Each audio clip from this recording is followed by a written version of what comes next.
Short fiction. By Edgar Allan Poe. Edgar Allan Poe. An appreciation. Caught from some unhappy master whom unmerciful disaster followed fast and followed faster till his songs one burden bore. Till the dirges of his hope that melancholy burden bore. Of never, nevermore. This stanza from The Raven was recommended by James Russell Lowell as an inscription upon the Baltimore monument which marks the resting place of Edgar Allan Poe, the most interesting and original figure in American letters. And, to signify that peculiar musical quality of Poe's genius which enthralls every reader, Mr. Lowell suggested this additional verse, from the Haunted Palace. And all with pearl and ruby glowing was the fair palace door, through which came flowing, flowing, flowing, and sparkling evermore a troop of echoes, whose sweet duty was but to sing, in voices of surpassing beauty, the wit and wisdom of their king. Born in poverty at Boston, January 19, 1809, dying under painful circumstances at Baltimore, October 7, 1849. His whole literary career of scarcely 15 years a pitiful struggle for mere subsistence, his memory malignantly misrepresented by his earliest biographer, Griswold. How completely has truth at last routed falsehood, and how magnificently has Poe come into his own. For The Raven, first published in 1845, and, within a few months, read, recited and parroted wherever the English language was spoken, the half-starved poet received $10. Less than a year later his brother poet, N.P. Willis, issued this touching appeal to the admirers of genius on behalf of the neglected author, his dying wife and her devoted mother, then living under very straitened circumstances in a little cottage at Fordham, New York. Here is one of the finest scholars, one of the most original men of genius, and one of the most industrious of the literary profession of our country, whose temporary suspension of labor, from bodily illness, drops him immediately to a level with the common objects of public charity. There is no intermediate stopping place, no respectful shelter, where, with the delicacy due to genius and culture, he might secure aid, till, with returning health, he would resume his labors. And his unmortified sense of independence. And this was the tribute paid by the American public to the master who had given to it such tales of conjuring charm, of witchery and mystery as The Fall of the House of Usher, and Ligeia. Such fascinating hoaxes as The Unparalleled Adventure of Hans Pfaall, MS Found in a Bottle, A Descent into the Maelstrom, and The Balloon Hoax. Such tales of conscience as William Wilson, The Black Cat, and The Telltale Heart, wherein the retributions of remorse are portrayed with an awful fidelity. Such tales of natural beauty as The Island of the Fae and The Domain of Arnheim. Such marvelous studies in ratiocination as The Gold Bug, The Murders in the Rue Morgue, The Purloined Letter, and The Mystery of Marie Roget, the latter, a recital of fact, demonstrating the author's wonderful capability of correctly analyzing the mysteries of the human mind. Such tales of illusion and banter as The Premature Burial, and The System of Dr. Tar and Professor Feather, such bits of extravaganza as The Devil in the Belfry, and The Angel of the Odd. Such tales of adventure as the narrative of Arthur Gordon Pym. Such papers of keen criticism and review as one for Poe, the enthusiastic admiration of Charles Dickens. Although they made him many enemies among the overpuffed minor American writers so mercilessly exposed by him. Such poems of beauty and melody as The Bells, The Haunted Palace, Tamerlane, The City in the Sea, and The Raven. What delight for the jaded senses of the reader is this enchanted domain of wonder pieces! What an atmosphere of beauty, music, color! What resources of imagination, construction, analysis and absolute art! One might almost sympathize with Sarah Helen Whitman, who, confessing to a half-faith in the old superstition of the significance of anagrams, found, in the transposed letters of Edgar Poe's name, the words, a God peer. His mind, she says, was indeed a haunted palace, echoing to the footfalls of angels and demons. No man, Poe himself wrote, has recorded, no man has dared to record, the wonders of his inner life. In these 20th century days, of lavish recognition, artistic, popular and material, of genius, what rewards might not a Poe claim? Edgar's father, a son of General David Poe, the American Revolutionary patriot and friend of Lafayette, had married Mrs. Hopkins, an English actress, and, the match meeting with parental disapproval, had himself taken to the stage as a profession. Notwithstanding Mrs. Poe's beauty and talent, the young couple had a sorry struggle for existence. When Edgar, at the age of 2 years, was orphaned, the family was in the utmost destitution. Apparently the future poet was to be cast upon the world homeless and friendless. But fate decreed that a few glimmers of sunshine were to illumine his life, for the little fellow was adopted by John Allan, a wealthy merchant of Richmond, Virginia. A brother and sister, the remaining children, were cared for by others. In his new home Edgar found all the luxury and advantages money could provide. He was petted, spoiled and shown off to strangers. In Mrs. Allan he found all the affection a childless wife could bestow. Mr. Allan took much pride in the captivating, precocious lad. At the age of 5 the boy recited, with fine effect, passages of English poetry to the visitors at the Allan house. From his 8th to his 13th year he attended the Manor House School, at Stoke Newington, a suburb of London. It was the Reverend Dr. Bransby, head of the school, whom Poe so quaintly portrayed in William Wilson. Returning to Richmond in 1820 Edgar was sent to the school of Professor Joseph H. Clarke. He proved an apt pupil. Years afterward Professor Clarke thus wrote. While the other boys wrote mere mechanical verses, Poe wrote genuine poetry. The boy was a born poet. As a scholar he was ambitious to excel. He was remarkable for self-respect, without haughtiness. He had a sensitive and tender heart and would do anything for a friend. His nature was entirely free from selfishness. At the age of 17 Poe entered the University of Virginia at Charlottesville. He left that institution after one session. Official records prove that he was not expelled. On the contrary, he gained a creditable record as a student, although it is admitted that he contracted debts and had an ungovernable passion for card-playing. These debts may have led to his quarrel with Mr. Allan, which eventually compelled him to make his own way in the world. Early in 1827 Poe made his first literary venture. He induced Calvin Thomas, a poor and youthful printer, to publish a small volume of his verses under the title Tamerlane and Other Poems. In 1829 we find Poe in Baltimore with another manuscript volume of verses, which was soon published.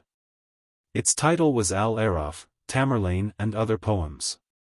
Neither of these ventures seems to have attracted much attention. Soon after Mrs. Allan's death, which occurred in 1829, Poe, through the aid of Mr. Allan, secured admission to the United States Military Academy at West Point. Any glamour which may have attached to cadet life in Poe's eyes was speedily lost, for discipline at West Point was never so severe nor were the accommodations ever so poor. Poe's bent was more and more toward literature. Life at the academy daily became increasingly distasteful. Soon he began to purposely neglect his studies and to disregard his duties, his aim being to secure his dismissal from the United States service. In this he succeeded. On March 7, 1831, Poe found himself free. Mr. Allan's second marriage had thrown the lad on his own resources. His literary career was to begin. Poe's first genuine victory was won in 1833, when he was the successful competitor for a prize of $100 offered by a Baltimore periodical for the best prose story. A.M.S. Found in a Bottle was the winning tale. Poe had submitted 6 stories in a volume. Our only difficulty, says Mr. Latrobe, one of the judges, was in selecting from the rich contents of the volume. During the 15 years of his literary life Poe was connected with various newspapers and magazines in Richmond, Philadelphia and New York. He was faithful, punctual, industrious, thorough. N.P. Willis, who for some time employed Poe as critic and sub-editor on the Evening Mirror, wrote thus: "With the highest admiration for Poe's genius, and a willingness to let it alone for more than ordinary irregularity, we were led by common report to expect a very capricious attention to his duties, and occasionally a scene of violence and difficulty. Time went on, however, and he was invariably punctual and industrious. We saw but one presentiment of the man, a quiet, patient, industrious and most gentlemanly person. We heard, from one who knew him well, what should be stated in all mention of his lamentable irregularities, that with a single glass of wine his whole nature was reversed. The demon became uppermost, and, though none of the usual signs of intoxication were visible, his will was palpably insane.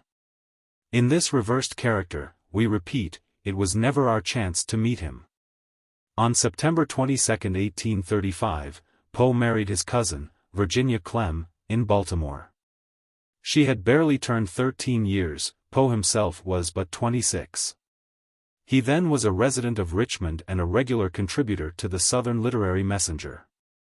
It was not until a year later that the bride and her widowed mother followed him thither. Poe's devotion to his child wife was one of the most beautiful features of his life. Many of his famous poetic productions were inspired by her beauty and charm. Consumption had marked her for its victim, and the constant efforts of husband and mother were to secure for her all the comfort and happiness their slender means permitted. Virginia died January 30, 1847, when but 25 years of age. A friend of the family pictures the deathbed scene, mother and husband trying to impart warmth to her by chafing her hands and her feet, while her pet cat was suffered to nestle upon her bosom for the sake of added warmth. These verses from Annabel Lee, written by Poe in 1849, the last year of his life, tell of his sorrow at the loss of his child wife. "I was a child and she was a child, in a kingdom by the sea. But we loved with a love that was more than love. I and my Annabel Lee, with a love that the winged seraphs of heaven coveted her and me. And this was the reason that, long ago, in this kingdom by the sea, a wind blew out of a cloud, chilling my beautiful Annabel Lee, so that her high-born kinsman came and bore her away from me, to shut her up in a sepulchre in this kingdom by the sea." Poe was connected at various times and in various capacities with the Southern Literary Messenger in Richmond, Virginia, Graham's Magazine and the Gentleman's Magazine in Philadelphia, the Evening Mirror, the Broadway Journal, and Godey's Lady's Book in New York. Everywhere Poe's life was one of unremitting toil. No tales and poems were ever produced at a greater cost of brain and spirit. Poe's initial salary with the Southern Literary Messenger, to which he contributed the first drafts of a number of his best-known tales, was $10 a week. 2 years later his salary was but $600 a year.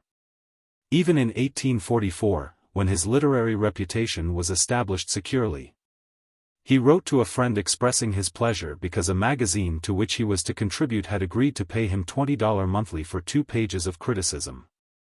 Those were discouraging times in American literature, but Poe never lost faith. He was finally to triumph wherever preeminent talents win admirers. His genius has had no better description than in this stanza from William Winter's poem, read at the dedication exercises of the Actors' Monument to Poe, May 4, 1885. In New York, he was the voice of beauty and of woe, passion and mystery and the dread unknown.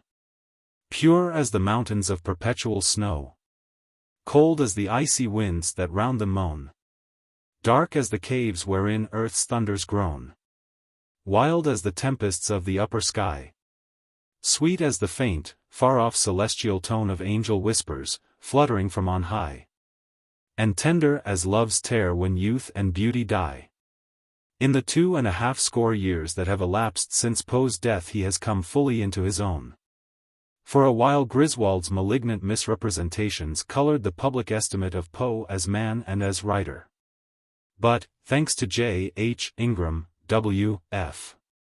Gill, Eugene Didier, Sarah Helen Whitman and others. These scandals have been dispelled and Poe is seen as he actually was, not as a man without failings, it is true, but as the finest and most original genius in American letters. As the years go on, his fame increases. His works have been translated into many foreign languages. His is a household name in France and England. In fact, the latter nation has often uttered the reproach that Poe's own country has been slow to appreciate him. But that reproach, if it ever was warranted, certainly is untrue. W.H.R. How do you find this book? Any thoughts about the book or the author? Any suggestion for improvement? Please take a moment to share your thoughts in a comment. If you like it, share it with your friends who might enjoy it as well. Subscribe to keep in touch. Visit CompleteAudiobooks.com for more quality content. The Life of Edgar Allan Poe. The situation of American literature is anomalous. It has no center, or, if it have, it is like that of the sphere of Hermes. It is divided into many systems, each revolving round its several suns, and often presenting to the rest only the faint glimmer of a milk-and-water way. Our capital city, unlike London or Paris, is not a great central heart from which life and vigor radiate to the extremities, but resembles more an isolated umbilicus stuck down as near as may be to the center of the land, and seeming rather to tell a legend of former usefulness than to serve any present need. Boston, New York, Philadelphia, each has its literature almost more distinct than those of the different dialects of Germany. And the young Queen of the West has also one of her own, of which some articulate rumor barely has reached us dwellers by the Atlantic.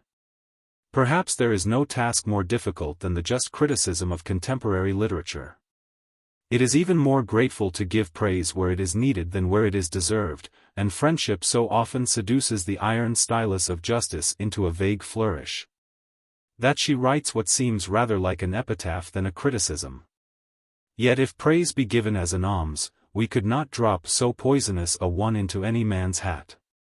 The critic's ink may suffer equally from too large an infusion of nutgalls or of sugar. But it is easier to be generous than to be just, and we might readily put faith in that fabulous direction to the hiding place of truth, did we judge from the amount of water which we usually find mixed with it. Remarkable experiences are usually confined to the inner life of imaginative men, but Mr. Poe's biography displays a vicissitude and peculiarity of interest such as is rarely met with. The offspring of a romantic marriage, and left an orphan at an early age, he was adopted by Mr. Allan, a wealthy Virginian, whose barren marriage bed seemed the warranty of a large estate to the young poet.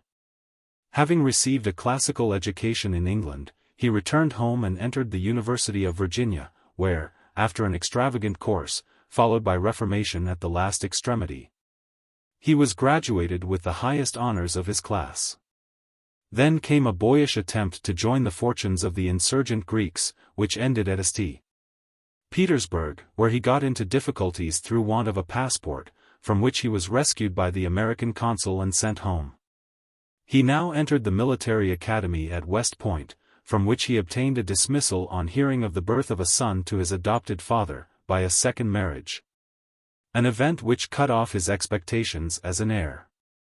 The death of Mr. Allan, in whose will his name was not mentioned, soon after relieved him of all doubt in this regard, and he committed himself at once to authorship for a support.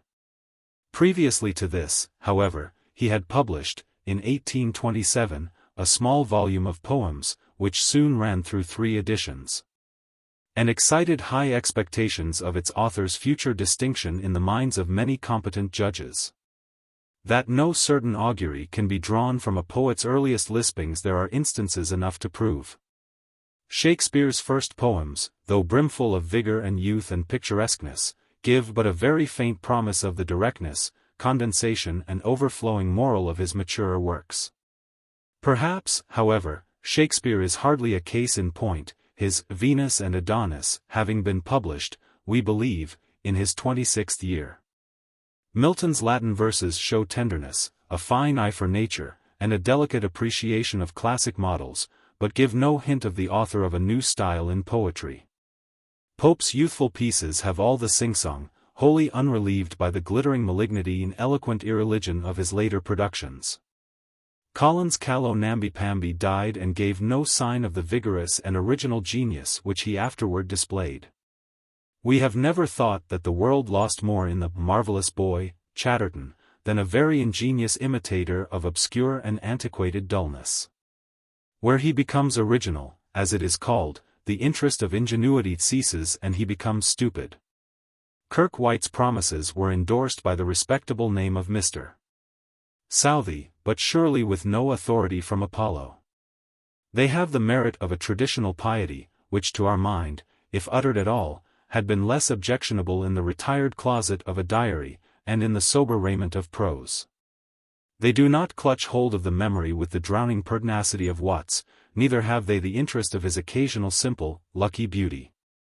Burns, having fortunately been rescued by his humble station from the contaminating society of the best models, wrote well and naturally from the first.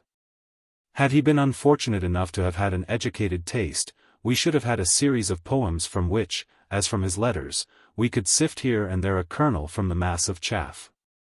Coleridge's youthful efforts give no promise whatever of that poetical genius which produced at once the wildest, tenderest, most original and most purely imaginative poems of modern times. Byron's Hours of Idleness would never find a reader except from an intrepid and indefatigable curiosity.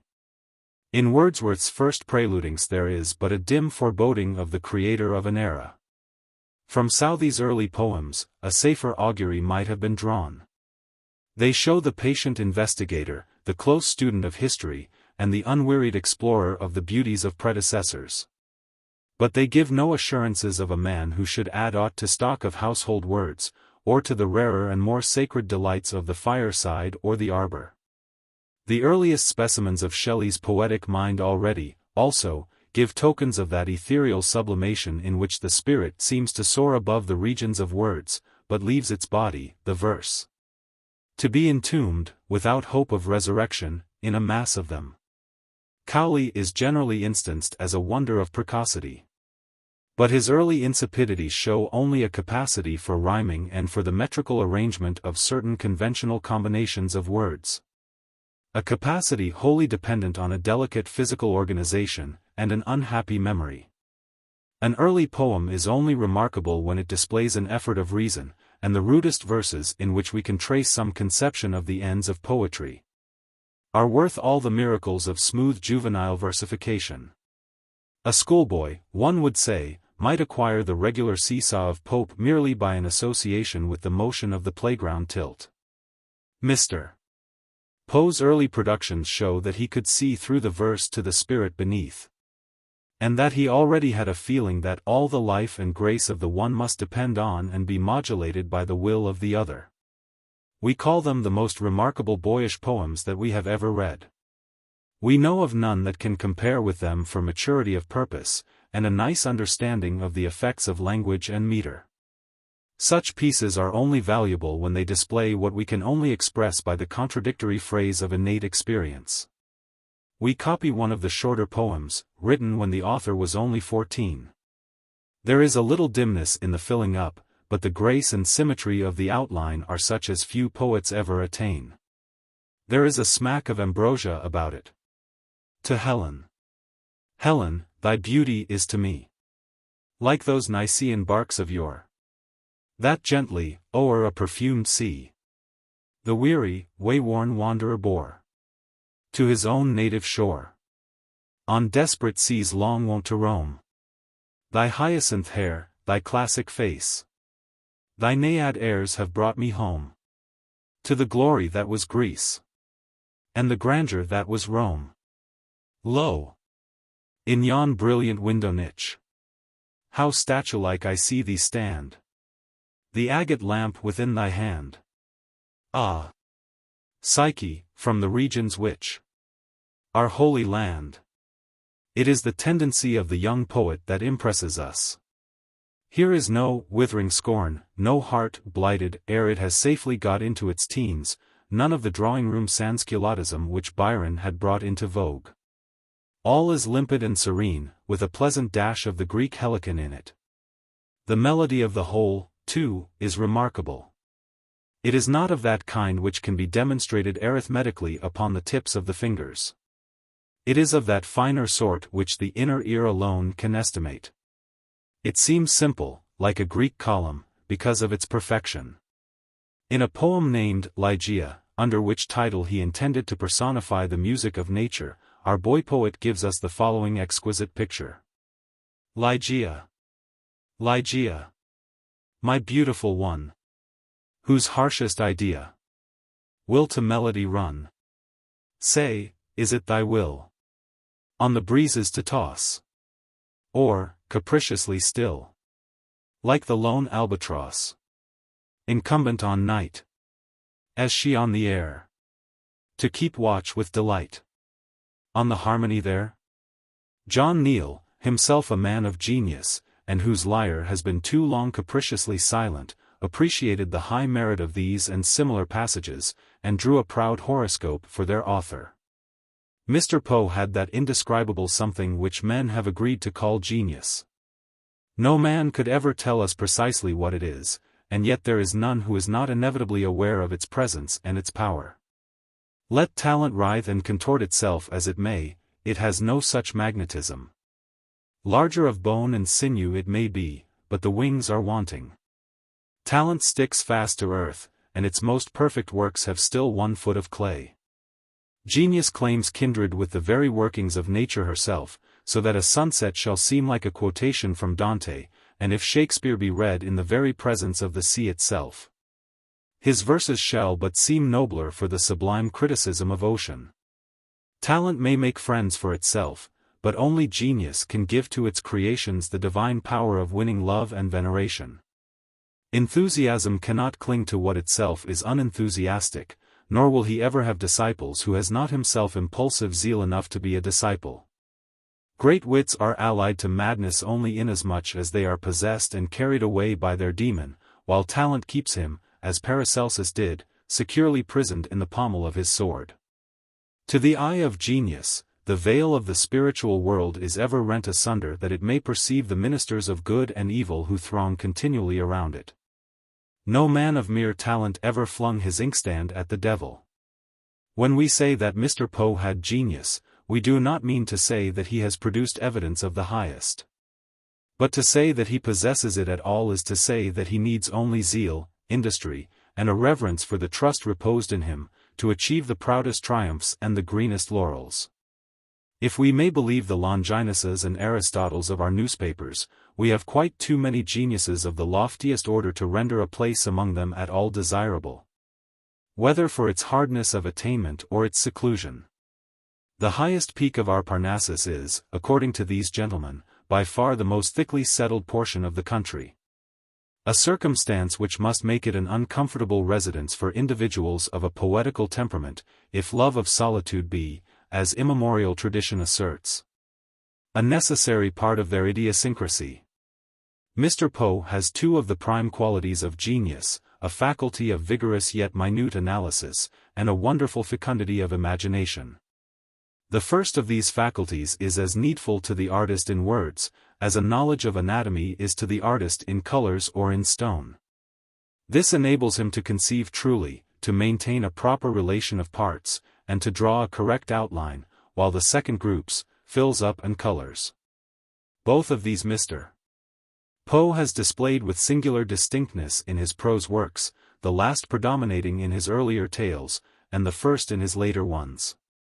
In judging of the merit of an author, and assigning him his niche among our household gods, we have a right to regard him from our own point of view, and to measure him by our own standard.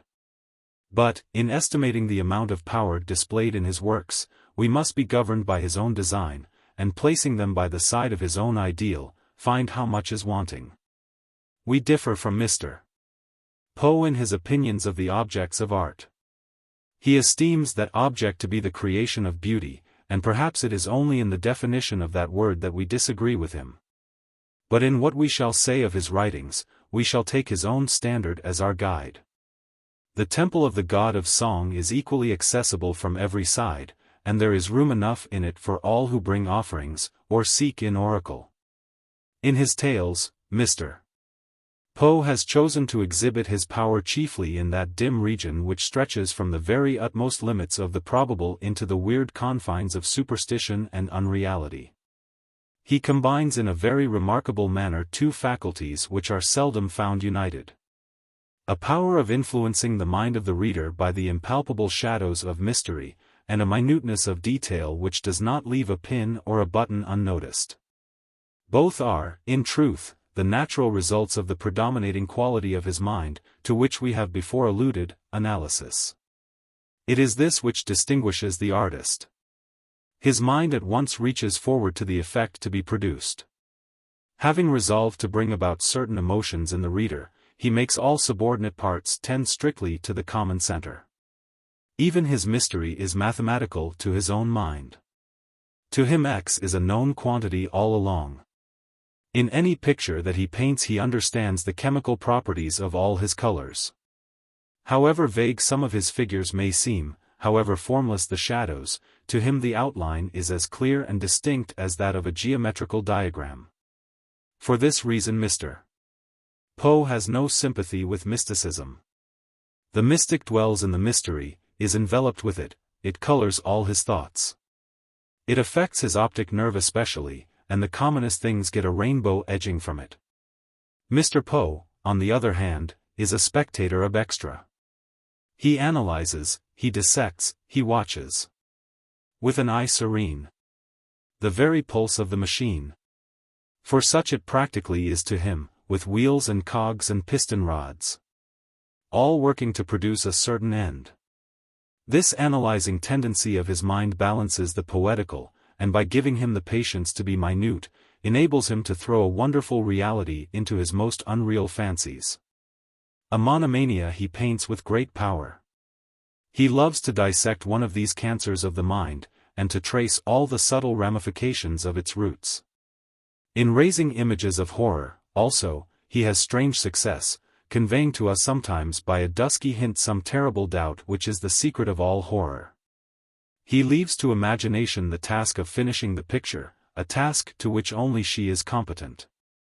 For much imaginary work was there. Conceit deceitful, so compact, so kind. That for Achilles' image stood his spear. Grasped in an armed hand, himself behind. Was left unseen, save to the eye of mind. Besides the merit of conception, Mr. Poe's writings have also that of form. His style is highly finished, graceful and truly classical. It would be hard to find a living author who had displayed such varied powers. As an example of his style we would refer to one of his tales, The House of Usher, in the first volume of his Tales of the Grotesque and Arabesque.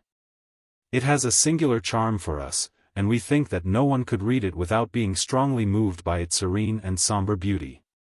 Had its author written nothing else, it would alone have been enough to stamp him as a man of genius, and the master of a classic style.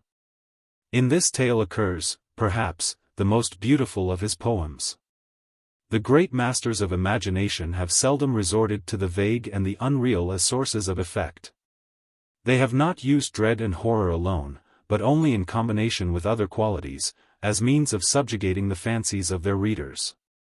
The loftiest muse has ever a household and fireside charm about her. Mr. Poe's secret lies mainly in the skill with which he has employed the strange fascination of mystery and terror. In this his success is so great and striking as to deserve the name of art, not artifice. We cannot call his materials the noblest or purest, but we must concede to him the highest merit of construction. As a critic, Mr. Poe was aesthetically deficient. Unerring in his analysis of dictions, meters and plots, he seemed wanting in the faculty of perceiving the profounder ethics of art. His criticisms are, however, distinguished for scientific precision and coherence of logic. They have the exactness, and at the same time, the coldness of mathematical demonstrations. Yet they stand in strikingly refreshing contrast with the vague generalisms and sharp personalities of the day. If deficient in warmth, they are also without the heat of partisanship. They are especially valuable as illustrating the great truth, too generally overlooked, that analytic power is a subordinate quality of the critic. On the whole, it may be considered certain that Mr. Poe has attained an individual eminence in our literature which he will keep. He has given proof of power and originality. He has done that which could only be done once with success or safety, and the imitation or repetition of which would produce weariness. James Russell Lowell. The Death of Edgar Allan Poe. The ancient fable of two antagonistic spirits imprisoned in one body, equally powerful and having the complete mastery by turns of one man, that is to say, inhabited by both a devil and an angel, seems to have been realized, if all we hear is true, in the character of the extraordinary man whose name we have written above. Our own impression of the nature of Edgar Allan Poe differs in some important degree, however, from that which has been generally conveyed in the notices of his death. Let us, before telling what we personally know of him, copy a graphic and highly finished portraiture, from the pen of Dr. Rufus W. Griswold, which appeared in a recent number of the Tribune. 1. Edgar Allan Poe is dead. He died in Baltimore on Sunday, October 7th. This announcement will startle many, but few will be grieved by it. The poet was known, personally or by reputation, in all this country. He had readers in England and in several of the states of continental Europe, but he had few or no friends. And the regrets for his death will be suggested principally by the consideration that in him literary art has lost one of its most brilliant but erratic stars. His conversation was at times almost supramortal in its eloquence. His voice was modulated with astonishing skill, and his large and variably expressive eyes looked repose or shot fiery tumult into theirs who listened, while his own face glowed, or was changeless in pallor, as his imagination quickened his blood or drew it back frozen to his heart. His imagery was from the worlds which no mortals can see but with the vision of genius. Suddenly starting from a proposition, exactly and sharply defined, in terms of utmost simplicity and clearness, he rejected the forms of customary logic, and by a crystalline process of accretion, built up his ocular demonstrations in forms of gloomiest and ghastliest grandeur, or in those of the most airy and delicious beauty, so minutely and distinctly, yet so rapidly, that the attention which was yielded to him was chained till it stood among his wonderful creations, till he himself dissolved the spell, and brought his hearers back to common and base existence, by vulgar fancies or exhibitions of the ignoblest passion. He was at all times a dreamer dwelling in ideal realms in heaven or hell, peopled with the creatures and the accidents of his brain. He walked the streets, in madness or melancholy, with lips moving in indistinct curses, or with eyes upturned in passionate prayer, never for himself, for he felt, or professed to feel, that he was already damned, but, for their happiness who at the moment were objects of his idolatry. Or with his glances introverted to a heart gnawed with anguish, and with a face shrouded in gloom, he would brave the wildest storms, and all night, with drenched garments and arms beating the winds and rains, would speak as if the spirits that at such times only could be evoked by him from the Eden, close by whose portals his disturbed soul sought to forget the ills to which his constitution subjected him, close by the Eden where were those he loved, the Eden which he might never see, but in fitful glimpses, as its gates opened to receive the less fiery and more happy natures whose destiny to sin did not involve the doom of death. He seemed, except when some fitful pursuit subjugated his will and engrossed his faculties, always to bear the memory of some controlling sorrow. The remarkable poem of The Raven was probably much more nearly than has been supposed, even by those who were very intimate with him, a reflection and an echo of his own history.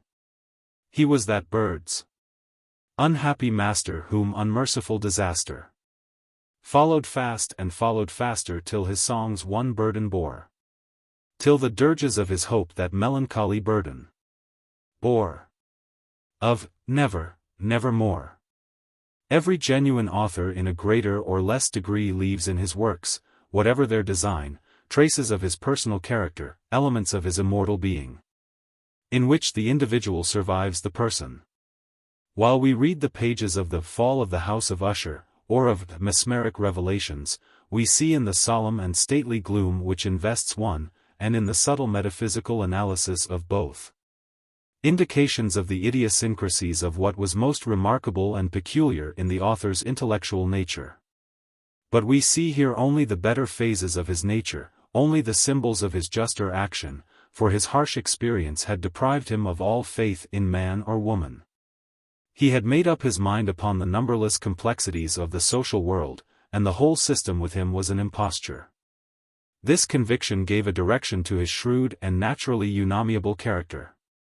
Still, though he regarded society as composed altogether of villains, the sharpness of his intellect was not of that kind which enabled him to cope with villainy, while it continually caused him by overshots to fail of the success of honesty.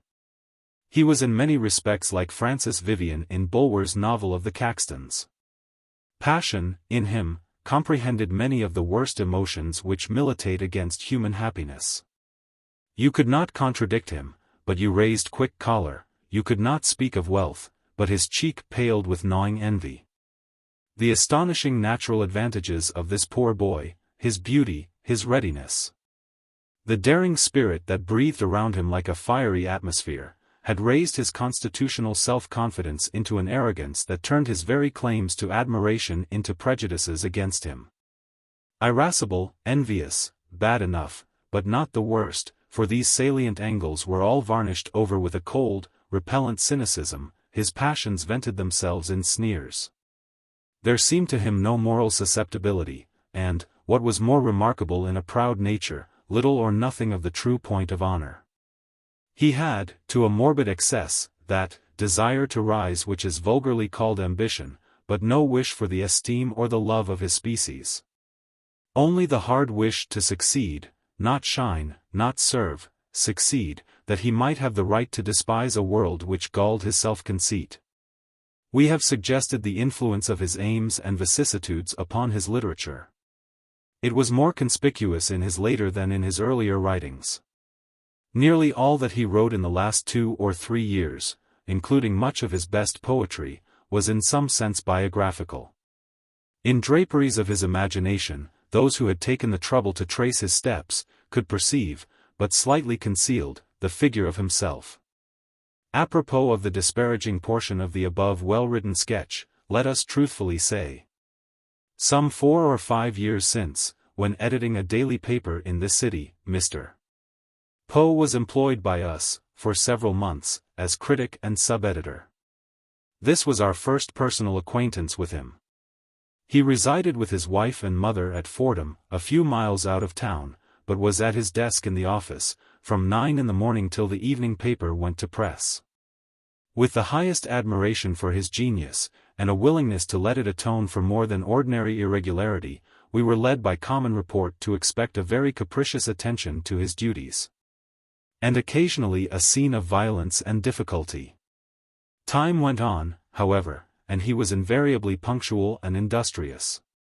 With his pale, beautiful, and intellectual face, as a reminder of what genius was in him, it was impossible, of course, not to treat him always with deferential courtesy, and to our occasional request that he would not probe too deep in a criticism, or that he would erase a passage colored too highly with his resentments against society and mankind, he readily and courteously assented, far more yielding than most men, we thought, on points so excusably sensitive.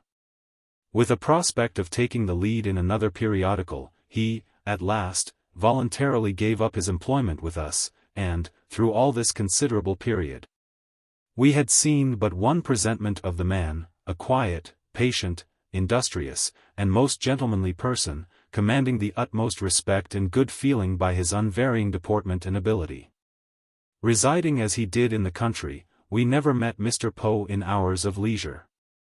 But he frequently called on us afterward at our place of business, and we met him often in the street, invariably the same sad-mannered, winning and refined gentleman, such as we had always known him. It was by rumor only, up to the day of his death, that we knew of any other development of manner or character. We heard, from one who knew him well, what should be stated in all mention of his lamentable irregularities, that, with a single glass of wine, his whole nature was reversed. The demon became uppermost, and, though none of the usual signs of intoxication were visible, his will was palpably insane. Possessing his reasoning faculties in excited activity, at such times, and seeking his acquaintances with his wonted look and memory. He easily seemed personating only another phase of his natural character, and was accused, accordingly, of insulting arrogance and bad-heartedness. In this reversed character, we repeat, it was never our chance to see him. We know it from hearsay, and we mention it in connection with this sad infirmity of physical constitution, which puts it upon very nearly the ground of a temporary and almost irresponsible insanity. The arrogance, vanity, and depravity of heart, of which Mr. Poe was generally accused, seem to us referable altogether to this reversed phase of his character. Under that degree of intoxication which only acted upon him by demonizing his sense of truth and right, he doubtless said and did much that was wholly irreconcilable with his better nature.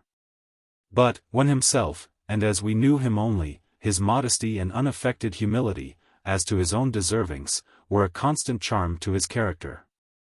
His letters, of which the constant application for autographs has taken from us, we are sorry to confess, the greater portion, exhibited this quality very strongly. In one of the carelessly written notes of which we chance still to retain possession, for instance, he speaks of The Raven, that extraordinary poem which electrified the world of imaginative readers, and has become the type of a school of poetry of its own, and, in evident earnest, attributes its success to the few words of commendation with which we had prefaced it in this paper. It will throw light on his sane character to give a literal copy of the note. Fordham, April 20, 1849. My dear Willis, the poem which I enclose, and which I am so vain as to hope you will like, in some respects, has been just published in a paper for which sheer necessity compels me to write. Now and then.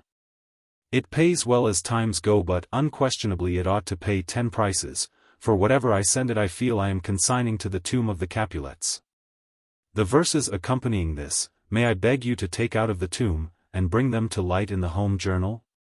If you can oblige me so far as to copy them, I do not think it will be necessary to say, from the, that would be too bad, and, perhaps, from a late, paper, would do. I have not forgotten how a good word in season from you made The Raven, and made Ulalume, which by the way, people have done me the honor of attributing to you, therefore. I would ask you, if I dared, to say something of these lines if they please you. Truly yours ever, Edgar Allan Poe. In double proof of his earnest disposition to do the best for himself, and of the trustful and grateful nature which has been denied him, we give another of the only 3 of his notes which we chance to retain. Fordham, January 22, 1848. My dear Mr. Willis, I am about to make an effort at re-establishing myself in the literary world, and feel that I may depend upon your aid. My general aim is to start a magazine, to be called The Stylus, but it would be useless to me, even when established, if not entirely out of the control of a publisher. I mean, therefore, to get up a journal which shall be my own at all points. With this end in view, I must get a list of, at least, 500 subscribers to begin with. Nearly 200 I have already. I propose, however, to go south and west, among my personal and literary friends, old college and West Point acquaintances, and see what I can do. In order to get the means of taking the first step, I propose to lecture at the Society Library, on Thursday, the 3rd of February, and that there may be no cause of squabbling. My subject shall not be literary at all. I have chosen a broad text, the universe. Having thus given you the facts of the case, I leave all the rest to the suggestions of your own tact and generosity. Gratefully, most gratefully, your friend always, Edgar Allan Poe. Brief and chance taken as these letters are, we think they sufficiently prove the existence of the very qualities denied to Mr. Poe: humility, willingness to persevere, belief in another's friendship, and capability of cordial and grateful friendship. Such he assuredly was when sane. Such only he has invariably seemed to us, in all we have happened personally to know of him, through a friendship of 5 or 6 years. And so much easier is it to believe what we have seen and known, than what we hear of only, that we remember him but with admiration and respect. These descriptions of him, when morally insane, seeming to us like portraits, painted in sickness, of a man we have only known in health. But there is another, more touching, and far more forcible evidence that there was goodness in Edgar Allan Poe. To reveal it we are obliged to venture upon the lifting of the veil which sacredly covers grief and refinement in poverty. But we think it may be excused, if so we can brighten the memory of the poet, even were there not a more needed and immediate service which it may render to the nearest link broken by his death. Our first knowledge of Mr. Poe's removal to this city was by a call which we received from a lady who introduced herself to us as the mother of his wife. She was in search of employment for him, and she excused her errand by mentioning that he was ill, that her daughter was a confirmed invalid, and that their circumstances were such as compelled her taking it upon herself. The countenance of this lady, made beautiful and saintly with an evidently complete giving up of her life to privation and sorrowful tenderness, her gentle and mournful voice urging its plea, her long-forgotten but habitually and unconsciously refined manners, and her appealing and yet appreciative mention of the claims and abilities of her son, disclosed at once the presence of one of those angels upon earth that women in adversity can be. It was a hard fate that she was watching over. Mr. Poe wrote with fastidious difficulty, and in a style too much above the popular level to be well paid. He was always in pecuniary difficulty, and, with his sick wife, frequently in want of the merest necessaries of life. Winter after winter, for years, the most touching sight to us, in this whole city, has been that tireless minister to genius, thinly and insufficiently clad, going from office to office with a poem, or an article on some literary subject, to sell, sometimes simply pleading in a broken voice that he was ill, and begging for him, mentioning nothing but that he was ill. Whatever might be the reason for his writing nothing, and never, amid all her tears and recitals of distress, suffering one syllable to escape her lips that could convey a doubt of him, or a complaint, or a lessening of pride in his genius and good intentions. Her daughter died a year and a half since, but she did not desert him. She continued his ministering angel, living with him, caring for him, guarding him against exposure, and when he was carried away by temptation, amid grief and the loneliness of feelings unreplied to, and awoke from his self-abandonment prostrated in destitution and suffering, begging for him still. If woman's devotion, born with a first love, and fed with human passion, hallow its object, as it is allowed to do, what does not a devotion like this, pure, disinterested and holy as the watch of an invisible spirit, say for him who inspired it? We have a letter before us, written by this lady, Mrs. Clem, on the morning in which she heard of the death of this object of her untiring care. It is merely a request that we would call upon her, but we will copy a few of its words, sacred as its privacy is, to warrant the truth of the picture we have drawn above, and add force to the appeal we wish to make for her. I have this morning heard of the death of my darling Eddie. Can you give me any circumstances or particulars? Oh! Do not desert your poor friend in his bitter affliction. Ask Mr. to come, as I must deliver a message to him from my poor Eddie. I need not ask you to notice his death and to speak well of him. I know you will. But say what an affectionate son he was to me, his poor desolate mother. To hedge round a grave with respect, what choice is there, between the relinquished wealth and honors of the world, and the story of such a woman's unrewarded devotion? Risking what we do, in delicacy, by making it public, we feel, other reasons aside, that it betters the world to make known that there are such ministrations to its erring and gifted. What we have said will speak to some hearts. There are those who will be glad to know how the lamp, whose light of poetry has beamed on their faraway recognition, was watched over with care and pain, that they may send to her, who is more darkened than they by its extinction, some token of their sympathy. She is destitute and alone. If any, far or near, will send to us what may aid and cheer her through the remainder of her life, we will joyfully place it in her hands. N. P. Willis. Short Fiction. Metzengerstein. Pestis eram vivis, moriens tua mors ero. Martin Luther. Horror and fatality have been stalking abroad in all ages. Why then give a date to this story I have to tell? Let it suffice to say, that at the period of which I speak, there existed, in the interior of Hungary, a settled although hidden belief in the doctrines of the metempsychosis. Of the doctrines themselves, that is, of their falsity, or of their probability, I say nothing. I assert, however, that much of our incredulity, as La Bruyere says of all our unhappiness, vient de nii pouvoir être seuls. 2. But there are some points in the Hungarian superstition which were fast verging to absurdity. They, the Hungarians, differed very essentially from their Eastern authorities. For example, the soul, said the former, I give the words of an acute and intelligent Parisian, any demeure tuant seule foi dans un corps sensible, au reste, un cheval, un chien, un mime. N'est que la ressemblance peu tangible de ces animaux. The families of Berlifitzing and Metzengerstein had been at variance for centuries. Never before were two houses so illustrious, mutually embittered by hostility so deadly. The origin of this enmity seems to be found in the words of an ancient prophecy, a lofty name shall have a fearful fall when, as the rider over his horse. The mortality of Metzengerstein shall triumph over the immortality of Berlifitzing. To be sure the words themselves had little or no meaning. But more trivial causes have given rise, and that no long while ago, to consequences equally eventful. Besides, the estates, which were contiguous, had long exercised a rival influence in the affairs of a busy government. Moreover, near neighbors are seldom friends. And the inhabitants of the castle Berlifitzing might look, from their lofty buttresses, into the very windows of the palace Metzengerstein.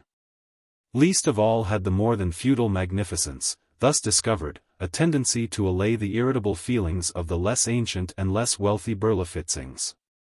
What wonder then, that the words, however silly, of that prediction should have succeeded in setting and keeping at variance two families already predisposed to quarrel by every instigation of hereditary jealousy? The prophecy seemed to imply, if it implied anything, a final triumph on the part of the already more powerful house. And was of course remembered with the more bitter animosity by the weaker and less influential. Wilhelm, Count Berlifitzing, although loftily descended, was, at the epoch of this narrative, an infirm and doting old man. Remarkable for nothing but an inordinate and inveterate personal antipathy to the family of his rival, and so passionate a love of horses, and of hunting, that neither bodily infirmity, great age, nor mental incapacity, prevented his daily participation in the dangers of the chase. Frederick, Baron Metzengerstein, was, on the other hand, not yet of age. His father, the minister G., died young. His mother, the Lady Mary, followed him quickly after. Frederick was, at that time, in his 15th year.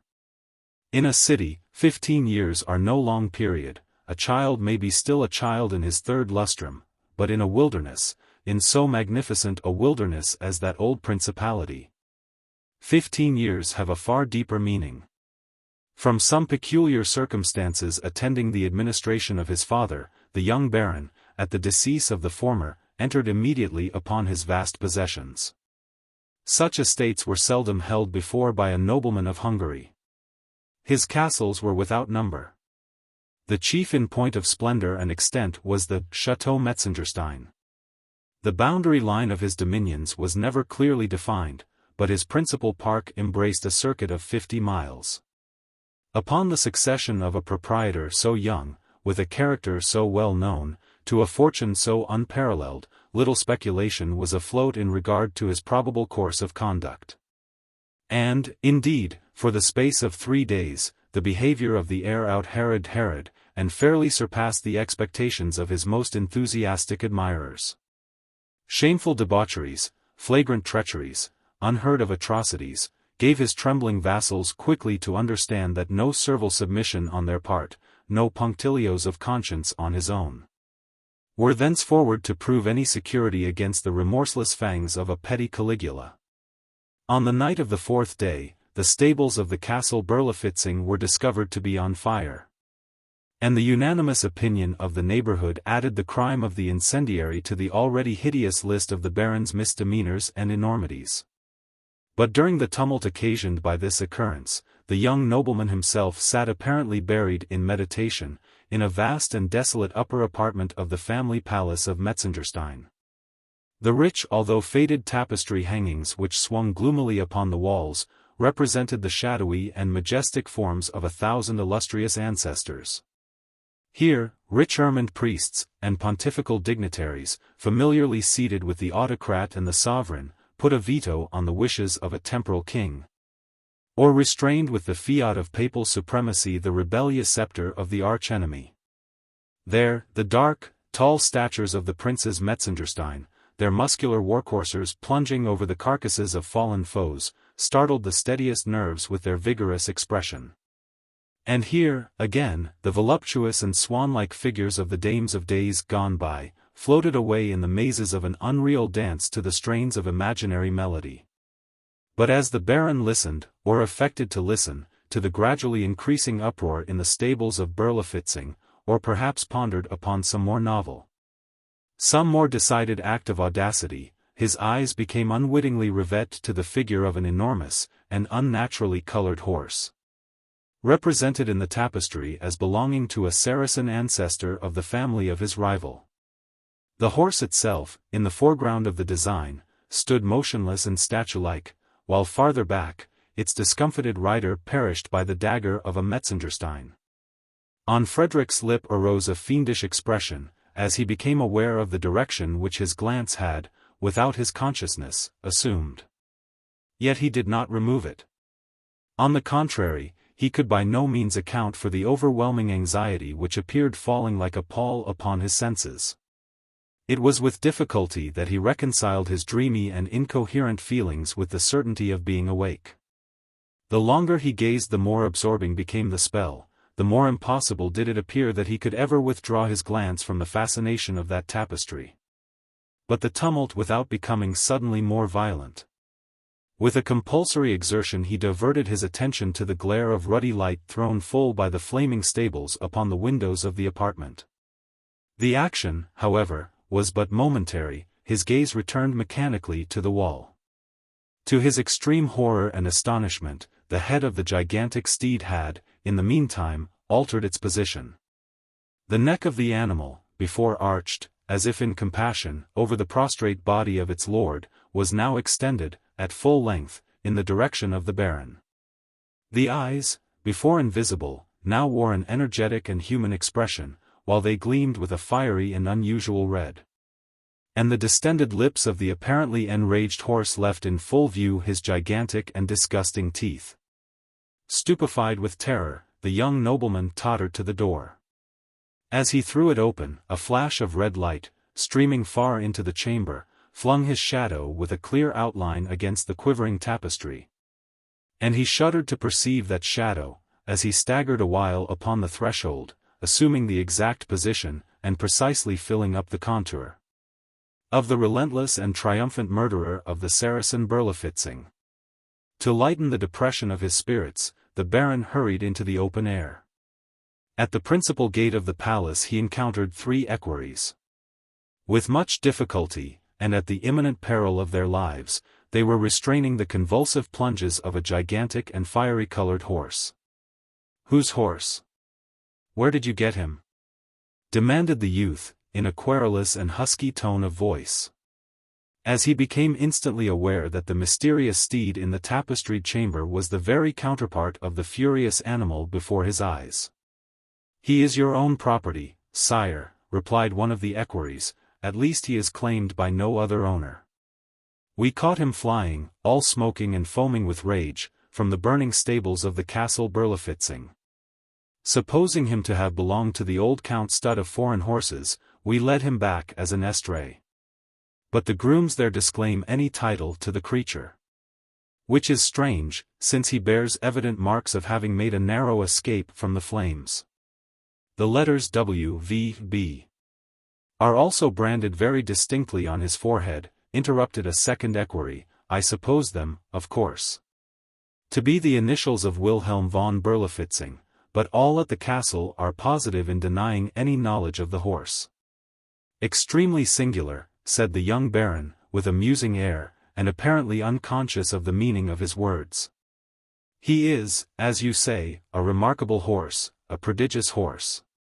Although, as you very justly observe, of a suspicious and untractable character. Let him be mine, however, he added, after a pause. Perhaps a rider like Frederick of Metzengerstein may tame even the devil from the stables of Berlifitzing. You are mistaken, my lord. The horse, as I think we mentioned, is not from the stables of the Count. If such had been the case, we know our duty better than to bring him into the presence of a noble of your family. True, observed the baron, dryly, and at that instant a page of the bedchamber came from the palace with a heightened color, and a precipitate step. He whispered into his master's ear an account of the sudden disappearance of a small portion of the tapestry, in an apartment which he designated. Entering, at the same time, into particulars of a minute and circumstantial character. But from the low tone of voice in which these latter were communicated, nothing escaped to gratify the excited curiosity of the equerries.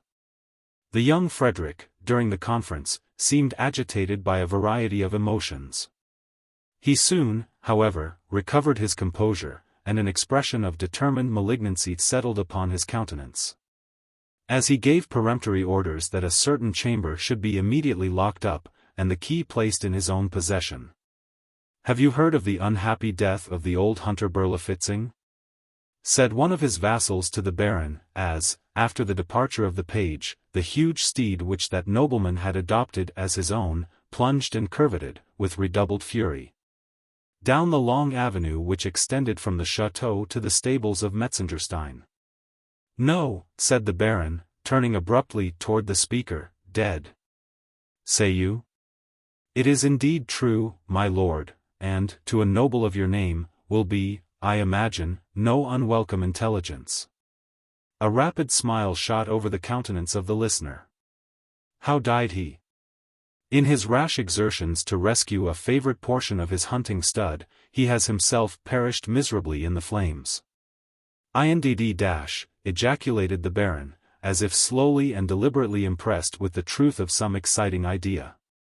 Indeed, repeated the vassal.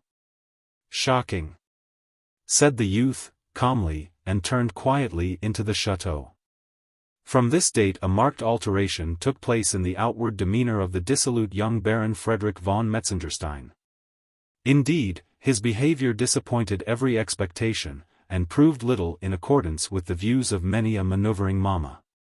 While his habits and manner, still less than formerly, offered anything congenial with those of the neighboring aristocracy.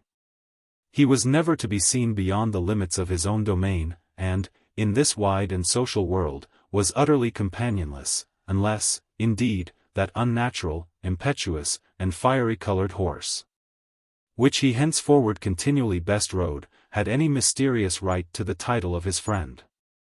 Numerous invitations on the part of the neighborhood for a long time, however, periodically came in. Will the Baron honor our festivals with his presence? Will the Baron join us in a hunting of the boar? Metzengerstein does not hunt, Metzengerstein will not attend, were the haughty and laconic answers. These repeated insults were not to be endured by an imperious nobility. Such invitations became less cordial, less frequent, in time they ceased altogether. The widow of the unfortunate Count Berlifitzing was even heard to express a hope that the Baron might be at home when he did not wish to be at home, since he disdained the company of his equals. And ride when he did not wish to ride, since he preferred the society of a horse. This to be sure was a very silly explosion of hereditary pique.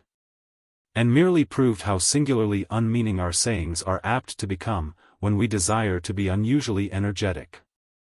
The charitable, nevertheless, attributed the alteration in the conduct of the young nobleman to the natural sorrow of a son for the untimely loss of his parents, forgetting, however, his atrocious and reckless behavior during the short period immediately succeeding that bereavement. Some there were, indeed, who suggested a too haughty idea of self-consequence and dignity. Others again, among them may be mentioned the family physician, did not hesitate in speaking of morbid melancholy, and hereditary ill health. While dark hints, of a more equivocal nature, were current among the multitude. Indeed, the Baron's perverse attachment to his lately acquired charger, an attachment which seemed to attain new strength from every fresh example of the animal's ferocious and demon-like propensities, at length became, in the eyes of all reasonable men, a hideous and unnatural fervor. In the glare of noon, at the dead hour of night, in sickness or in health, in calm or in tempest, the young Metzengerstein seemed rivet to the saddle of that colossal horse, whose intractable audacities so well accorded with his own spirit. There were circumstances, moreover, which coupled with late events, gave an unearthly and portentous character to the mania of the rider, and to the capabilities of the steed. The space passed over in a single leap had been accurately measured, and was found to exceed, by an astounding difference, the wildest expectations of the most imaginative. The Baron, besides, had no particular name for the animal, although all the rest in his collection were distinguished by characteristic appellations. His stable, too, was appointed at a distance from the rest. And with regard to grooming and other necessary offices, none but the owner in person had ventured to officiate, or even to enter the enclosure of that particular stall. It was also to be observed, that although the 3 grooms, who had caught the steed as he fled from the conflagration at Berlifitzing, had succeeded in arresting his course by means of a chain bridle and noose, yet no one of the 3 could with any certainty affirm that he had, during that dangerous struggle, or at any period thereafter, actually placed his hand upon the body of the beast.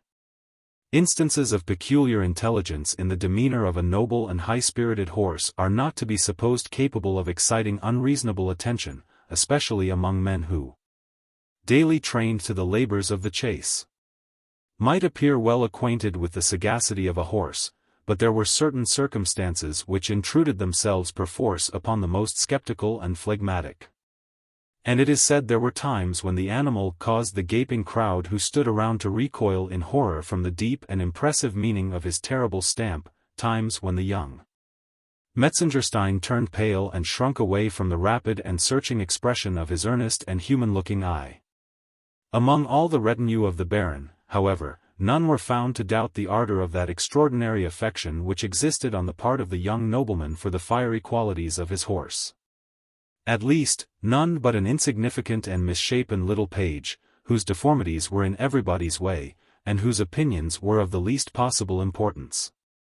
He, if his ideas are worth mentioning at all, had the effrontery to assert that his master never vaulted into the saddle without an unaccountable and almost imperceptible shudder, and that, upon his return from every long-continued and habitual ride, an expression of triumphant malignity distorted every muscle in his countenance.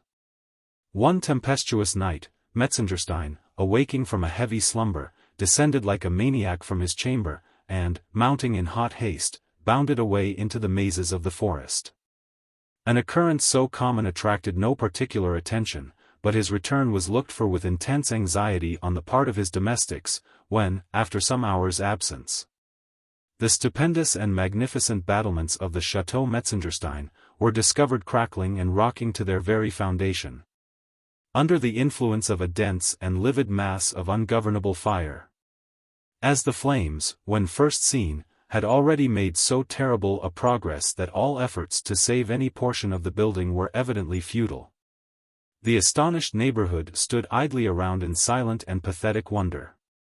But a new and fearful object soon riveted the attention of the multitude, and proved how much more intense is the excitement wrought in the feelings of a crowd by the contemplation of human agony, than that brought about by the most appalling spectacles of inanimate matter. Up the long avenue of aged oaks which led from the forest to the main entrance of the Chateau Metzengerstein, a steed, bearing an unbonneted and disordered rider, was seen leaping with an impetuosity which outstripped the very demon of the tempest. The career of the horseman was indisputably, on his own part, uncontrollable. The agony of his countenance, the convulsive struggle of his frame, gave evidence of superhuman exertion, but no sound, save a solitary shriek, escaped from his lacerated lips, which were bitten through and through in the intensity of terror. One instant, and the clattering of hoofs resounded sharply and shrilly above the roaring of the flames and the shrieking of the winds. Another, and, clearing at a single plunge the gateway in the moat, the steed bounded far up the tottering staircases of the palace, and, with its rider, disappeared amid the whirlwind of chaotic fire. The fury of the tempest immediately died away, and a dead calm sullenly succeeded. A white flame still enveloped the building like a shroud, and, streaming far away into the quiet atmosphere, shot forth a glare of preternatural light, while a cloud of smoke settled heavily over the battlements in the distinct colossal figure of a horse. The Duc de l'Omelette. And stepped at once into a cooler clime. Cooper. Keats fell by a criticism. Who was it died of the Andromache, 3 ignoble souls, de l'Omelette perished of an ortolan. L'histoire en est brève. Assist me, spirit of Apicius. A golden cage bore the little winged wanderer, enamored, melting, indolent, to the Chaussée d'Antin, from its home in far Peru. From its queenly possessor La Bellissima, to the Duc de l'Omelette, 6 peers of the empire conveyed the happy bird.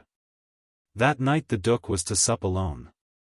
In the privacy of his bureau he reclined languidly on that ottoman for which he sacrificed his loyalty in outbidding his king, the notorious ottoman of Cadet. He buries his face in the pillow. The clock strikes. Unable to restrain his feelings, his grace swallows an olive. At this moment the door gently opens to the sound of soft music, and lo! The most delicate of birds is before the most enamored of men. But what inexpressible dismay now overshadows the countenance of the Duc, horreur, chien. Baptiste, Loiseau. Ah, bon Dieu! Cet oiseau modeste que as déshabille de ses plumes, et que as servi sans papier. It is superfluous to say more, the Duc expired in a paroxysm of disgust. Ha! Ha! Ha! Said his grace on the 3rd day after his decease. He, replied the devil faintly, drawing himself up with an air of hauteur. Why, surely you are not serious, retorted de l'Omelette. I have sinned, c'est vrai, but, my good sir, consider, you have no actual intention of putting such barbarous threats into execution. No what? Said his Majesty. Come, sir, strip. Strip, indeed. Very pretty faith. No, sir, I shall not strip. Who are you, pray, that I, Duc de l'Omelette, Prince de Foie Gras, just come of age, author of the Mazurkiad, and member of the Academy, should divest myself at your bidding of the sweetest pantaloons ever made by Borden, the daintiest robe de chamber ever put together by Rambert, to say nothing of the taking my hair out of paper, not to mention the trouble I should have in drawing off my gloves? Who am I? Ah, true. I am Beelzebub, Prince of the Fly. I took thee, just now, from a rosewood coffin inlaid with ivory. Thou wast curiously scented, and labelled as per invoice. Belial sent thee, my inspector of cemeteries. The pantaloons, which thou sayest were made by Borden, are an excellent pair of linen drawers, and thy robe de chamber is a shroud of no scanty dimensions. Sir, replied the Duc, I am not to be insulted with impunity, sir. I shall take the earliest opportunity of avenging this insult, sir. You shall hear from me. In the meantime au revoir. And the Duc was bowing himself out of the satanic presence, when he was interrupted and brought back by a gentleman in waiting. Hereupon his grace rubbed his eyes, yawned, shrugged his shoulders, reflected. Having become satisfied of his identity, he took a bird's-eye view of his whereabouts. The apartment was superb. Even de l'Omelette pronounced it bien comme il faut. It was not its length nor its breadth, but its height, that was appalling. There was no ceiling, certainly none, but a dense whirling mass of fiery-colored clouds. His Grace's brain reeled as he glanced upward. From above, hung a chain of an unknown blood-red metal, its upper end lost, like the city of Boston, parmi les news. From its nether extremity swung a large cresset. The Duke knew it to be a ruby. But from it there poured a light so intense, so still, so terrible, Persia never worshipped such, Geber never imagined such, Mussulman never dreamed of such when, drugged with opium. He has tottered to a bed of poppies, his back to the flowers, and his face to the god Apollo. The Duke muttered a slight oath, decidedly approbatory. The corners of the room were rounded into niches. 3 of these were filled with statues of gigantic proportions. Their beauty was Grecian, their deformity Egyptian, their tout ensemble French. In the 4th niche the statue was veiled, it was not colossal. But then there was a taper ankle, a sandalled foot. De L'Omelette pressed his hand upon his heart, closed his eyes, raised them, and caught his satanic majesty, in a blush. But the paintings, Caprice. Astarte. Astoreth, 1,000 and the same. And Raphael has beheld them. Yes, Raphael has been here, for did he not paint the? And was he not consequently damned? The paintings, the paintings. O luxury! O love! Who, gazing on those forbidden beauties, shall have eyes for the dainty devices of the golden frames that besprinkled, like stars, the hyacinth and the porphyry walls? But the Duke's heart is fainting within him. He is not, however, as you suppose, dizzy with magnificence, nor drunk with the ecstatic breath of those innumerable censers. C'est vrai que de tout ces choses il a pense beaucoup, mais. The Duc de L'Omelette is terror-stricken, for, through the lurid vista which a single uncurtained window is affording, lo! Gleams the most ghastly of all fires. Le pauvre Duc. He could not help imagining that the glorious, the voluptuous, the never-dying melodies which pervaded that hall, as they passed filtered and transmuted through the alchemy of the enchanted window-panes, were the wailings and the howlings of the hopeless and the damned. And there, too, there, upon the ottoman, who could he be, he, the petit maître, no, the deity, who sat as if carved in marble, Etica surit, with his pale countenance, si amirement? Mais il faut agir, that is to say, a Frenchman never faints outright. Besides, his Grace hated a scene, de L'Omelette is himself again. There were some foils upon a table, some points also. The Duke had studied under il of 8 Tuesday 6 Homs. Now, then, Illinois put s a chapper. He measures 2 points, and, with a grace inimitable, offers His Majesty the choice. Horror! His Majesty does not fence. Mais il Joe, how happy a thought, but His Grace had always an excellent memory. He had dipped in the Diable of Abbé Gualtier. Therein it is said, que le diable n'ose pas refuser un jeu d'écarté. But the chances. True, desperate, but scarcely more desperate than the Duke. Besides, was he not in the secret? Had he not skimmed over Père Lebrun? Was he not a member of the Club Vington? Si je perds, said he, je serai 2 fois perdu, I shall be doubly damned, voilà tout. Here His Grace shrugged his shoulders. Si je gagne, je reviendrai à mes ortolans, que les cartes soyant prepares. His Grace was all care, all attention, His Majesty all confidence. A spectator would have thought of Francis and Charles. His Grace thought of his game. His Majesty did not think, he shuffled. The Duke cut. The cards were dealt. The trump is turned, it is, the King.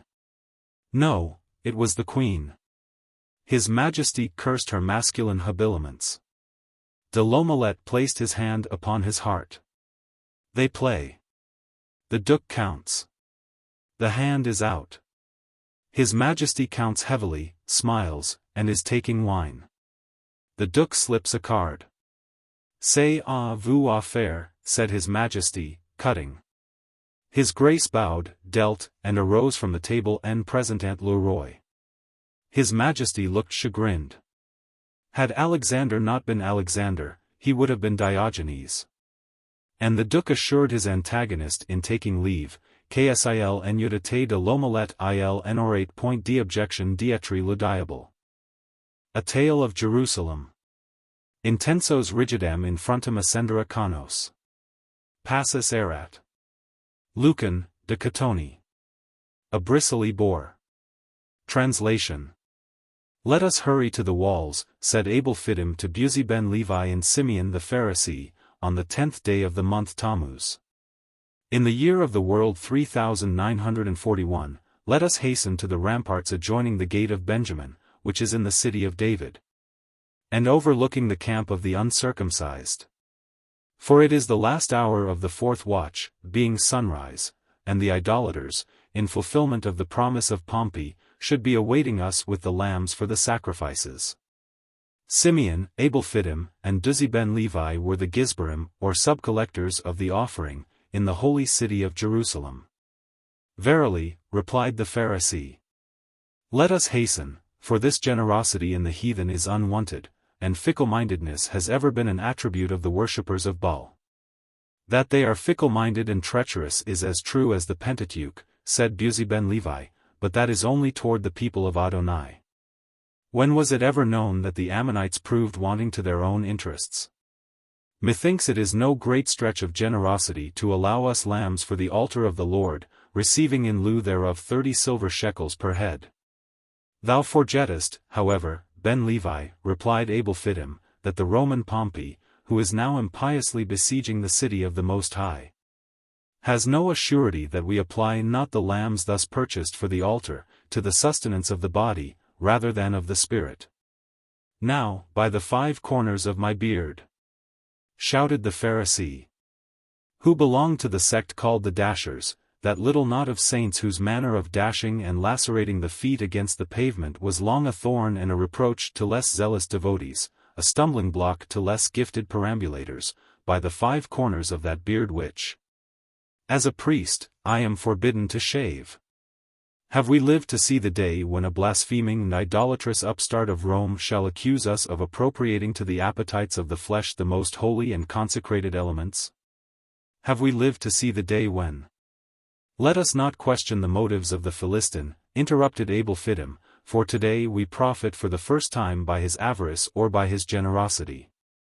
But rather let us hurry to the ramparts, lest offerings should be wanting for that altar whose fire the rains of heaven cannot extinguish, and whose pillars of smoke no tempest can turn aside.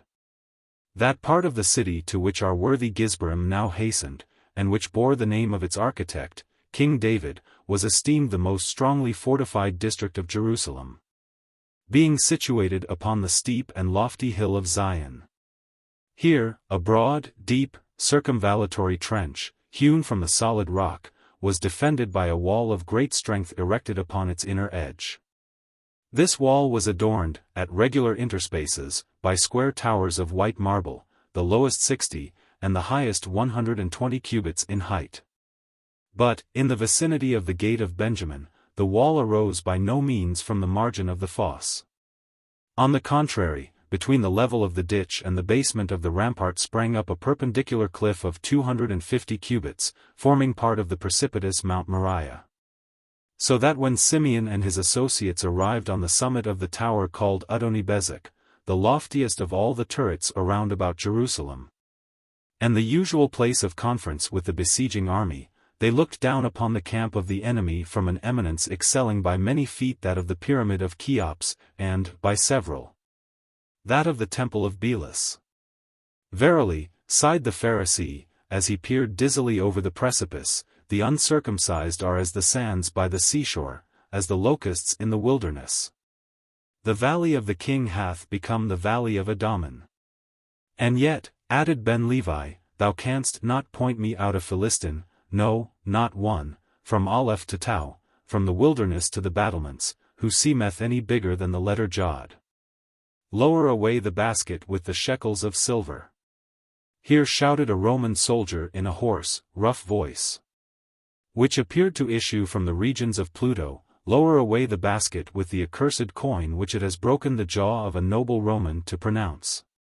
Is it thus you evince your gratitude to our master Pompeius, who, in his condescension, has thought fit to listen to your idolatrous importunities? The god Phoebus, who is a true god, has been chariot for an hour, and were you not to be on the ramparts by sunrise? Pfaall. Do you think that we, the conquerors of the world, have nothing better to do than stand waiting by the walls of every kennel, to traffic with the dogs of the earth?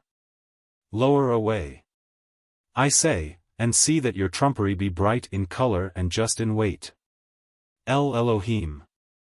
Ejaculated the Pharisee, as the discordant tones of the centurion rattled up the crags of the precipice, and fainted away against the temple. El Elohim, who is the god Phoebus? Whom doth the blasphemer invoke? Thou, Buzi ben Levi, who art read in the laws of the Gentiles, and hast sojourned among them who dabble with the teraphim. Is it Nergal of whom the idolater speaketh, or Ashima, or Nibaz, or Tartak, or Adramelech, or Anamelech, or Sukkisbenith, or Dagon, or Belial, or Balperith, or Balpeor, or Balzebub?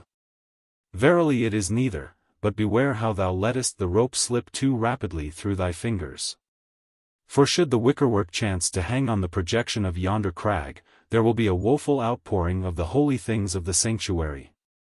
By the assistance of some rudely constructed machinery, the heavily laden basket was now carefully lowered down among the multitude. And, from the giddy pinnacle, the Romans were seen gathering confusedly round it, but owing to the vast height and the prevalence of a fog, no distinct view of their operations could be obtained. Half an hour had already elapsed. We shall be too late, sighed the Pharisee, as at the expiration of this period he looked over into the abyss. We shall be too late. We shall be turned out of office by the Cathalim. No more, responded Abel Fittim, no more shall we feast upon the fat of the land, no longer shall our beards be odorous with frankincense, our loins girded up with fine linen from the temple. Raka, swore Ben Levi, Raka. Do they mean to defraud us of the purchase money? Or, holy Moses, are they weighing the shekels of the tabernacle? They have given the signal at last. Cried the Pharisee, they have given the signal at last. Pull away, Abel Fittim, and thou, Buzi ben Levi, pull away. For verily the Philistines have either still hold upon the basket, or the Lord hath softened their hearts to place therein a beast of good weight. And the Gizbarim pulled away, while their burden swung heavily upward through the still increasing mist. Busho he. As, at the conclusion of an hour, some object at the extremity of the rope became indistinctly visible, Busho he, was the exclamation which burst from the lips of Ben Levi. Busho he. For shame, it is a ram from the thickets of Engedi, and as rugged as the valley of Jehoshaphat. It is a firstling of the flock, said Abel Fittim, I know him by the bleeding of his lips, and the innocent folding of his limbs. His eyes are more beautiful than the jewels of the pectoral, and his flesh is like the honey of Hebron. It is a fatted calf from the pastures of Bashan, said the Pharisee. The heathen have dealt wonderfully with us, let us raise up our voices in a psalm, let us give thanks on the shawm and on the psaltery, on the harp and on the huggab, on the cithern and on the sackbut. It was not until the basket had arrived within a few feet of the Gizbarim that a low grunt betrayed to their perception a hog of no common size. Now El Emanu. Slowly and with upturned eyes ejaculated the trio, as, letting go their hold, the emancipated porker tumbled headlong among the Philistines. El Emanu, God be with us, it is the unutterable flesh. Loss of breath. Oh breathe not, etc. Moore's melodies. The most notorious ill fortune must in the end yield to the untiring courage of philosophy, as the most stubborn city to the ceaseless vigilance of an enemy. Shalmaneser, as we have it in holy writings, lay 3 years before Samaria, yet it fell. Sardanapalus, C. Diodorus, maintained himself 7 in Nineveh, but to no purpose. Troy expired at the close of the 2nd lustrum. And Azoth, as Aristeas declares upon his honor as a gentleman, opened at last her gates to Psammiticus, after having barred them for the 5th part of a century. "Thou wretch, thou vixen! Thou shrew," said I to my wife on the morning after our wedding, "thou witch, thou hag, thou whippersnapper, thou sink of iniquity, thou fiery-faced quintessence of all that is abominable. Thou," here standing upon tiptoe, seizing her by the throat, and placing my mouth close to her ear, I was preparing to launch forth a new and more decided epithet of opprobrium, which should not fail, if ejaculated, to convince her of her insignificance, when to my extreme horror and astonishment I discovered that I had lost my breath. The phrases, "I am out of breath," "I have lost my breath," etc., are often enough repeated in common conversation. But it had never occurred to me that the terrible accident of which I speak could bona fide and actually happen. Imagine, that is, if you have a fanciful turn, imagine, I say, my wonder, my consternation, my despair. There is a good genius, however, which has never entirely deserted me. In my most ungovernable moods I still retain a sense of propriety, et le chemin de passions me conduit, as Lord Edouard in the Julie says it did him, à la philosophie véritable.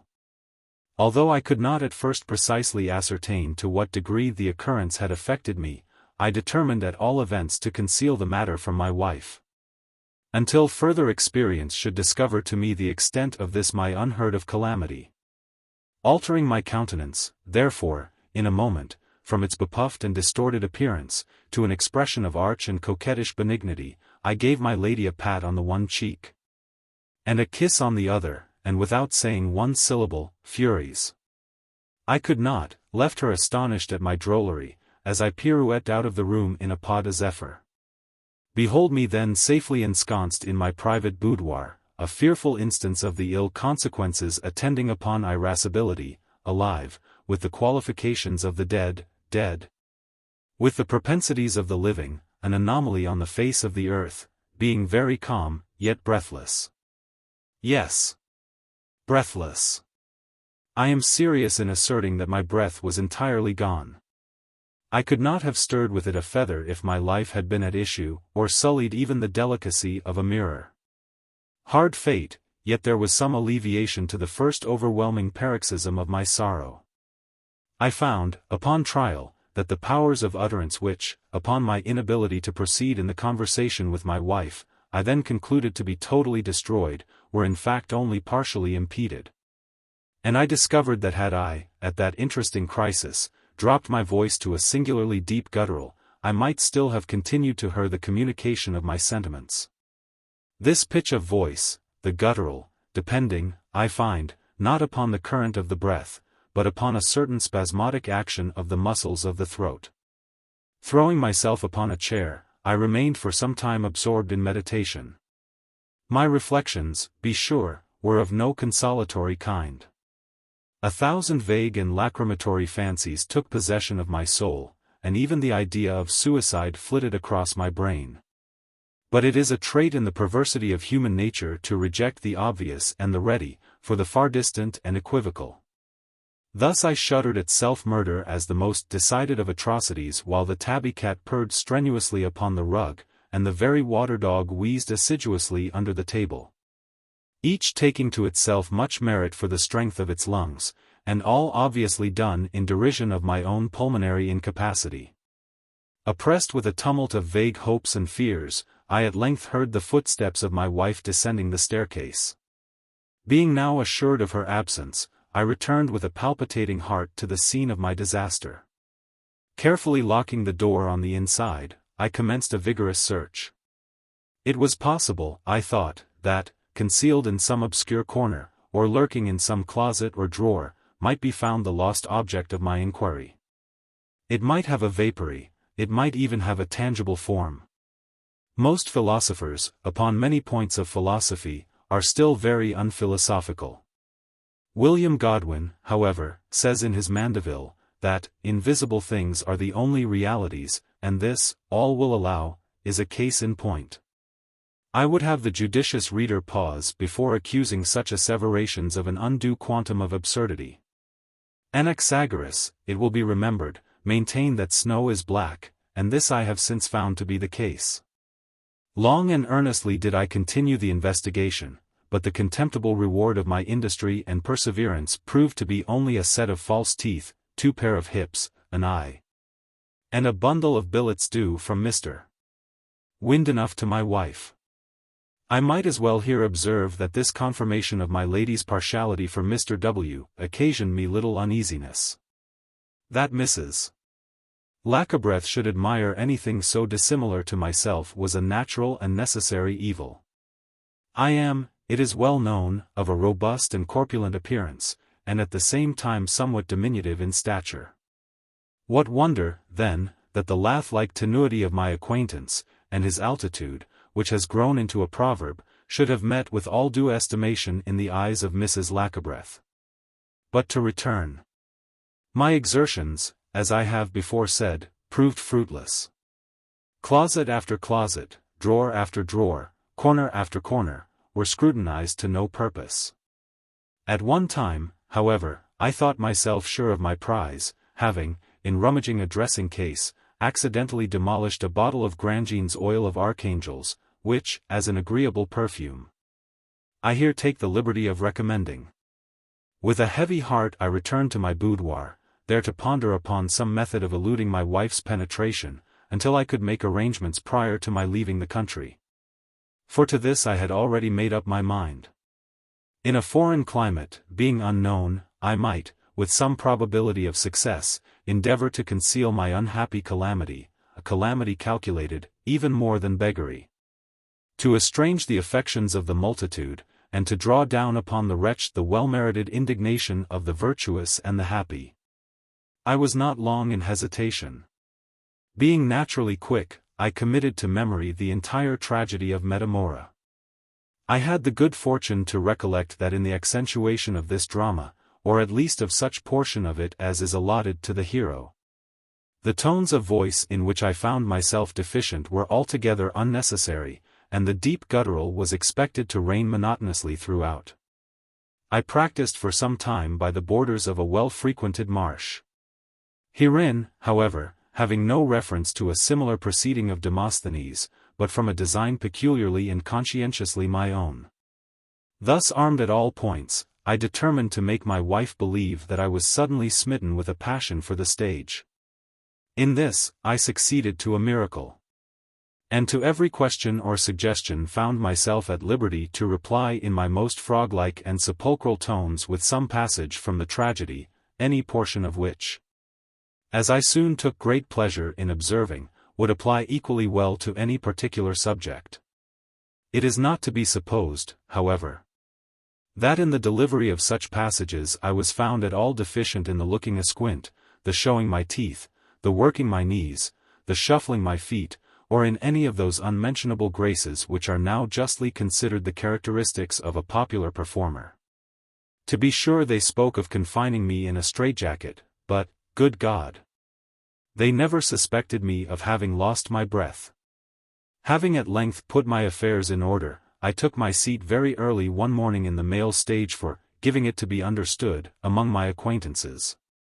That business of the last importance required my immediate personal attendance in that city.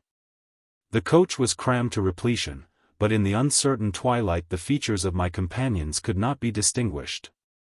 Without making any effectual resistance, I suffered myself to be placed between 2 gentlemen of colossal dimensions, while a third, of a size larger, requesting pardon for the liberty he was about to take, threw himself upon my body at full length, and falling asleep in an instant, drowned all my guttural ejaculations for relief, in a snore which would have put to blush the roarings of the bull of Phalaris.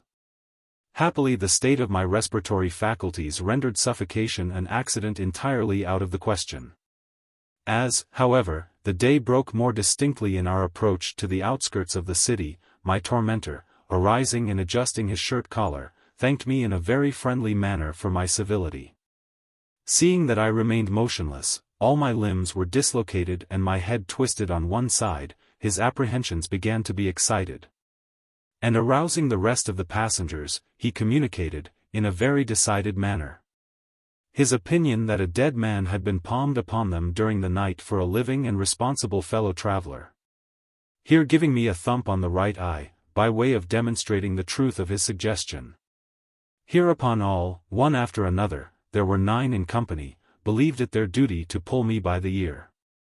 A young practicing physician, too, having applied a pocket mirror to my mouth, and found me without breath, the assertion of my persecutor was pronounced a true bill. And the whole party expressed a determination to endure tamely no such impositions for the future, and to proceed no farther with any such carcasses for the present. I was here, accordingly, thrown out at the sign of the Crow, by which tavern the coach happened to be passing, without meeting with any farther accident than the breaking of both my arms under the left hind wheel of the vehicle. I must besides do the driver the justice to state that he did not forget to throw after me the largest of my trunks, which, unfortunately falling on my head, fractured my skull in a manner at once interesting and extraordinary. The landlord of the Crow, who is a hospitable man, finding that my trunk contained sufficient to indemnify him for any little trouble he might take in my behalf, sent forthwith for a surgeon of his acquaintance, and delivered me to his care with a bill and receipt for $10. The purchaser took me to his apartments and commenced operations immediately. Having cut off my ears, however, he discovered signs of animation. He now rang the bell, and sent for a neighboring apothecary with whom to consult in the emergency. In case of his suspicions with regard to my existence proving ultimately correct, he, in the meantime, made an incision in my stomach, and removed several of my viscera for private dissection. The apothecary had an idea that I was actually dead. This idea I endeavored to confute, kicking and plunging with all my might, and making the most furious contortions, for the operations of the surgeon had, in a measure, restored me to the possession of my faculties. All, however, was attributed to the effects of a new galvanic battery, wherewith the apothecary, who is really a man of information, performed several curious experiments, in which, from my personal share in their fulfillment, I could not help feeling deeply interested. It was a course of mortification to me, nevertheless, that although I made several attempts at conversation, my powers of speech were so entirely in abeyance, that I could not even open my mouth. Much less, then, make reply to some ingenious but fanciful theories of which, under other circumstances, my minute acquaintance with the Hippocratian pathology would have afforded me a ready confutation. Not being able to arrive at a conclusion, the practitioners remanded me for farther examination. I was taken up into a garret.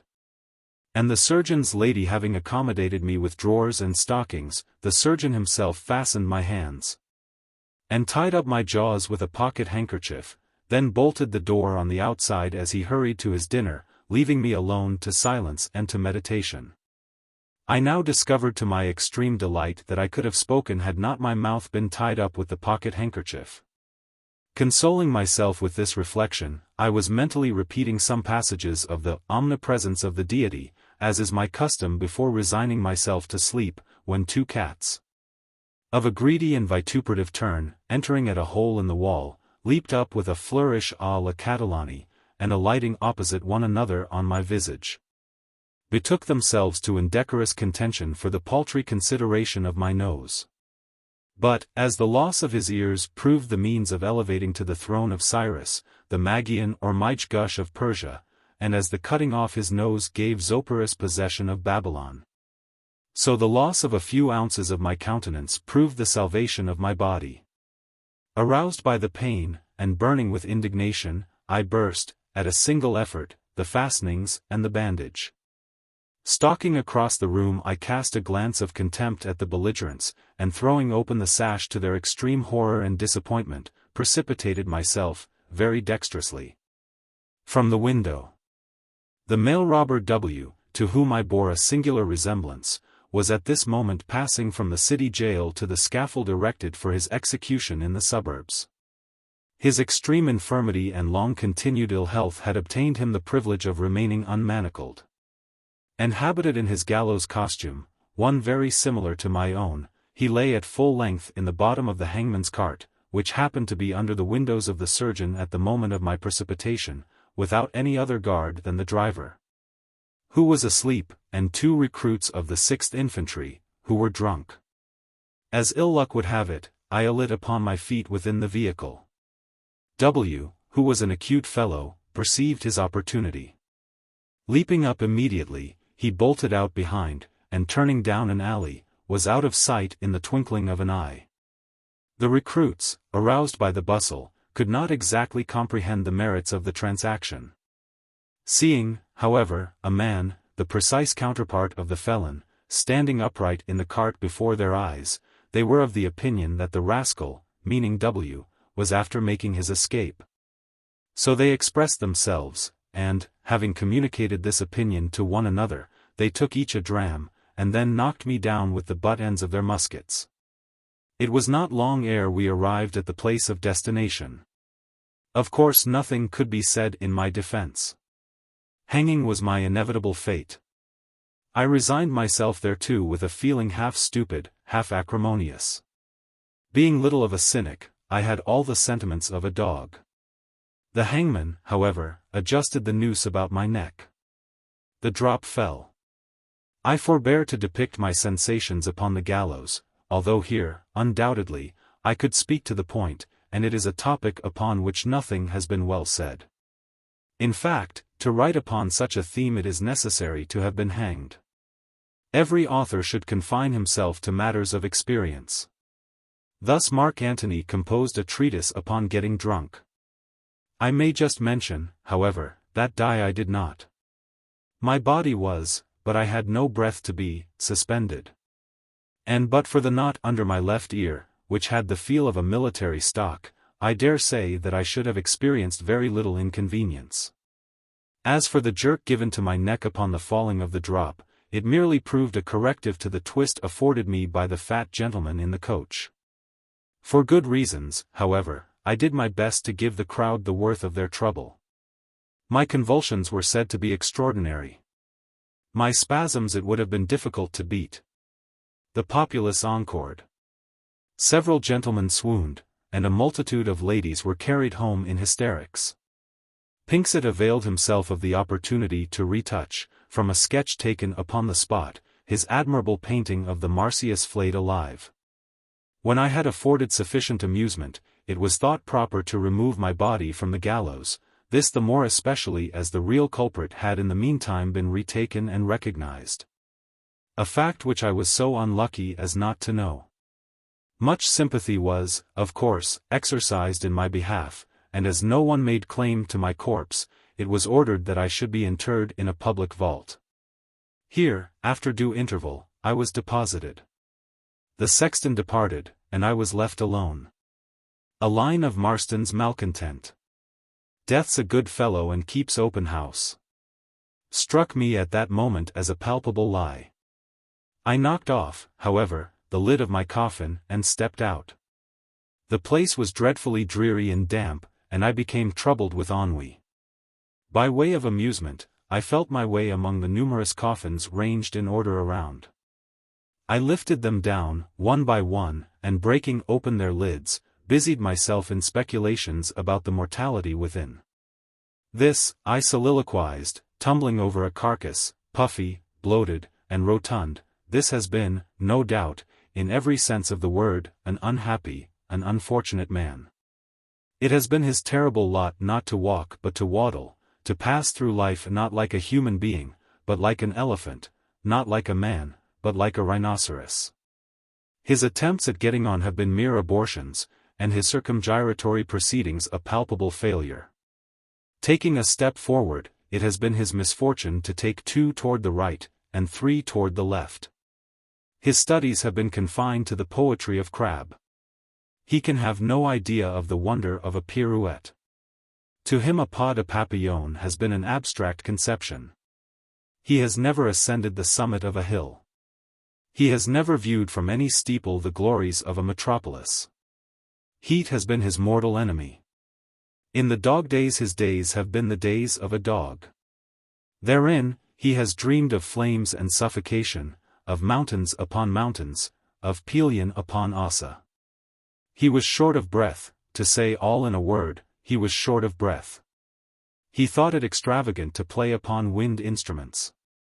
He was the inventor of self-moving fans, wind sails, and ventilators. He patronized DuPont the bellows maker, and he died miserably in attempting to smoke a cigar. His was a case in which I feel a deep interest, a lot in which I sincerely sympathize. But here, said I, here, and I dragged spitefully from its receptacle a gaunt, tall and peculiar-looking form, whose remarkable appearance struck me with a sense of unwelcome familiarity. Here is a wretch entitled to no earthly commiseration. Thus saying, in order to obtain a more distinct view of my subject, I applied my thumb and forefinger to its nose, and causing it to assume a sitting position upon the ground, held it thus at the length of my arm, while I continued my soliloquy. Entitled, I repeated, to no earthly commiseration. Who indeed would think of compassioning a shadow? Besides, has he not had his full share of the blessings of mortality? He was the originator of tall monuments, shot towers, lightning rods, Lombardy poplars. His treatise upon shades and shadows has immortalized him. He edited with distinguished ability the last edition of South on the Bones. He went early to college and studied pneumatics. He then came home, talked eternally, and played upon the French horn. He patronized the bagpipes. Captain Barclay, who walked against time, would not walk against him. Wyndham and Allbreath were his favorite writers, his favorite artist, Phys. He died gloriously while inhaling gas, levi que flatta corrupitur, like the fama pudicity in Hieronymus. 4. He was indubitably a. How can you, interrupted the object of my animadversions, gasping for breath, and tearing off, with a desperate exertion, the bandage around its jaws. How can you, Mr. Lackabreath, be so infernally cruel as to pinch me in that manner by the nose? Did you not see how they had fastened up my mouth, and you must know, if you know anything, how vast a superfluity of breath I have to dispose of. If you do not know, however, sit down and you shall see. In my situation it is really a great relief to be able to open one's mouth, to be able to expatiate, to be able to communicate with a person like yourself, who do not think yourself called upon at every period to interrupt the thread of a gentleman's discourse. Interruptions are annoying and should undoubtedly be abolished, don't you think so? No reply. I beg you, one person is enough to be speaking at a time. I shall be done by and by, and then you may begin. How the devil, sir, did you get into this place? Not a word, I beseech you. Been here some time myself. Terrible accident. Heard of it, I suppose? Awful calamity, walking under your windows, some short while ago, about the time you were stage-struck. Horrible occurrence. Heard of catching one's breath? Hold your tongue, I tell you. I caught somebody else's. Had always too much of my own. Met Blab at the corner of the street. Wouldn't give me a chance for a word, couldn't get in a syllable edgeways, attacked, consequently. With epilepsis, Blab made his escape, damn all fools. They took me up for dead, and put me in this place. Pretty doings all of them. Heard all you said about me, every word a lie, horrible, wonderful, outrageous, hideous, incomprehensible. Etc., etc., etc., etc. It is impossible to conceive my astonishment at so unexpected a discourse, or the joy with which I became gradually convinced at the breath so fortunately caught by the gentleman, whom I soon recognized as my neighbor Windenough, was, in fact, the identical expiration mislaid by myself in the conversation with my wife. Time, place, and circumstances rendered it a matter beyond question. I did not, however, immediately release my hold upon Mr. W. S. Proboscis, not at least during the long period in which the inventor of Lombardy poplars continued to favor me with his explanations. In this respect I was actuated by that habitual prudence which has ever been my predominating trait. I reflected that many difficulties might still lie in the path of my preservation which only extreme exertion on my part would be able to surmount. Many persons, I considered, are prone to estimate commodities in their possession, however valueless to the then proprietor, however troublesome or distressing, in direct ratio with the advantages to be derived by others from their attainment, or by themselves from their abandonment. Might not this be the case with Mr. Windenough? In displaying anxiety for the breath of which he was at present so willing to get rid, might I not lay myself open to the exactions of his avarice? There are scoundrels in this world, I remembered with a sigh, who will not scruple to take unfair opportunities with even a next-door neighbor. And, this remark is from Epictetus, it is precisely at that time when men are most anxious to throw off the burden of their own calamities that they feel the least desirous of relieving them in others. Upon considerations similar to these, and still retaining my grasp upon the nose of Mr. W., I accordingly thought proper to model my reply. Monster! I began in a tone of the deepest indignation, monster and double-winded idiot. Dost thou, whom for thine iniquities it has pleased heaven to accurse with a twofold respiration, dost thou, I say, presume to address me in the familiar language of an old acquaintance? I lie, forsooth. And hold my tongue, to be sure, pretty conversation indeed, to a gentleman with a single breath. All this, too, when I have it in my power to relieve the calamity under which thou dost so justly suffer, to curtail the superfluities of thine unhappy respiration. Like Brutus, I paused for a reply, with which, like a tornado, Mr. Windenough immediately overwhelmed me. Protestation followed upon protestation, and apology upon apology. There were no terms with which he was unwilling to comply, and there were none of which I failed to take the fullest advantage. Preliminaries being at length arranged, my acquaintance delivered me the respiration, for which, having carefully examined it, I gave him afterward a receipt. I am aware that by many I shall be held to blame for speaking in a manner so cursory, of a transaction so impalpable. It will be thought that I should have entered more minutely into the details of an occurrence by which, and this is very true, much new light might be thrown upon a highly interesting branch of physical philosophy. To all this I am sorry that I cannot reply. A hint is the only answer which I am permitted to make. There were circumstances, but I think it much safer upon consideration to say as little as possible about an affair so delicate, I repeat. And at the time involving the interests of a third party whose sulphureous resentment I have not the least desire, at this moment, of incurring. We were not long after this necessary arrangement in effecting an escape from the dungeons of the sepulchre. The united strength of our resuscitated voices was soon sufficiently apparent. Scissors, the Whig editor, republished a treatise upon the nature and origin of subterranean noises.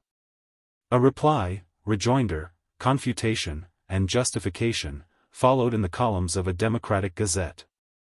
It was not until the opening of the vault to decide the controversy, that the appearance of Mr.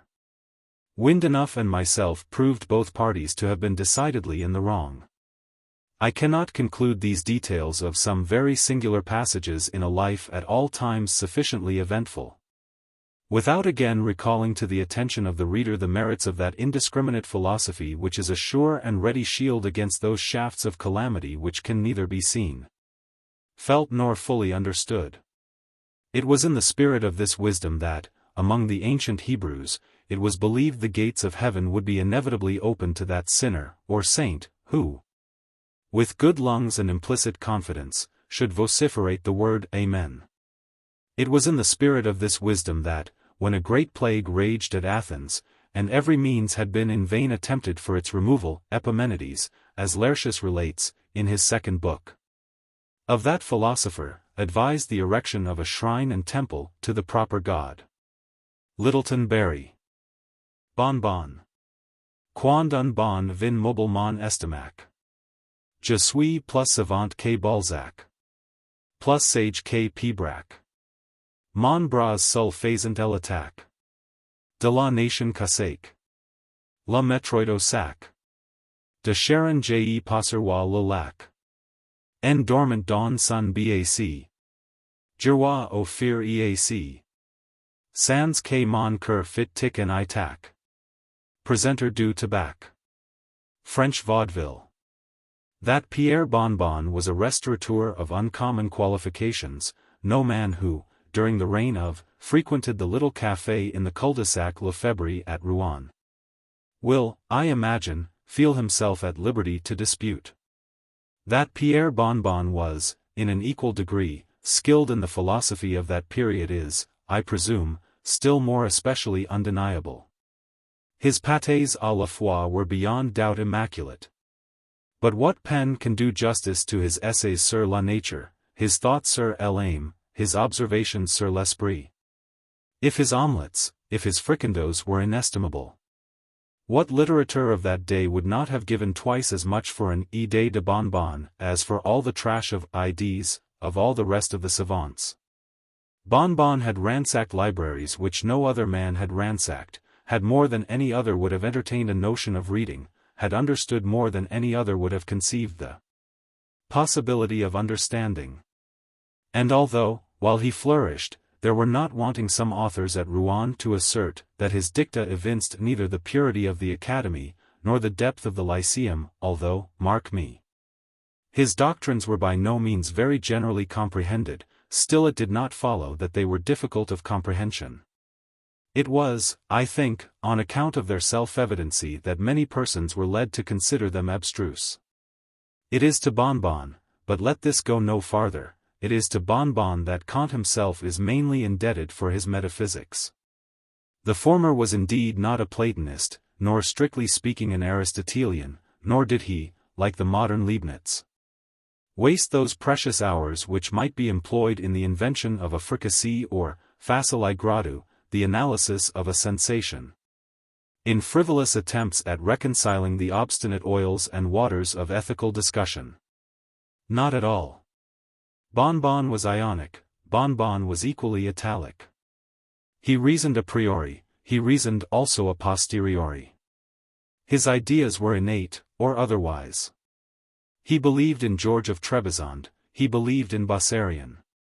Bonbon was emphatically a Bonbonist. I have spoken of the philosopher in his capacity of restaurateur. I would not, however, have any friend of mine imagine that, in fulfilling his hereditary duties in that line, our hero wanted a proper estimation of their dignity and importance. Far from it. It was impossible to say in which branch of his profession he took the greater pride. In his opinion the powers of the intellect held intimate connection with the capabilities of the stomach. I am not sure, indeed, that he greatly disagreed with the Chinese, who held that the soul lies in the abdomen. The Greeks at all events were right, he thought, who employed the same words for the mind and the diaphragm.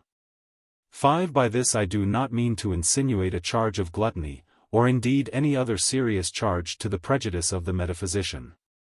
If Pierre Bonbon had his failings, and what great man has not 1,000? If Pierre Bonbon, I say, had his failings, they were failings of very little importance, faults indeed which, in other tempers, have often been looked upon rather in the light of virtues. As regards one of these foibles, I should not even have mentioned it in this history but for the remarkable prominency, the extreme alto relievo, in which it jutted out from the plane of his general disposition. He could never let slip an opportunity of making a bargain. Not that he was avaricious, no. It was by no means necessary to the satisfaction of the philosopher that the bargain should be to his own proper advantage. Provided a trade could be effected, a trade of any kind, upon any terms, or under any circumstances, a triumphant smile was seen for many days thereafter to enlighten his countenance, and a knowing wink of the eye to give evidence of his sagacity. At any epoch it would not be very wonderful if a humor so peculiar as the one I have just mentioned, should elicit attention and remark. At the epoch of our narrative, had this peculiarity not attracted observation, there would have been room for wonder indeed. It was soon reported that, upon all occasions of the kind, the smile of Bonbon was wont to differ widely from the downright grin with which he would laugh at his own jokes, or welcome an acquaintance. Hints were thrown out of an exciting nature, stories were told of perilous bargains made in a hurry and repented of at leisure. And instances were adduced of unaccountable capacities, vague longings, and unnatural inclinations implanted by the author of all evil for wise purposes of his own. The philosopher had other weaknesses, but they are scarcely worthy our serious examination. For example, there are few men of extraordinary profundity who are found wanting in an inclination for the bottle. Whether this inclination be an exciting cause, or rather a valid proof of such profundity, it is a nice thing to say. Bon Bon, as far as I can learn, did not think the subject adapted to minute investigation, nor do I. Yet in the indulgence of a propensity so truly classical, it is not to be supposed that the restaurateur would lose sight of that intuitive discrimination which was wont to characterize, at one and the same time, his essays and his omelettes. In his seclusions the vin de Bourgogne had its allotted hour, and there were appropriate moments for the Côtes du Rhône. With him Sauterne was to Madoc what Catullus was to Homer. He would sport with a syllogism in sipping St. Perry, but unravel an argument over Clos de Vougeot, and upset a theory in a torrent of Chambertin. Well had it been if the same quick sense of propriety had attended him in the peddling propensity to which I have formerly alluded, but this was by no means the case. Indeed, to say the truth, that trait of mind in the philosophic Bon Bon did begin at length to assume a character of strange intensity and mysticism, and appeared deeply tinctured with the diablerie of his favorite German studies. To enter the little café in the cul-de-sac Lefebvre was, at the period of our tale, to enter the sanctum of a man of genius. Bon Bon was a man of genius. There was not a sous-cuisinier in Rouen, who could not have told you that Bon Bon was a man of genius. His very cat knew it, and forbore to whisk her tail in the presence of the man of genius. His large water-dog was acquainted with the fact, and upon the approach of his master, betrayed his sense of inferiority by a sanctity of deportment, a debasement of the ears, and a dropping of the lower jaw not altogether unworthy of a dog. It is, however, true that much of this habitual respect might have been attributed to the personal appearance of the metaphysician. A distinguished exterior will, I am constrained to say, have its way even with a beast. And I am willing to allow much in the outward man of the restaurateur calculated to impress the imagination of the quadruped. There is a peculiar majesty about the atmosphere of the little grate, if I may be permitted so equivocal an expression, which mere physical bulk alone will be found at all times inefficient in creating. If, however, Bon Bon was barely 3 feet in height, and if his head was diminutively small, still it was impossible to behold the rotundity of his stomach without a sense of magnificence nearly bordering upon the sublime. In its size both dogs and men must have seen a type of his acquirements, in its immensity a fitting habitation for his immortal soul. I might here, if it so pleased me, dilate upon the matter of habiliment, and other mere circumstances of the external metaphysician.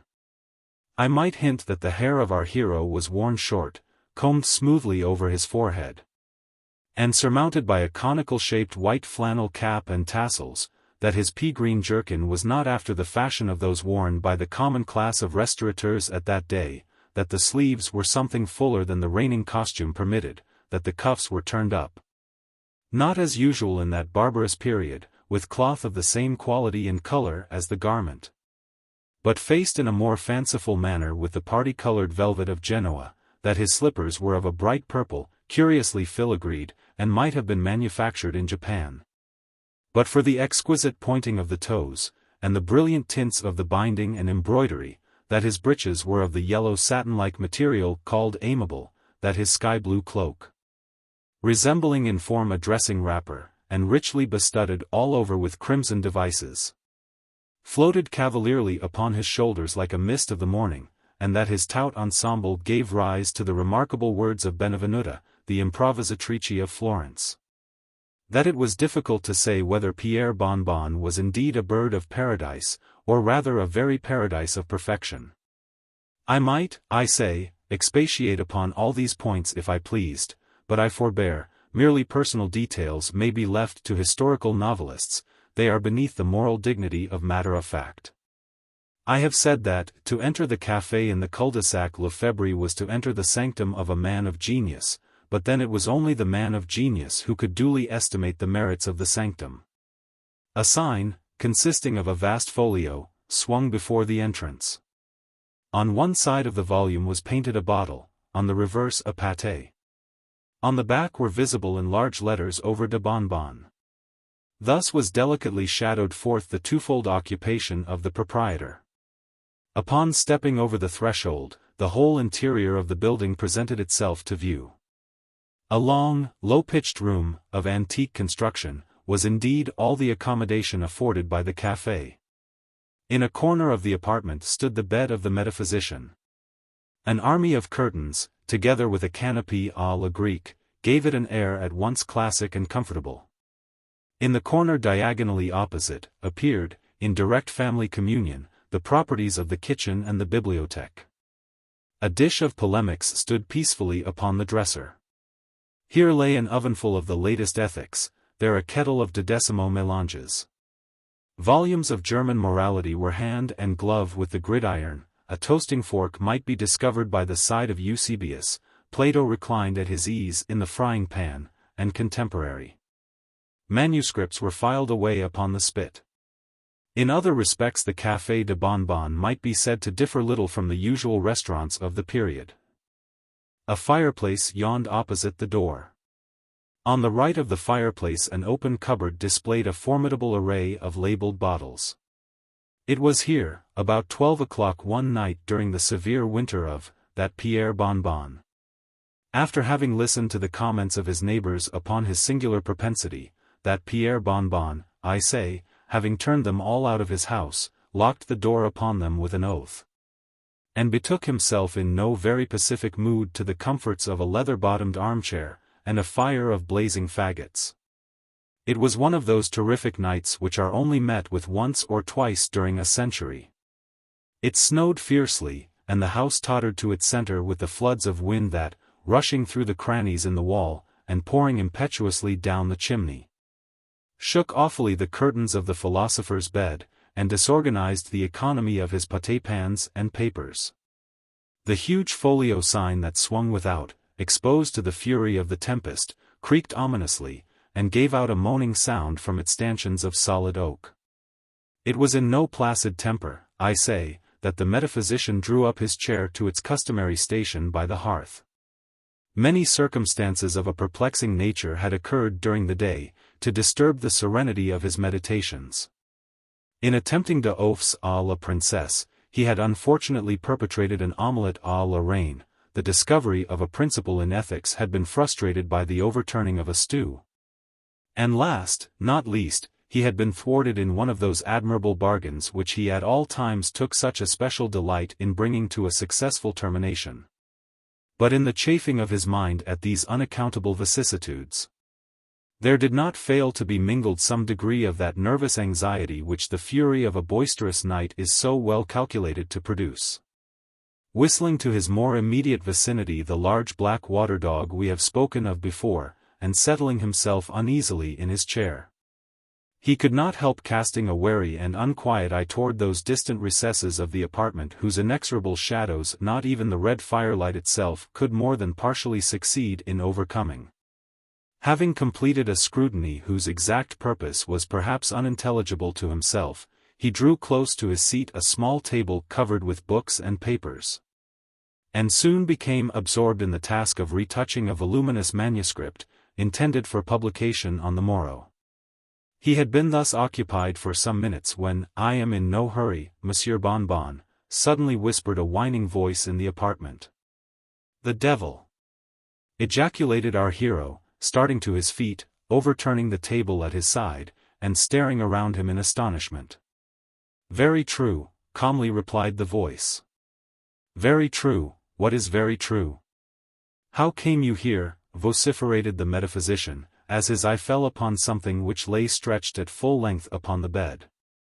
"I was saying," said the intruder, without attending to the interrogatives, "I was saying that I am not at all pushed for time, that the business upon which I took the liberty of calling is of no pressing importance, in short, that I can very well wait until you have finished your exposition."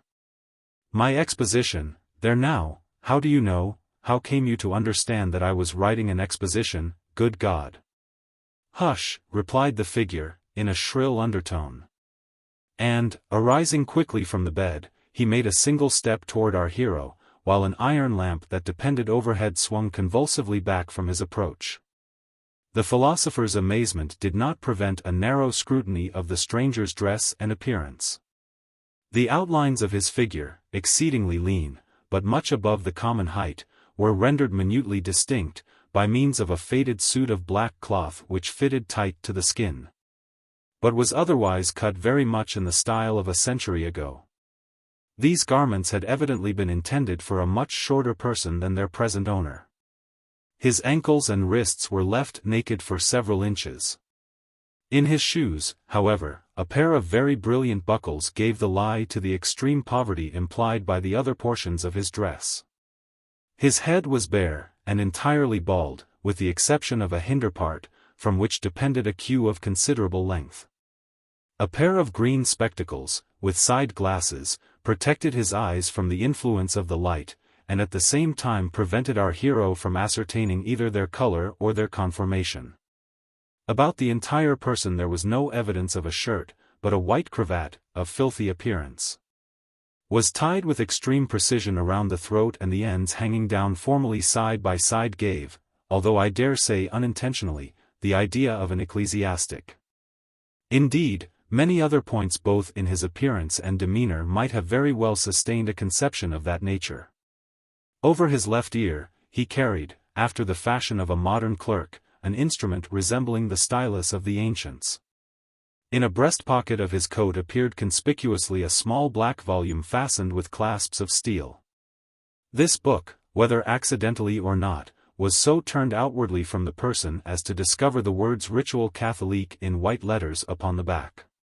His entire physiognomy was interestingly saturnine, even cadaverously pale. The forehead was lofty, and deeply furrowed with the ridges of contemplation. The corners of the mouth were drawn down into an expression of the most submissive humility. There was also a clasping of the hands, as he stepped toward our hero, a deep sigh, and altogether a look of such utter sanctity as could not have failed to be unequivocally prepossessing.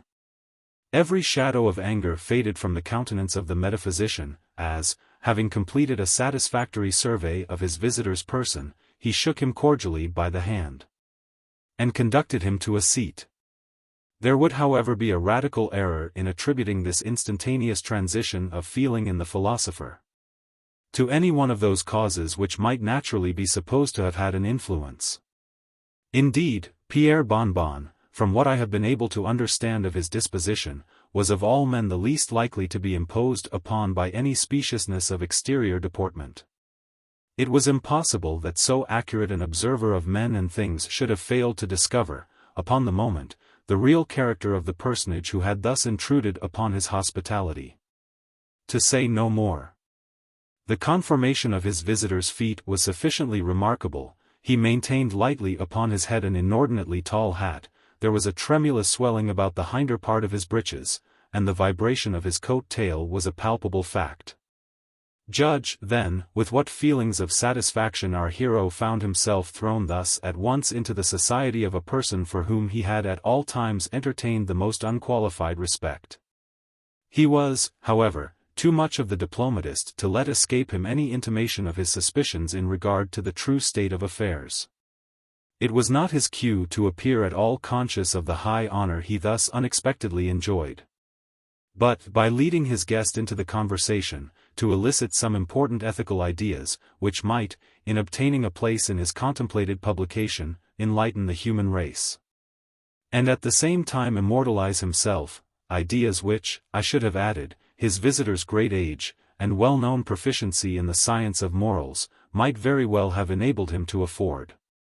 Actuated by these enlightened views, our hero bade the gentleman sit down, while he himself took occasion to throw some faggots upon the fire, and place upon the now re-established table some bottles of mousseux. Having quickly completed these operations, he drew his chair vis-a-vis to his companion's, and waited until the latter should open the conversation. But plans even the most skillfully matured are often thwarted in the outset of their application, and the restaurateur found himself nonplussed by the very first words of his visitor's speech. "I see you know me, Bonbon," said he. "Ha! Ha! Ha! he,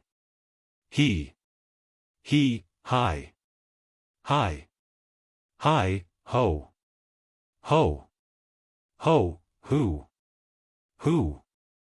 who. And the devil, dropping at once the sanctity of his demeanor, opened to its fullest extent a mouth from ear to ear, so as to display a set of jagged and fawn-like teeth, and, throwing back his head, laughed long, loudly, wickedly, and uproariously, while the black dog, crouching down upon his haunches, joined lustily in the chorus, and the tabby cat, flying off at a tangent, stood up on end, and shrieked in the farthest corner of the apartment. Not so the philosopher. He was too much a man of the world either to laugh like the dog, or by shrieks to betray the indecorous trepidation of the cat. It must be confessed, he felt a little astonishment to see the white letters which formed the words Ritual Catholique on the book in his guest's pocket, momently changing both their color and their import, and in a few seconds, in place of the original title the words Regitor de Condamnes blazed forth in characters of red. This startling circumstance, when Bonbon replied to his visitor's remark, imparted to his manner an air of embarrassment which probably might, not otherwise have been observed. "Why, sir," said the philosopher, "why, sir, to speak sincerely, I believe you are, upon my word, the dest, that is to say. I think, I imagine, I have some very faint idea, of the remarkable honor." "Oh! Ah, yes, very well," interrupted His Majesty, "say no more, I see how it is." And hereupon, taking off his green spectacles, he wiped the glasses carefully with the sleeve of his coat, and deposited them in his pocket. If Bonbon had been astonished at the incident of the book, his amazement was now much increased by the spectacle which here presented itself to view. In raising his eyes, with a strong feeling of curiosity to ascertain the color of his guests, he found them by no means black, as he had anticipated, nor gray, as might have been imagined, nor yet hazel nor blue, nor indeed yellow nor red, nor purple, nor white, nor green, nor any other color in the heavens above, or in the earth beneath, or in the waters under the earth. In short, Pierre Bonbon not only saw plainly that His Majesty had no eyes whatsoever, but could discover no indications of their having existed at any previous period, for the space where eyes should naturally have been was, I am constrained to say, simply a dead level of flesh. It was not in the nature of the metaphysician to forbear making some inquiry into the sources of so strange a phenomenon, and the reply of His Majesty was at once prompt, dignified, and satisfactory. "Eyes. My dear Bonbon, eyes. Did you say? Oh, ah, I perceive. The ridiculous prints, which are in circulation, have given you a false idea of my personal appearance. Eyes, true. Eyes, Pierre Bonbon, are very well in their proper place, that, you would say, is the head, right, the head of a worm. To you, likewise, these optics are indispensable, yet I will convince you that my vision is more penetrating than your own. There is a cat I see in the corner, a pretty cat, look at her, observe her well. Now, Bonbon, do you behold the thoughts, I say, the ideas, the reflections, which are being engendered in her pericranium? There it is, now, you do not. She is thinking we admire the length of her tail and the profundity of her mind. She has just concluded that I am the most distinguished of ecclesiastics, and that you are the most superficial of metaphysicians. Thus you see I am not altogether blind. But to one of my profession, the eyes you speak of would be merely an encumbrance, liable at any time to be put out by a toasting iron, or a pitchfork. To you, I allow, these optical affairs are indispensable. Endeavor, Bonbon, to use them well, my vision is the soul." Hereupon the guest helped himself to the wine upon the table, and pouring out a bumper for Bonbon, requested him to drink it without scruple, and make himself perfectly at home. "A clever book that of yours, Pierre," resumed His Majesty, tapping our friend knowingly upon the shoulder, as the latter put down his glass after a thorough compliance with his visitor's injunction. A clever book that of yours, upon my honor. It's a work after my own heart. Your arrangement of the matter, I think, however, might be improved, and many of your notions remind me of Aristotle. That philosopher was one of my most intimate acquaintances. I liked him as much for his terrible ill temper, as for his happy knack at making a blunder. There is only one solid truth in all that he has written, and for that I gave him the hint out of pure compassion for his absurdity. I suppose, Pierre Bonbon, you very well know to what divine moral truth I am alluding? Cannot say that I. Indeed. Why, it was I who told Aristotle that by sneezing, men expelled superfluous ideas through the proboscis. Which is, hiccup. Undoubtedly the case, said the metaphysician, while he poured out for himself another bumper of Moussou, and offered his snuff-box to the fingers of his visitor. There was Plato, too, continued his Majesty, modestly declining the snuff-box and the compliment it implied. There was Plato, too, for whom I, at one time, felt all the affection of a friend. You knew Plato, Bonbon? Ah, no, I beg 1,000 pardons. He met me at Athens, one day, in the Parthenon, and told me he was distressed for an idea. I bade him write down that nu omicron epsilon sigma tau iota nu alpha upsilon lambda omicron. He said that he would do so, and went home, while I stepped over to the pyramids. But my conscience smote me for having uttered a truth, even to aid a friend, and hastening back to Athens, I arrived behind the philosopher's chair as he was inditing the alpha upsilon lambda omicron. Giving the lamma a fillip with my finger, I turned it upside down. So the sentence now read nu omicron epsilon sigma tau iota nu alpha upsilon gamma omicron, and is, you perceive, the fundamental doctrines in his metaphysics. Were you ever at Rome? Asked the restaurateur, as he finished his second bottle of Moussou, and drew from the closet a larger supply of Chambertin. But once, Monsieur Bonbon, but once. There was a time, said the devil, as if reciting some passage from a book, there was a time when occurred an anarchy of 5 years, during which the Republic, bereft of all its officers, had no magistracy besides the tribunes of the people, and these were not legally vested with any degree of executive power. At that time, Monsieur Bonbon, at that time only I was in Rome. And I have no earthly acquaintance, consequently, with any of its philosophy. 6. What do you think of, hiccup, Epicurus? What do I think of whom? Said the devil, in astonishment. You cannot surely mean to find any fault with Epicurus. What do I think of Epicurus? Do you mean me, sir? I am Epicurus. I am the same philosopher who wrote each of the 300 treatises commemorated by Diogenes Laertes. That's a lie, said the metaphysician, for the wine had gotten a little into his head. Very well, sir, very well, indeed, sir, said his Majesty, apparently much flattered. That's a lie, repeated the restaurateur, dogmatically. That's a lie. Well, have it your own way, said the devil, pacifically, and Bonbon, having beaten his Majesty at argument, thought it his duty to conclude a second bottle of Chambertin. As I was saying, resumed the visitor, as I was observing a little while ago, there are some very outre notions in that book of yours, Monsieur Bonbon. What, for instance, do you mean by all that humbug about the soul? Pray, sir, what is the soul? The soul, replied the metaphysician, referring to his MS, is undoubtedly. No, sir. Indubitably. No, sir. Indisputably. No, sir. Evidently. No, sir. Incontrovertibly.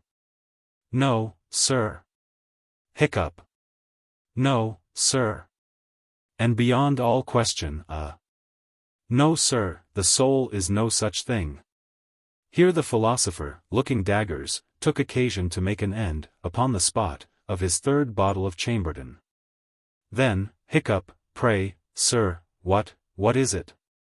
That is neither here nor there, Monsieur Bonbon, replied his Majesty, musingly. I have tasted, that is to say, I have known some very bad souls, and some too, pretty good ones.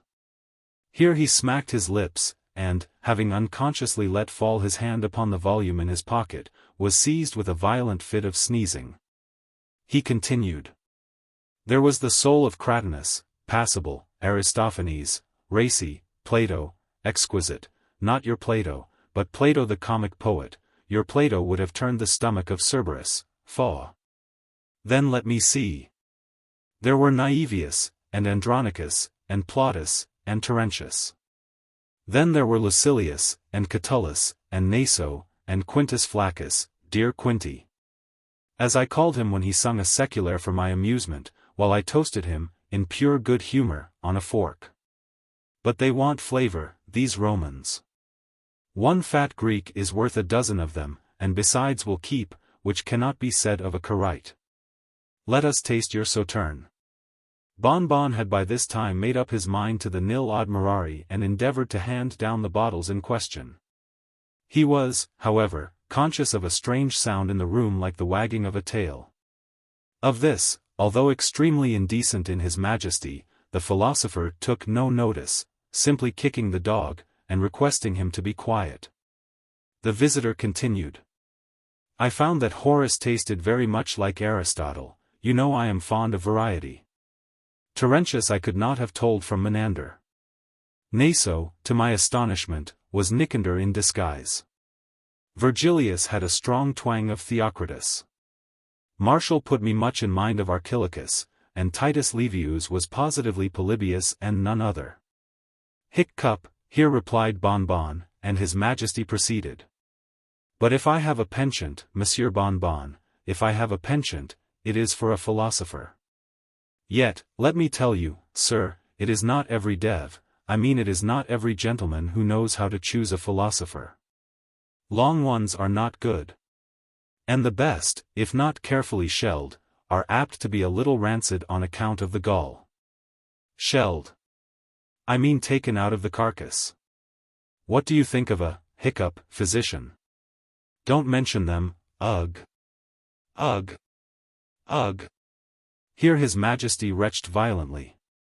I never tasted but one, that rascal Hippocrates, smelt of asafoetida, ugh. Ugh. Ugh. Caught a wretched cold washing him in the Styx, and after all he gave me the cholera morbus. The hiccup, wretch, ejaculated Bon Bon, the hiccup, abortion of a pillbox. And the philosopher dropped a tear. After all, continued the visitor, after all, if a gentleman wishes to live, he must have more talents than one or two. And with us a fat face is an evidence of diplomacy. How so? Why, we are sometimes exceedingly pushed for provisions. You must know that, in a climate so sultry as mine, it is frequently impossible to keep a spirit alive for more than 2 or 3 hours. And after death, unless pickled immediately, and a pickled spirit is not good, they will smell, you understand, eh? Putrefaction is always to be apprehended when the souls are consigned to us in the usual way. Hiccup, hiccup, good God! How do you manage? Here the iron lamp commenced swinging with redoubled violence, and the devil half started from his seat. However, with a slight sigh, he recovered his composure, merely saying to our hero in a low tone, I tell you what, Pierre Bon Bon, we must have no more swearing. The host swallowed another bumper, by way of denoting thorough comprehension and acquiescence, and the visitor continued. Why, there are several ways of managing. The most of us starve, some put up with the pickle, for my part one purchase my spirits vivendi corpori, in which case I find they keep very well. But the body, hiccup, the body. The body, well, what of the body, oh? Ah! I perceive.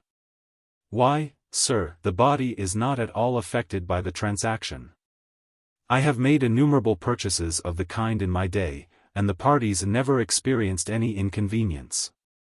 There were Cain and Nimrod, and Nero, and Caligula, and Dionysius, and Pisistratus, and 1,000 others, who never knew what it was to have a soul during the latter part of their lives.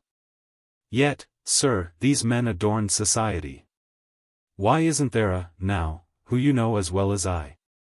Is he not in possession of his faculties, mental and corporeal? Who writes a keener epigram? Who reasons more wittily? Who, but stay.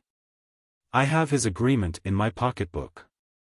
Thus saying, he produced a red leather wallet, and took from it a number of papers.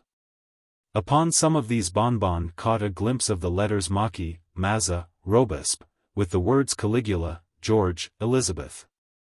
His Majesty selected a narrow slip of parchment, and from it read aloud the following words.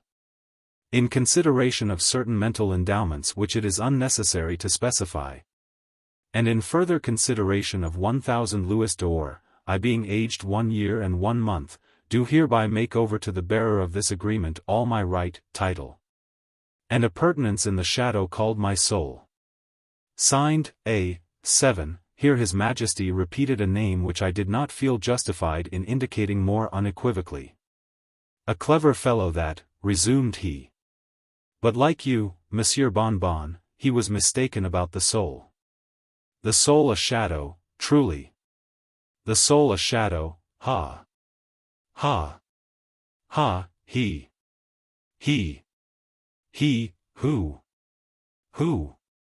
Who? Only think of a fricasseed shadow. Only think, hiccup, of a fricasseed shadow, exclaimed our hero, whose faculties were becoming much illuminated by the profundity of His Majesty's discourse. Only think of a hiccup.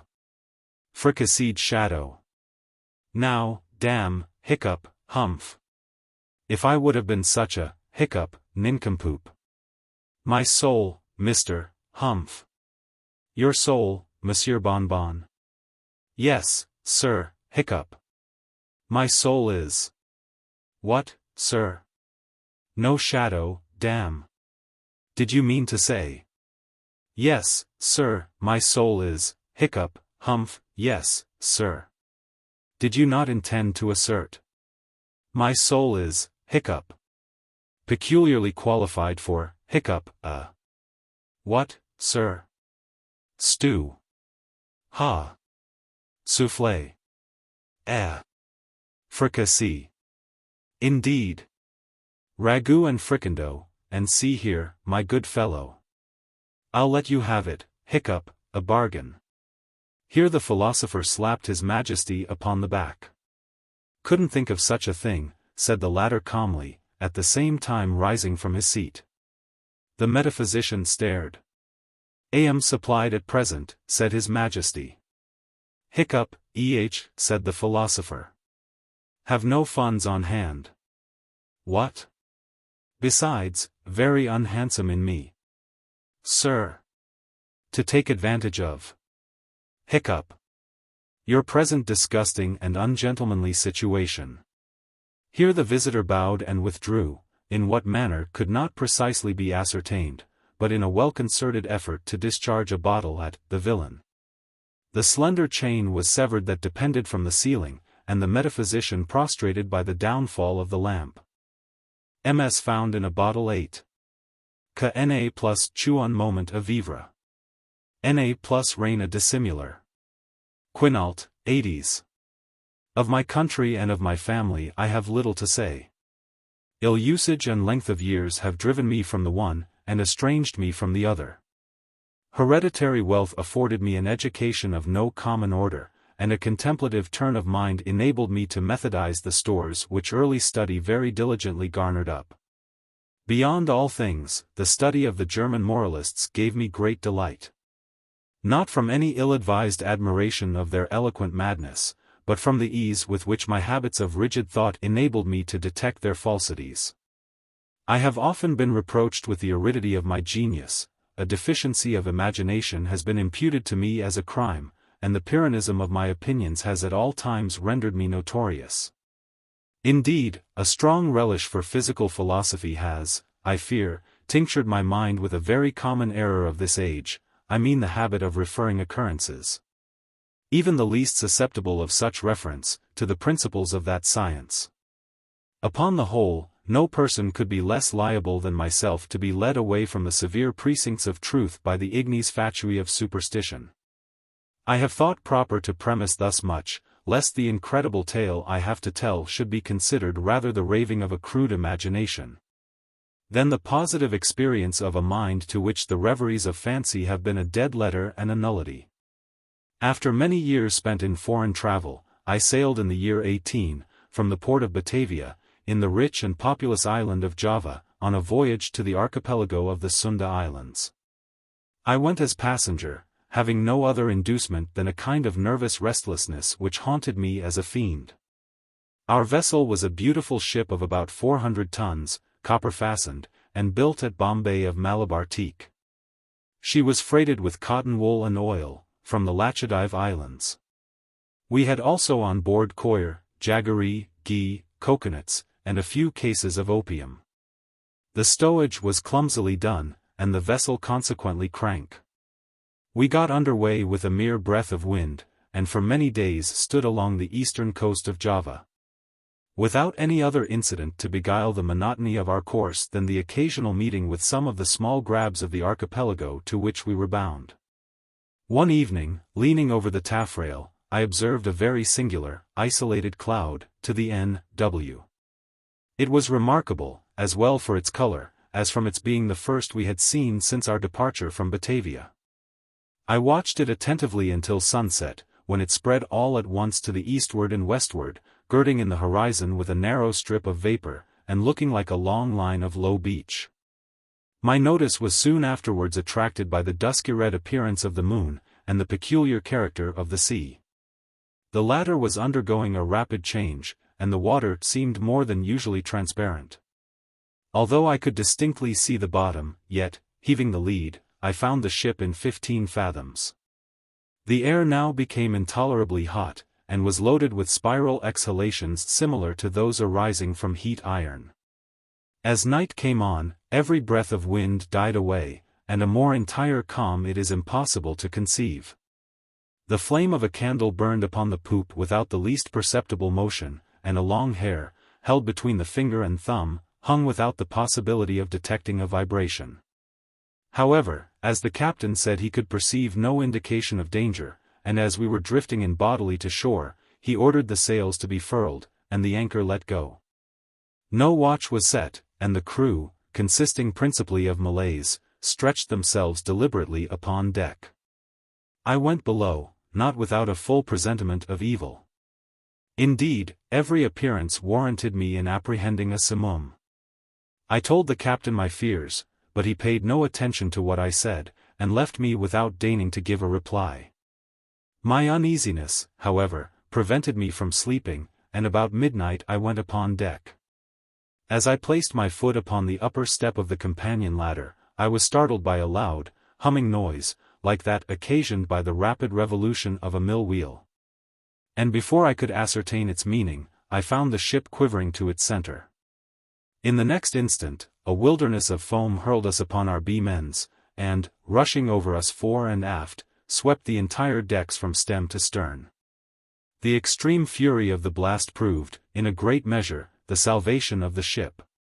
Although completely waterlogged, yet, as her masts had gone by the board, she rose, after a minute, heavily from the sea, and, staggering a while beneath the immense pressure of the tempest, finally righted. By what miracle I escaped destruction, it is impossible to say. Stunned by the shock of the water, I found myself, upon recovery, jammed in between the sternpost and rudder. With great difficulty I gained my feet, and looking dizzily around, was, at first, struck with the idea of our being among breakers.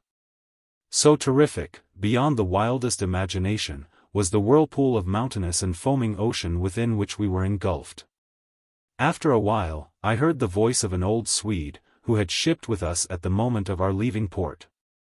I hallooed to him with all my strength, and presently he came reeling aft. We soon discovered that we were the sole survivors of the accident. All on deck, with the exception of ourselves, had been swept overboard. The captain and mates must have perished as they slept, for the cabins were deluged with water. Without assistance, we could expect to do little for the security of the ship, and our exertions were at first paralyzed by the momentary expectation of going down. Our cable had, of course, parted like packthread, at the first breath of the hurricane, or we should have been instantaneously overwhelmed. We scud with frightful velocity before the sea, and the water made clear breaches over us. The framework of our stern was shattered excessively, and, in almost every respect, we had received considerable injury. But to our extreme joy we found the pumps unchoked, and that we had made no great shifting of our ballast. The main fury of the blast had already blown over, and we apprehended little danger from the violence of the wind, but we looked forward to its total cessation with dismay. Well believing, that, in our shattered condition, we should inevitably perish in the tremendous swell which would ensue. But this very just apprehension seemed by no means likely to be soon verified. For 5 entire days and nights, during which our only subsistence was a small quantity of jaggery, procured with great difficulty from the forecastle, the hulk flew at a rate defying computation. Before rapidly succeeding flaws of wind, which, without equaling the first violence of the simoom, were still more terrific than any tempest I had before encountered. Our course for the first 4 days was, with trifling variations, S.E. and by S., and we must have run down the coast of New Holland. On the 5th day the cold became extreme, although the wind had hauled round a point more to the northward.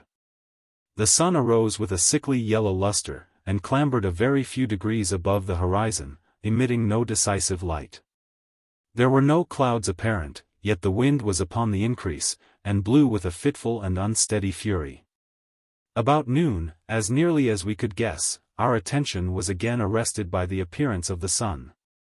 It gave out no light, properly so called, but a dull and sullen glow without reflection, as if all its rays were polarized. Just before sinking within the turgid sea, its central fires suddenly went out, as if hurriedly extinguished by some unaccountable power. It was a dim, sliver-like rim, alone, as it rushed down the unfathomable ocean. We waited in vain for the arrival of the 6th day. That day to me has not yet arrived, to the Swede never did arrive. Thenceforward we were enshrouded in patchy darkness, so that we could not have seen an object at 20 paces from the ship. Eternal night continued to envelop us, all unrelieved by the phosphoric sea brilliancy to which we had been accustomed in the tropics. We observed too, that, although the tempest continued to rage with unabated violence, there was no longer to be discovered the usual appearance of surf, or foam, which had hitherto attended us. All around were horror, and thick gloom, and a black sweltering desert of ebony. Superstitious terror crept by degrees into the spirit of the old Swede, and my own soul was wrapped up in silent wonder. We neglected all care of the ship, as worse than useless, and securing ourselves, as well as possible, to the stump of the mizzenmast, looked out bitterly into the world of ocean. We had no means of calculating time, nor could we form any guess of our situation. We were, however, well aware of having made farther to the southward than any previous navigators, and felt great amazement at not meeting with the usual impediments of ice. In the meantime every moment threatened to be our last, every mountainous billow hurried to overwhelm us. The swell surpassed anything I had imagined possible, and that we were not instantly buried is a miracle. My companion spoke of the lightness of our cargo, and reminded me of the excellent qualities of our ship. But I could not help feeling the utter hopelessness of hope itself, and prepared myself gloomily for that death which I thought nothing could defer beyond an hour, as, with every knot of way the ship made, the swelling of the black stupendous seas became more dismally appalling. At times we gasped for breath at an elevation beyond the albatross, at times became dizzy with the velocity of our descent into some watery hell, where the air grew stagnant. And no sound disturbed the slumbers of the kraken. We were at the bottom of one of these abysses, when a quick scream from my companion broke fearfully upon the night. "See! See!" cried he, shrieking in my ears, "Almighty God! See! See!" As he spoke, I became aware of a dull, sullen glare of red light which streamed down the sides of the vast chasm where we lay, and threw a fitful brilliancy upon our deck. Casting my eyes upwards, I beheld a spectacle which froze the current of my blood. At a terrific height directly above us, and upon the very verge of the precipitous descent, hovered a gigantic ship of, perhaps, 4,000 tons. Although upreared upon the summit of a wave more than 100 times her own altitude, her apparent size exceeded that of any ship of the line or East Indiaman in existence. Her huge hull was of a deep dingy black, unrelieved by any of the customary carvings of a ship. A single row of brass cannon protruded from her open ports, and dashed from their polished surfaces the fires of innumerable battle lanterns, which swung to and fro about her rigging. But what mainly inspired us with horror and astonishment, was that she bore up under a press of sail in the very teeth of that supernatural sea, and of that ungovernable hurricane. When we first discovered her, her bows were alone to be seen, as she rose slowly from the dim and horrible gulf beyond her. For a moment of intense terror she paused upon the giddy pinnacle, as if in contemplation of her own sublimity, then trembled and tottered, and came down. At this instant, I know not what sudden self-possession came over my spirit. Staggering as far aft as I could, I awaited fearlessly the ruin that was to overwhelm. Our own vessel was at length ceasing from her struggles, and sinking with her head to the sea. The shock of the descending mass struck her, consequently, in that portion of her frame which was already under water, and the inevitable result was to hurl me, with irresistible violence, upon the rigging of the stranger. As I fell, the ship hove in stays, and went about, and to the confusion ensuing I attributed my escape from the notice of the crew. With little difficulty I made my way unperceived to the main hatchway, which was partially open, and soon found an opportunity of secreting myself in the hold. Why I did so I can hardly tell. An indefinite sense of awe, which at first sight of the navigators of the ship had taken hold of my mind, was perhaps the principle of my concealment. I was unwilling to trust myself with a race of people who had offered, to the cursory glance I had taken, so many points of vague novelty, doubt, and apprehension. I therefore thought proper to contrive a hiding place in the hold. This I did by removing a small portion of the shifting boards, in such a manner as to afford me a convenient retreat between the huge timbers of the ship. I had scarcely completed my work, when a footstep in the hold forced me to make use of it. A man passed by my place of concealment with a feeble and unsteady gait. I could not see his face, but had an opportunity of observing his general appearance. There was about it an evidence of great age and infirmity. His knees tottered beneath a load of years, and his entire frame quivered under the burden. He muttered to himself, in a low broken tone, some words of a language which I could not understand, and groped in a corner among a pile of singular-looking instruments and decayed charts of navigation. His manner was a wild mixture of the peevishness of second childhood, and the solemn dignity of a god. He at length went on deck, and I saw him no more. A feeling, for which I have no name, has taken possession of my soul, a sensation which will admit of no analysis, to which the lessons of bygone times are inadequate, and for which I fear futurity itself will offer me no key. To a mind constituted like my own, the latter consideration is an evil. I shall never, I know that I shall never, be satisfied with regard to the nature of my conceptions. Yet it is not wonderful that these conceptions are indefinite, since they have their origin in sources so utterly novel. A new sense, a new entity is added to my soul. It is long since I first trod the deck of this terrible ship, and the rays of my destiny are, I think, gathering to a focus. Incomprehensible men. Wrapped up in meditations of a kind which I cannot divine, they pass me by unnoticed. Concealment is utter folly on my part, for the people will not see. It was but just now that I passed directly before the eyes of the mate. It was no long while ago that I ventured into the captain's own private cabin, and took thence the materials with which I write, and have written. I shall from time to time continue this journal. It is true that I may not find an opportunity of transmitting it to the world, but I will not fall to make the endeavor. At the last moment I will enclose the MS. in a bottle, and cast it within the sea. An incident has occurred which has given me new room for meditation. Are such things the operation of ungoverned chance? I had ventured upon deck and thrown myself down, without attracting any notice, among a pile of ratlin stuff and old sails in the bottom of the yawl. While musing upon the singularity of my fate, I unwittingly daubed with a tar brush the edges of a neatly folded studding sail which lay near me on a barrel. The studding sail is now bent upon the ship, and the thoughtless touches of the brush are spread out into the word discovery. I have made many observations lately upon the structure of the vessel. Although well armed, she is not, I think, a ship of war. Her rigging, build, and general equipment, all negative a supposition of this kind. What she is not, I can easily perceive; what she is I fear it is impossible to say.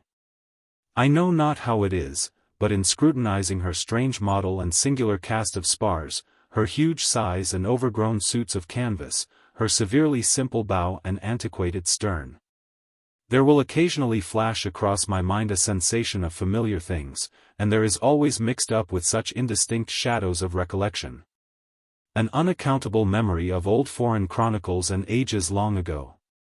I have been looking at the timbers of the ship. She is built of a material to which I am a stranger. There is a peculiar character about the wood which strikes me as rendering it unfit for the purpose to which it has been applied.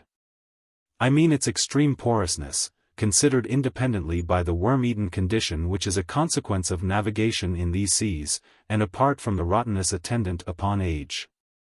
It will appear perhaps an observation somewhat over-curious, but this wood would have every characteristic of Spanish oak, if Spanish oak were distended by any unnatural means. In reading the above sentence a curious apothegm of an old weather-beaten Dutch navigator comes full upon my recollection. It is as sure, he was wont to say, when any doubt was entertained of his veracity, as sure as there is a sea where the ship itself will grow in bulk like the living body of the seaman. About an hour ago, I made bold to thrust myself among a group of the crew. They paid me no manner of attention, and, although I stood in the very midst of them all, seemed utterly unconscious of my presence. Like the one I had at first seen in the hold, they all bore about them the marks of a hoary old age. Their knees trembled with infirmity, their shoulders were bent double with decrepitude.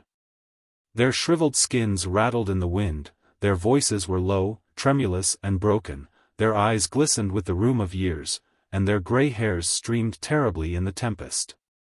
Around them, on every part of the deck, lay scattered mathematical instruments of the most quaint and obsolete construction. I mentioned some time ago the bending of a studding sail.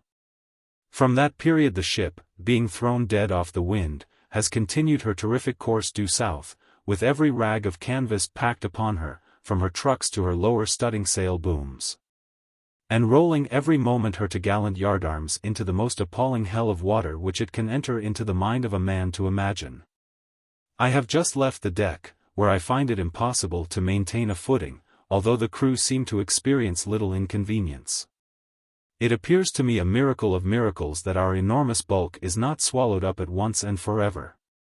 We are surely doomed to hover continually upon the brink of eternity, without taking a final plunge into the abyss. From billows 1,000 times more stupendous than any I have ever seen, we glide away with the facility of the arrowy seagull. And the colossal waters rear their heads above us like demons of the deep, but like demons confined to simple threats and forbidden to destroy. I am led to attribute these frequent escapes to the only natural cause which can account for such effect. I must suppose the ship to be within the influence of some strong current, or impetuous undertow. I have seen the captain face to face, and in his own cabin, but, as I expected, he paid me no attention. Although in his appearance there is, to a casual observer, nothing which might bespeak him more or less than man, still, a feeling of irrepressible reverence and awe mingled with the sensation of wonder with which I regarded him. In stature he is nearly my own height, that is, about 5 feet 8 inches. He is of a well-knit and compact frame of body, neither robust nor remarkably otherwise. But it is the singularity of the expression which reigns upon the face, it is the intense, the wonderful, the thrilling evidence of old age, so utter, so extreme. which excites within my spirit a sentiment ineffable. His forehead, although little wrinkled, seems to bear upon it the stamp of a myriad of years. His grey hairs are records of the past, and his greyer eyes are sibyls of the future. The cabin floor was thickly strewn with strange, iron-clasped folios, and mouldering instruments of science, and obsolete long-forgotten charts. His head was bowed down upon his hands, and he pored, with a fiery unquiet eye, over a paper which I took to be a commission, and which, at all events, bore the signature of a monarch. He muttered to himself, as did the first seaman whom I saw in the hold, some low peevish syllables of a foreign tongue, and although the speaker was close at my elbow, his voice seemed to reach my ears from the distance of a mile. The ship and all in it are imbued with the spirit of Eld. The crew glide to and fro like the ghosts of buried centuries, their eyes have an eager and uneasy meaning.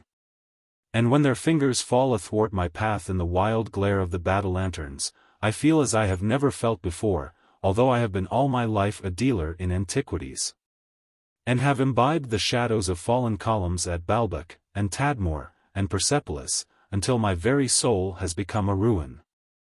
When I look around me I feel ashamed of my former apprehensions. If I trembled at the blast which has hitherto attended us, shall I not stand aghast at a warring of wind and ocean? To convey any idea of which the words tornado and simoom are trivial and ineffective? All in the immediate vicinity of the ship is the blackness of eternal night, and a chaos of foamless water. But, about a league on either side of us, may be seen, indistinctly and at intervals, stupendous ramparts of ice, towering away into the desolate sky, and looking like the walls of the universe.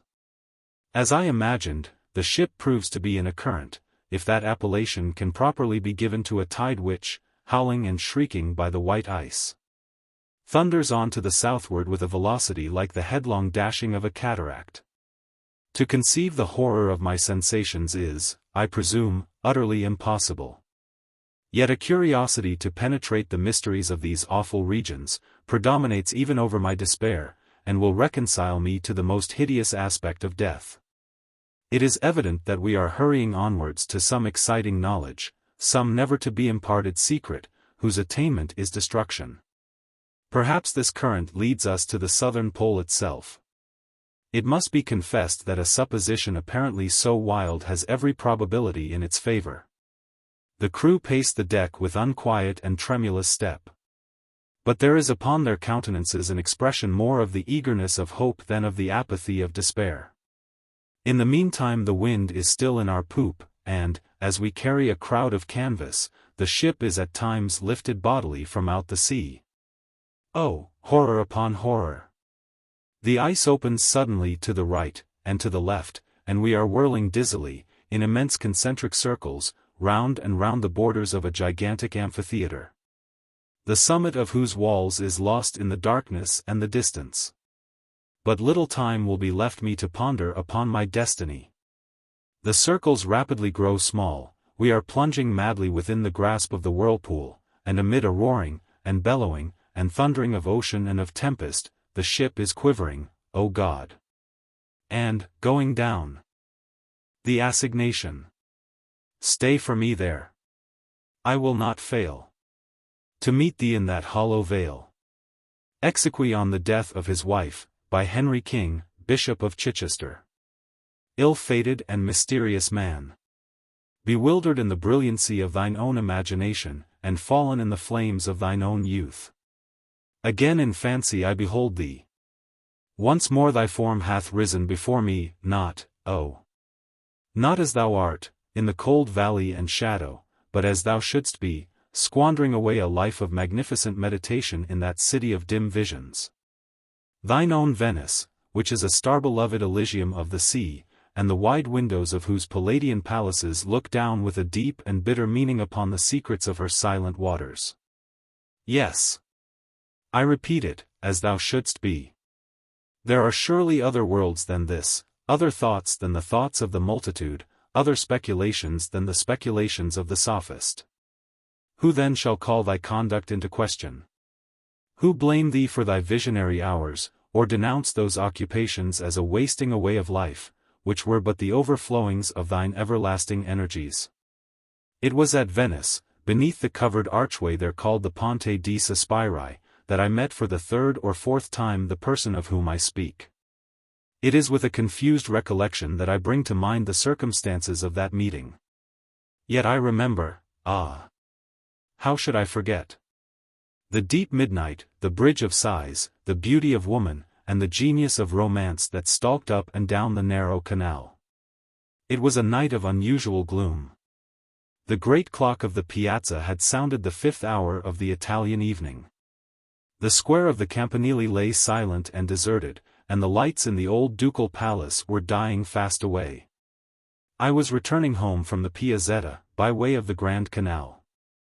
But as my gondola arrived opposite the mouth of the Canal San Marco, a female voice from its recesses broke suddenly upon the night, in one wild, hysterical, and long-continued shriek.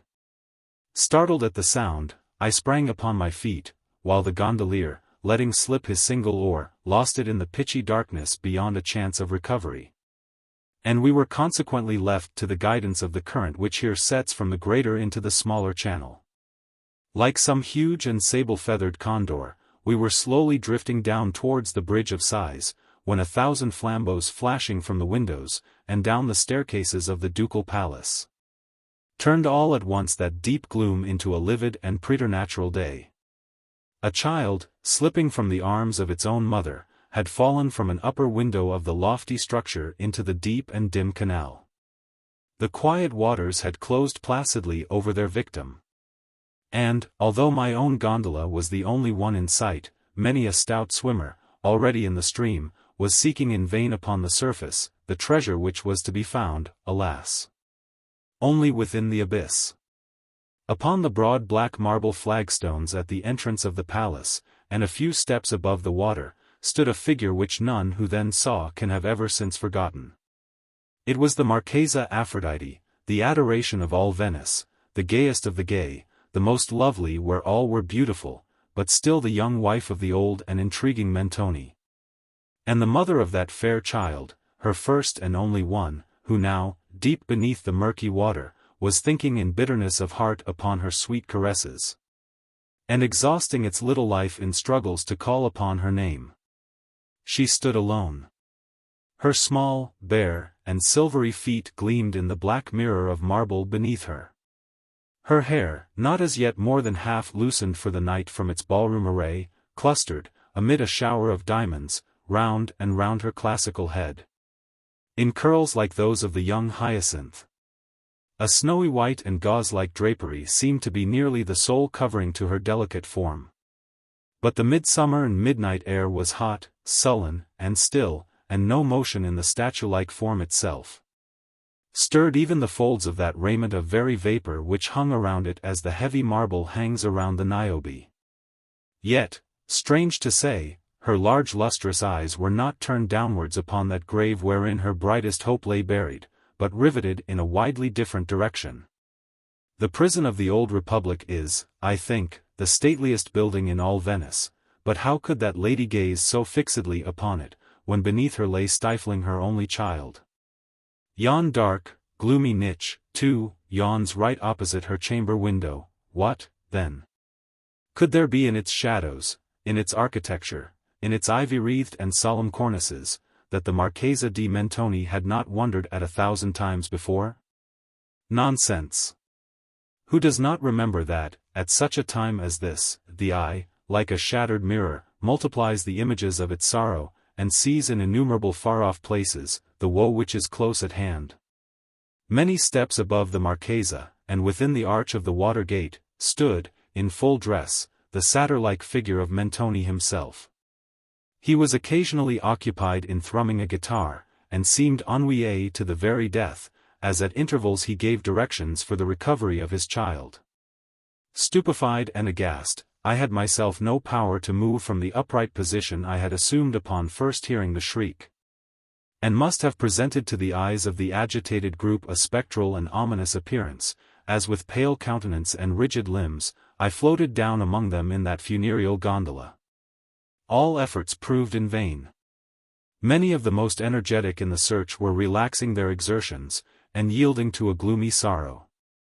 There seemed but little hope for the child. How much less than for the mother. But now, from the interior of that dark niche which has been already mentioned as forming a part of the old Republican prison, and as fronting the lattice of the Marchesa, a figure muffled in a cloak, stepped out within reach of the light, and, pausing a moment upon the verge of the giddy descent, plunged headlong into the canal. As, in an instant afterwards, he stood with the still living and breathing child within his grasp, upon the marble flagstones by the side of the Marchesa, his cloak, heavy with the drenching water, became unfastened, and, falling in folds about his feet, discovered to the wonder-stricken spectators the graceful person of a very young man, with the sound of whose name the greater part of Europe was then ringing. No word spoke the deliverer. But the Marchesa. She will now receive her child, she will press it to her heart, she will cling to its little form, and smother it with her caresses. Alas! Another's arms have taken it from the stranger, another's arms have taken it away, and borne it afar off, unnoticed, into the palace.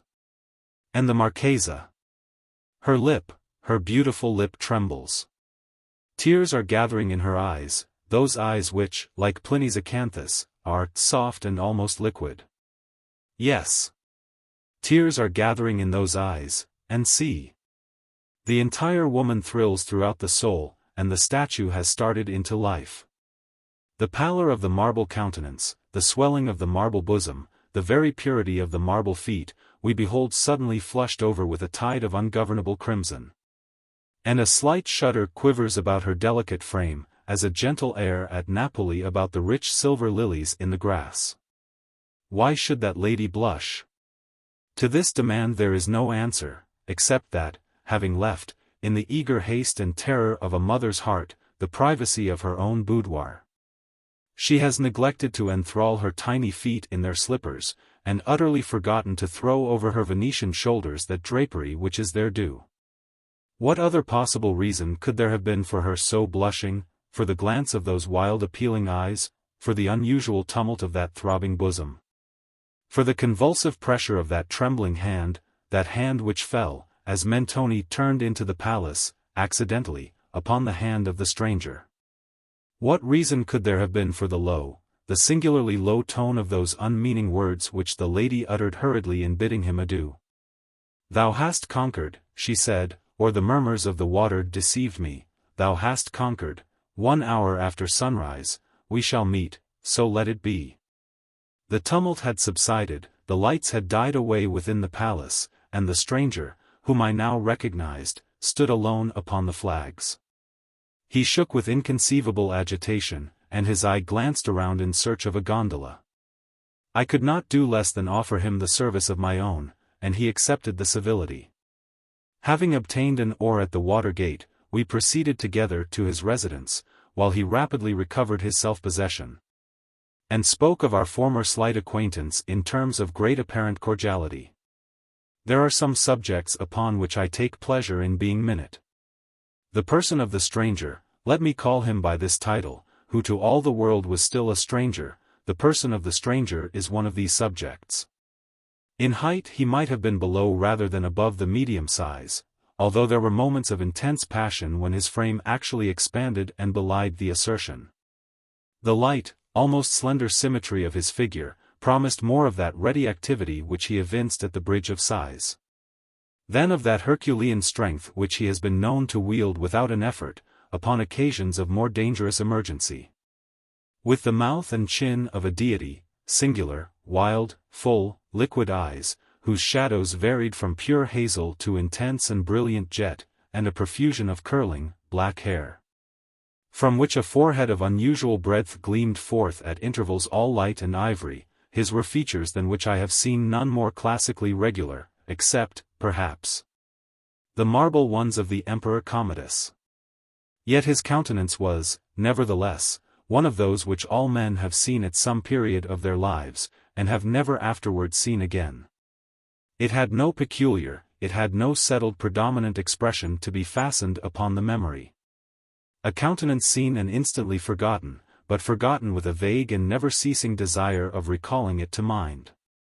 Not that the spirit of each rapid passion failed, at any time, to throw its own distinct image upon the mirror of that face, but that the mirror, mirror-like, retained no vestige of the passion. When the passion had departed. Upon leaving him on the night of our adventure, he solicited me, in what I thought an urgent manner, to call upon him very early the next morning. Shortly after sunrise, I found myself accordingly at his palazzo, one of those huge structures of gloomy, yet fantastic pomp, which tower above the waters of the Grand Canal in the vicinity of the Rialto.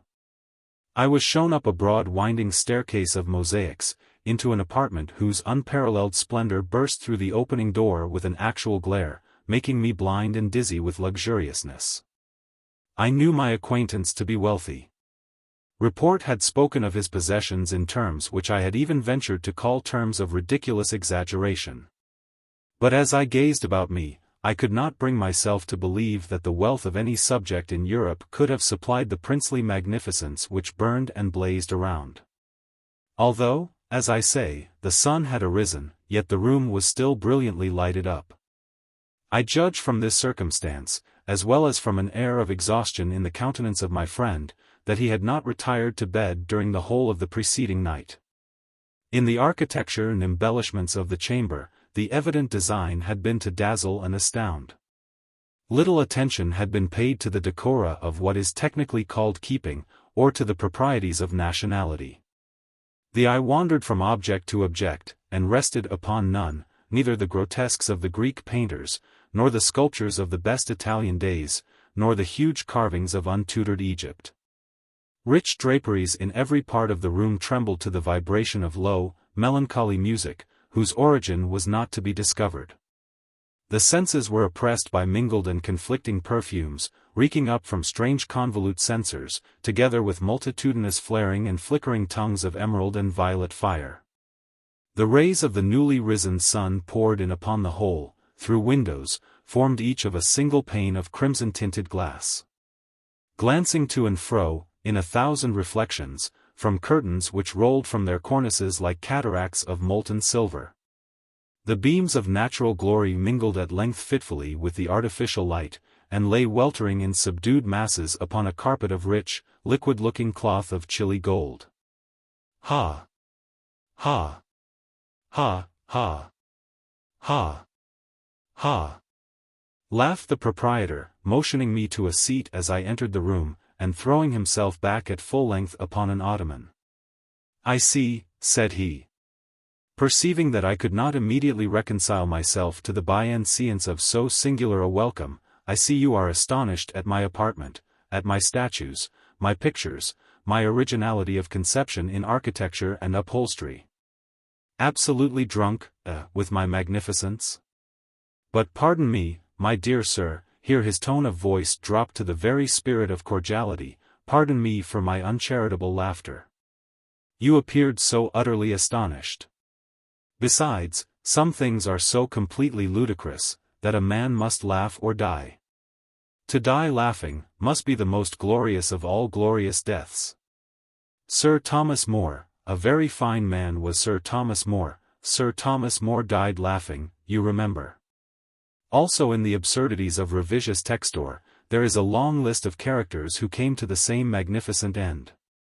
Do you know, however, continued he musingly, that at Sparta, which is now Pagliacori, at Sparta, I say, to the west of the citadel, among a chaos of scarcely visible ruins, is a kind of socle, upon which are still legible the letters lambda alpha sigma mu. They are undoubtedly part of gamma epsilon lambda alpha sigma mu alpha. Now, at Sparta were 1,000 temples and shrines to 1,000 different divinities. How exceedingly strange that the altar of laughter should have survived all the others. But in the present instance, he resumed, with a singular alteration of voice and manner, I have no right to be merry at your expense. You might well have been amazed. Europe cannot produce anything so fine as this, my little regal cabinet. My other apartments are by no means of the same order, mere ultras of fashionable insipidity. This is better than fashion, is it not? Yet this has but to be seen to become the rage, that is, with those who could afford it at the cost of their entire patrimony. I have guarded, however, against any such profanation. With one exception, you are the only human being besides myself and my valet, who has been admitted within the mysteries of these imperial precincts, since they have been bedizened as you see. I bowed in acknowledgment, for the overpowering sense of splendor and perfume, and music, together with the unexpected eccentricity of his address and manner, prevented me from expressing, in words, my appreciation of what I might have construed into a compliment. Here, he resumed, arising and leaning on my arm as he sauntered around the apartment, here are paintings from the Greeks to Cimabue, and from Cimabue to the present hour. Many are chosen, as you see, with little deference to the opinions of virtue. They are all, however, fitting tapestry for a chamber such as this. Here, too, are some chefs d'oeuvre of the unknown great. And here, unfinished designs by men, celebrated in their day, whose very names the perspicacity of the academies has left to silence and to me. What think you, said he, turning abruptly as he spoke, what think you of this Madonna della Pietà? It is Guido's own. I said, with all the enthusiasm of my nature, for I had been poring intently over its surpassing loveliness. It is Guido's own, how could you have obtained it? She is undoubtedly in painting what the Venus is in sculpture. Ha, said he thoughtfully, the Venus, the beautiful Venus, the Venus of the Medici? She of the diminutive head and the gilded hair? Part of the left arm, here his voice dropped so as to be heard with difficulty, and all the right, are restorations. And in the coquetry of that right arm lies, I think, the quintessence of all affectation. Give me the Canova. The Apollo, too, is a copy, there can be no doubt of it, blind fool that I am, who cannot behold the boasted inspiration of the Apollo. I cannot help, pity me, I cannot help preferring the Antinous. Was it not Socrates who said that the statuary found his statue in the block of marble? Then Michelangelo was by no means original in his couplet. Non ha ell'attimo artista alcun concetto. Che un marmo solo in esse non circonscriva. It has been, or should be remarked, that, in the manner of the true gentleman, we are always aware of a difference from the bearing of the vulgar, without being at once precisely able to determine in what such difference consists. Allowing the remark to have applied in its full force to the outward demeanor of my acquaintance, I felt it, on that eventful morning, still more fully applicable to his moral temperament and character. Nor can I better define that peculiarity of spirit which seemed to place him so essentially apart from all other human beings, than by calling it a habit of intense and continual thought, pervading even his most trivial actions, intruding upon his moments of dalliance, and interweaving itself with his very flashes of merriment, like adders which writhe from out the eyes of the grinning masks in the cornices around the temples of Persepolis. I could not help, however, repeatedly observing, through the mingled tone of levity and solemnity with which he rapidly descanted upon matters of little importance, a certain air of trepidation, a degree of nervous unction in action and in speech, an unquiet excitability of manner which appeared to me at all times unaccountable, and upon some occasions even filled me with alarm. Frequently, too, pausing in the middle of a sentence whose commencement he had apparently forgotten, he seemed to be listening in the deepest attention, as if either in momentary expectation of a visitor, or to sounds which must have had existence in his imagination alone. It was during one of these reveries or pauses of apparent abstraction, that, in turning over a page of the poet and scholar Politian's beautiful tragedy the Orfeo, the first native Italian tragedy, which lay near me upon an ottoman, I discovered a passage underlined in pencil. It was a passage towards the end of the third act, a passage of the most heart-stirring excitement, a passage which, although tainted with impurity, no man shall read without a thrill of novel emotion, no woman without a sigh. The whole page was blotted with fresh tears. And, upon the opposite interleaf, were the following English lines, written in a hand so very different from the peculiar characters of my acquaintance, that I had some difficulty in recognizing it as his own. Thou wast that all to me, love, for which my soul did pine. A green isle in the sea, love, a fountain and a shrine, all wreathed with fairy fruits and flowers. And all the flowers were mine. Ah, dream too bright to last! Ah, starry hope, that didst arise, but to be overcast! A voice from out the future cries, onward! But o'er the past, dim gulf, my spirit hovering lies, mute, motionless, aghast. For alas! Alas! With me, the light of life is o'er. No more, no more, no more. Such language holds the solemn sea. To the sands upon the shore shall bloom the thunder-blasted tree, or the stricken eagle soar. Now all my hours are trances, and all my nightly dreams are where the dark eye glances, and where thy footstep gleams. In what ethereal dances, by what Italian streams. Alas! For that accursed time, they bore thee o'er the billow, from love to titled age and crime, and an unholy pillow, from me, and from our misty clime, where weeps the silver willow. That these lines were written in English, a language with which I had not believed their author acquainted, afforded me little matter for surprise. I was too well aware of the extent of his acquirements, and of the singular pleasure he took in concealing them from observation, to be astonished at any similar discovery.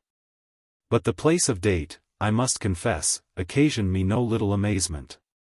It had been originally written London, and afterwards carefully overscored, not, however, so effectually as to conceal the word from a scrutinizing eye. I say, this occasioned me no little amazement.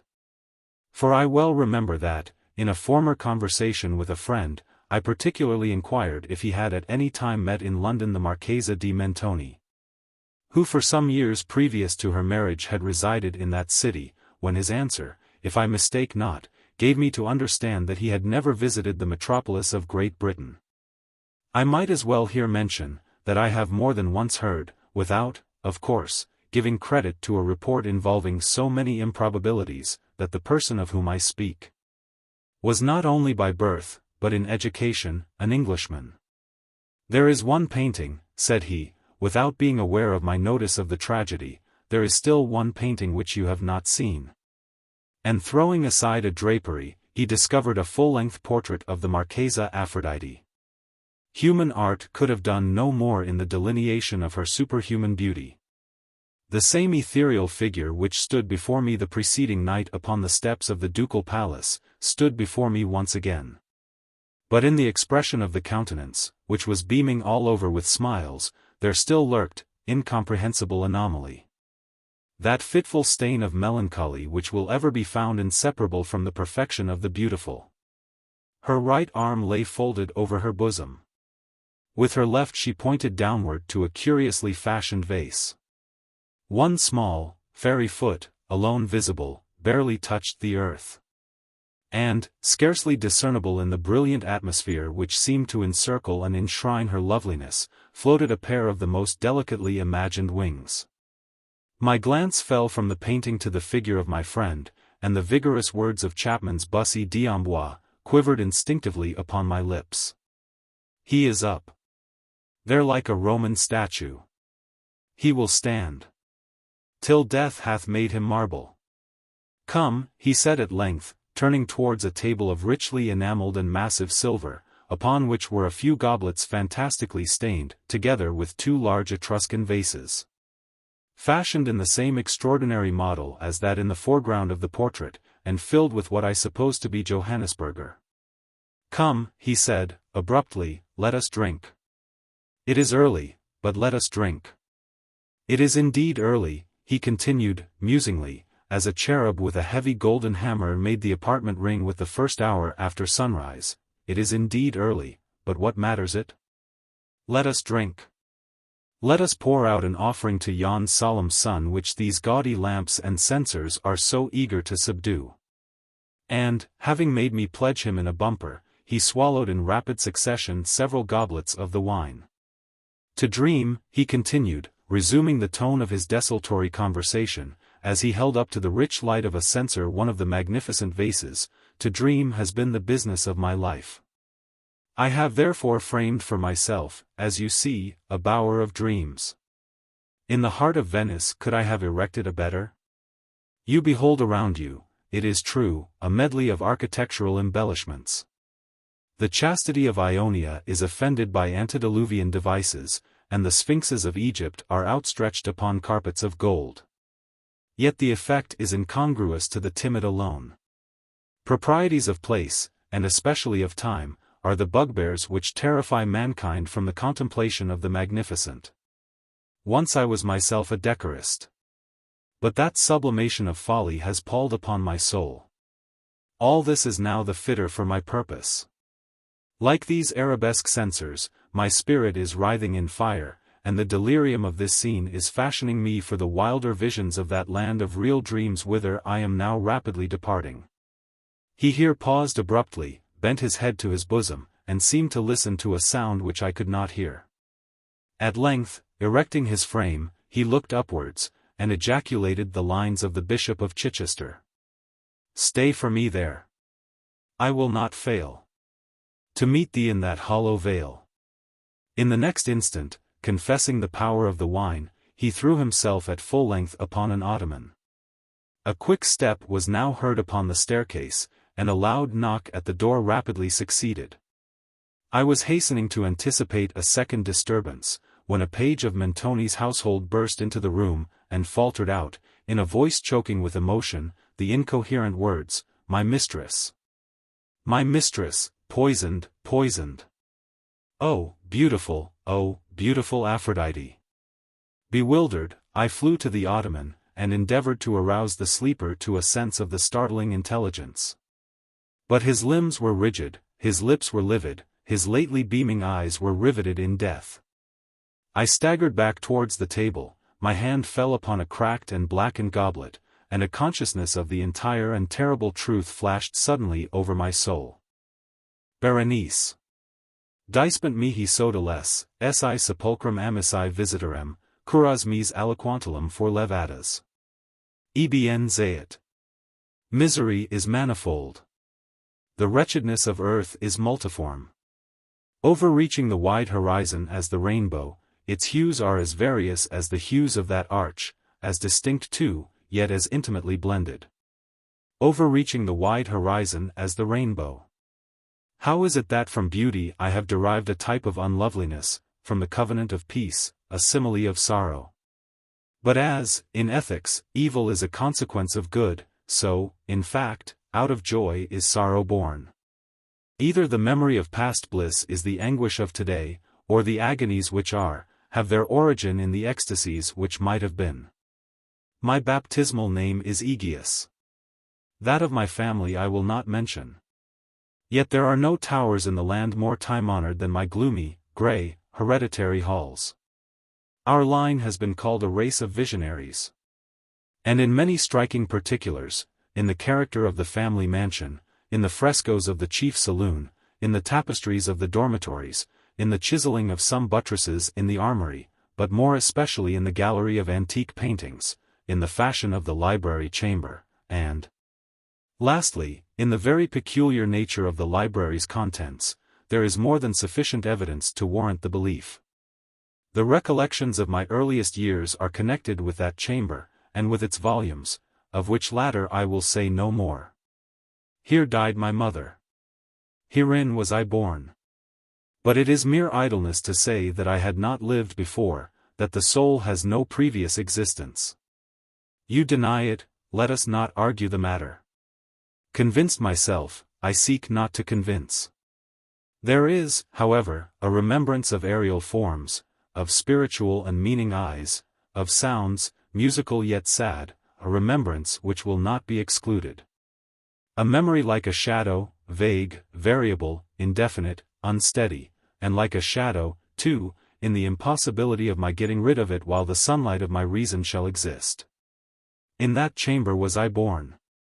Thus awaking from the long night of what seemed, but was not, nonentity. At once into the very regions of fairyland, into a palace of imagination, into the wild dominions of monastic thought and erudition, it is not singular that I gazed around me with a startled and ardent eye, that I loitered away my boyhood in books, and dissipated my youth in reverie. But it is singular that as years rolled away, and the noon of manhood found me still in the mansion of my fathers, it is wonderful what stagnation there fell upon the springs of my life, wonderful how total an inversion took place in the character of my commonest thought. The realities of the world affected me as visions, and as visions only, while the wild ideas of the land of dreams became, in turn, not the material of my everyday existence, but in very deed that existence utterly and solely in itself. Berenice and I were cousins, and we grew up together in my paternal halls.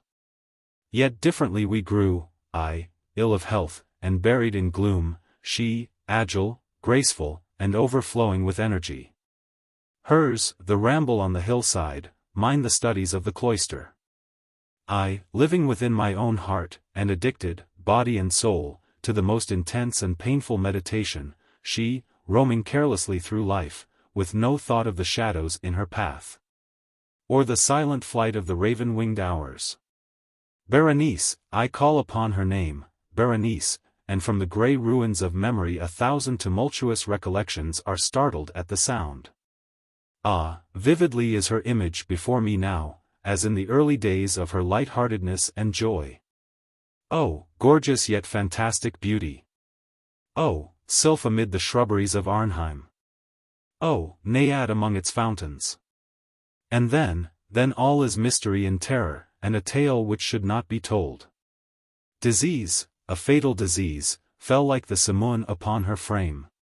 And, even while I gazed upon her, the spirit of change swept over her, pervading her mind, her habits, and her character, and, in a manner the most subtle and terrible, disturbing even the identity of her person.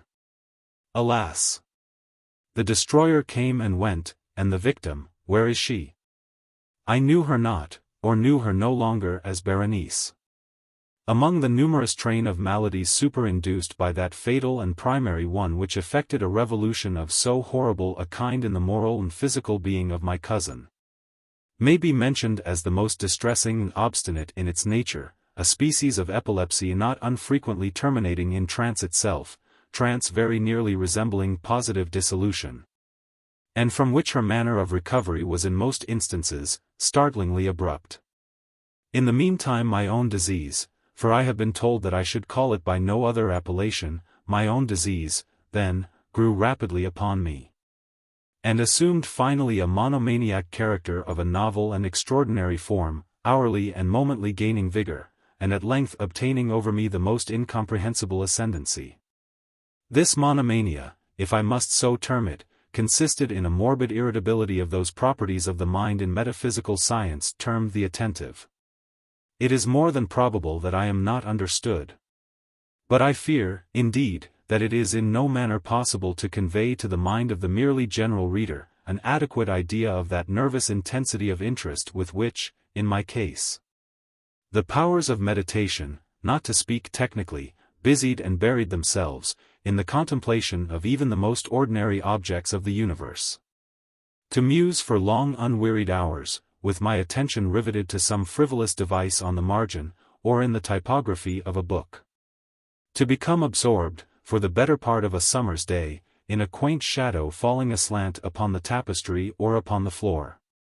To lose myself, for an entire night, in watching the steady flame of a lamp, or the embers of a fire, to dream away whole days over the perfume of a flower.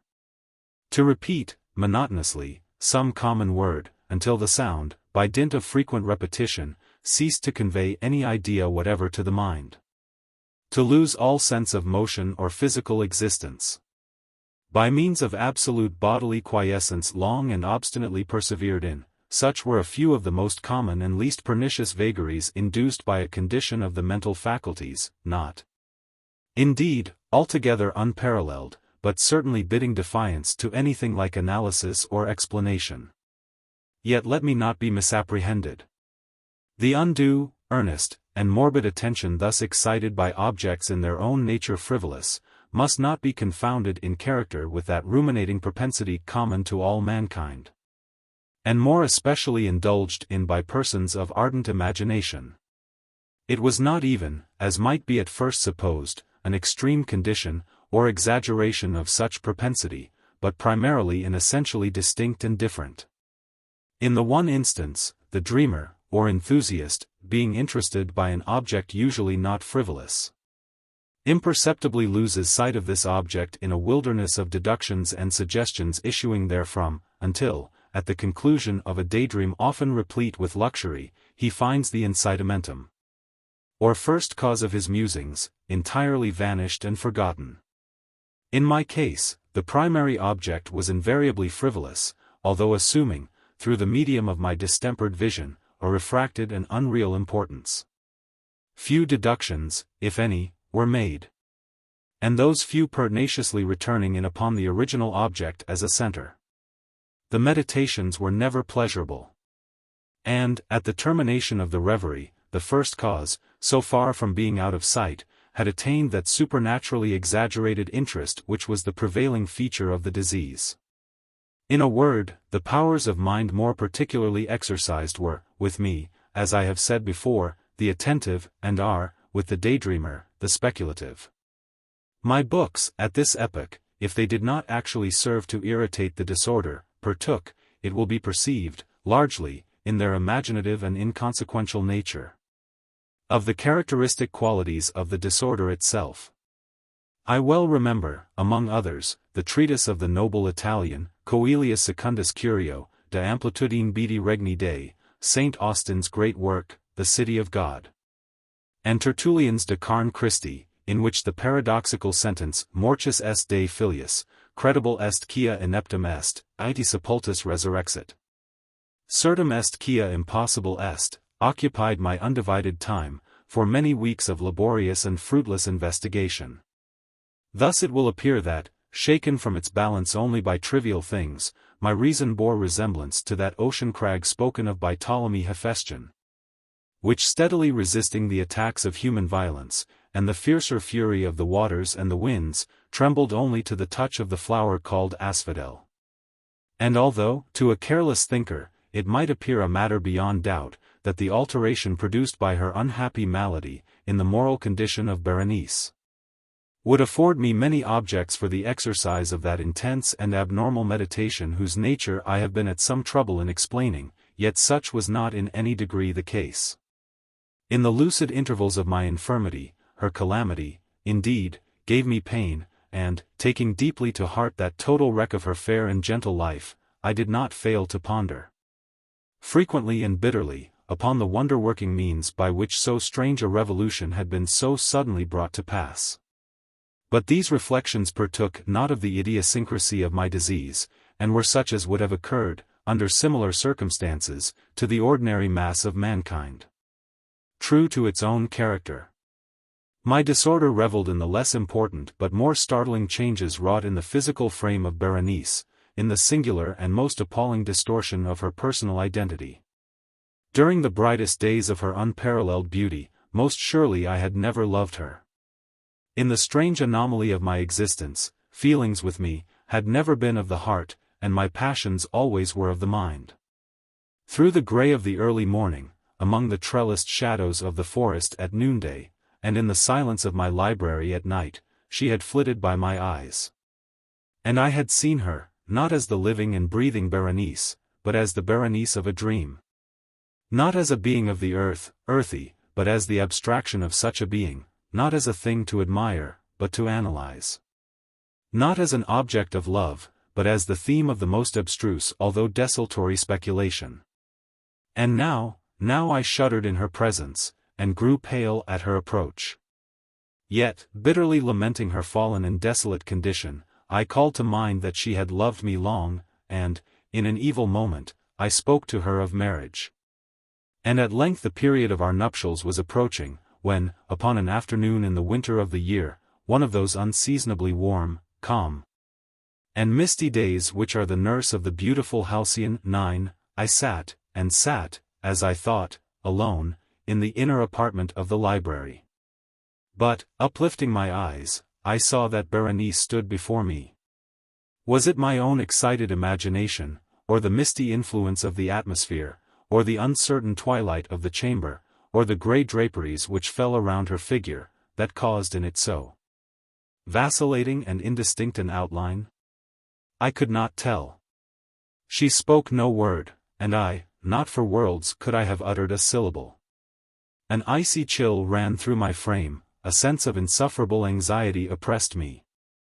A consuming curiosity pervaded my soul, and sinking back upon the chair, I remained for some time breathless and motionless, with my eyes riveted upon her person. Alas! Its emaciation was excessive, and not one vestige of the former being lurked in any single line of the contour. My burning glances at length fell upon the face. The forehead was high, and very pale, and singularly placid. And the once jetty hair fell partially over it, and overshadowed the hollow temples with innumerable ringlets, now of a vivid yellow, and jarring discordantly, in their fantastic character, with the reigning melancholy of the countenance.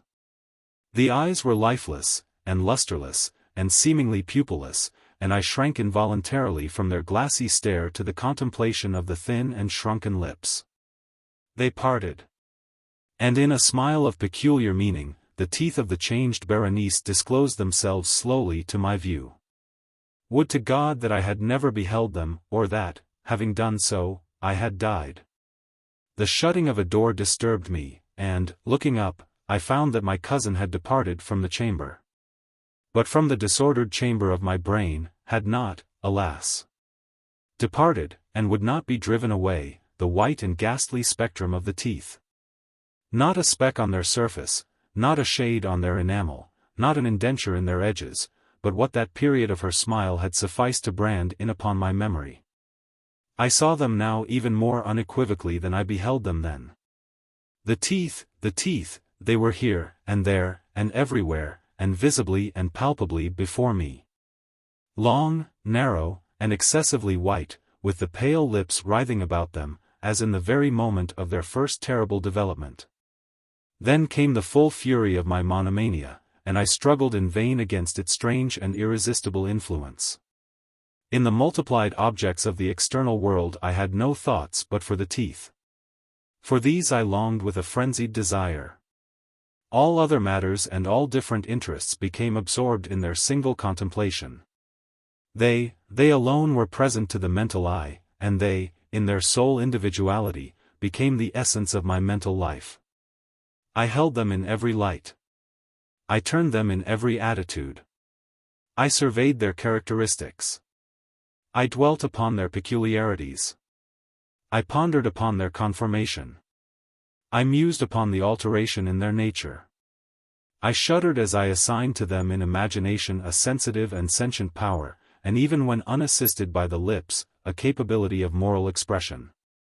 Of Mademoiselle Salle it has been well said, que tu ses pas éteint de sentiments, and of Berenice I more seriously believed que toutes ses dents éteint d'idées. Des idées.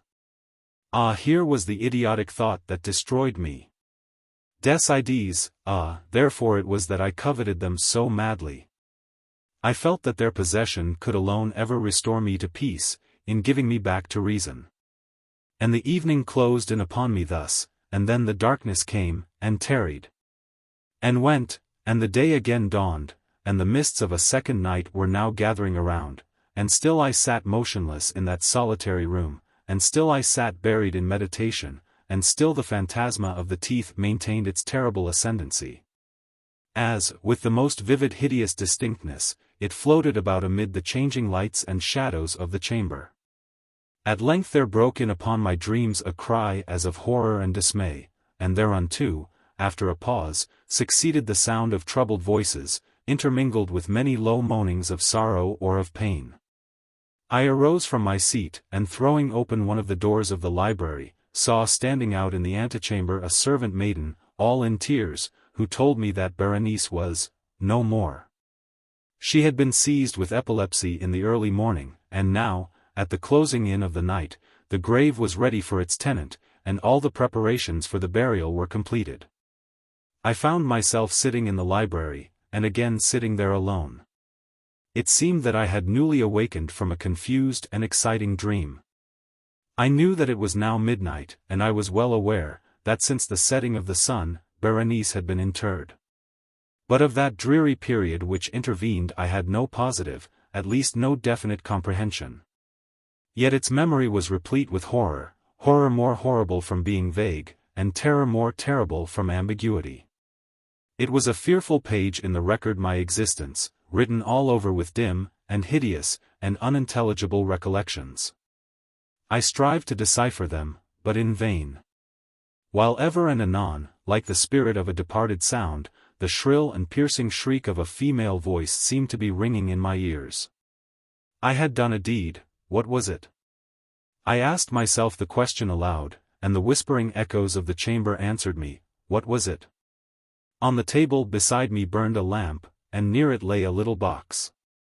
It was of no remarkable character, and I had seen it frequently before, for it was the property of the family physician, but how came it there, upon my table, and why did I shudder in regarding it? These things were in no manner to be accounted for, and my eyes at length dropped to the open pages of a book, and to a sentence underscored therein. The words were the singular but simple ones of the poet Ebn Zayat, Dispent mihi sotiles si sepulchrum amici visitorem, curas mis aliquantulum for levatas. Why then, as I perused them, did the hairs of my head erect themselves on end, and the blood of my body become congealed within my veins? There came a light tap at the library door, and, pale as the tenant of a tomb, a menial entered upon tiptoe. His looks were wild with terror, and he spoke to me in a voice tremulous, husky, and very low. What said he? Some broken sentences I heard.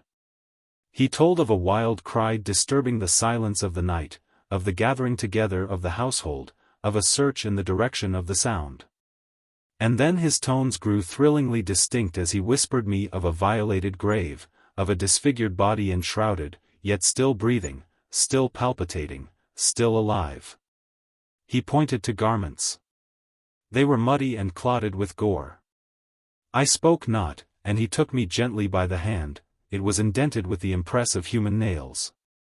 He directed my attention to some object against the wall. I looked at it for some minutes. It was a spade.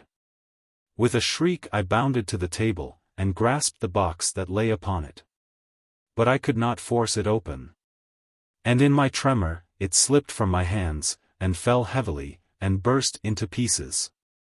And from it, with a rattling sound, there rolled out some instruments of dental surgery, intermingled with 32 small, white and ivory-looking substances that were scattered to and fro about the floor.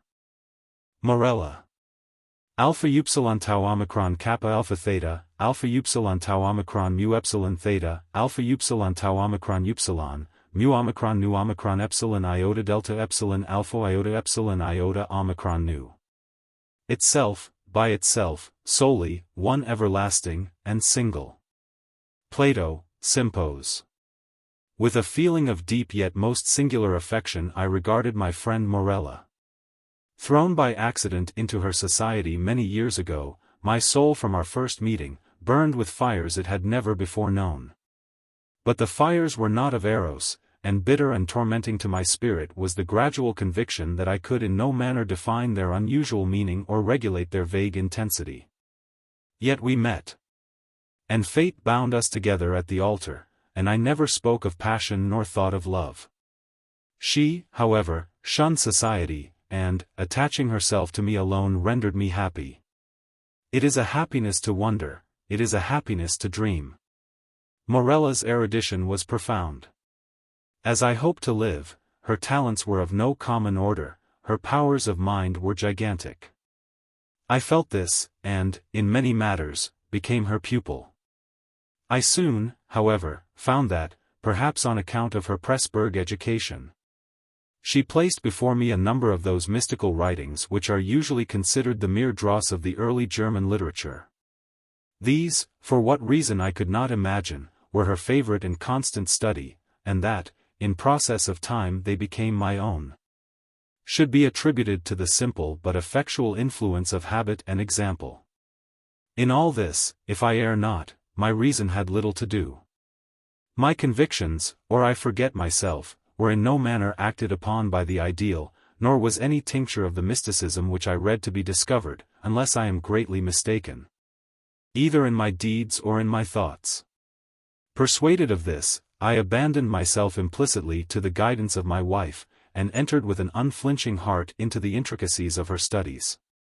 And then, when, poring over forbidden pages, I felt a forbidden spirit enkindling within me, would Morella place her cold hand upon my own, and rake up from the ashes of a dead philosophy some low, singular words, whose strange meaning burned themselves in upon my memory.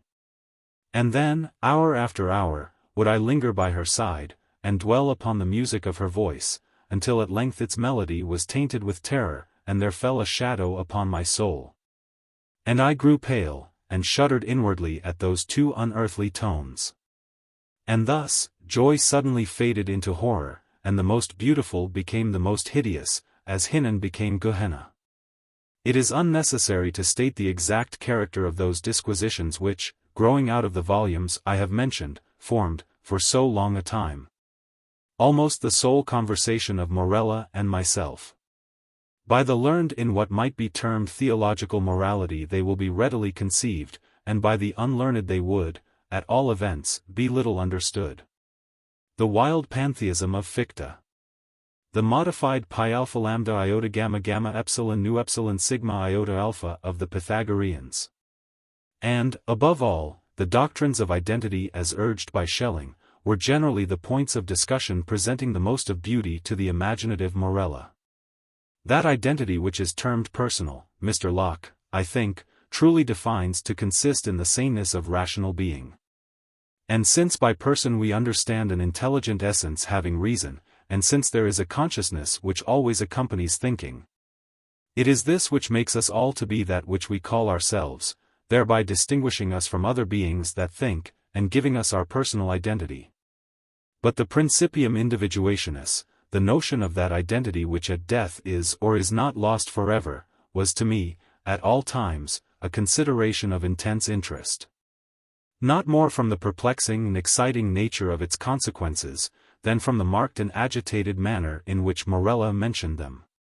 But, indeed, the time had now arrived when the mystery of my wife's manner oppressed me as a spell. I could no longer bear the touch of her wan fingers, nor the low tone of her musical language, nor the luster of her melancholy eyes. And she knew all this, but did not upbraid. She seemed conscious of my weakness or my folly, and, smiling, called it fate. She seemed, also, conscious of a cause, to me unknown, for the gradual alienation of my regard. But she gave me no hint or token of its nature. Yet was she woman, and pined away daily. In time the crimson spot settled steadily upon the cheek, and the blue veins upon the pale forehead became prominent.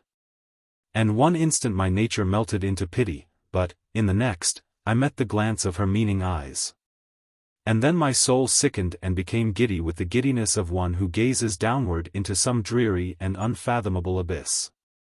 Shall I then say that I longed with an earnest and consuming desire for the moment of Morella's decease? I did. But the fragile spirit clung to its tenement of clay for many days, for many weeks and irksome months, until my tortured nerves obtained the mastery over my mind, and I grew furious through delay. And, with the heart of a fiend, cursed the days and the hours and the bitter moments, which seemed to lengthen and lengthen as her gentle life declined, like shadows in the dying of the day. But one autumnal evening, when the winds lay still in heaven, Morella called me to her bedside. There was a dim mist over all the earth, and a warm glow upon the waters, and amid the rich October leaves of the forest, a rainbow from the firmament had surely fallen. "It is a day of days," she said, as I approached, "a day of all days either to live or die. It is a fair day for the sons of earth and life, more fair for the daughters of heaven and death." I kissed her forehead, and she continued, "I am dying, yet shall I live. Morella. The days have never been when thou couldst love me, but her whom in life thou didst abhor, in death thou shalt adore. Morella. I repeat that I am dying. But within me is a pledge of that affection, how little, which thou didst feel for me, Morella. And when my spirit departs shall the child live, thy child and mine, Morella's. But thy days shall be days of sorrow, that sorrow which is the most lasting of impressions, as the cypress is the most enduring of trees. For the hours of thy happiness are over, and joy is not gathered twice in a life, as the roses of peacedom twice in a year. Thou shalt no longer, then, play the tie-in with time, but, being ignorant of the myrtle and the vine, thou shalt bear about with thee thy shroud on the earth, as do the Moslemen at Mecca. Morella. I cried, Morella. How knowest thou this? But she turned away her face upon the pillow, and a slight tremor coming over her limbs, she thus died, and I heard her voice no more. Yet, as she had foretold, her child, to which in dying she had given birth, which breathed not until the mother breathed no more, her child, a daughter, lived. And she grew strangely in stature and intellect, and was the perfect resemblance of her who had departed. And I loved her with a love more fervent than I had believed it possible to feel for any denizen of earth. But, ere long, the heaven of this pure affection became darkened, and gloom, and horror, and grief swept over it in clouds. I said the child grew strangely in stature and intelligence. Strange, indeed, was her rapid increase in bodily size, but terrible, oh! Terrible were the tumultuous thoughts which crowded upon me while watching the development of her mental being. Could it be otherwise, when I daily discovered in the conceptions of the child the adult powers and faculties of the woman, when the lessons of experience fell from the lips of infancy? And when the wisdom or the passions of maturity I found hourly gleaming from its full and speculative eye? When, I say, all this became evident to my appalled senses, when I could no longer hide it from my soul, nor throw it off from those perceptions which trembled to receive it, is it to be wondered at that suspicions, of a nature fearful and exciting, crept in upon my spirit? Or that my thoughts fell back aghast upon the wild tales and thrilling theories of the entombed Morella? I snatched from the scrutiny of the world a being whom destiny compelled me to adore, and in the rigorous seclusion of my home, watched with an agonizing anxiety over all which concerned the beloved. And as years rolled away, and I gazed day after day upon her holy, and mild, and eloquent face, and pored over her maturing form, day after day did I discover new points of resemblance in the child to her mother, the melancholy and the dead. And hourly grew darker these shadows of similitude, and more full, and more definite, and more perplexing, and more hideously terrible in their aspect. For that her smile was like her mother's I could bear, but then I shuddered at its too perfect identity, that her eyes were like Morella's I could endure. But then they, too, often looked down into the depths of my soul with Morella's own intense and bewildering meaning. And in the contour of the high forehead, and in the ringlets of the silken hair, and in the wan fingers which buried themselves therein, and in the sad musical tones of her speech, and above all, oh! Above all, in the phrases and expressions of the dead on the lips of the loved and the living, I found food for consuming thought and horror, for a worm that would not die. Thus passed away 2 lustra of her life, and as yet my daughter remained nameless upon the earth. My child, and my love, were the designations usually prompted by a father's affection, and the rigid seclusion of her days precluded all other intercourse. Morella's name died with her at her death. Of the mother I had never spoken to the daughter, it was impossible to speak. Indeed, during the brief period of her existence, the latter had received no impressions from the outward world, save such as might have been afforded by the narrow limits of her privacy. But at length the ceremony of baptism presented to my mind, in its unnerved and agitated condition, a present deliverance from the terrors of my destiny. And at the baptismal font I hesitated for a name. And many titles of the wise and beautiful, of old and modern times, of my own and foreign lands, came thronging to my lips, with many, many fair titles of the gentle, and the happy, and the good.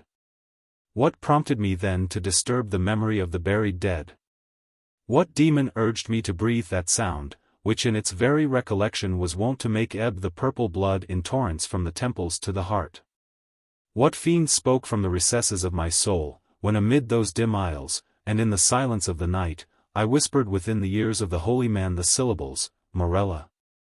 What more than fiend convulsed the features of my child, and overspread them with hues of death, as starting at that scarcely audible sound, she turned her glassy eyes from the earth to heaven, and falling prostrate on the black slabs of our ancestral vault, responded, "I am here." Distinct, coldly, calmly distinct, fell those few simple sounds within my ear, and thence like molten lead rolled hissingly into my brain. Years may pass away, but the memory of that epoch never. Nor was I indeed ignorant of the flowers and the vine, but the hemlock and the cypress overshadowed me night and day. And I kept no reckoning of time or place, and the stars of my fate faded from heaven, and therefore the earth grew dark, and its figures passed by me like flitting shadows.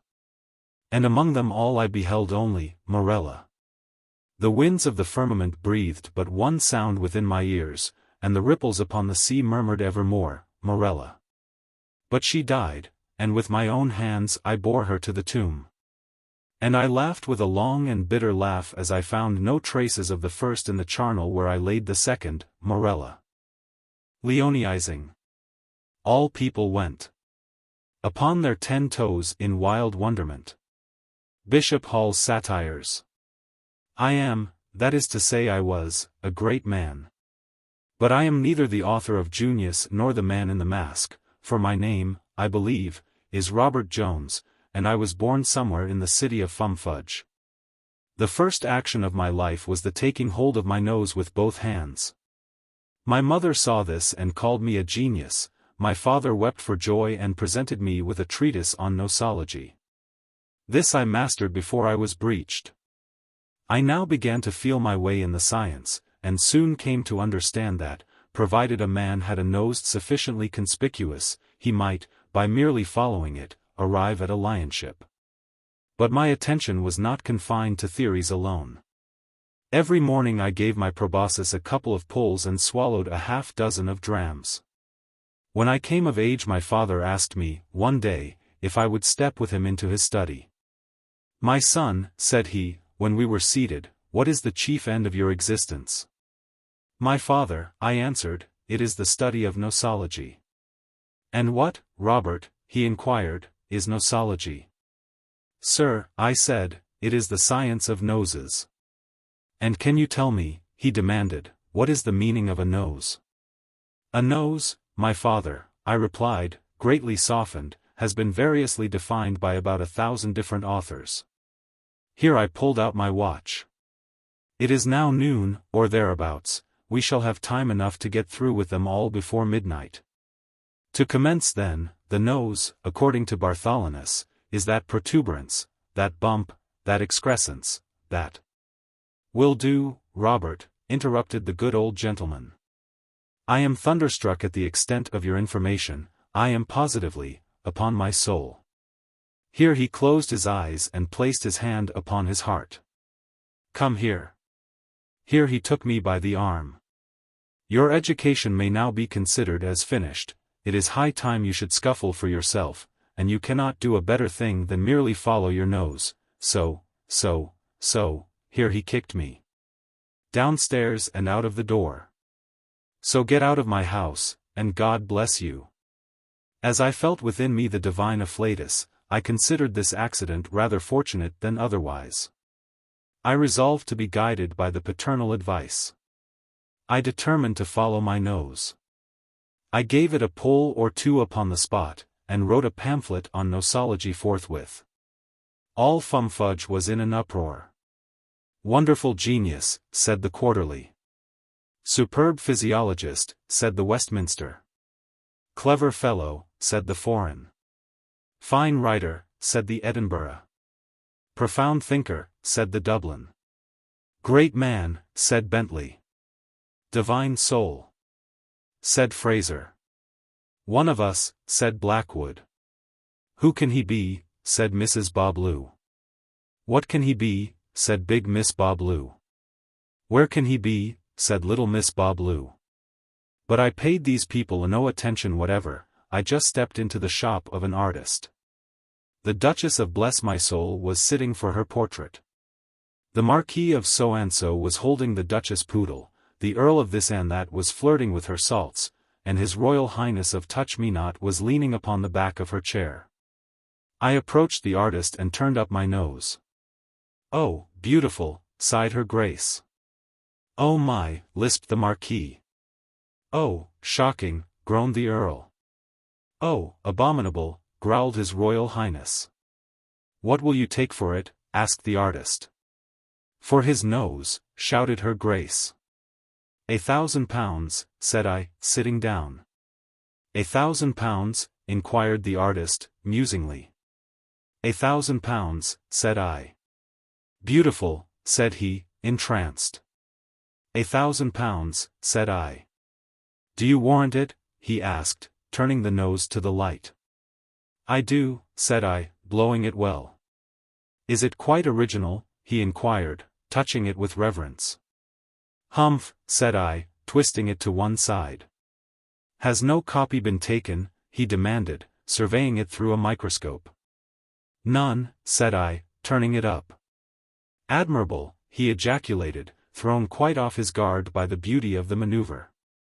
£1,000, said I. £1,000, said he. Precisely, said I. £1,000, said he. Just so, said I. You shall have them, said he. What a piece of virtu. So he drew me a cheque upon the spot, and took a sketch of my nose. I engaged rooms in Jermyn Street, and sent Her Majesty the 99th edition of the Nosology, with a portrait of the proboscis. That sad little rake, the Prince of Wales, invited me to dinner. We were all lions and recherches. There was a modern Platonist. He quoted Porphyry, Iamblichus, Plotinus, Proclus, Hierocles, Maximus Tyrius, and Syrianus. There was a human perfectibility man. He quoted Turgot, Price, Priestley, Condorcet, de Stael, and the ambitious student in ill health. There was Sir Positive Paradox. He observed that all fools were philosophers, and that all philosophers were fools. There was Aestheticus Ethics. He spoke of fire, unity, and atoms, bipart and pre-existent soul. Affinity and discord, primitive intelligence and homoemeria. There was Theologos Theology. He talked of Eusebius and Arianus, heresy and the Council of Nice, Puseyism and consubstantialism. Homoousios and homoioisios. There was fricassee from the Rocher de Cancale. He mentioned muriton of red tongue, cauliflowers with veloute sauce, veal à la Saint Menehoult, marinade à la Saint Florentine. And orange jellies and mosaics. There was bibulus a bumper. He touched upon Latour and Markbrunnen, upon Mousseau and Chambertin, upon Richborg and St. George, upon Haubrion, Leonville, and Madoc. Upon Barrack and Praignac, upon Grave, upon Sauterne, upon Lafitte, and upon St. Péray. He shook his head at Clos de Vougiat, and told, with his eyes shut, the difference between sherry and Amontillado. There was Signor Tintintintino from Florence. He discoursed of Cimabue, Arpino, Carpaccio, and Agostino, of the gloom of Caravaggio, of the amenity of Albano, of the colors of Titian, of the froze of Rubens, and of the waggeries of Jan Steen. There was the president of the Fumfudge University. He was of opinion that the moon was called Bendis in Thrace, Bubastis in Egypt, Dian in Rome, and Artemis in Greece. There was a Grand Turk from Stamboul. He could not help thinking that the angels were horses, cocks, and bulls, that somebody in the sixth heaven had 70,000 heads. And that the earth was supported by a sky-blue cow with an incalculable number of green horns. There was Delphinus Polyglot. He told us what had become of the 83 lost tragedies of Aeschylus, of the 54 orations of Isias, of the 391 speeches of Lysias, of the 180 treatises of Theophrastus, of the 8th book of the conic sections of Apollonius, of Pindar's hymns and dithyrambics, and of the 45 tragedies of Homer Jr.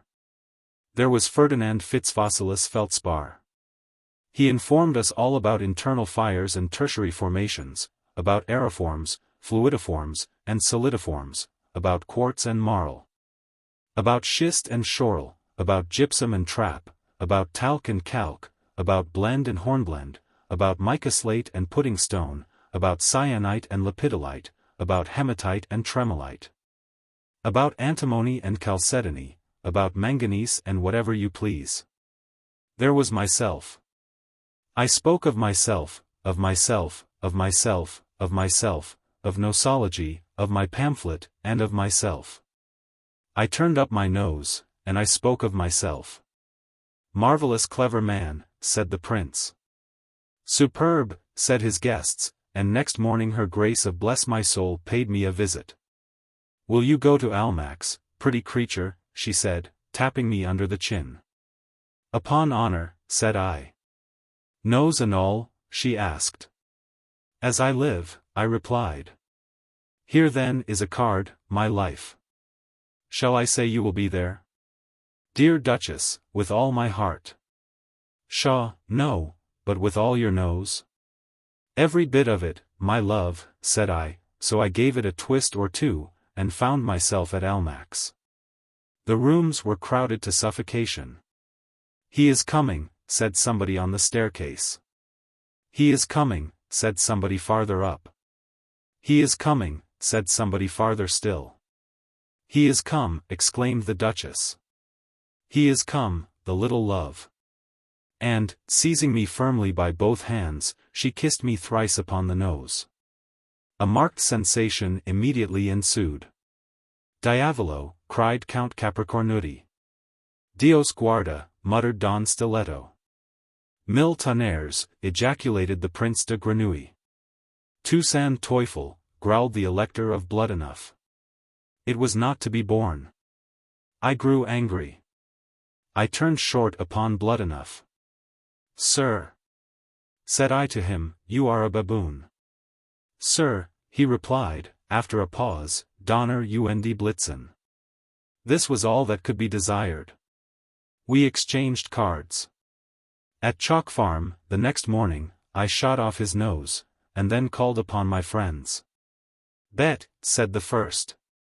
Fool, said the second. Dolt, said the third. Ass, said the fourth. Ninny, said the fifth. Noodle, said the sixth. Be off, said the seventh. At all this I felt mortified, and so called upon my father. Father, I asked, what is the chief end of my existence? My son, he replied, it is still the study of nosology, but in hitting the Elector upon the nose you have overshot your mark. You have a fine nose, it is true, but then Bloodenough has none. You are damned, and he has become the hero of the day. I grant you that in Fumfudge the greatness of a lion is in proportion to the size of his proboscis, but, good heavens! There is no competing with a lion who has no proboscis at all. The unparalleled adventure of one Hans Pfaall. With a heart of furious fancies, whereof I am commander. With a burning spear and a horse of air. To the wilderness I wander. Tom O'Bedlam's song. By late accounts from Rotterdam, that city seems to be in a high state of philosophical excitement. Indeed, phenomena have there occurred of a nature so completely unexpected, so entirely novel, so utterly at variance with preconceived opinions, as to leave no doubt on my mind that long ere this all Europe is in an uproar. All physics in a ferment, all reason and astronomy together by the ears. It appears that on the day of, I am not positive about the date, a vast crowd of people, for purposes not specifically mentioned, were assembled in the great square of the Exchange in the well-conditioned city of Rotterdam. The day was warm, unusually so for the season, there was hardly a breath of air stirring. And the multitude were in no bad humor at being now and then besprinkled with friendly showers of momentary duration, that fell from large white masses of cloud which checkered in a fitful manner the blue vault of the firmament. Nevertheless, about noon, a slight but remarkable agitation became apparent in the assembly, the clattering of 10,000 tongues succeeded. And, in an instant afterward, 10,000 faces were upturned toward the heavens, 10,000 pipes descended simultaneously from the corners of 10,000 mouths, and a shout. which could be compared to nothing but the roaring of Niagara, resounded long, loudly, and furiously, through all the environs of Rotterdam. The origin of this hubbub soon became sufficiently evident. From behind the huge bulk of one of those sharply defined masses of cloud already mentioned, was seen slowly to emerge into an open area of blue space, a queer, heterogeneous, but apparently solid substance, so oddly shaped, so whimsically put together, as not to be in any manner comprehended, and never to be sufficiently admired by the host of sturdy burghers who stood open-mouthed below. What could it be? In the name of all the vrouws and devils in Rotterdam, what could it possibly portend? No one knew, no one could imagine. No one, not even the burgomaster Meneer Superbus van Underduck, had the slightest clue by which to unravel the mystery.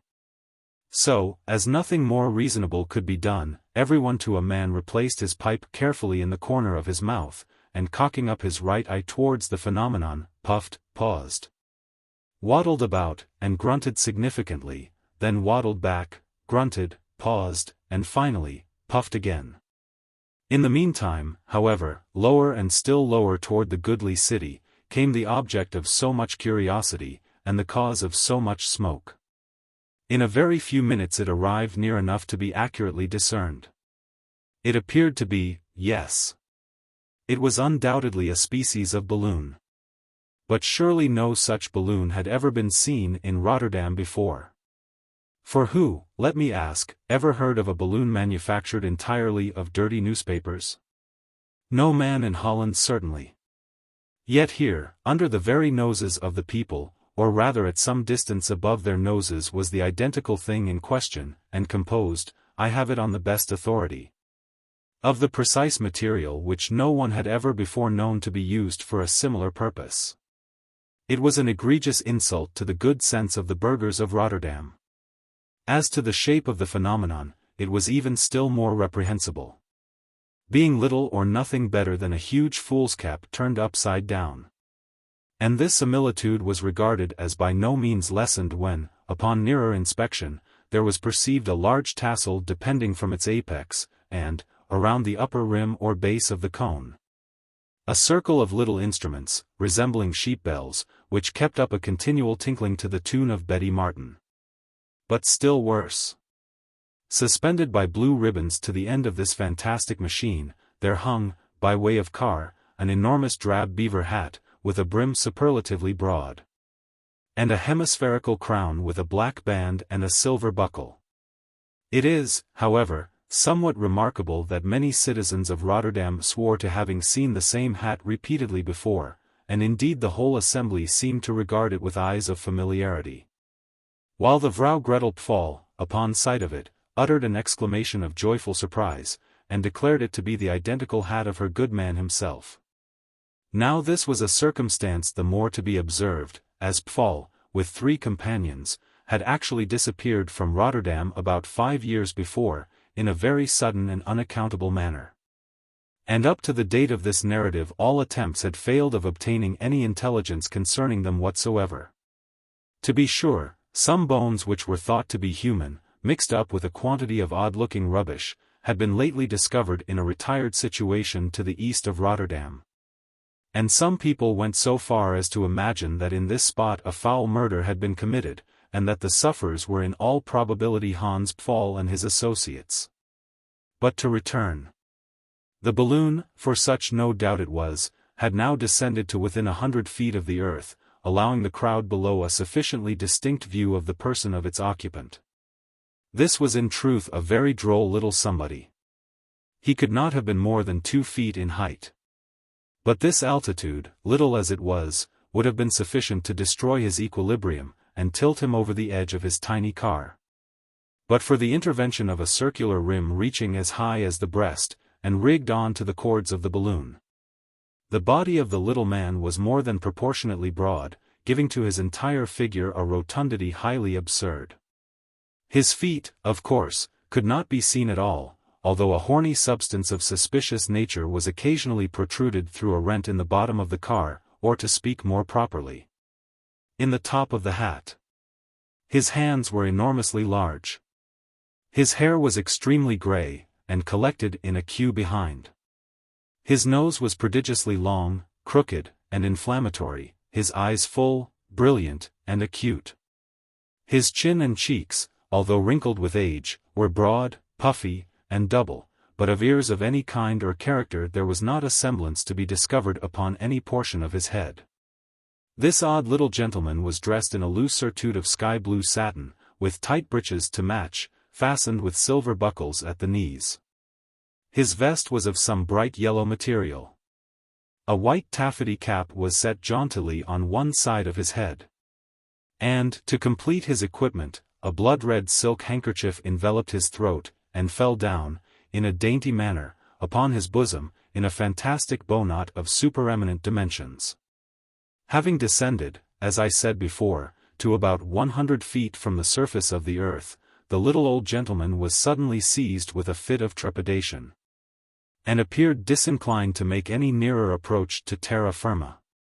Throwing out, therefore, a quantity of sand from a canvas bag, which, he lifted with great difficulty, he became stationary in an instant. He then proceeded, in a hurried and agitated manner, to extract from a side pocket in his surtout a large morocco pocketbook. This he poised suspiciously in his hand, then eyed it with an air of extreme surprise, and was evidently astonished at its weight.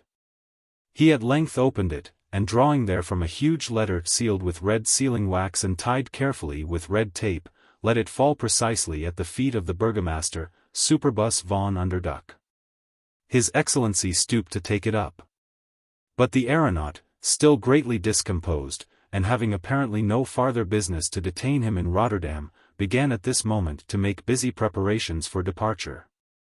And it being necessary to discharge a portion of ballast to enable him to reascend, the half-dozen bags which he threw out, one after another, without taking the trouble to empty their contents, tumbled, every one of them, most unfortunately upon the back of the burgomaster, and rolled him over and over no less than half a dozen times, in the face of every individual in Rotterdam. It is not to be supposed, however, that the great Underduck suffered this impertinence on the part of the little old man to pass off with impunity.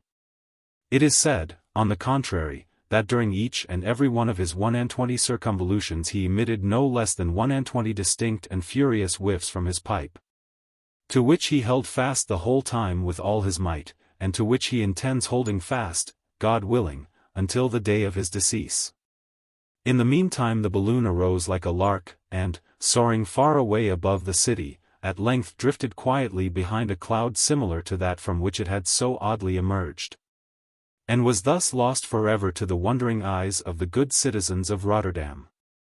All attention was now directed to the letter, the descent of which, and the consequences attending thereupon, had proved so fatally subversive of both person and personal dignity to His Excellency von Underduck. That functionary, however, had not failed, during his circumgyratory movements, to bestow a thought upon the important subject of securing the packet in question, which was seen, upon inspection, to have fallen into the most proper hands, being actually addressed to himself and Professor Rubadub, in their official capacities of President and Vice-President of the Rotterdam College of Astronomy. It was accordingly opened by those dignitaries upon the spot, and found to contain the following extraordinary, and indeed very serious, communication. To their Excellencies von Underduck and Rubadub, President and Vice-President of the States College of Astronomers, in the city of Rotterdam. Your Excellencies may perhaps be able to remember an humble artisan, by name Hans Pfaall, and by occupation a mender of bellows, who, with 3 others, disappeared from Rotterdam about 5 years ago, in a manner which must have been considered by all parties at once sudden, and extremely unaccountable.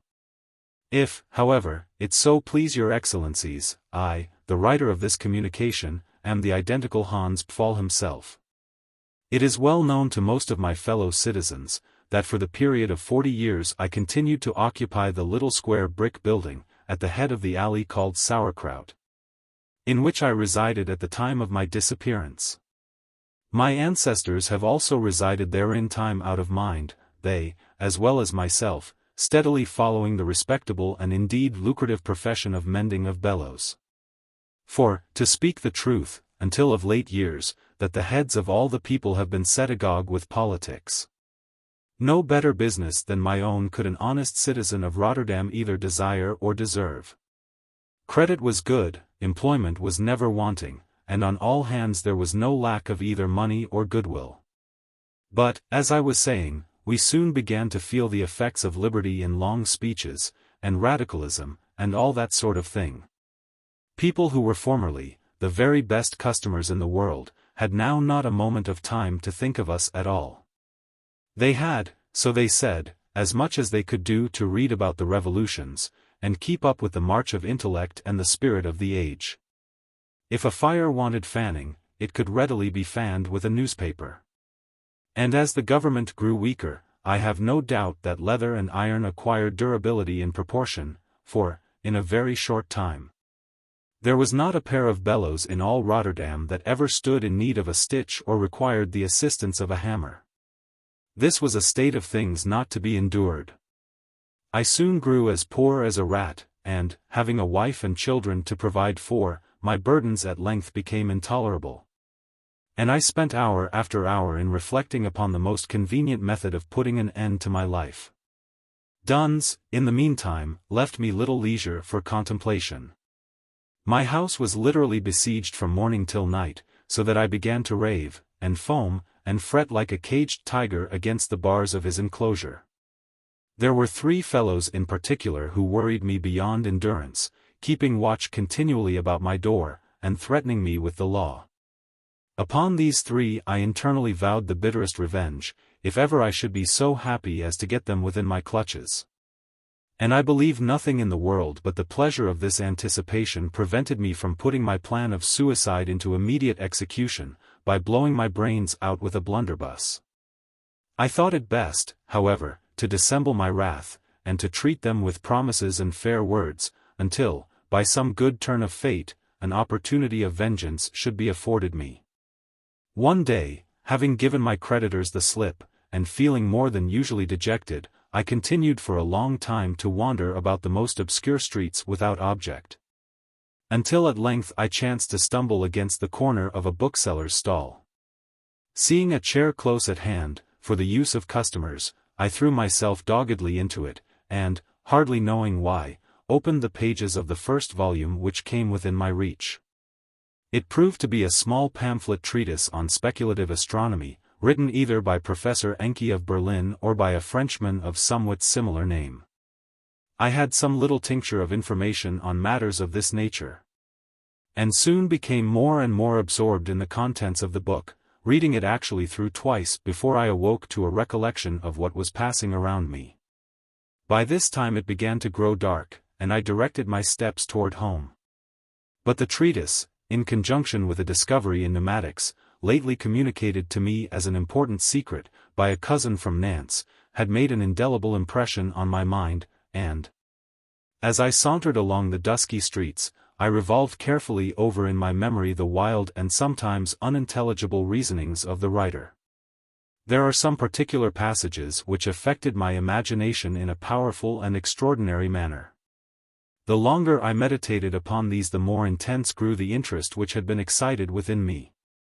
The limited nature of my education in general, and more especially my ignorance on subjects connected with natural philosophy, so far from rendering me diffident of my own ability to comprehend what I had read, or inducing me to mistrust the many vague notions which had arisen in consequence, merely served as a farther stimulus to imagination.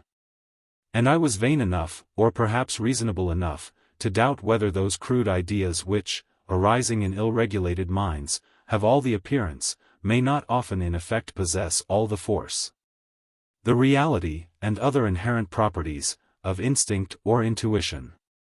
It was late when I reached home, and I went immediately to bed. My mind, however, was too much occupied to sleep, and I lay the whole night buried in meditation. Arising early in the morning, and contriving again to escape the vigilance of my creditors, I repaired eagerly to the bookseller's stall, and laid out what little ready money I possessed in the purchase of some volumes of mechanics and practical astronomy. Having arrived at home safely with these, I devoted every spare moment to their perusal, and soon made such proficiency in studies of this nature as I thought sufficient for the execution of a certain design with which either the devil or my better genius had inspired me. In the intervals of this period, I made every endeavor to conciliate the 3 creditors who had given me so much annoyance. In this I finally succeeded, partly by selling enough of my household furniture to satisfy a moiety of their claim, and partly by a promise of paying the balance upon completion of a little project which I told them I had in view, and for assistance in which I solicited their services. By these means, for they were ignorant men, I found little difficulty in gaining them over to my purpose. Matters being thus arranged, I contrived, by the aid of my wife and with the greatest secrecy and caution, to dispose of what property I had remaining, and to borrow, in small sums, under various pretenses, and without giving any attention, I am ashamed to say, to my future means of repayment, no inconsiderable quantity of ready money. With the means thus accruing I proceeded to procure at intervals, cambric muslin, very fine, in pieces of 12 yards each, twine, a lot of the varnish of caoutchouc, a large and deep basket of wickerwork, made to order, and several other articles necessary in the construction and equipment of a balloon of extraordinary dimensions. This I directed my wife to make up as soon as possible, and gave her all requisite information as to the particular method of proceeding. In the meantime I worked up the twine into network of sufficient dimensions, rigged it with a hoop and the necessary cords, and made purchase of numerous instruments and materials for experiment in the upper regions of the upper atmosphere. I then took opportunities of conveying by night, to a retired situation east of Rotterdam, 5 iron-bound casks, to contain about 50 gallons each, and one of a larger size. 6 tinned ware tubes, 3 inches in diameter, properly shaped, and 10 feet in length. A quantity of a particular metallic substance, or semi-metal, which I shall not name, and a dozen demijohns of a very common acid. The gas to be formed from these latter materials is a gas never yet generated by any other person than myself, or at least never applied to any similar purpose. I can only venture to say here, that it is a constituent of azote, so long considered irreducible, and that its density is about 37.4 times less than that of hydrogen. It is tasteless, but not odorless, burns, when pure, with a greenish flame, and is instantaneously fatal to animal life.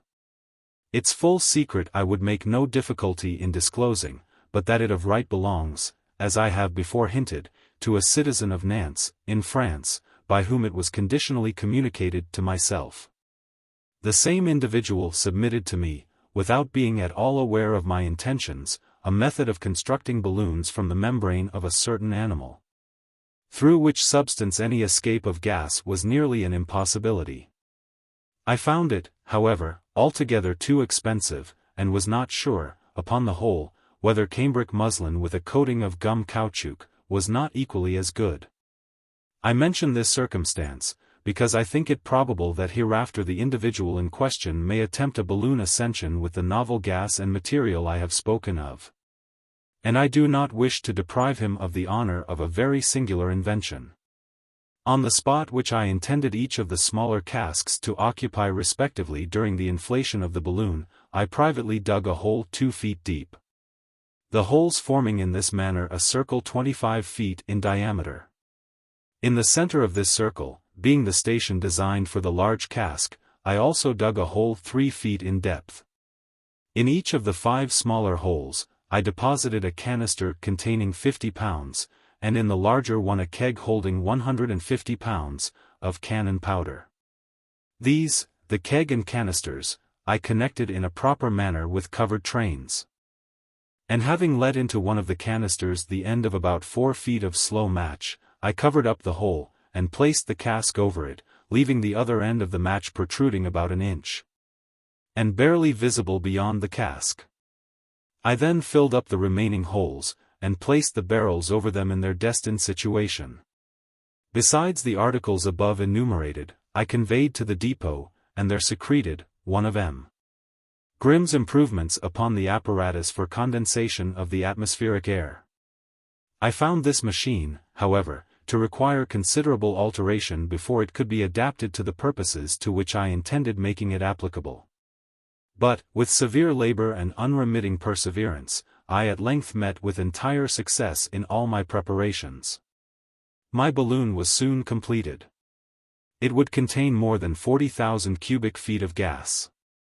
Would take me up easily, I calculated, with all my implements, and, if I managed rightly, with 175 pounds of ballast into the bargain. It had received 3 coats of varnish, and I found the cambric muslin to answer all the purposes of silk itself, quite as strong and a good deal less expensive. Everything being now ready, I exacted from my wife an oath of secrecy in relation to all my actions from the day of my first visit to the bookseller's stall. And promising, on my part, to return as soon as circumstances would permit, I gave her what little money I had left, and bade her farewell. Indeed, I had no fear on her account. She was what people call a notable woman, and could manage matters in the world without my assistance. I believe, to tell the truth, she always looked upon me as an idle body, a mere makeweight, good for nothing but building castles in the air, and was rather glad to get rid of me. It was a dark night when I bade her good-bye, and taking with me, as aides-de-camp, the 3 creditors who had given me so much trouble, we carried the balloon, with the car and accoutrements, by a roundabout way, to the station where the other articles were deposited. We there found them all unmolested, and I proceeded immediately to business. It was the 1st of April. The night, as I said before, was dark, there was not a star to be seen. And a drizzling rain, falling at intervals, rendered us very uncomfortable. But my chief anxiety was concerning the balloon, which, in spite of the varnish with which it was defended, began to grow rather heavy with the moisture. The powder also was liable to damage. I therefore kept my 3 duns working with great diligence, pounding down ice around the central cask, and stirring the acid in the others. They did not cease, however, importuning me with questions as to what I intended to do with all this apparatus, and expressed much dissatisfaction at the terrible labor I made them undergo. They could not perceive, so they said, what good was likely to result from their getting wet to the skin, merely to take a part in such horrible incantations. I began to get uneasy, and worked away with all my might, for I verily believe the idiot supposed that I had entered into a compact with the devil, and that, in short, what I was now doing was nothing better than it should be. I was, therefore, in great fear of their leaving me altogether. I contrived, however, to pacify them by promises of payment of all scores in full, as soon as I could bring the present business to a termination. To these speeches they gave, of course, their own interpretation, fancying, no doubt, that at all events I should come into possession of vast quantities of ready money. And provided I paid them all I owed, and a trifle more, in consideration of their services, I dare say they cared very little what became of either my soul or my carcass. In about 4 hours and a half I found the balloon sufficiently inflated. I attached the car, therefore, and put all my implements in it, a telescope, a barometer with some important modifications, a thermometer, an electrometer, a compass, a magnetic needle, a seconds watch, a bell, a speaking trumpet, etc., etc., etc. Also a globe of glass, exhausted of air, and carefully closed with a stopper, not forgetting the condensing apparatus, unslacked lime, a stick of sealing wax, a copious supply of water, and a large quantity of provisions, such as pemmican, in which much nutriment is contained in comparatively little bulk. I also secured in the car a pair of pigeons and a cat. It was now nearly daybreak, and I thought it high time to take my departure. Dropping a lighted cigar on the ground, as if by accident, I took the opportunity, in stooping to pick it up, of igniting privately the piece of slow match, whose end, as I said before, protruded a very little beyond the lower rim of one of the smaller casks. This maneuver was totally unperceived on the part of the 3 duns. And, jumping into the car, I immediately cut the single cord which held me to the earth, and was pleased to find that I shot upward with inconceivable rapidity, carrying with all ease 175 pounds of leaden ballast, and able to have carried up as many more. As I left the earth, the barometer stood at 30 inches, and the centigrade thermometer at 19 degrees. Scarcely, however, had I attained the height of 50 yards, when, roaring and rumbling up after me in the most horrible and tumultuous manner, came so dense a hurricane of fire, and gravel, and burning wood, and blazing metal, and mangled limbs, that my very heart sunk within me, and I fell down in the bottom of the car, trembling with terror. Indeed, I now perceived that I had entirely overdone the business, and that the main consequences of the shock were yet to be experienced. Accordingly, in less than a second, I felt all the blood in my body rushing to my temples, and immediately thereupon, a concussion, which I shall never forget, burst abruptly through the night and seemed to rip the very firmament asunder. When I afterward had time for reflection, I did not fail to attribute the extreme violence of the explosion, as regarded myself, to its proper cause, my situation directly above it, and in the line of its greatest power.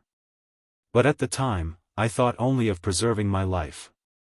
The balloon at first collapsed, then furiously expanded, then whirled round and round with horrible velocity, and finally, reeling and staggering like a drunken man, hurled me with great force over the rim of the car, and left me dangling, at a terrific height, with my head downward, and my face outwards, by a piece of slender cord about 3 feet in length, which hung accidentally through a crevice near the bottom of the wickerwork, and in which, as I fell, my left foot became most providentially entangled.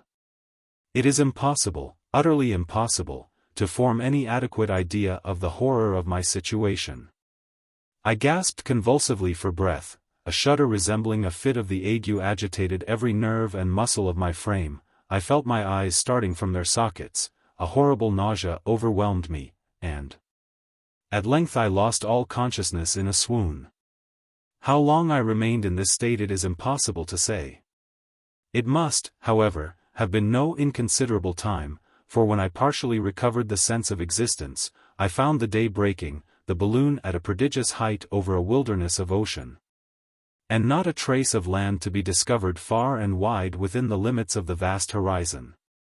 My sensations, however, upon thus recovering, were by no means so replete with agony as might have been anticipated.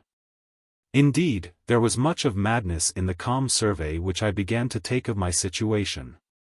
I drew up to my eyes each of my hands, one after the other, and wondered what occurrence could have given rise to the swelling of the veins, and the horrible blackness of the fingernails.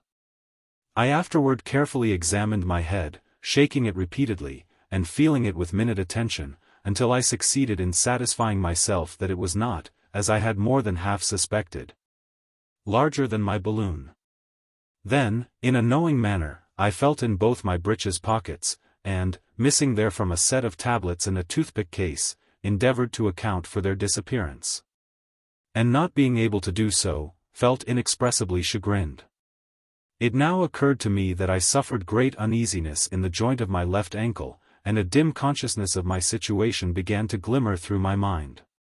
But, strange to say, I was neither astonished nor horror-stricken. If I felt any emotion at all, it was a kind of chuckling satisfaction at the cleverness I was about to display in extricating myself from this dilemma. And I never, for a moment, looked upon my ultimate safety as a question susceptible of doubt. For a few minutes I remained wrapped in the profoundest meditation. I have a distinct recollection of frequently compressing my lips, putting my forefinger to the side of my nose, and making use of other gesticulations and grimaces common to men who, at ease in their armchairs, meditate upon matters of intricacy or importance.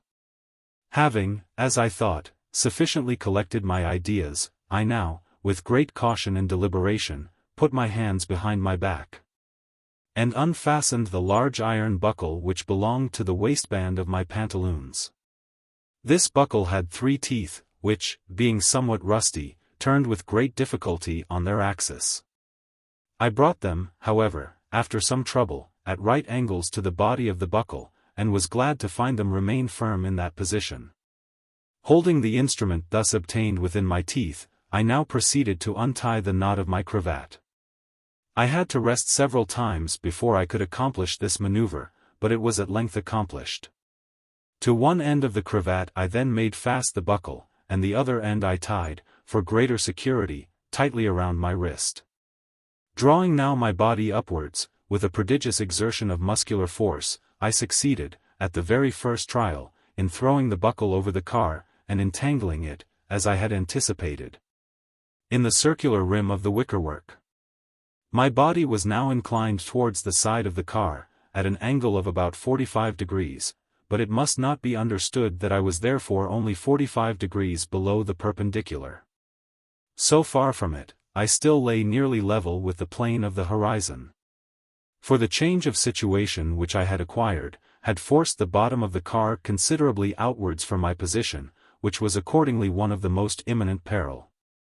It should be remembered, however, that when I fell in the first instance, from the car, if I had fallen with my face turned toward the balloon, instead of turned outwardly from it, as it actually was, or if, in the second place, the cord by which I was suspended had chanced to hang over the upper edge, instead of through a crevice near the bottom of the car, I say it may be readily conceived that, in either of these supposed cases, I should have been unable to accomplish even as much as I had now accomplished, and the disclosures now made would have been utterly lost to posterity. I had therefore every reason to be grateful. Although, in point of fact, I was still too stupid to be anything at all, and hung for, perhaps, a quarter of an hour in that extraordinary manner, without making the slightest farther exertion whatsoever, and in a singularly tranquil state of idiotic enjoyment. But this feeling did not fail to die rapidly away, and thereunto succeeded horror, and dismay, and a sense of utter helplessness and ruin.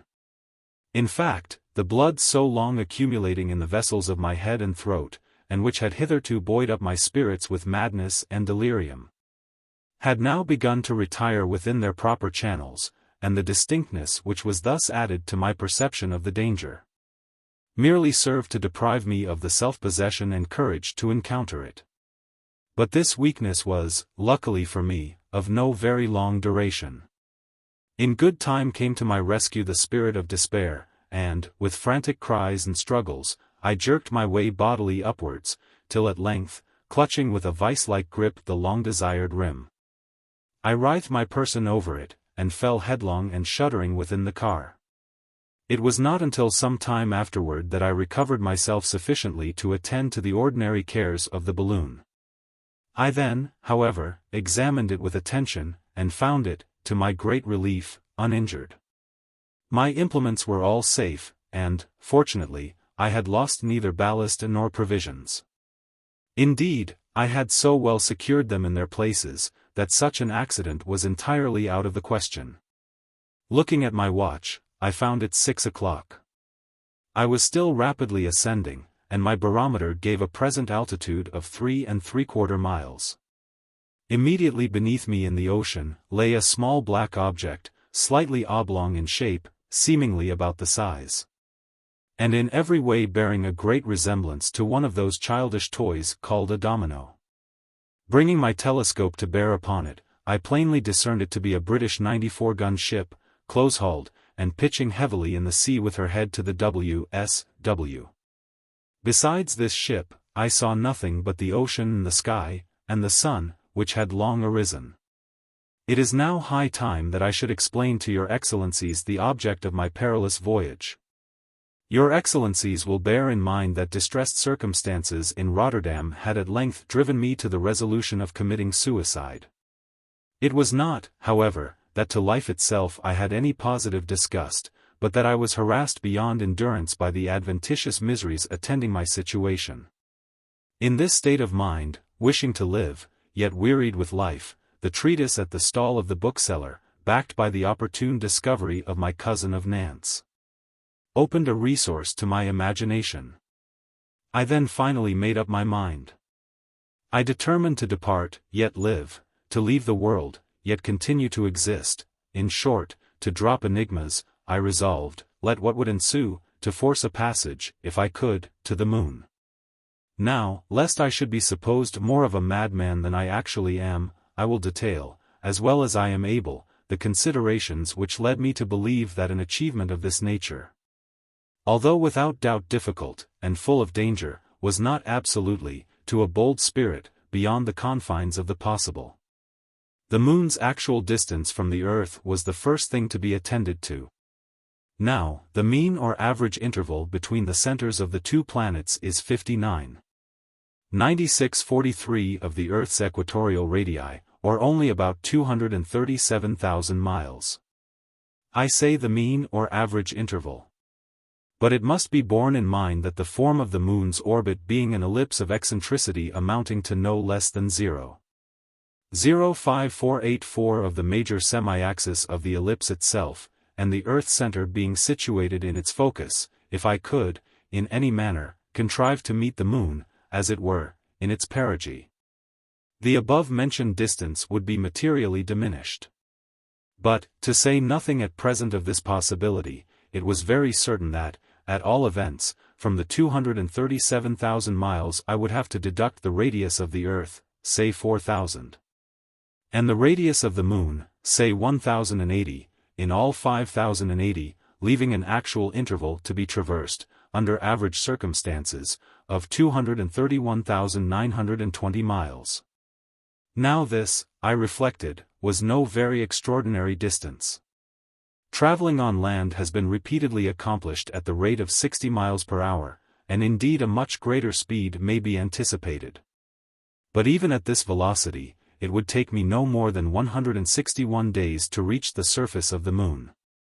There were, however, many particulars inducing me to believe that my average rate of traveling might possibly very much exceed that of 60 miles per hour, and as these considerations did not fail to make a deep impression upon my mind, I will mention them more fully hereafter. The next point to be regarded was a matter of far greater importance.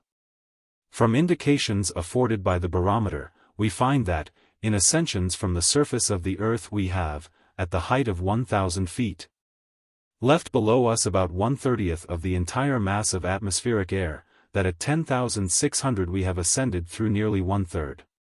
And that at 18,000, which is not far from the elevation of Cotopaxi, we have surmounted 1/2 the material, or, at all events, 1/2 the ponderable, body of air incumbent upon our globe. It is also calculated that at an altitude not exceeding the 100th part of the Earth's diameter, that is, not exceeding 80 miles, the rarefaction would be so excessive that animal life could in no manner be sustained, and, moreover, that the most delicate means we possess of ascertaining the presence of the atmosphere would be inadequate to assure us of its existence. But I did not fail to perceive that these latter calculations are founded altogether on our experimental knowledge of the properties of air, and the mechanical laws regulating its dilation and compression, in what may be called, comparatively speaking, the immediate vicinity of the earth itself. And, at the same time, it is taken for granted that animal life is and must be essentially incapable of modification at any given unattainable distance from the surface. Now, all such reasoning and from such data must, of course, be simply analogical. The greatest height ever reached by man was that of 25,000 feet, attained in the aeronautic expedition of Messrs. Gay-Lussac and Biot. This is a moderate altitude, even when compared with the 80 miles in question, and I could not help thinking that the subject admitted room for doubt and great latitude for speculation. But, in point of fact, an ascension being made to any given altitude, the ponderable quantity of air surmounted in any farther ascension is by no means in proportion to the additional height ascended, as may be plainly seen from what has been stated before, but in a ratio constantly decreasing. It is therefore evident that, ascend as high as we may, we cannot, literally speaking, arrive at a limit beyond which no atmosphere is to be found. It must exist, I argued, although it may exist in a state of infinite rarefaction. On the other hand, I was aware that arguments have not been wanting to prove the existence of a real and definite limit to the atmosphere, beyond which there is absolutely no air whatsoever. But a circumstance which has been left out of view by those who contend for such a limit seemed to me, although no positive refutation of their creed, still a point worthy very serious investigation. On comparing the intervals between the successive arrivals of Encke's comet at its perihelion, after giving credit, in the most exact manner. For all the disturbances due to the attractions of the planets, it appears that the periods are gradually diminishing. That is to say, the major axis of the comet's ellipse is growing shorter, in a slow but perfectly regular decrease. Now, this is precisely what ought to be the case, if we suppose a resistance experienced from the comet from an extremely rare ethereal medium pervading the regions of its orbit. For it is evident that such a medium must, in retarding the comet's velocity, increase its centripetal, by weakening its centrifugal force. In other words, the Sun's attraction would be constantly attaining greater power, and the comet would be drawn nearer at every revolution. Indeed, there is no other way of accounting for the variation in question. But again, the real diameter of the same comet's nebulosity is observed to contract rapidly as it approaches the Sun, and dilate with equal rapidity in its departure towards its aphelion. Was I not justifiable in supposing with M. Vols, that this apparent condensation of volume has its origin in the compression of the same ethereal medium I have spoken of before, and which is dense in proportion to its vicinity to the Sun? The lenticular-shaped phenomenon, also called the zodiacal light, was a matter worthy of attention. This radiance, so apparent in the tropics, and which cannot be mistaken for any meteoric luster, extends from the horizon obliquely upward, and follows generally the direction of the Sun's equator. It appeared to me evidently in the nature of a rare atmosphere extending from the Sun outward, beyond the orbit of Venus at least, and I believed indefinitely farther. 10 Indeed, this medium I could not suppose confined to the path of the comet's ellipse, or to the immediate neighborhood of the Sun. It was easy, on the contrary, to imagine it pervading the entire regions of our planetary system, condensed into what we call atmosphere at the planets themselves. And perhaps at some of them modified by considerations, so to speak, purely geological. That is to say, modified, or varied in its proportions, or absolute nature, by matters volatilized from the respective orbs. Having adopted this view of the subject, I had little further hesitation. Granting that on my passage I should meet with atmosphere essentially the same as at the surface of the earth, I conceived that, by means of the very ingenious apparatus of M. Grimm, I should readily be enabled to condense it in sufficient quantity for the purposes of respiration. This would remove the chief obstacle in a journey to the moon. I had indeed spent some money and great labor in adapting the apparatus to the object intended, and confidently looked forward to its successful application. If I could manage to complete the voyage within any reasonable period. This brings me back to the rate at which it might be possible to travel.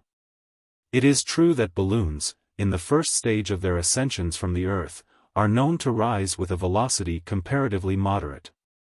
Now, the power of elevation lies altogether in the superior gravity of the atmospheric air compared with the gas in the balloon. And, at first sight, it does not appear probable that, as the balloon acquires altitude, and consequently arrives successively in atmospheric strata of densities rapidly diminishing, I say. It does not appear at all reasonable that, in this its progress upwards, the original velocity should be accelerated. On the other hand, I was not aware that, in any recorded ascension, a diminution was apparent in the absolute rate of ascent. Although such should have been the case, if on account of nothing else, on account of the escape of gas through balloons ill-constructed, and varnished with no better material than the ordinary varnish. It seemed, therefore, that the effect of such escape was only sufficient to counterbalance the effect of some accelerating power. I now considered that, provided in my passage I found the medium I had imagined, and provided that it should prove to be actually and essentially what we denominate atmospheric air, it could make comparatively little difference at what extreme state of rarefaction I should discover it, that is to say.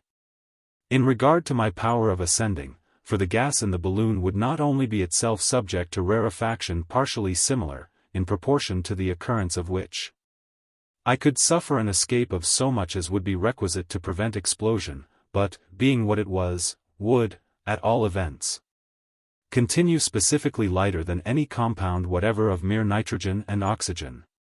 Thus there was a chance, in fact there was a strong probability, that, at no epoch of my ascent, I should reach a point where the united weights of my immense balloon, the inconceivably rare gas within it, the car, and its contents, should equal the weight of the mass of the surrounding atmosphere displaced. And this will be readily understood as the sole condition upon which my upward flight would be arrested. But, if this point were even attained, I could dispense with ballast and other weight to the amount of nearly 300 pounds. In the meantime, the force of gravitation would be constantly diminishing, in proportion to the squares of the distances, and thus, with a velocity prodigiously accelerating, I should at length arrive in those distant regions where the force of the Earth's attraction would be superseded by that of the Moon. There was another difficulty, however, which occasioned me some little disquietude. It has been observed, that, in balloon ascensions to any considerable height, besides the pain attending respiration, great uneasiness is experienced about the head and body, often accompanied with bleeding at the nose, and other symptoms of an alarming kind, and growing more and more inconvenient in proportion to the altitude attained. 11. This was a reflection of a nature somewhat startling. Was it not probable that these symptoms would increase indefinitely, or at least until terminated by death itself? I finally thought not.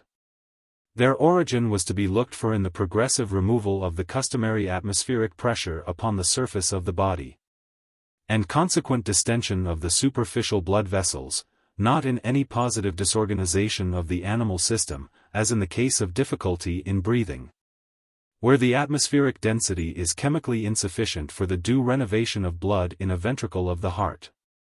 Unless for default of this renovation, I could see no reason, therefore, why life could not be sustained even in a vacuum. For the expansion and compression of chest, commonly called breathing, is action purely muscular, and the cause, not the effect, of respiration. In a word, I conceive that, as the body should become habituated to the want of atmospheric pressure, the sensations of pain would gradually diminish, and to endure them while they continued, I relied with confidence upon the iron hardihood of my constitution. Thus, may it please your excellencies, I have detailed some, though by no means all, the considerations which led me to form the project of a lunar voyage. I shall now proceed to lay before you the result of an attempt so apparently audacious in conception, and, at all events, so utterly unparalleled in the annals of mankind. Having attained the altitude before mentioned, that is to say 3 miles and 3/4, I threw out from the car a quantity of feathers, and found that I still ascended with sufficient rapidity. There was, therefore, no necessity for discharging any ballast. I was glad of this, for I wished to retain with me as much weight as I could carry. For the obvious reason that I could not be positive either about the gravitation or the atmospheric density of the Moon. I as yet suffered no bodily inconvenience, breathing with great freedom, and feeling no pain whatever in the head. The cat was lying very demurely upon my coat, which I had taken off, and eyeing the pigeons with an air of nonchalance. These latter being tied by the leg, to prevent their escape, were busily employed in picking up some grains of rice scattered for them in the bottom of the car. At 20 minutes past 6 o'clock, the barometer showed an elevation of 26,400 feet, or 5 miles to a fraction. The prospect seemed unbounded.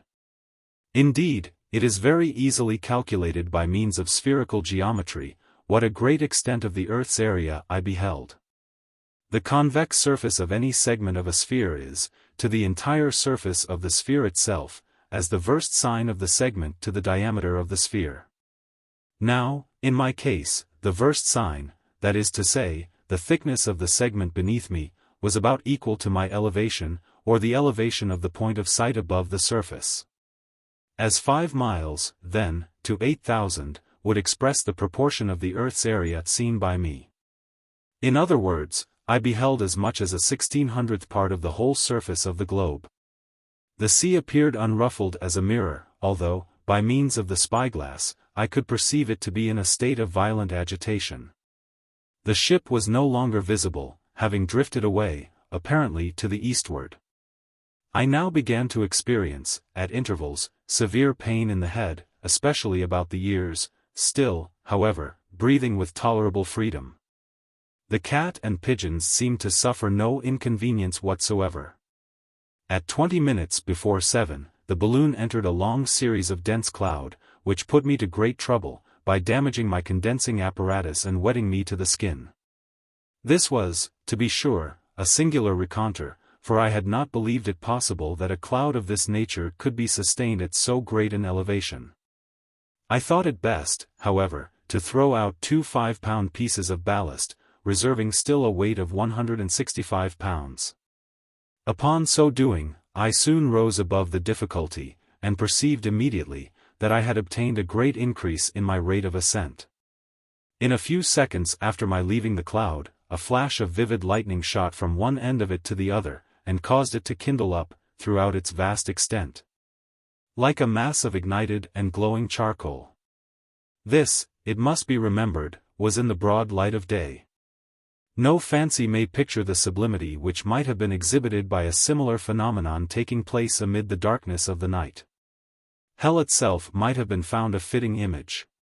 Even as it was, my hair stood on end, while I gazed afar down within the yawning abysses, letting imagination descend, as it were, and stalk about in the strange vaulted halls, and ruddy gulfs, and red ghastly chasms of the hideous and unfathomable fire. I had indeed made a narrow escape. Had the balloon remained a very short while longer within the cloud, that is to say, had not the inconvenience of getting wet determined me to discharge the ballast, inevitable ruin would have been the consequence. Such perils, although little considered, are perhaps the greatest which must be encountered in balloons. I had by this time, however, attained too great an elevation to be any longer uneasy on this head. I was now rising rapidly, and by 7 o'clock the barometer indicated an altitude of no less than 9 miles and a half. I began to find great difficulty in drawing my breath.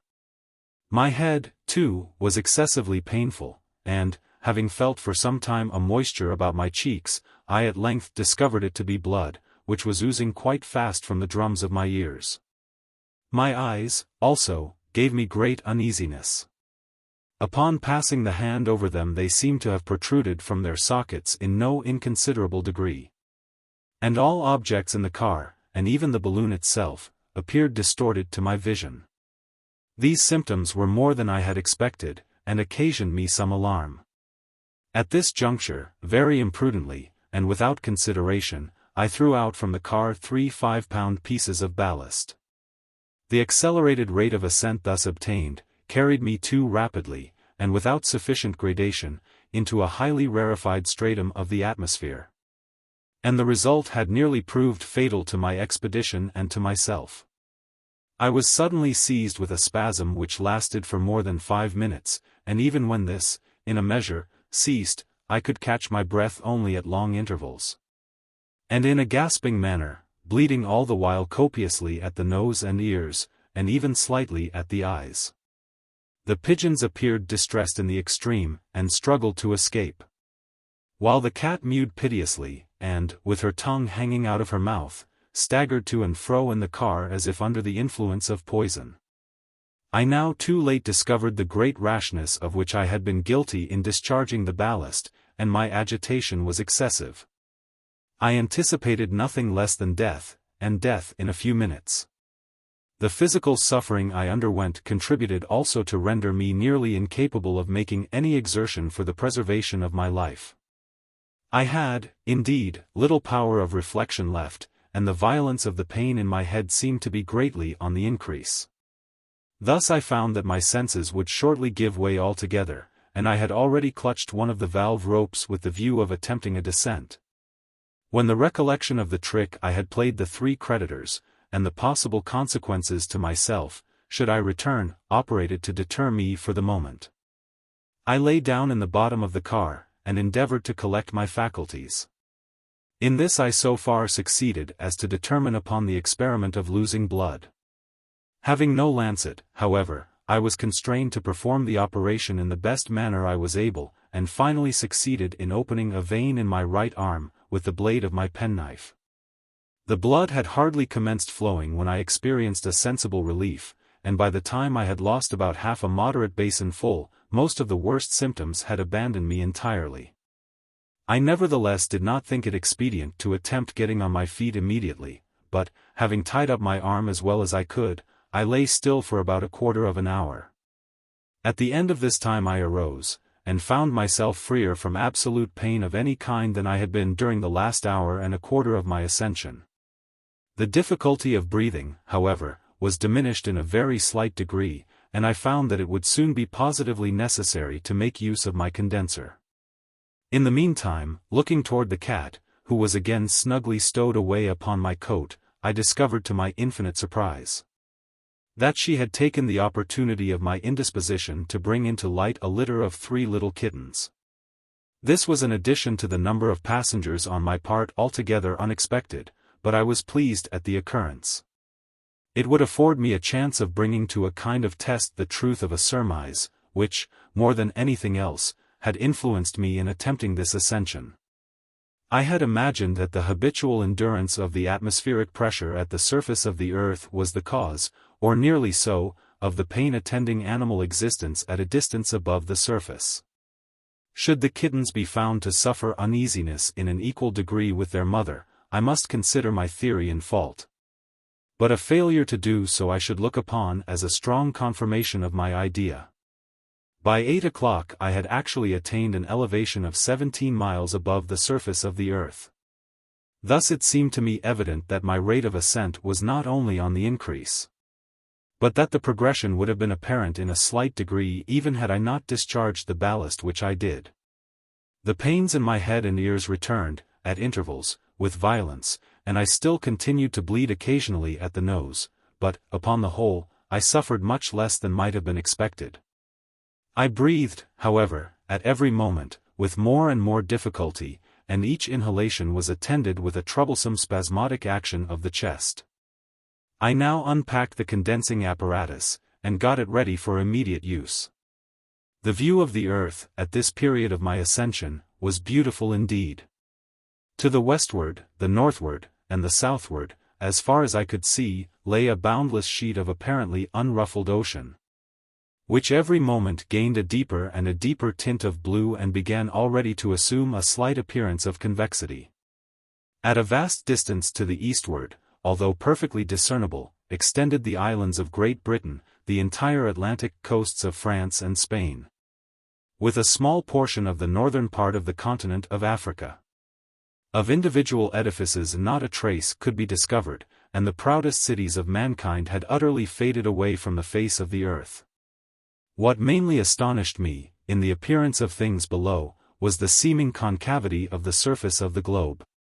I had, thoughtlessly enough, expected to see its real convexity become evident as I ascended, but a very little reflection sufficed to explain the discrepancy.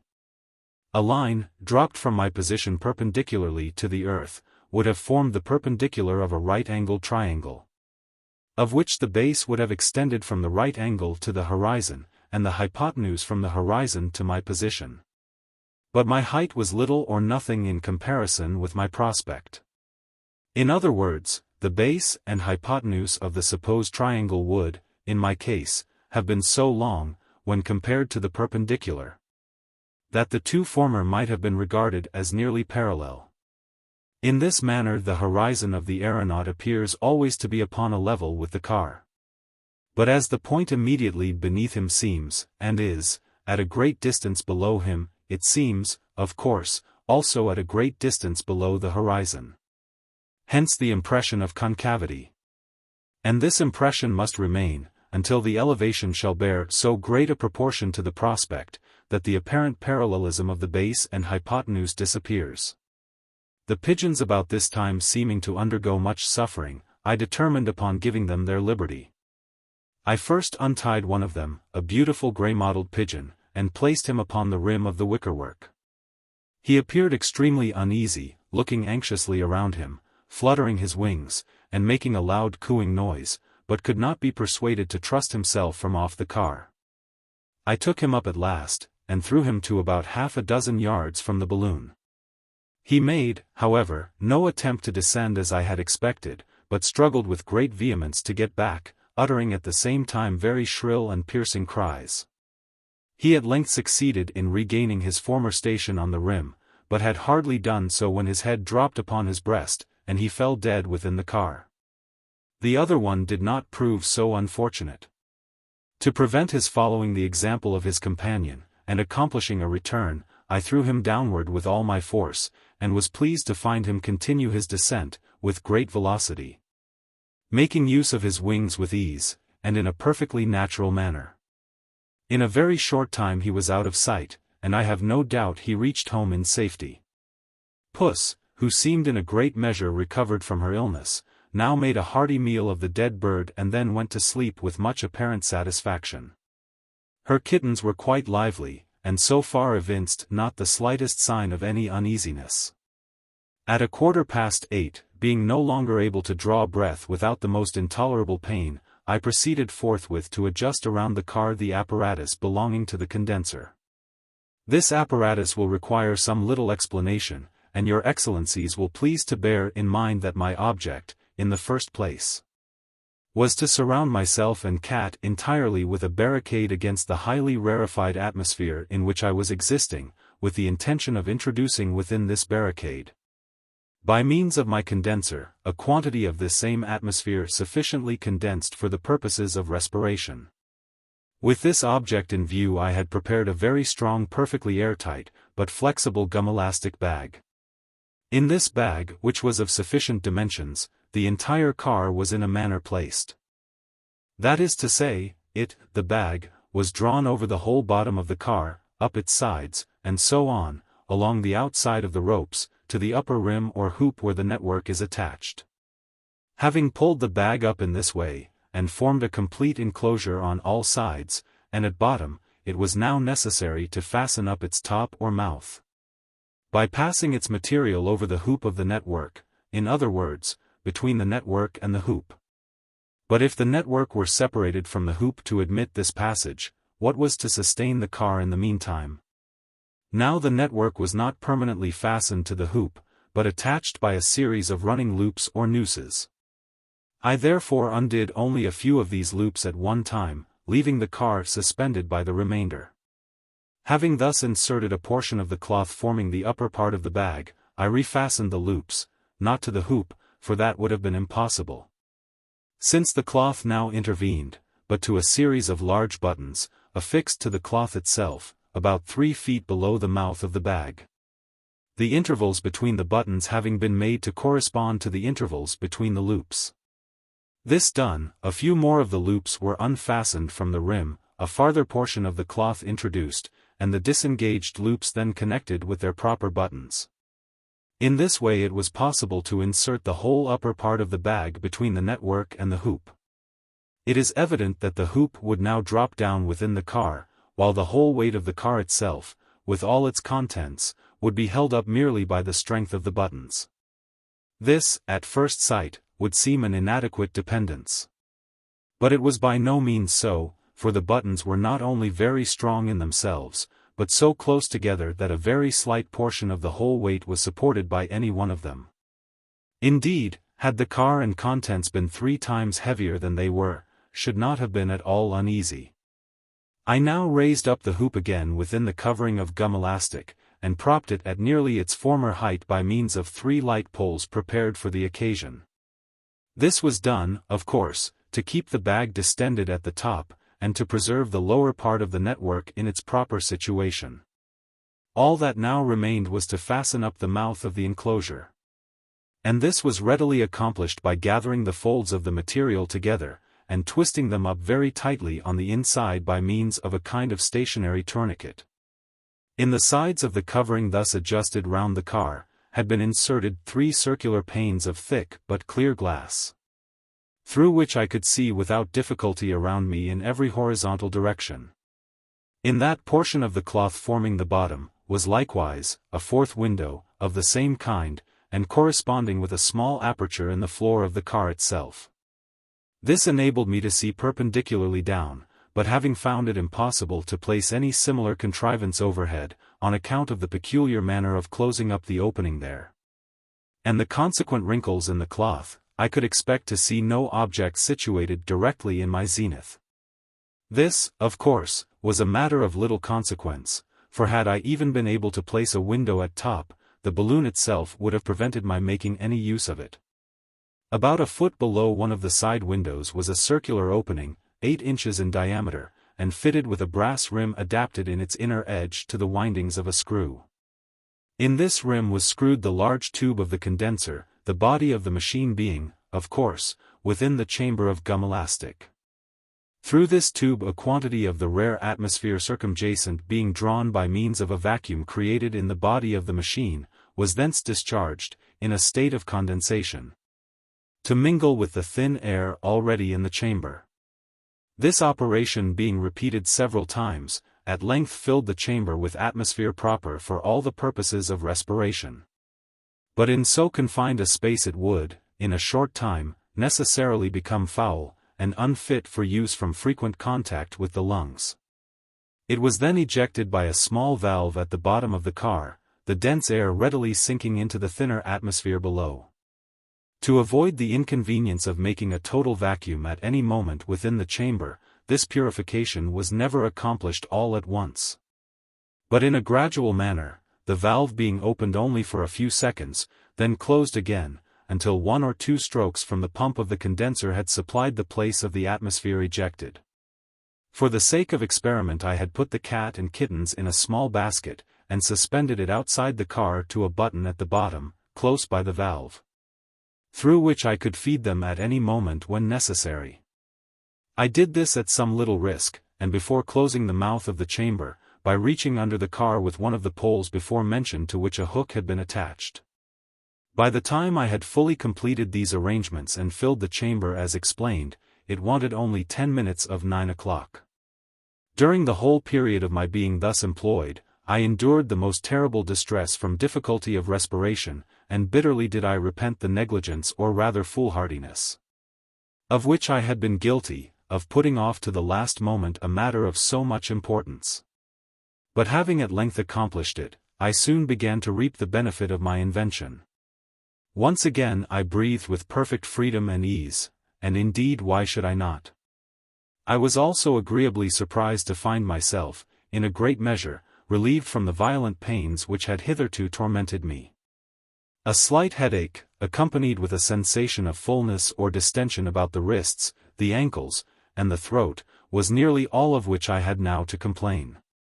Thus it seemed evident that a greater part of the uneasiness attending the removal of atmospheric pressure had actually worn off, as I had expected, and that much of the pain endured for the last 2 hours should have been attributed altogether to the effects of a deficient respiration.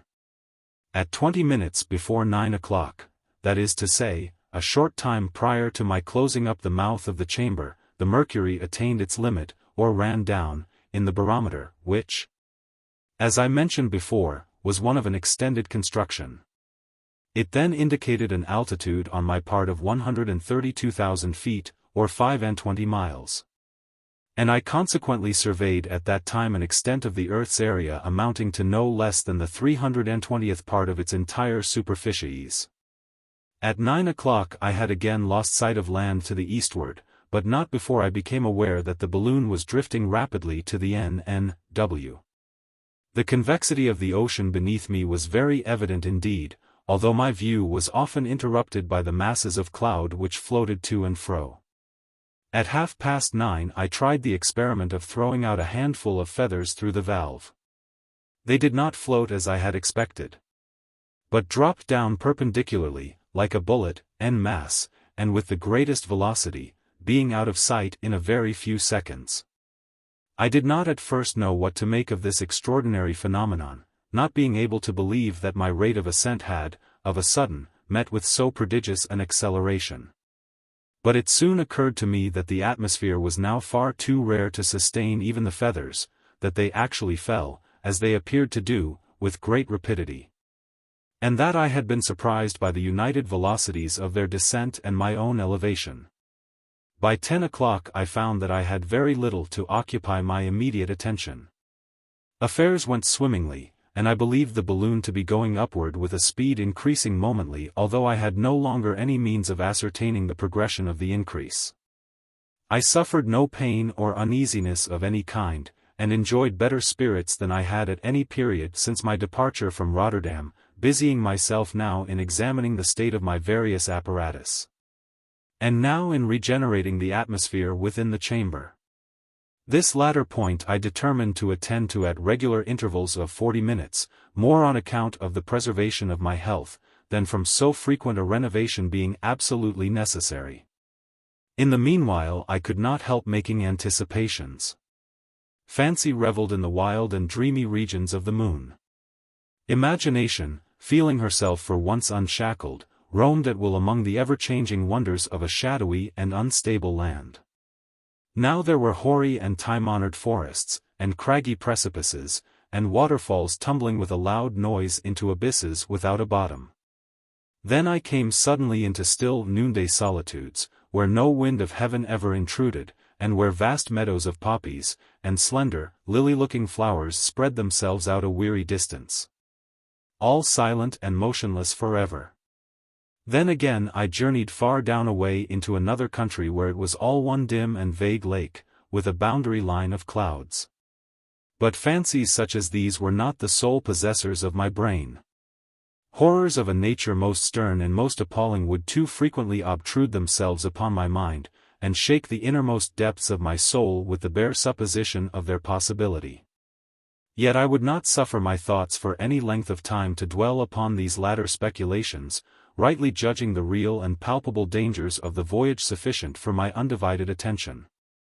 At 5 p.m., being engaged in regenerating the atmosphere within the chamber, I took that opportunity of observing the cat and kittens through the valve. The cat herself appeared to suffer again very much, and I had no hesitation in attributing her uneasiness chiefly to a difficulty in breathing. But my experiment with the kittens had resulted very strangely. I had expected, of course, to see them betray a sense of pain, although in a less degree than their mother. And this would have been sufficient to confirm my opinion concerning the habitual endurance of atmospheric pressure. But I was not prepared to find them, upon close examination, evidently enjoying a high degree of health, breathing with the greatest ease and perfect regularity, and evincing not the slightest sign of any uneasiness whatever.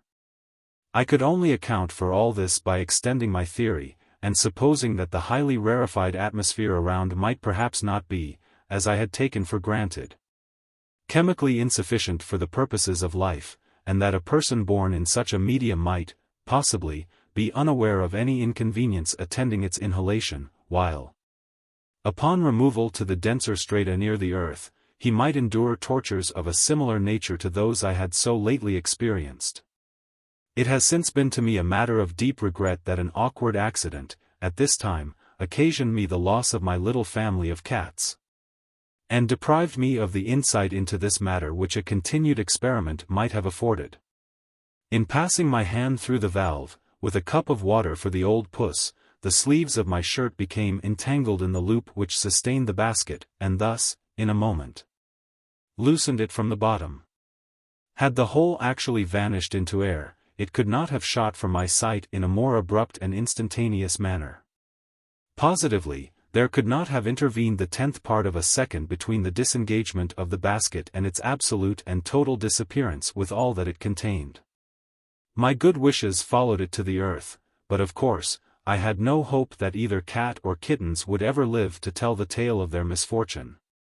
At 6 o'clock, I perceived a great portion of the earth's visible area to the eastward involved in thick shadow, which continued to advance with great rapidity, until, at 7:05, the whole surface in view was enveloped in the darkness of night.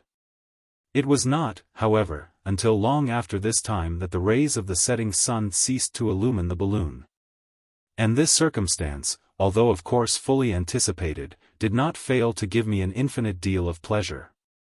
It was evident that, in the morning, should behold the rising luminary many hours at least before the citizens of Rotterdam, in spite of their situation so much farther to the eastward, and thus, day after day, in proportion to the height ascended, would I enjoy the light of the sun for a longer and a longer period.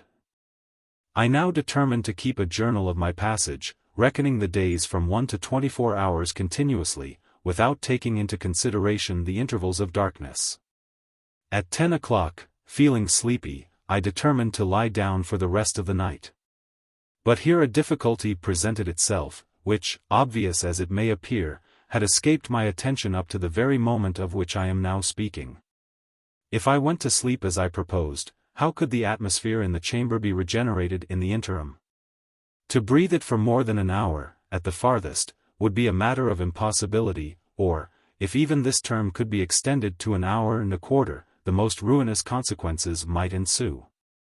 The consideration of this dilemma gave me no little disquietude. And it will hardly be believed, that, after the dangers I had undergone, I should look upon this business in so serious a light, as to give up all hope of accomplishing my ultimate design, and finally make up my mind to the necessity of a descent. But this hesitation was only momentary. I reflected that man is the veriest slave of custom, and that many points in the routine of his existence are deemed essentially important, which are only so at all by his having rendered them habitual. It was very certain that I could not do without sleep, but I might easily bring myself to feel no inconvenience from being awakened at intervals of an hour during the whole period of my repose. It would require but 5 minutes at most to regenerate the atmosphere in the fullest manner, and the only real difficulty was to contrive a method of arousing myself at the proper moment for so doing. But this was a question which, I am willing to confess, occasioned me no little trouble in its solution. To be sure, I had heard of the student who, to prevent his falling asleep over his books, held in one hand a ball of copper, the din of whose descent into a basin of the same metal on the floor beside his chair, served effectually to startle him up, if, at any moment, he should be overcome with drowsiness. My own case, however, was very different indeed, and left me no room for any similar idea, for I did not wish to keep awake, but to be aroused from slumber at regular intervals of time. I at length hit upon the following expedient, which, simple as it may seem, was hailed by me, at the moment of discovery, as an invention fully equal to that of the telescope, the steam engine, or the art of printing itself. It is necessary to premise, that the balloon, at the elevation now attained, continued its course upward with an even and undeviating ascent, and the car consequently followed with a steadiness so perfect that it would have been impossible to detect in it the slightest vacillation whatever. This circumstance favored me greatly in the project I now determined to adopt. My supply of water had been put on board in kegs containing 5 gallons each, and ranged very securely around the interior of the car.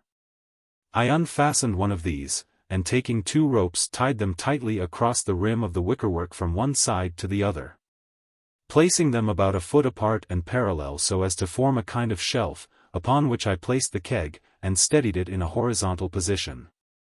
About 8 inches immediately below these ropes, and 4 feet from the bottom of the car I fastened another shelf, but made of thin plank, being the only similar piece of wood I had. Upon this latter shelf, and exactly beneath one of the rims of the keg, a small earthen pitcher was deposited. I now bored a hole in the end of the keg over the pitcher, and fitted in a plug of soft wood, cut in a tapering or conical shape. This plug I pushed in or pulled out, as might happen, until, after a few experiments, it arrived at that exact degree of tightness, at which the water, oozing from the hole, and falling into the pitcher below, would fill the latter to the brim in the period of 60 minutes. This, of course, was a matter briefly and easily ascertained, by noticing the proportion of the pitcher filled in any given time. Having arranged all this, the rest of the plan is obvious. My bed was so contrived upon the floor of the car, as to bring my head, in lying down, immediately below the mouth of the pitcher. It was evident that, at the expiration of an hour, the pitcher, getting full, would be forced to run over, and to run over at the mouth, which was somewhat lower than the rim. It was also evident, that the water thus falling from a height of more than 4 feet, could not do otherwise than fall upon my face, and that the sure consequences would be to waken me up instantaneously, even from the soundest slumber in the world.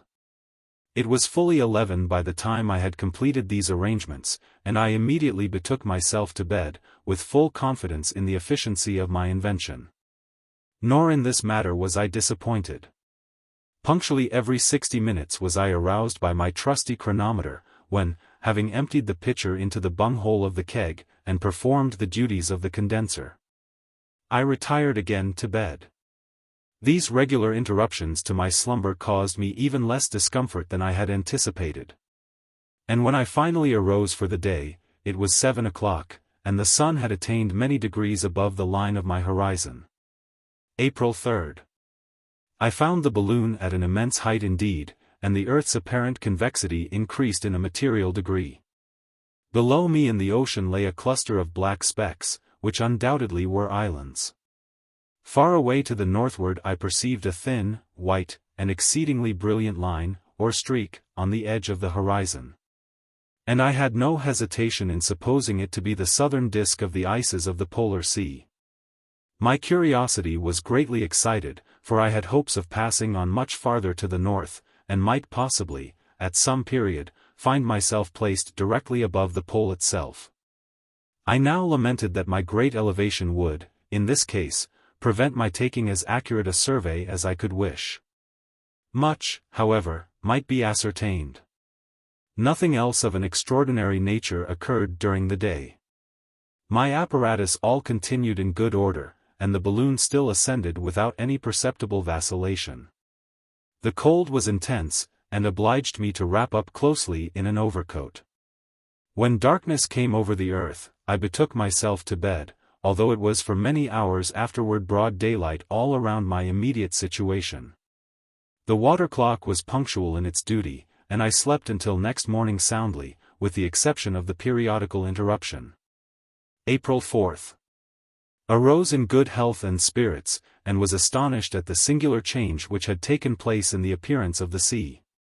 It had lost, in a great measure, the deep tint of blue it had hitherto worn, being now of a greyish-white, and of a lustre dazzling to the eye. The islands were no longer visible. Whether they had passed down the horizon to the southeast, or whether my increasing elevation had left them out of sight, it is impossible to say. I was inclined, however, to the latter opinion. The rim of ice to the northward was growing more and more apparent. Cold by no means so intense. Nothing of importance occurred, and I passed the day in reading, having taken care to supply myself with books. April 5th. Beheld the singular phenomenon of the sun rising while nearly the whole visible surface of the earth continued to be involved in darkness. In time, however, the light spread itself over all, and I again saw the line of ice to the northward. It was now very distinct, and appeared of a much darker hue than the waters of the ocean. I was evidently approaching it, and with great rapidity. Fancied I could again distinguish a strip of land to the eastward, and one also to the westward, but could not be certain. Weather moderate. Nothing of any consequence happened during the day. Went early to bed. April 6th. Was surprised at finding the rim of ice at a very moderate distance, and an immense field of the same material stretching away off to the horizon in the north. It was evident that if the balloon held its present course, it would soon arrive above the frozen ocean, and I had now little doubt of ultimately seeing the pole. During the whole of the day I continued to near the ice. Toward night the limits of my horizon very suddenly and materially increased, owing undoubtedly to the earth's form being that of an oblate spheroid, and my arriving above the flattened regions in the vicinity of the Arctic Circle. When darkness at length overtook me, I went to bed in great anxiety, fearing to pass over the object of so much curiosity when I should have no opportunity of observing it. April 7th. Arose early, and, to my great joy, at length beheld what there could be no hesitation in supposing the northern pole itself. It was there, beyond a doubt, and immediately beneath my feet, but, alas! I had now ascended to so vast a distance, that nothing could with accuracy be discerned. Indeed, to judge from the progression of the numbers indicating my various altitudes, respectively, at different periods, between 6 a.m. on the 2nd of April, and 20 minutes before 9 a.m. of the same day, at which time the barometer ran down, it might be fairly inferred that the balloon had now, at 4 o'clock in the morning of April the 7th, reached a height of not less. Certainly, than 7,254 miles above the surface of the sea. This elevation may appear immense, but the estimate upon which it is calculated gave a result in all probability far inferior to the truth.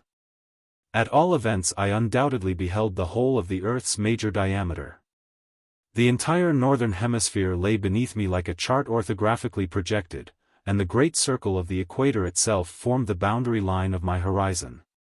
Your Excellencies may, however, readily imagine that the confined regions hitherto unexplored within the limits of the Arctic Circle, although situated directly beneath me, and therefore seen without any appearance of being foreshortened, were still, in themselves, comparatively too diminutive, and at too great a distance from the point of sight, to admit of any very accurate examination. Nevertheless, what could be seen was of a nature singular and exciting. Northwardly from that huge rim before mentioned, and which, with slight qualification, may be called the limit of human discovery in these regions, one unbroken, or nearly unbroken, sheet of ice continues to extend. In the first few degrees of this its progress, its surface is very sensibly flattened, farther on depressed into a plane, and finally, becoming not a little concave, it terminates at the pole itself, in a circular center, sharply defined, whose apparent diameter subtended at the balloon an angle of about 65 seconds, and whose dusky hue, varying in intensity, was at all times darker than any other spot upon the visible hemisphere, and occasionally deepened into the most absolute and impenetrable blackness. Farther than this, little could be ascertained. By 12 o'clock the circular center had materially decreased in circumference, and by 7 p.m. I lost sight of it entirely. The balloon passing over the western limb of the ice, and floating away rapidly in the direction of the equator. April 8. Found a sensible diminution in the Earth's apparent diameter, besides a material alteration in its general color and appearance. The whole visible area partook in different degrees of a tint of pale yellow, and in some portions had acquired a brilliancy even painful to the eye. My view downward was also considerably impeded by the dense atmosphere in the vicinity of the surface being loaded with clouds, between whose masses I could only now and then obtain a glimpse of the earth itself. This difficulty of direct vision had troubled me more or less for the last 48 hours. But my present enormous elevation brought closer together, as it were, the floating bodies of vapor, and the inconvenience became, of course, more and more palpable in proportion to my ascent. Nevertheless, I could easily perceive that the balloon now hovered above the range of great lakes in the continent of North America, and was holding a course, due south, which would bring me to the tropics. This circumstance did not fail to give me the most heartful satisfaction, and I hailed it as a happy omen of ultimate success. Indeed, the direction I had hitherto taken, had filled me with uneasiness. For it was evident that, had I continued it much longer, there would have been no possibility of my arriving at the moon at all, whose orbit is inclined to the ecliptic at only the small angle of 5 degrees 8 minutes 48. Strange as it may seem, it was only at this late period that I began to understand the great error I had committed in not taking my departure from Earth at some point in the plane of the lunar ellipse. April 9. Today the Earth's diameter was greatly diminished, and the color of the surface assumed hourly a deeper tint of yellow. The balloon kept steadily on her course to the southward, and arrived, at 9 p.m., over the northern edge of the Mexican Gulf. April 10. I was suddenly aroused from slumber, about 5 o'clock this morning, by a loud, crackling, and terrific sound, for which I could in no manner account. It was of very brief duration, but, while it lasted, resembled nothing in the world of which I had any previous experience. It is needless to say that I became excessively alarmed, having, in the first instance, attributed the noise to the bursting of the balloon. I examined all my apparatus, however, with great attention, and could discover nothing out of order. Spent a great part of the day in meditating upon an occurrence so extraordinary, but could find no means whatever of accounting for it. Went to bed dissatisfied, and in a state of great anxiety and agitation. April 11. Found a startling diminution in the apparent diameter of the Earth, and a considerable increase, now observable for the first time, in that of the Moon itself, which wanted only a few days of being full. It now required long and excessive labor to condense within the chamber sufficient atmospheric air for the sustenance of life. April 12. A singular alteration took place in regard to the direction of the balloon, and although fully anticipated, afforded me the most unequivocal delight. Having reached, in its former course, about the 20th parallel of southern latitude, it turned off suddenly, at an acute angle, to the eastward, and thus proceeded throughout the day, keeping nearly, if not altogether, in the exact plane of the lunar ellipse. What was worthy of remark, a very perceptible vacillation in the car was a consequence of this change of route, a vacillation which prevailed, in a more or less degree, for a period of many hours. April 13 was again very much alarmed by a repetition of the loud, crackling noise which terrified me on the 10th.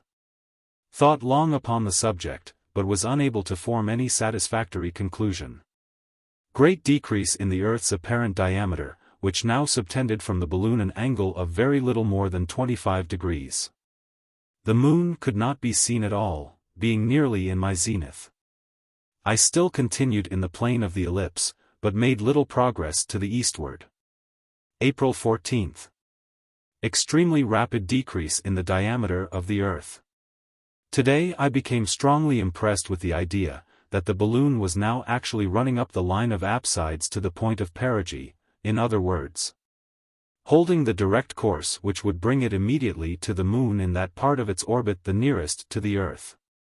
The Moon itself was directly overhead, and consequently hidden from my view. Great and long-continued labor necessary for the condensation of the atmosphere. April 15. Not even the outlines of continents and seas could now be traced upon the Earth with anything approaching distinctness.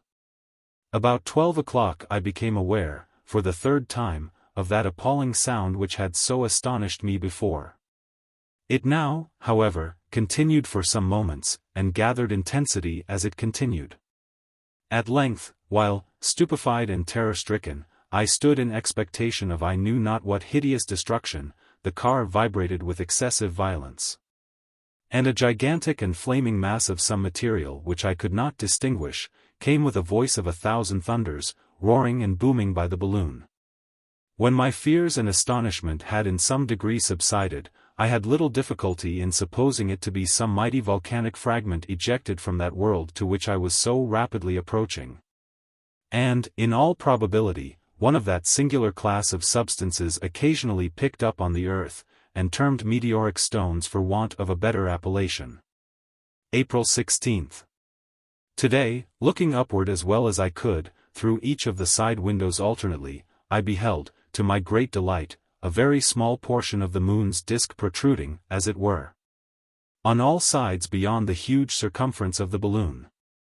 My agitation was extreme, for I had now little doubt of soon reaching the end of my perilous voyage. Indeed, the labor now required by the condenser had increased to a most oppressive degree, and allowed me scarcely any respite from exertion.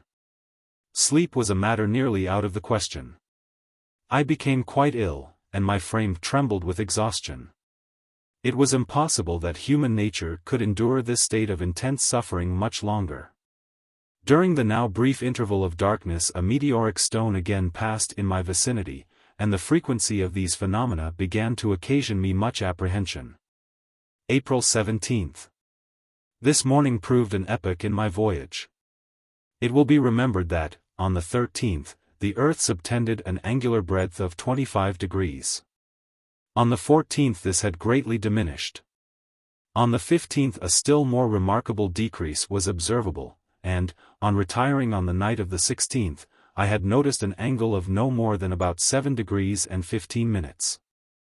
What, therefore, must have been my amazement, on awakening from a brief and disturbed slumber, on the morning of this day, the 17th. At finding the surface beneath me so suddenly and wonderfully augmented in volume, as to subtend no less than 39 degrees in apparent angular diameter. I was thunderstruck. No words can give any adequate idea of the extreme, the absolute horror and astonishment, with which I was seized, possessed, and altogether overwhelmed. My knees tottered beneath me, my teeth chattered, my hair started up on end. The balloon, then, had actually burst. These were the first tumultuous ideas that hurried through my mind. The balloon had positively burst, I was falling with the most impetuous, the most unparalleled velocity. To judge by the immense distance already so quickly passed over, it could not be more than 10 minutes, at the farthest, before I should meet the surface of the earth and be hurled into annihilation. But at length reflection came to my relief. I paused, I considered, and I began to doubt. The matter was impossible. I could not in any reason have so rapidly come down. Besides, although I was evidently approaching the surface below me, it was with a speed by no means commensurate with the velocity I had at first so horribly conceived. This consideration served to calm the perturbation of my mind, and I finally succeeded in regarding the phenomenon in its proper point of view. In fact, amazement must have fairly deprived me of my senses, when I could not see the vast difference, in appearance, between the surface below me, and the surface of my Mother Earth. The latter was indeed over my head, and completely hidden by the balloon, while the moon itself in all its glory, lay beneath me, and at my feet. The stupor and surprise produced in my mind by this extraordinary change in the posture of affairs was perhaps, after all, that part of the adventure least susceptible of explanation. For the bouleversement in itself was not only natural and inevitable, but had been long actually anticipated as a circumstance to be expected whenever I should arrive at that exact point of my voyage where the attraction of the planet should be superseded by the attraction of the satellite, or, more precisely, where the gravitation of the balloon toward the earth should be less powerful than its gravitation toward the moon. To be sure, I arose from a sound slumber, with all my senses in confusion, to the contemplation of a very startling phenomenon, and one which, although expected, was not expected at the moment. The revolution itself must, of course, have taken place in an easy and gradual manner, and it is by no means clear that, had I even been awake at the time of the occurrence, I should have been made aware of it by any internal evidence of an inversion, that is to say, by any inconvenience or disarrangement, either about my person or about my apparatus. It is almost needless to say that, upon coming to a due sense of my situation, and emerging from the terror which had absorbed every faculty of my soul, my attention was, in the first place, wholly directed to the contemplation of the general physical appearance of the moon. It lay beneath me like a chart, and although I judged it to be still at no inconsiderable distance, the indentures of its surface were defined to my vision with a most striking and altogether unaccountable distinctness. The entire absence of ocean or sea, and indeed of any lake or river, or body of water whatsoever, struck me, at first glance, as the most extraordinary feature in its geological condition. Yet, strange to say, I beheld vast level regions of a character decidedly alluvial, although by far the greater portion of the hemisphere in sight was covered with innumerable volcanic mountains, conical in shape, and having more the appearance of artificial than of natural protuberance. The highest among them does not exceed 3 3/4 miles in perpendicular elevation. But a map of the volcanic districts of the Campi Flegrei would afford to your excellencies a better idea of their general surface than any unworthy description I might think proper to attempt. The greater part of them were in a state of evident eruption, and gave me fearfully to understand their fury and their power, by the repeated thunders of the miscalled meteoric stones, which now rushed upward by the balloon with a frequency more and more appalling. April 18th. Today I found an enormous increase in the moon's apparent bulk, and the evidently accelerated velocity of my descent began to fill me with alarm. It will be remembered, that, in the earliest stage of my speculations upon the possibility of a passage to the moon, the existence, in its vicinity, of an atmosphere, dense in proportion to the bulk of the planet, had entered largely into my calculations. This too in spite of many theories to the contrary, and, it may be added, in spite of a general disbelief in the existence of any lunar atmosphere at all. But, in addition to what I have already urged in regard to Encke's comet and the zodiacal light, I had been strengthened in my opinion by certain observations of Mr. Schroeder, of Lilienthal.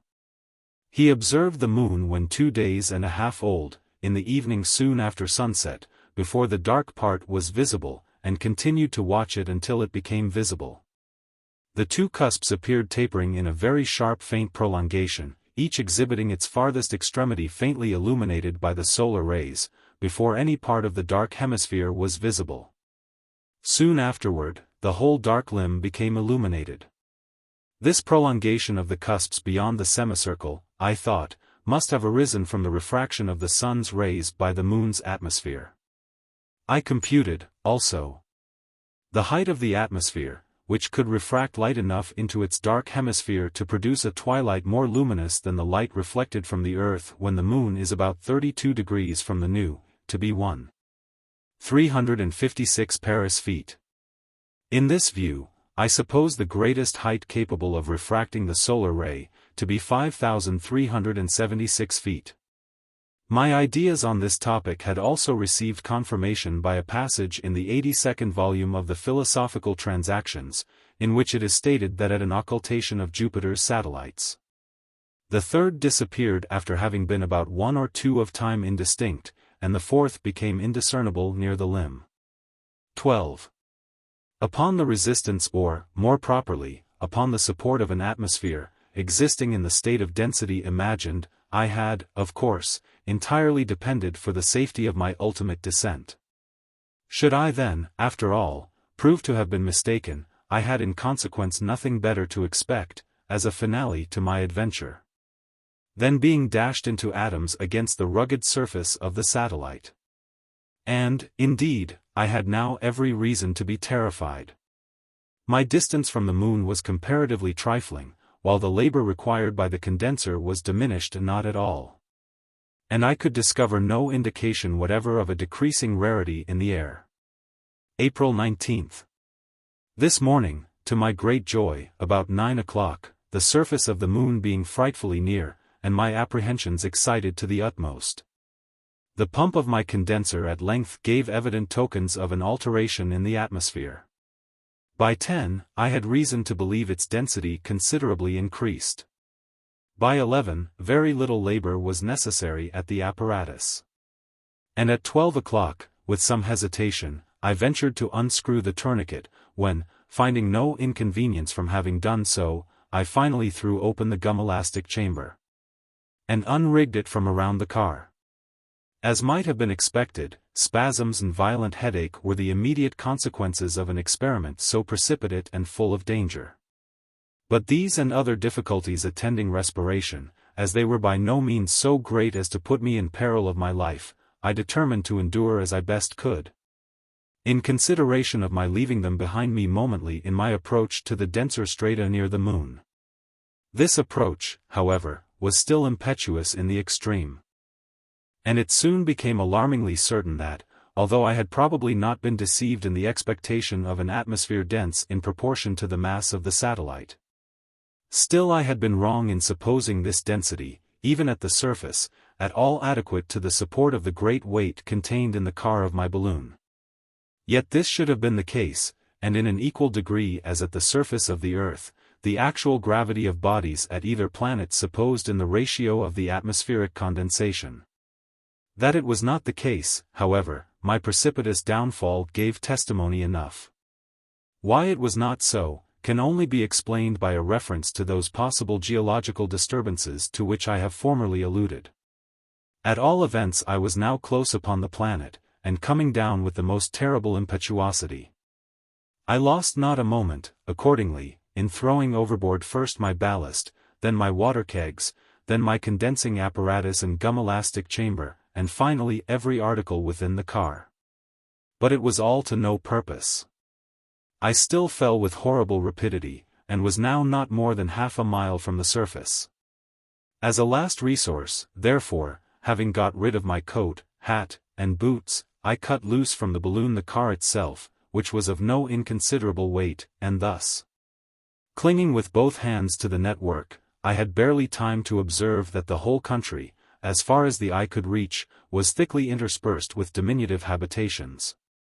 Ere I tumbled headlong into the very heart of a fantastical-looking city, and into the middle of a vast crowd of ugly little people, who none of them uttered a single syllable, or gave themselves the least trouble to render me assistance, but stood, like a parcel of idiots, grinning in a ludicrous manner, and eyeing me and my balloon askant, with their arms set akimbo. I turned from them in contempt, and, gazing upward at the earth so lately left, and left perhaps forever, beheld it like a huge, dull, copper shield, about 2 degrees in diameter, fixed immovably in the heavens overhead, and tipped on one of its edges with a crescent border of the most brilliant gold.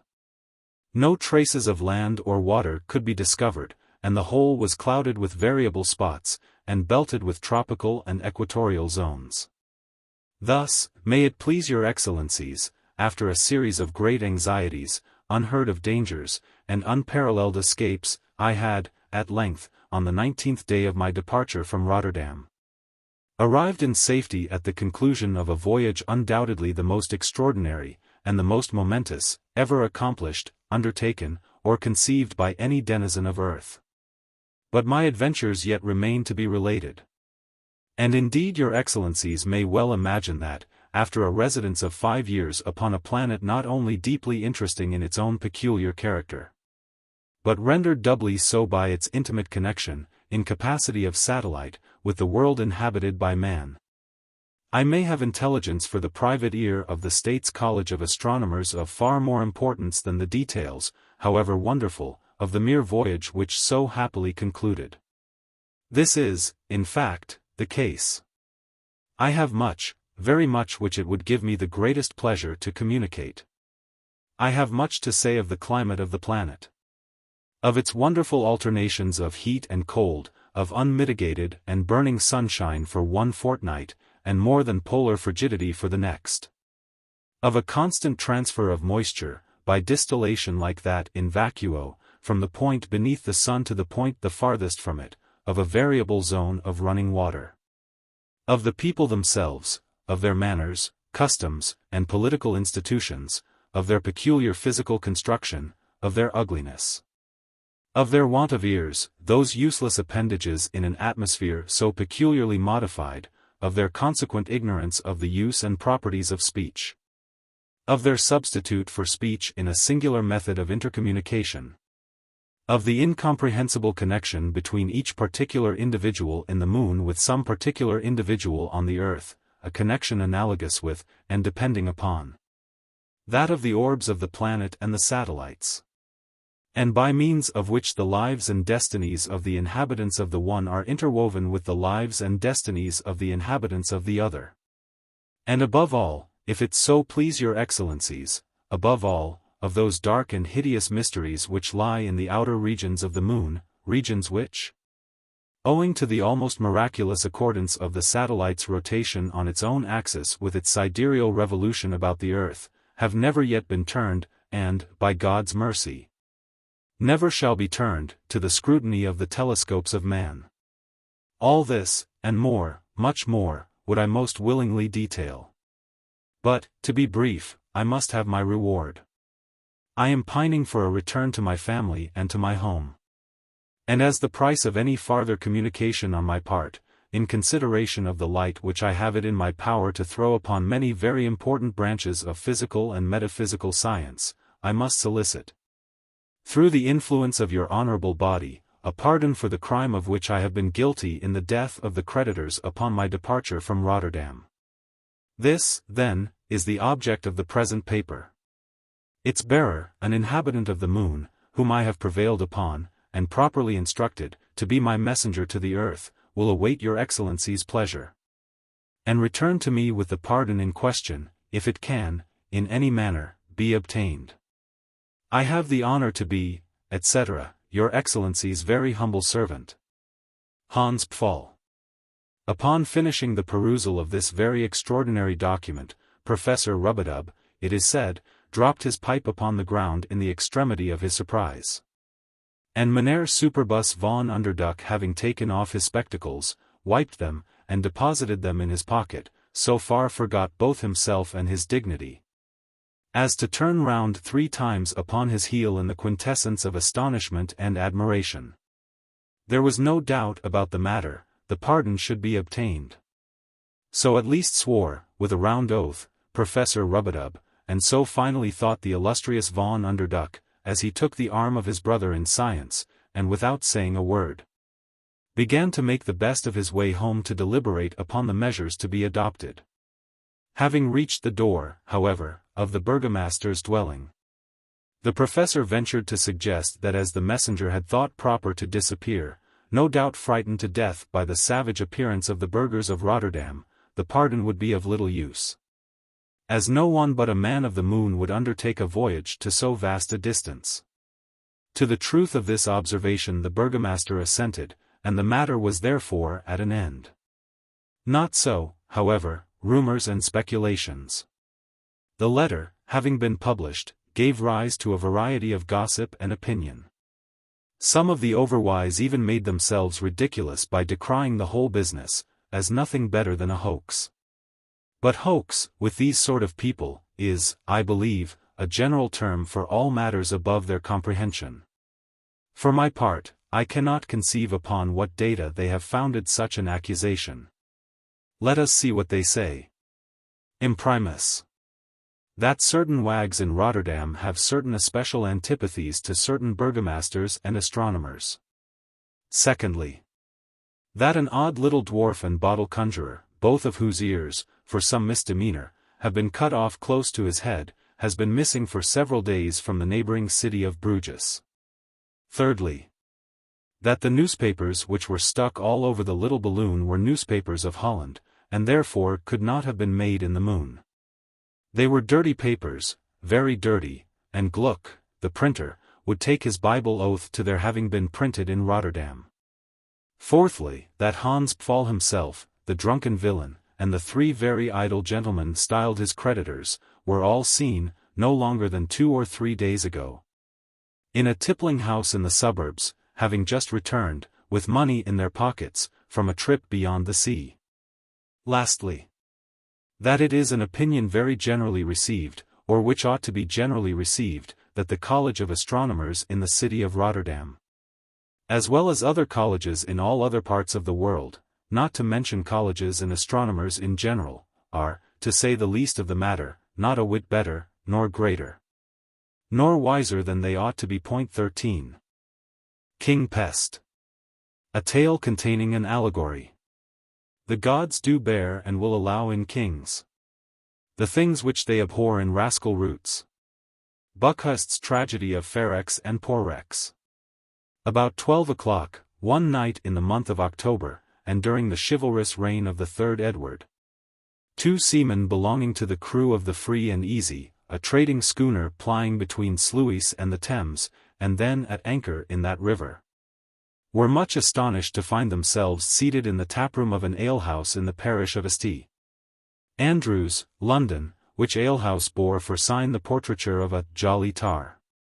The room, although ill-contrived, smoke-blackened, low-pitched, and in every other respect agreeing with the general character of such places at the period, was, nevertheless, in the opinion of the grotesque groups scattered here and there within it, sufficiently well adapted to its purpose. Of these groups our 2 seamen formed, I think, the most interesting, if not the most conspicuous. The one who appeared to be the elder, and whom his companion addressed by the characteristic appellation of legs, was at the same time much the taller of the 2. He might have measured 6 feet and a half, and an habitual stoop in the shoulders seemed to have been the necessary consequence of an altitude so enormous. Superfluities in height were, however, more than accounted for by deficiencies in other respects. He was exceedingly thin, and might, as his associates asserted, have answered, when drunk, for a pennant at the masthead, or, when sober, have served for a jib-boom. But these jests, and others of a similar nature, had evidently produced, at no time, any effect upon the cachinnatory muscles of the tar. With high cheekbones, a large hawk nose, retreating chin, fallen under jaw, and huge protruding white eyes, the expression of his countenance, although tinged with a species of dogged indifference to matters and things in general, was not the less utterly solemn and serious beyond all attempts at imitation or description. The younger seaman was, in all outward appearance, the converse of his companion. His stature could not have exceeded 4 feet. A pair of stumpy bowlegs supported his squat, unwieldy figure, while his unusually short and thick arms, with no ordinary fists at their extremities, swung off dangling from his sides like the fins of a sea turtle. Small eyes, of no particular color, twinkled far back in his head. His nose remained buried in the mass of flesh which enveloped his round, full, and purple face. And his thick upper lip rested upon the still thicker one beneath with an air of complacent self-satisfaction, much heightened by the owner's habit of licking them at intervals. He evidently regarded his tall shipmate with a feeling half wondrous, half quizzical, and stared up occasionally in his face as the red-setting sun stares up at the crags of Ben Nevis. Various and eventful, however, had been the peregrinations of the worthy couple in and about the different tap-houses of the neighborhood during the earlier hours of the night. Funds even the most ample, are not always everlasting, and it was with empty pockets our friends had ventured upon the present hostelry. At the precise period, then, when this history properly commences, Legs, and his fellow Hugh Tarpaulin, sat, each with both elbows resting upon the large oaken table in the middle of the floor, and with a hand upon either cheek. They were eyeing, from behind a huge flagon of unpaid-for, humming stuff, the portentous words, "No chalk," which to their indignation and astonishment were scored over the doorway by means of that very mineral whose presence they purported to deny. Not that the gift of deciphering written characters, a gift among the commonalty of that day considered little less cabalistical than the art of inditing, could, in strict justice, have been laid to the charge of either disciple of the sea. But there was, to say the truth, a certain twist in the formation of the letters, an indescribable lee-lurch about the whole, which foreboded, in the opinion of both seamen, a long run of dirty weather, and determined them at once, in the allegorical words of Legs himself, to pump ship, clew up all sail, and scud before the wind. Having accordingly disposed of what remained of the ale, and looped up the points of their short doublets, they finally made a bolt for the street. Although Tarpaulin rolled twice into the fireplace, mistaking it for the door, yet their escape was at length happily effected, and half after 12 o'clock found our heroes ripe for mischief, and running for life down a dark alley in the direction of St. Andrew's Stair, hotly pursued by the landlady of the Jolly Tar. At the epoch of this eventful tale, and periodically, for many years before and after, all England, but more especially the metropolis, resounded with the fearful cry of plague. The city was in a great measure depopulated, and in those horrible regions, in the vicinity of the Thames, where amid the dark, narrow, and filthy lanes and alleys, the demon of disease was supposed to have had his nativity, awe, terror, and superstition were alone to be found stalking abroad. By authority of the king such districts were placed under ban, and all persons forbidden, under pain of death, to intrude upon their dismal solitude. Yet neither the mandate of the monarch, nor the huge barriers erected at the entrances of the streets, nor the prospect of that loathsome death which, with almost absolute certainty, overwhelmed the wretch whom no peril could deter from the adventure, prevented the unfurnished and untenanted dwellings from being stripped, by the hand of nightly rapine, of every article, such as iron, brass, or lead-work, which could in any manner be turned to a profitable account. Above all, it was usually found, upon the annual winter opening of the barriers, that locks, bolts, and secret cellars had proved but slender protection to those rich stores of wines and liquors which, in consideration of the risk and trouble of removal, many of the numerous dealers having shops in the neighborhood had consented to trust, during the period of exile, to so insufficient a security. But there were very few of the terror-stricken people who attributed these doings to the agency of human hands. Pest spirits, plague goblins, and fever demons, were the popular imps of mischief.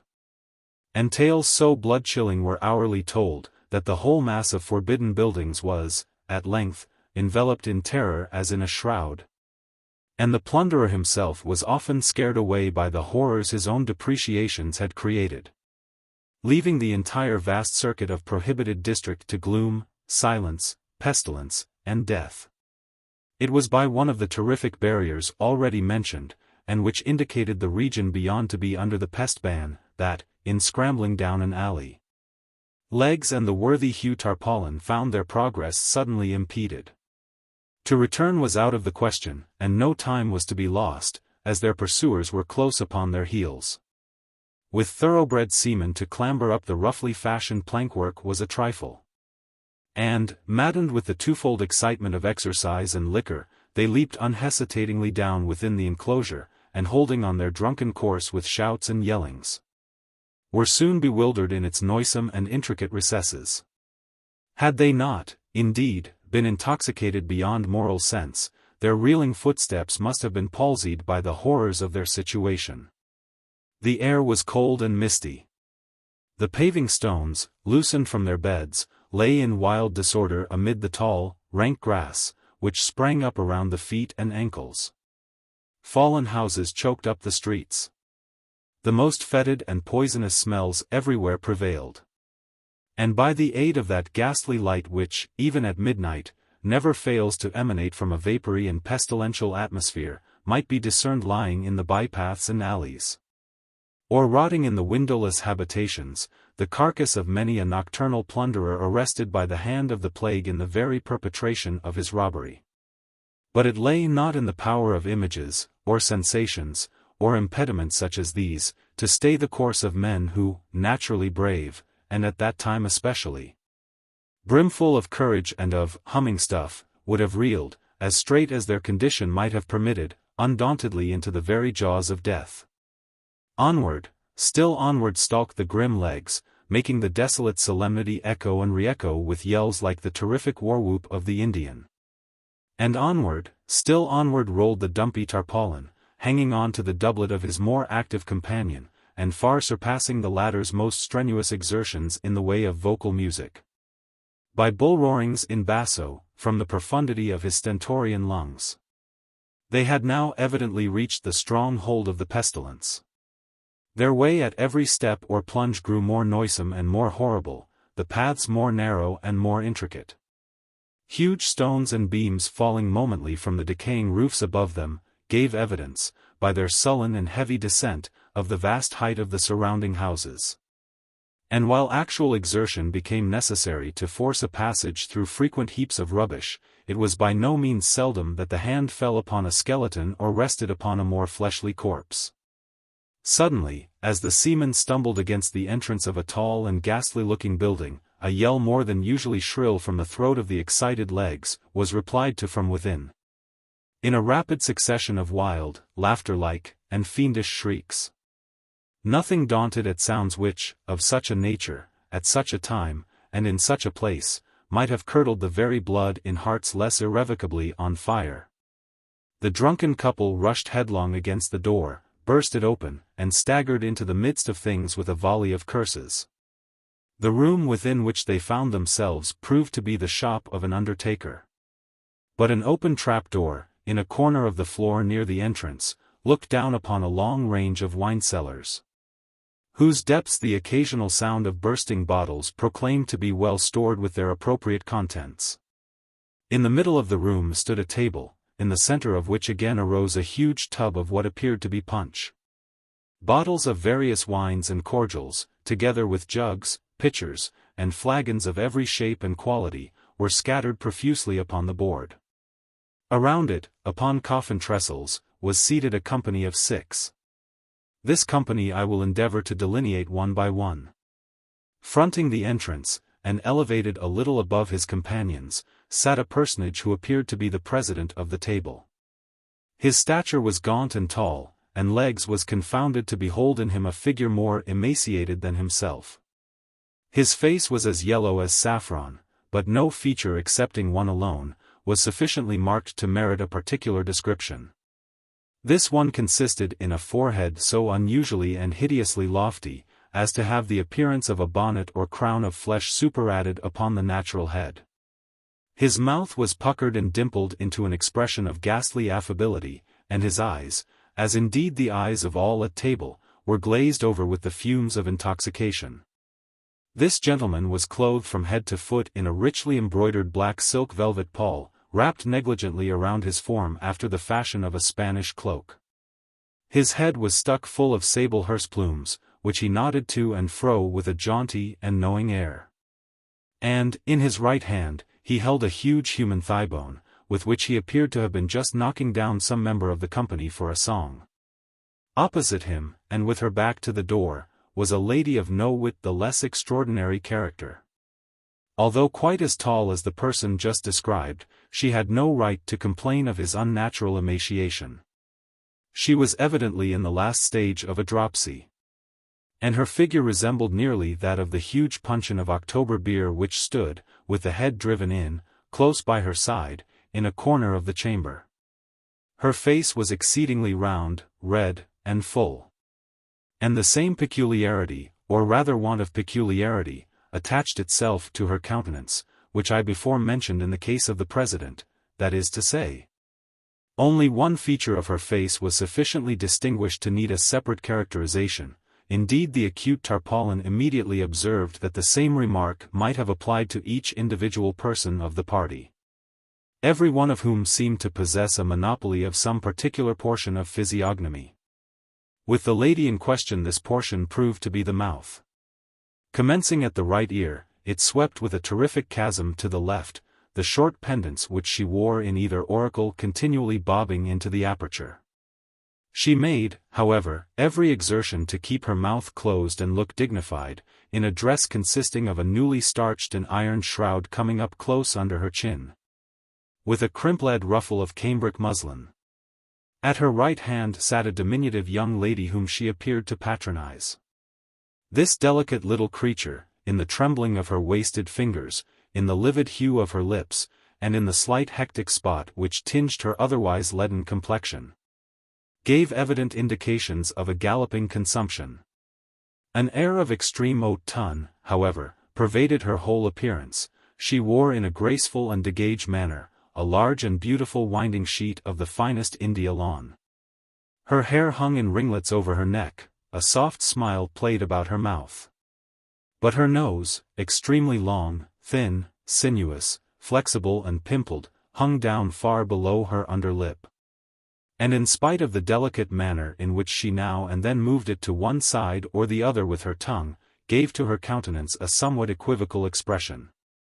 Over against her, and upon the left of the dropsical lady, was seated a little puffy, wheezing, and gouty old man, whose cheeks reposed upon the shoulders of their owner, like two huge bladders of Oporto wine. With his arms folded, and with one bandaged leg deposited upon the table, he seemed to think himself entitled to some consideration. He evidently prided himself much upon every inch of his personal appearance, but took more especial delight in calling attention to his gaudy-colored surtout. This, to say the truth, must have cost him no little money, and was made to fit him exceedingly well, being fashioned from one of the curiously embroidered silken covers appertaining to those glorious escutcheons which, in England and elsewhere, are customarily hung up, in some conspicuous place, upon the dwellings of departed aristocracy. Next to him, and at the right hand of the President, was a gentleman in long white hose and cotton drawers. His frame shook, in a ridiculous manner, with a fit of what Tarpaulin called the horrors. His jaws, which had been newly shaved, were tightly tied up by a bandage of muslin, and his arms being fastened in a similar way at the wrists, prevented him from helping himself too freely to the liquors upon the table. A precaution rendered necessary, in the opinion of Legs, by the peculiarly sottish and wine-bibbing cast of his visage. A pair of prodigious ears, nevertheless, which it was no doubt found impossible to confine, towered away into the atmosphere of the apartment, and were occasionally pricked up in a spasm at the sound of the drawing of a cork. Fronting him, sixthly and lastly, was situated a singularly stiff-looking personage, who, being afflicted with paralysis, must, to speak seriously, have felt very ill at ease in his unaccommodating habiliments. He was habited, somewhat uniquely, in a new and handsome mahogany coffin. its top or headpiece pressed upon the skull of the wearer, and extended over it in the fashion of a hood, giving to the entire face an air of indescribable interest. Armholes had been cut in the sides, for the sake not more of elegance than of convenience, but the dress, nevertheless, prevented its proprietor from sitting as erect as his associates. And as he lay reclining against his trestle, at an angle of 45 degrees, a pair of huge goggle eyes rolled up their awful whites towards the ceiling in absolute amazement at their own enormity. Before each of the party lay a portion of a skull, which was used as a drinking cup. Overhead was suspended a human skeleton, by means of a rope tied round one of the legs and fastened to a ring in the ceiling. The other limb, confined by no such fetter, stuck off from the body at right angles, causing the whole loose and rattling frame to dangle and twirl about at the caprice of every occasional puff of wind which found its way into the apartment. In the cranium of this hideous thing lay quantity of ignited charcoal, which threw a fitful but vivid light over the entire scene. While coffins, and other wares appertaining to the shop of an undertaker, were piled high up around the room, and against the windows, preventing any ray from escaping into the street. At sight of this extraordinary assembly, and of their still more extraordinary paraphernalia, our two seamen did not conduct themselves with that degree of decorum which might have been expected. Legs, leaning against the wall near which he happened to be standing, dropped his lower jaw still lower than usual, and spread open his eyes to their fullest extent, while Hugh Tarpaulin, stooping down so as to bring his nose upon a level with the table, and spreading out a palm upon either knee, burst into a long, loud, and obstreperous roar of very ill-timed and immoderate laughter. Without, however, taking offense at behavior so excessively rude, the tall president smiled very graciously upon the intruders, nodded to them in a dignified manner with his head of sable plumes, and, arising, took each by an arm, and led him to a seat which some others of the company had placed in the meantime for his accommodation. Legs to all this offered not the slightest resistance, but sat down as he was directed, while the gallant Hugh, removing his coffin trestle from its station near the head of the table, to the vicinity of the little consumptive lady in the winding sheet, plumped down by her side in high glee, and pouring out a scull of red wine, quaffed it to their better acquaintance. But at this presumption the stiff gentleman in the coffin seemed exceedingly nettled, and serious consequences might have ensued, had not the president, rapping upon the table with his truncheon, diverted the attention of all present to the following speech. It becomes our duty upon the present happy occasion. Avast there! Interrupted Legs, looking very serious. Avast there a bit, I say, and tell us who the devil ye all are, and what business ye have here, rigged off like the foul fiends, and swilling the snug blue ruin stowed away for the winter by my honest shipmate, Will Wimble, the undertaker. At this unpardonable piece of ill-breeding, all the original company half started to their feet, and uttered the same rapid succession of wild fiendish shrieks which had before caught the attention of the seamen. The president, however, was the first to recover his composure, and at length, turning to Legs with great dignity, recommenced. Most willingly will we gratify any reasonable curiosity on the part of guests so illustrious, unbidden though they be. Know then that in these dominions I am monarch, and here rule with undivided empire under the title of King Pest I. This apartment, which you no doubt profanely suppose to be the shop of Will Wimble the undertaker, a man whom we know not, and whose plebeian appellation has never before this night thwarted our royal ears, this apartment, I say, is the dais chamber of our palace, devoted to the councils of our kingdom, and to other sacred and lofty purposes. The noble lady who sits opposite is Queen Pest, our serene consort. The other exalted personages whom you behold are all of our family, and wear the insignia of the blood royal under the respective titles of His Grace the Archduke Pestiferous, His Grace the Duke Pestilential, His Grace the Duke Tempest, and Her Serene Highness the Archduchess Anapest. As regards, continued he, your demand of the business upon which we sit here in council, we might be pardoned for replying that it concerns, and concerns alone, our own private and regal interest, and is in no manner important to any other than ourself. But in consideration of those rights to which as guests and strangers you may feel yourselves entitled, we will furthermore explain that we are here this night, prepared by deep research and accurate investigation, to examine, analyze, and thoroughly determine the indefinable spirit, the incomprehensible qualities and nature, of those inestimable treasures of the palate, the wines, Alesh, and liqueurs of this goodly metropolis, by so doing to advance not more our own designs than the true welfare of that unearthly sovereign whose reign is over us all, whose dominions are unlimited, and whose name is Death. Whose name is Davy Jones, ejaculated Tarpaulin, helping the lady by his side to a scull of liqueur, and pouring out a second for himself. Profane varlet, said the president, now turning his attention to the worthy Hugh, profane and execrable wretch. We have said, that in consideration of those rights which, even in thy filthy person, we feel no inclination to violate, we have condescended to make reply to thy rude and unseasonable inquiries. We nevertheless, for your unhallowed intrusion upon our counsels, believe it our duty to mulct thee and thy companion in each a gallon of blackstrap, having imbibed which to the prosperity of our kingdom, at a single draught, and upon your bended knees, ye shall be forthwith free either to proceed upon your way, or remain and be admitted to the privileges of our table, according to your respective and individual pleasures.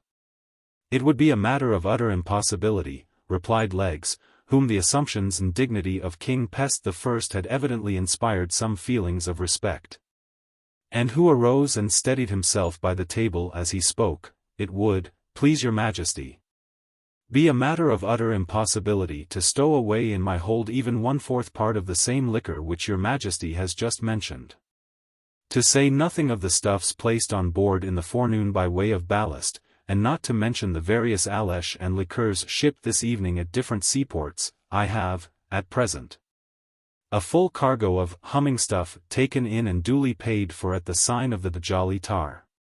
You will, therefore, please your majesty, be so good as to take the will for the deed, for by no manner of means either can I or will I swallow another drop, least of all a drop of that villainous bilge water that answers to the name of a blackstrap. Belay that, interrupted Tarpaulin, astonished not more at the length of his companion's speech than at the nature of his refusal. Belay that, you lubber, and I say, Legs, none of your palaver. My hull is still light, although I confess you yourself seem to be a little top-heavy.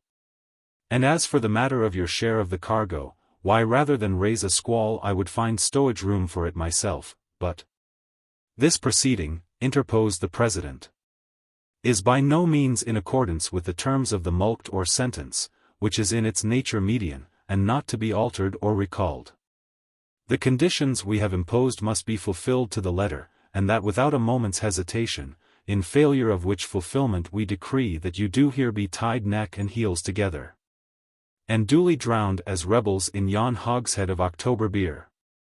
A sentence, a righteous and just sentence, a glorious decree, a most worthy and upright, and holy condemnation, shouted the Pest family altogether. The king elevated his forehead into innumerable wrinkles, the gouty little old man puffed like a pair of bellows, the lady of the winding sheet waved her nose to and fro.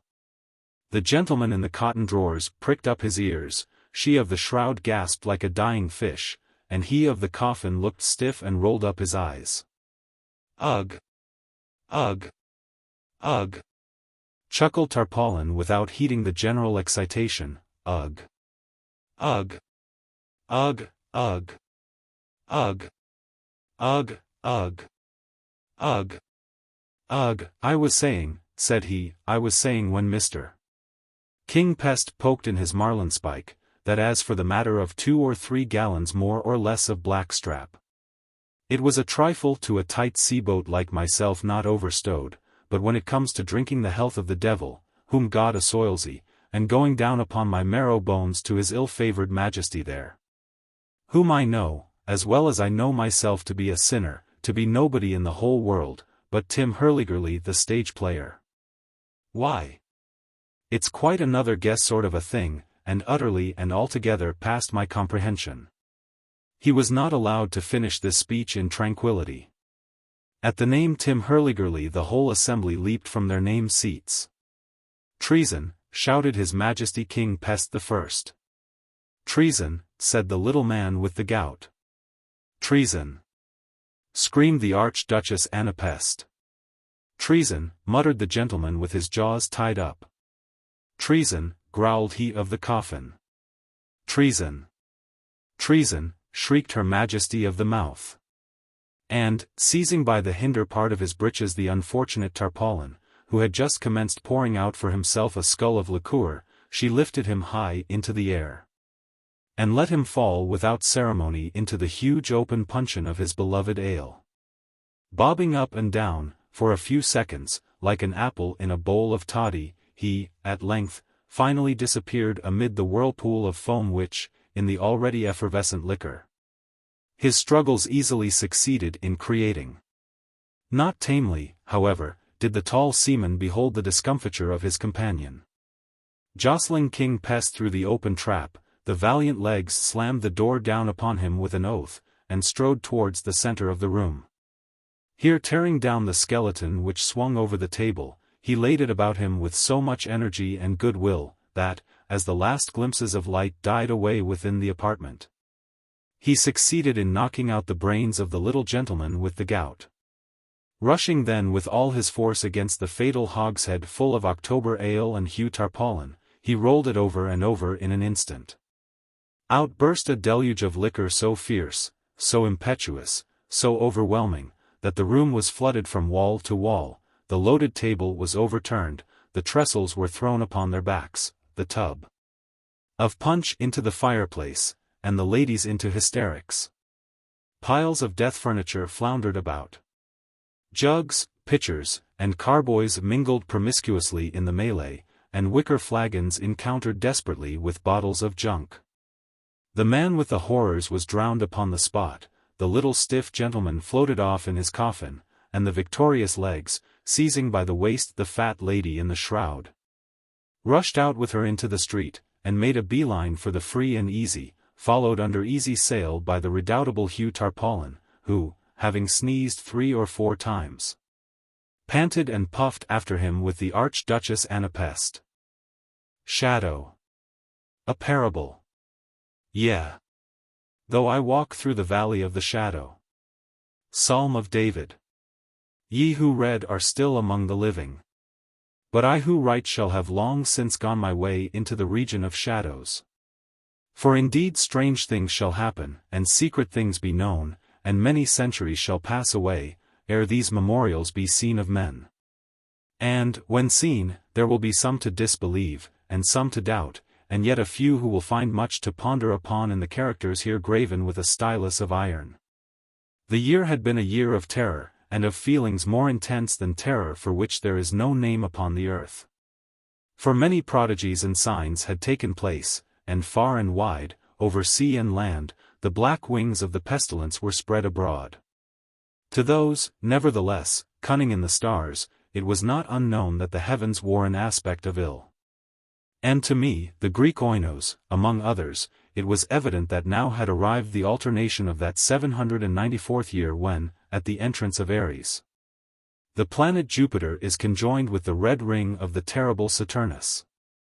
The peculiar spirit of the skies, if I mistake not greatly, made itself manifest, not only in the physical orb of the earth, but in the souls, imaginations, and meditations of mankind. Over some flasks of the red Chian wine, within the walls of a noble hall, in a dim city called Ptolemy, we sat, at night, a company of 7. And to our chamber there was no entrance save by a lofty door of brass, and the door was fashioned by the artisan Corinos, and, being of rare workmanship, was fastened from within. Black draperies, likewise, in the gloomy room, shut out from our view the moon, the lurid stars, and the peopleless streets, but the boding and the memory of evil, they would not be so excluded. There were things around us and about of which I can render no distinct account, things material and spiritual, heaviness in the atmosphere, a sense of suffocation, anxiety, and, above all, That terrible state of existence which the nervous experience when the senses are keenly living and awake, and meanwhile the powers of thought lie dormant. A dead weight hung upon us. It hung upon our limbs, upon the household furniture, upon the goblets from which we drank. And all things were depressed, and borne down thereby, all things save only the flames of the 7 lamps which illumined our revel. Uprearing themselves in tall slender lines of light, they thus remained burning all pallid and motionless. And in the mirror which their lustre formed upon the round table of ebony at which we sat, each of us there assembled beheld the pallor of his own countenance, and the unquiet glare in the downcast eyes of his companions. Yet we laughed and were merry in our proper way, which was hysterical, and sang the songs of Anacreon, which are madness, and drank deeply, although the purple wine reminded us of blood. For there was yet another tenant of our chamber in the person of young Zoilus. Dead, and at full length he lay, enshrouded, the genius and the demon of the scene. Alas!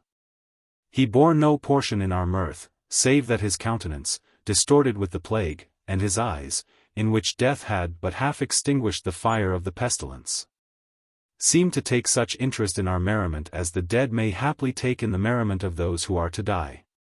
But although I, Oinos, felt that the eyes of the departed were upon me, still I forced myself not to perceive the bitterness of their expression.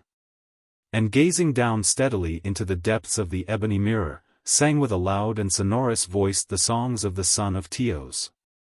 But gradually my songs they ceased, and their echoes, rolling afar off among the sable draperies of the chamber, became weak, and undistinguishable, and so faded away. And lo!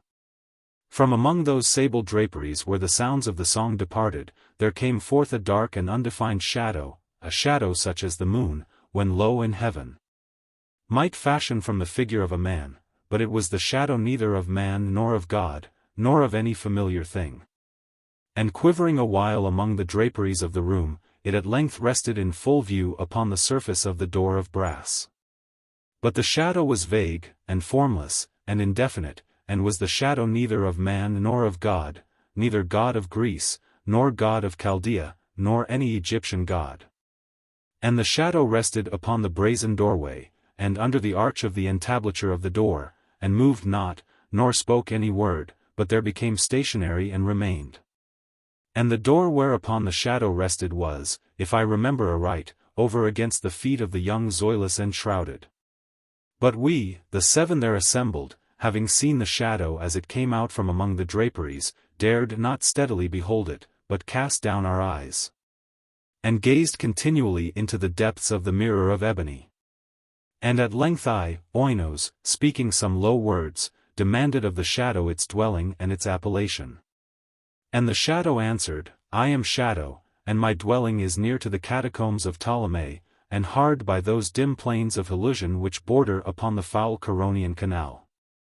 And then did we, the 7, start from our seats in horror, and stand trembling, and shuddering, and aghast, for the tones in the voice of the shadow were not the tones of any one being, but of a multitude of beings, and, varying in their cadences from syllable to syllable, fell duskly upon our ears in the well-remembered and familiar accents of many thousand departed friends.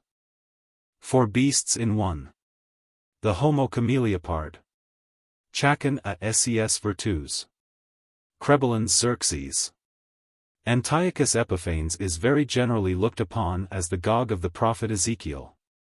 This honor is, however, more properly attributable to Cambyses, the son of Cyrus.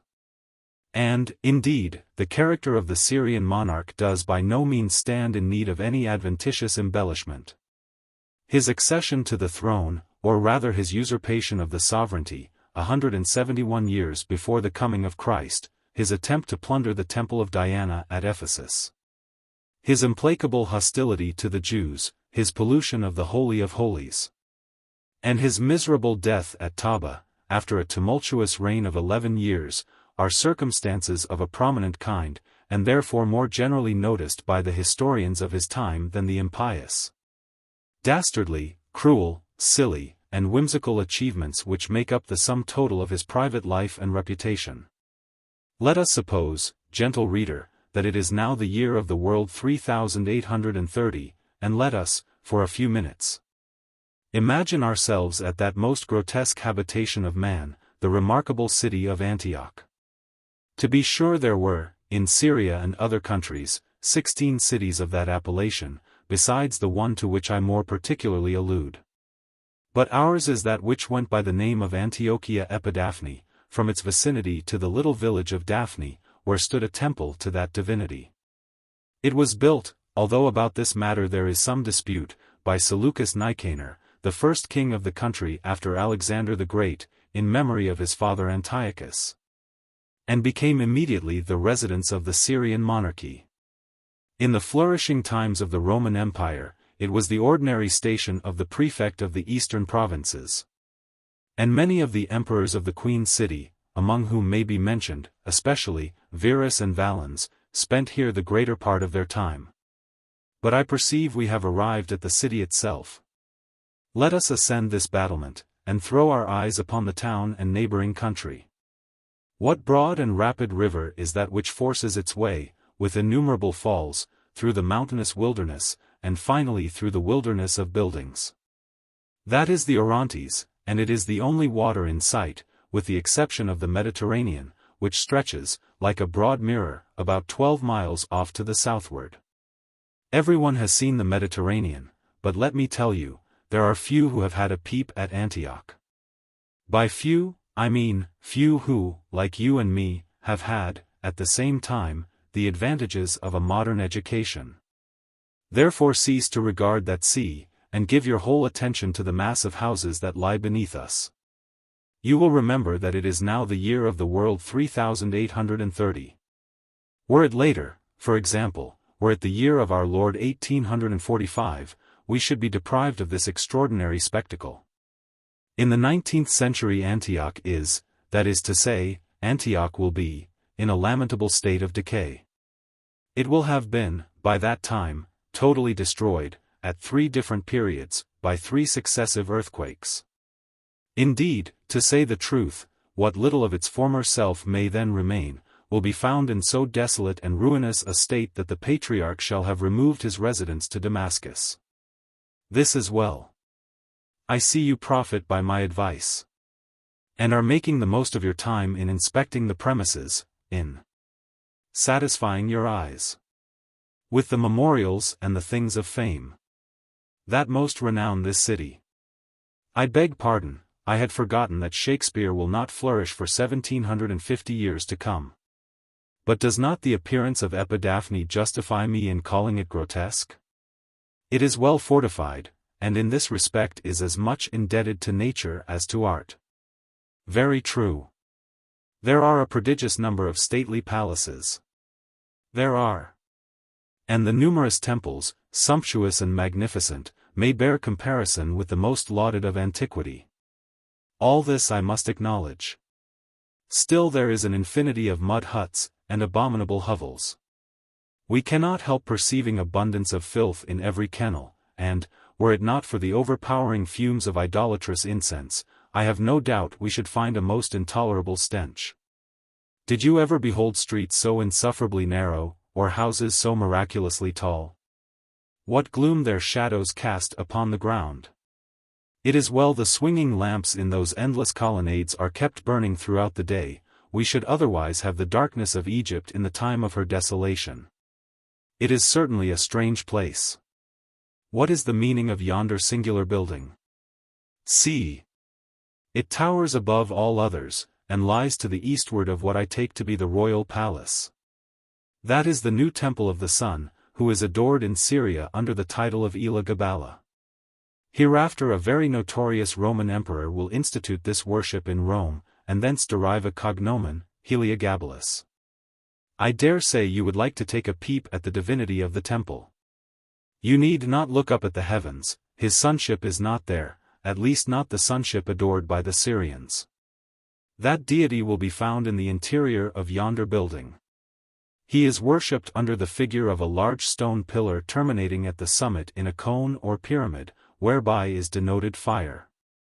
Hark, behold! Who can those ridiculous beings be, half naked, with their faces painted, shouting and gesticulating to the rabble. Some few are mountebanks. Others more particularly belong to the race of philosophers. The greatest portion, however, those especially who belabor the populace with clubs, are the principal courtiers of the palace, executing as in duty bound, some laudable comicality of the king's. But what have we here? Heavens! The town is swarming with wild beasts. How terrible a spectacle, how dangerous a peculiarity. Terrible, if you please, but not in the least degree dangerous. Each animal, if you will take the pains to observe, is following, very quietly, in the wake of its master. Some few, to be sure, are led with a rope about the neck, but these are chiefly the lesser or timid species. The lion, the tiger, and the leopard are entirely without restraint. They have been trained without difficulty to their present profession, and attend upon their respective owners in the capacity of valets de chamber. It is true, there are occasions when nature asserts her violated dominions. But then the devouring of a man-at-arms, or the throttling of a consecrated bull, is a circumstance of too little moment to be more than hinted at in Epidaphne. But what extraordinary tumult do I hear? Surely this is a loud noise even for Antioch. It argues some commotion of unusual interest. Yes, undoubtedly. The king has ordered some novel spectacle, some gladiatorial exhibition at the hippodrome, or perhaps the massacre of the Scythian prisoners, or the conflagration of his new palace, or the tearing down of a handsome temple, or, indeed, a bonfire of a few Jews. The uproar increases. Shouts of laughter ascend the skies. The air becomes dissonant with wind instruments, and horrible with clamor of a million throats.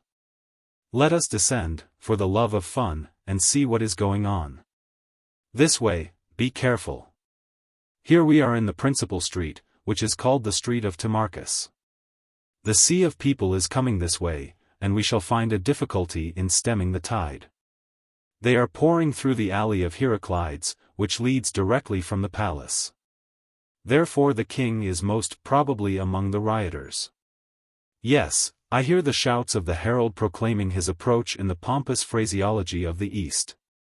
We shall have a glimpse of his person as he passes by the temple of Ashima. Let us ensconce ourselves in the vestibule of the sanctuary, he will be here anon. In the meantime let us survey this image. What is it?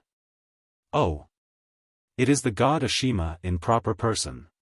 You perceive, however, that he is neither a lamb, nor a goat, nor a satyr, neither has he much resemblance to the Pan of the Arcadians. Yet all these appearances have been given, I beg pardon, will be given, by the learned of future ages, to the Ashima of the Syrians. Put on your spectacles, and tell me what it is. What is it? Bless me! It is an ape. True, a baboon, but by no means the less a deity. His name is a derivation of the Greek simia. What great fools are antiquarians! But see, see! Yonder scampers a ragged little urchin. Where is he going? What is he bawling about? What does he say? Oh! He says the king is coming in triumph, that he is dressed in state. That he has just finished putting to death, with his own hand, 1,000 chained Israelitish prisoners. For this exploit the ragamuffin is lauding him to the skies.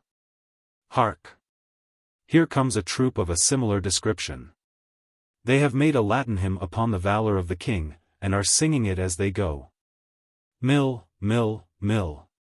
Mill, mill, mill. Decalavimus, unis homo. Mill, mill, mill, mill, decalavimus. Mill, mill, mill. Vivat Camille mil occidit. Tantum vini habet nemo. Quantum sanguinis effudit. 14. Which may be thus paraphrased. 1,000, 1,000, 1,000. 1,000, 1,000, 1,000. We, with one warrior, have slain. 1,000, 1,000, 1,000, 1,000. Sing 1,000 over again. Soho, let us sing. Long life to our king. Who knocked over 1,000 so fine? Soho. Let us roar. He has given us more red gallons of gore than all Syria can furnish of wine. Do you hear that flourish of trumpets? Yes, the king is coming. See! The people are aghast with admiration, and lift up their eyes to the heavens in reverence. He comes, he is coming, there he is. Who, where, the king? Do not behold him, cannot say that I perceive him. Then you must be blind. Very possible. Still I see nothing but a tumultuous mob of idiots and madmen, who are busy in prostrating themselves before a gigantic cane leopard, and endeavoring to obtain a kiss of the animal's hoofs. See! The beast has very justly kicked one of the rabble over, and another, and another, and another. Indeed, I cannot help admiring the animal for the excellent use he is making of his feet. Rabble, indeed, why these are the noble and free citizens of Epidaphne. Beasts, did you say? Take care that you are not overheard. Do you not perceive that the animal has the visage of a man? Why, my dear sir, that cane leopard is no other than Antiochus Epiphanes, Antiochus the illustrious, king of Syria, and the most potent of all the autocrats of the East. It is true, that he is entitled, at times, Antiochus Epimanes, Antiochus the madman, but that is because all people have not the capacity to appreciate his merits. It is also certain that he is at present ensconced in the hide of a beast, and is doing his best to play the part of a cane leopard, but this is done for the better sustaining his dignity as king. Besides, the monarch is of gigantic stature, and the dress is therefore neither unbecoming nor over-large. We may, however, presume he would not have adopted it but for some occasion of a special state. Such, you will allow, is the massacre of 1,000 Jews. With how superior a dignity the monarch perambulates on all fours. His tail, you perceive, is held aloft by his two principal concubines, Eline and Argelize. And his whole appearance would be infinitely prepossessing, were it not for the protuberance of his eyes, which will certainly start out of his head, and the queer color of his face, which has become nondescript from the quantity of wine he has swallowed. Let us follow him to the hippodrome, whither he is proceeding, and listen to the song of triumph which he is commencing. Who is king but Epiphanes? Say, do you know? Who is king but Epiphanes? Bravo, bravo! There is none but Epiphanes. No, there is none. So tear down the temples, and put out the sun. Well and strenuously sung. The populace are hailing him, Prince of Poets, as well as Glory of the East, Delight of the Universe, and Most Remarkable of Cane Leopards. They have encored his effusion, and do you hear? He is singing it over again. When he arrives at the hippodrome, he will be crowned with the poetic wreath, in anticipation of his victory at the approaching Olympics. But, good Jupiter! What is the matter in the crowd behind us? Behind us, did you say, oh? Ah, I perceive. My friend, it is well that you spoke in time. Let us get into a place of safety as soon as possible. Here. Let us conceal ourselves in the arch of this aqueduct, and I will inform you presently of the origin of the commotion. It has turned out as I have been anticipating. The singular appearance of the cane leopard and the head of a man, has, it seems, given offense to the notions of propriety entertained, in general, by the wild animals domesticated in the city. A mutiny has been the result, and, as is usual upon such occasions, all human efforts will be of no avail in quelling the mob. Several of the Syrians have already been devoured. But the general voice of the four-footed patriots seems to be for eating up the cane leopard. The Prince of Poets, therefore, is upon his hinder legs, running for his life. His courtiers have left him in the lurch, and his concubines have followed so excellent an example. Delight of the universe, thou art in a sad predicament. Glory of the East, thou art in danger of mastication. Therefore never regard so piteously thy tail, it will undoubtedly be draggled in the mud, and for this there is no help. Look not behind thee, then, at its unavoidable degradation, but take courage, ply thy legs with vigor, and scud for the hippodrome. Remember that thou art Antiochus Epiphanes. Antiochus the illustrious, also, prince of poets, glory of the East, delight of the universe, and most remarkable of cameleopards. Heavens! What a power of speed thou art displaying! What a capacity for leg-bail thou art developing! Run, prince, bravo, Epiphanes!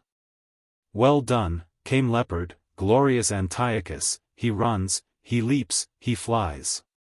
Like an arrow from a catapult he approaches the hippodrome. He leaps, he shrieks, he is there. This is well.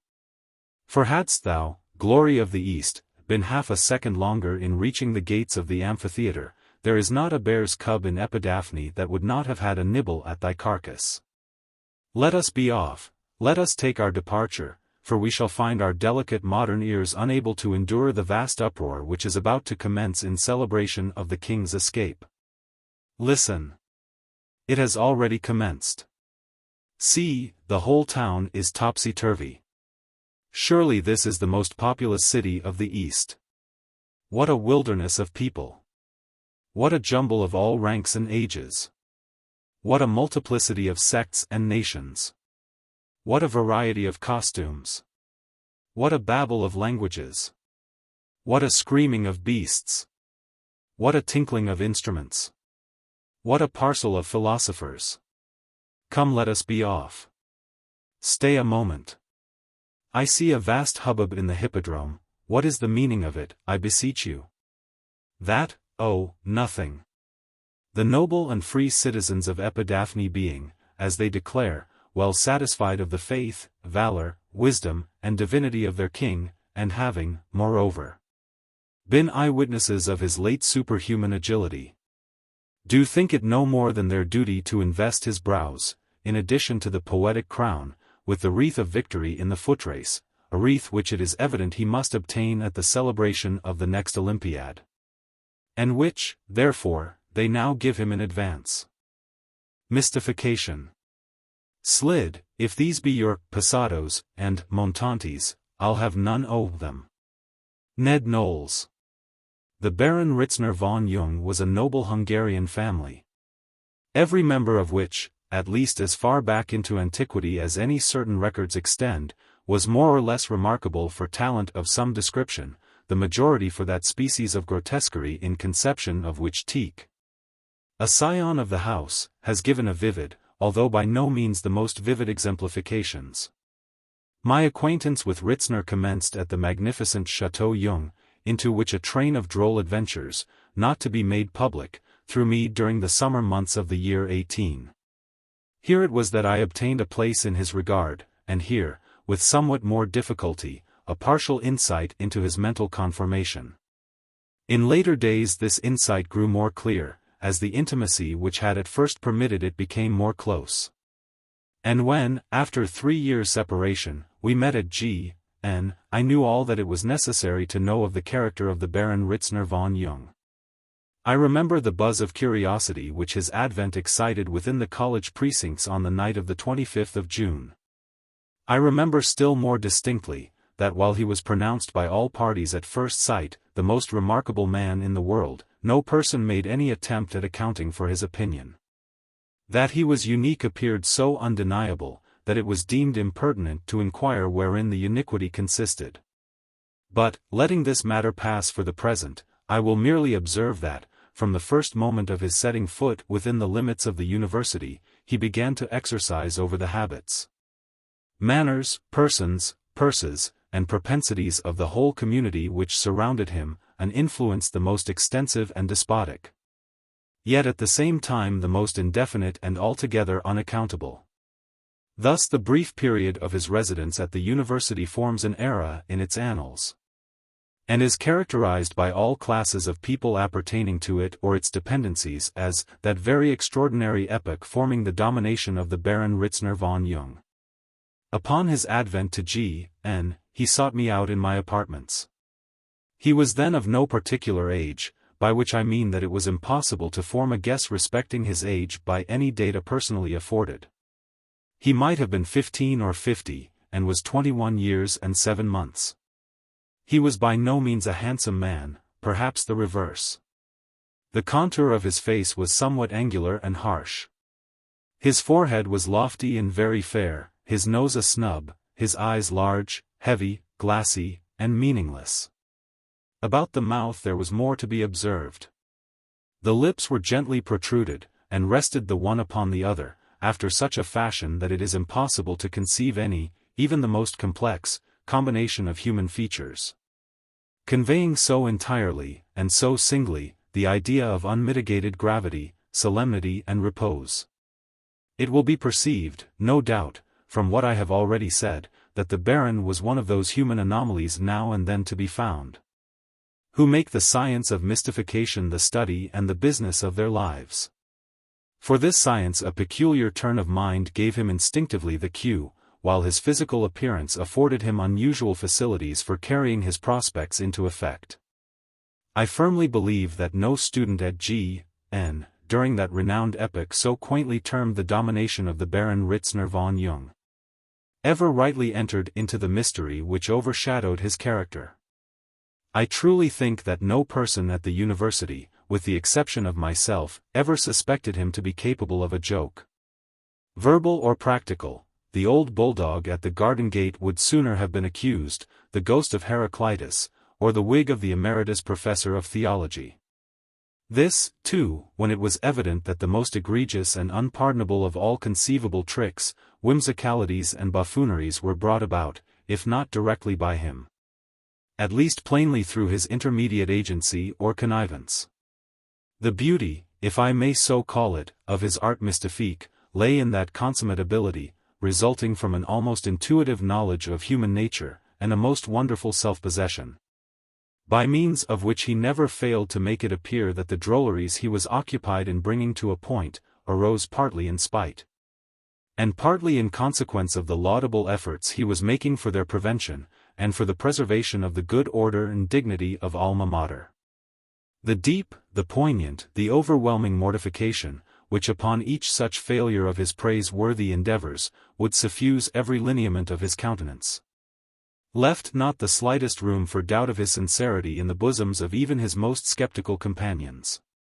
The adroitness, too, was no less worthy of observation by which he contrived to shift the sense of the grotesque from the creator to the created, from his own person to the absurdities to which he had given rise. In no instance before that of which I speak, have I known the habitual mystific escape the natural consequence of his manoeuvres, an attachment of the ludicrous to his own character and person. Continually enveloped in an atmosphere of whim, my friend appeared to live only for the severities of society, and not even his own household have for a moment associated other ideas than those of the rigid and august with the memory of the Baron Ritzner von Jung. During the epoch of his residence at G. And it really appeared that the demon of the dolce far niente lay like an incubus upon the university. Nothing, at least, was done beyond eating and drinking and making merry. The apartments of the students were converted into so many pothouses, and there was no pothouse of them all more famous or more frequented than that of the Baron. Our carousals here were many, and boisterous, and long, and never unfruitful of events. Upon one occasion we had protracted our sitting until nearly daybreak, and an unusual quantity of wine had been drunk. The company consisted of 7 or 8 individuals besides the Baron and myself. Most of these were young men of wealth, of high connection, of great family pride, and all alive with an exaggerated sense of honor. They abounded in the most ultra-German opinions respecting the duello. To these quixotic notions some recent Parisian publications, backed by 3 or 4 desperate and fatal rencounters at G.N., had given new vigor and impulse. And thus the conversation, during the greater part of the night, had run wild upon the all-engrossing topic of the times.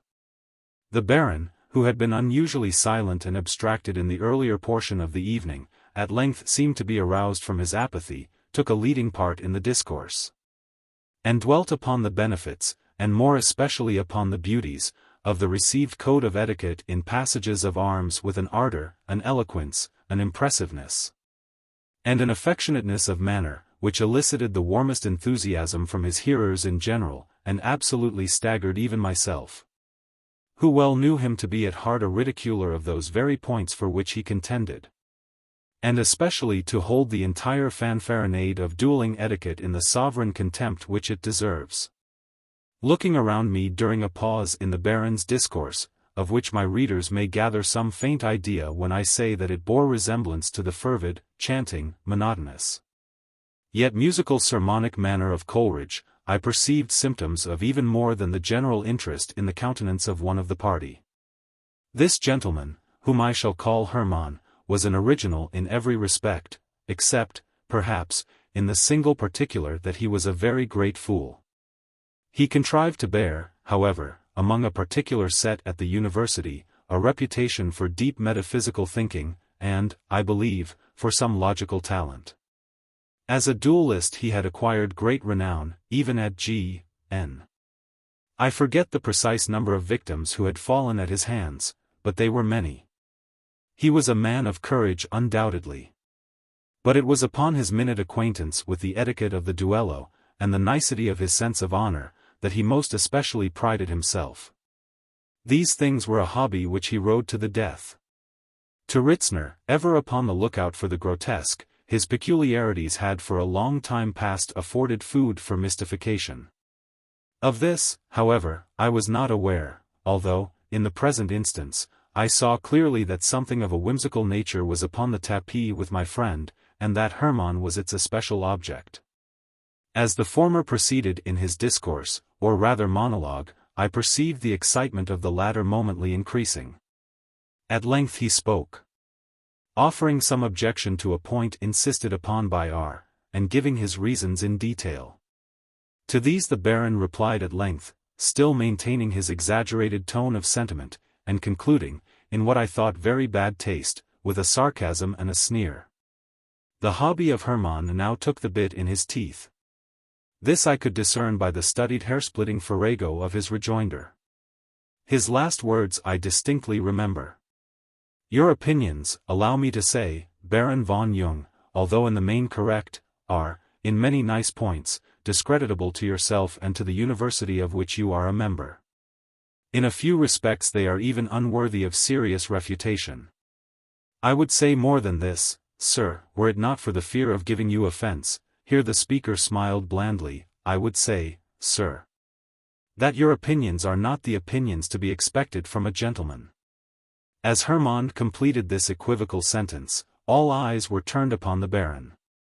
He became pale, then excessively red. Then, dropping his pocket handkerchief, stooped to recover it, when I caught a glimpse of his countenance, while it could be seen by no one else at the table. It was radiant with the quizzical expression which was its natural character, but which I had never seen it assume except when we were alone together, and when he unbent himself freely. In an instant afterward he stood erect, confronting Hermann, and so total an alteration of countenance in so short a period I certainly never saw before. For a moment I even fancied that I had misconceived him, and that he was in sober earnest. He appeared to be stifling with passion, and his face was cadaverously white. For a short time he remained silent, apparently striving to master his emotion. Having at length seemingly succeeded, he reached a decanter which stood near him, saying as he held it firmly clenched, "The language you have thought proper to employ, Mynheer Hermann, in addressing yourself to me, is objectionable in so many particulars, that I have neither temper nor time for specification. That my opinions, however, are not the opinions to be expected from a gentleman, is an observation so directly offensive as to allow me but one line of conduct. Some courtesy, nevertheless, is due to the presence of this company, and to yourself, at this moment, as my guest. You will pardon me, therefore, if, upon this consideration, I deviate slightly from the general usage among gentlemen in similar cases of personal affront. You will forgive me for the moderate tax I shall make upon your imagination, and endeavor to consider, for an instant, the reflection of your person in yonder mirror as the living Mynheer Hermann himself. This being done, there will be no difficulty whatever. I shall discharge this decanter of wine at your image in yonder mirror, and thus fulfill all the spirit, if not the exact letter, of resentment for your insult, while the necessity of physical violence to your real person will be obviated." With these words he hurled the decanter, full of wine, against the mirror which hung directly opposite Hermann, striking the reflection of his person with great precision, and of course shattering the glass into fragments. The whole company at once started to their feet, and, with the exception of myself and Ritzner, took their departure. As Hermann went out, the Baron whispered me that I should follow him and make an offer of my services. To this I agreed, not knowing precisely what to make of so ridiculous a piece of business. The duellist accepted my aid with his stiff and ultra-recherché air, and, taking my arm, led me to his apartment. I could hardly forbear laughing in his face while he proceeded to discuss, with the profoundest gravity, what he termed the refinedly peculiar character of the insult he had received. After a tiresome harangue in his ordinary style, he took down from his book-shelves a number of musty volumes on the subject of the duello, and entertained me for a long time with their contents, reading aloud, and commenting earnestly as he read. I can just remember the titles of some of the works. There were the Ordonnance of Philippe le Bel on single combat, The Theatre of Honor, by Favin, and a treatise on the permission of duels, by Andiguier. He displayed, also, with much pomposity, Brantôme's Memoirs of Duels, published at Cologne, 1666, in the types of Elsevier, a precious and unique vellum paper volume, with a fine margin, and bound by Derome. But he requested my attention particularly, and with an air of mysterious sagacity, to a thick octavo, written in barbarous Latin by one Hedelin, a Frenchman, and having the quaint title, Duelli lex scripta, et non à la Turque. From this he read me one of the drollest chapters in the world concerning injurii per applicationem, per constructionem, et per se, about half of which, he averred, was strictly applicable to his own, refinedly peculiar, case, although not one syllable of the whole matter could I understand for the life of me. Having finished the chapter, he closed the book, and demanded what I thought necessary to be done. I replied that I had entire confidence in his superior delicacy of feeling, and would abide by what he proposed. With this answer he seemed flattered, and sat down to write a note to the Baron. It ran thus: Sir, my friend, M.P., will hand you this note. I find it incumbent upon me to request, at your earliest convenience, an explanation of this evening's occurrences at your chambers. In the event of your declining this request, Mr. P. will be happy to arrange, with any friend whom you may appoint, the steps preliminary to a meeting. With sentiments of perfect respect, your most humble servant, Johann Hermann. To the Baron Ritzner von Jung. August 18, 18. Not knowing what better to do, I called upon Ritzner with this epistle. He bowed as I presented it. Then, with a grave countenance, motioned me to a seat. Having perused the cartel, he wrote the following reply, which I carried to Hermann. Sir, through our common friend, Mr. P. I have received your note of this evening. Upon due reflection I frankly admit the propriety of the explanation you suggest. This being admitted, I still find great difficulty, owing to the refinedly peculiar nature of our disagreement, and of the personal affront offered on my part, in so wording what I have to say by way of apology, as to meet all the minute exigencies, and all the variable shadows, of the case. I have great reliance, however, on that extreme delicacy of discrimination, in matters appertaining to the rules of etiquette, for which you have been so long and so preeminently distinguished. With perfect certainty, therefore, of being comprehended, I beg leave, in lieu of offering any sentiments of my own, to refer you to the opinions of Sieur Hedelin, as set forth in the 9th paragraph of the chapter of Injurii per applicationem, per constructionem, et per se, in his Duelli lex scripta, et non à la Turque. The nicety of your discernment in all the matters here treated, will be sufficient, I am assured, to convince you that the mere circumstance of me referring you to this admirable passage ought to satisfy your request, as a man of honor, for explanation. With sentiments of profound respect. Your most obedient servant. Von Jung. The Herr Johann Hermann. August 18, 18. Hermann commenced the perusal of this epistle with a scowl, which, however, was converted into a smile of the most ludicrous self-complacency as he came to the rigmarole about injuriae per applicationem, per constructionem, edi per se. Having finished reading, he begged me, with the blandest of all possible smiles, to be seated, while he made reference to the treatise in question.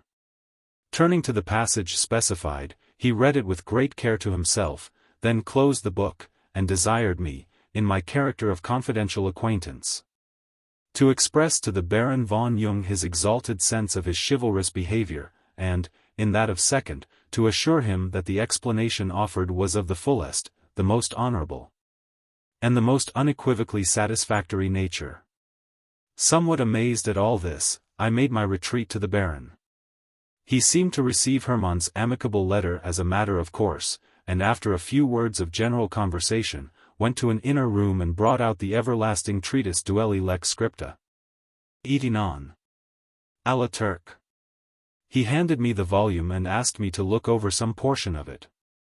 I did so, but to little purpose, not being able to gather the least particle of meaning. He then took the book himself, and read me a chapter aloud. To my surprise, what he read proved to be a most horribly absurd account of a duel between two baboons. He now explained the mystery, showing that the volume, as it appeared prima facie, was written upon the plan of the nonsense verses of Du Bartas. That is to say, the language was ingeniously framed so as to present to the ear all the outward signs of intelligibility, and even of profundity, while in fact not a shadow of meaning existed. The key to the whole was found in leaving out every second and third word alternately, when there appeared a series of ludicrous quizzes upon a single combat as practiced in modern times. The Baron afterwards informed me that he had purposely thrown the treatise in Hermann's way 2 or 3 weeks before the adventure, and that he was satisfied, from the general tenor of his conversation, that he had studied it with the deepest attention, and firmly believed it to be a work of unusual merit. Upon this hint he proceeded. Hermann would have died 1,000 deaths rather than acknowledge his inability to understand anything and everything in the universe that had ever been written about the duello. Silence.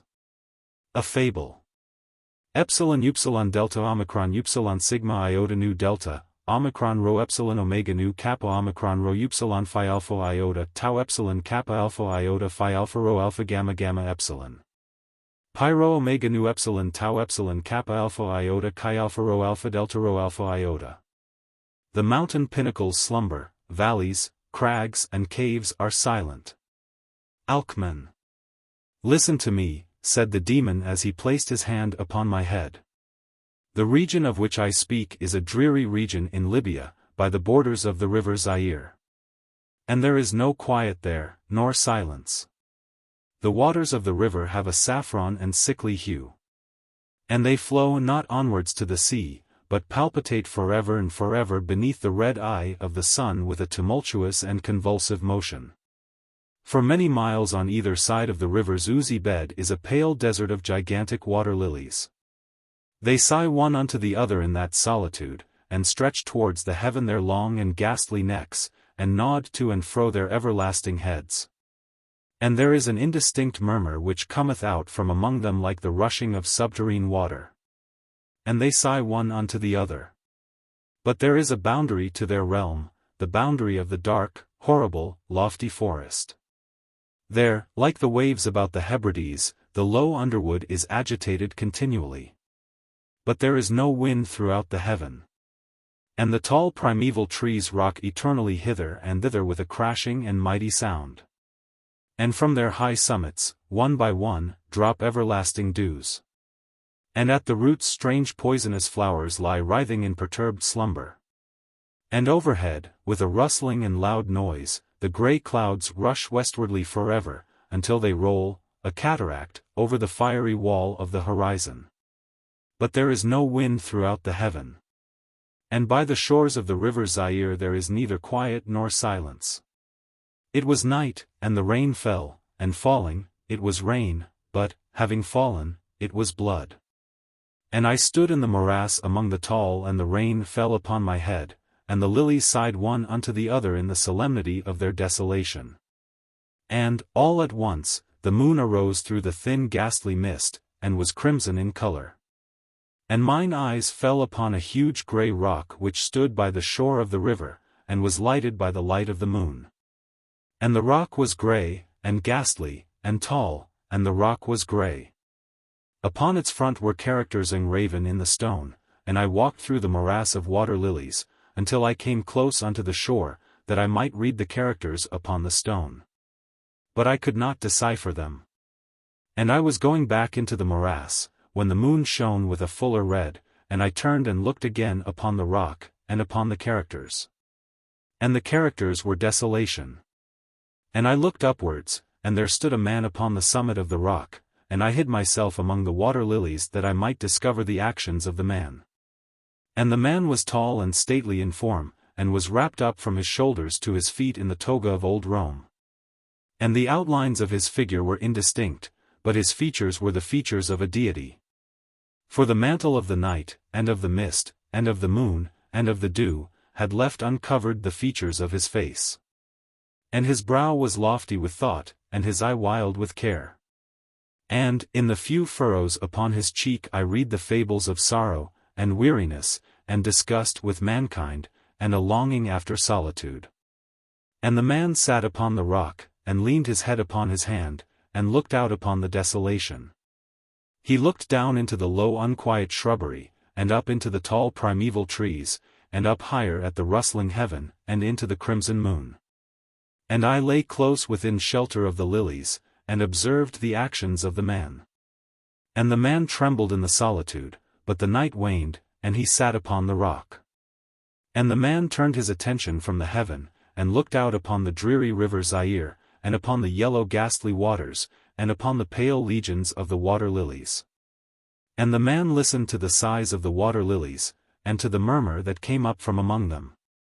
And I lay close within my covert and observed the actions of the man. And the man trembled in the solitude, but the night waned and he sat upon the rock. Then I went down into the recesses of the morass, and waited afar in among the wilderness of the lilies, and called unto the hippopotami which dwelt among the fens in the recesses of the morass.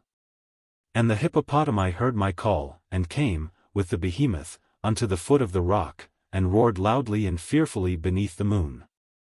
And I lay close within my covert and observed the actions of the man. And the man trembled in the solitude, but the night waned and he sat upon the rock.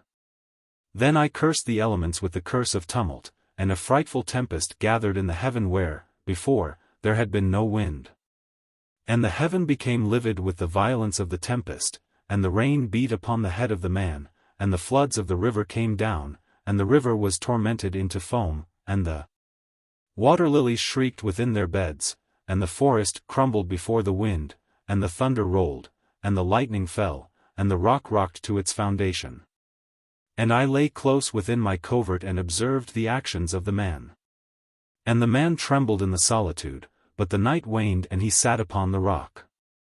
Then I grew angry and cursed, with the curse of silence, the river, and the lilies, and the wind, and the forest, and the heaven, and the thunder, and the sighs of the water lilies.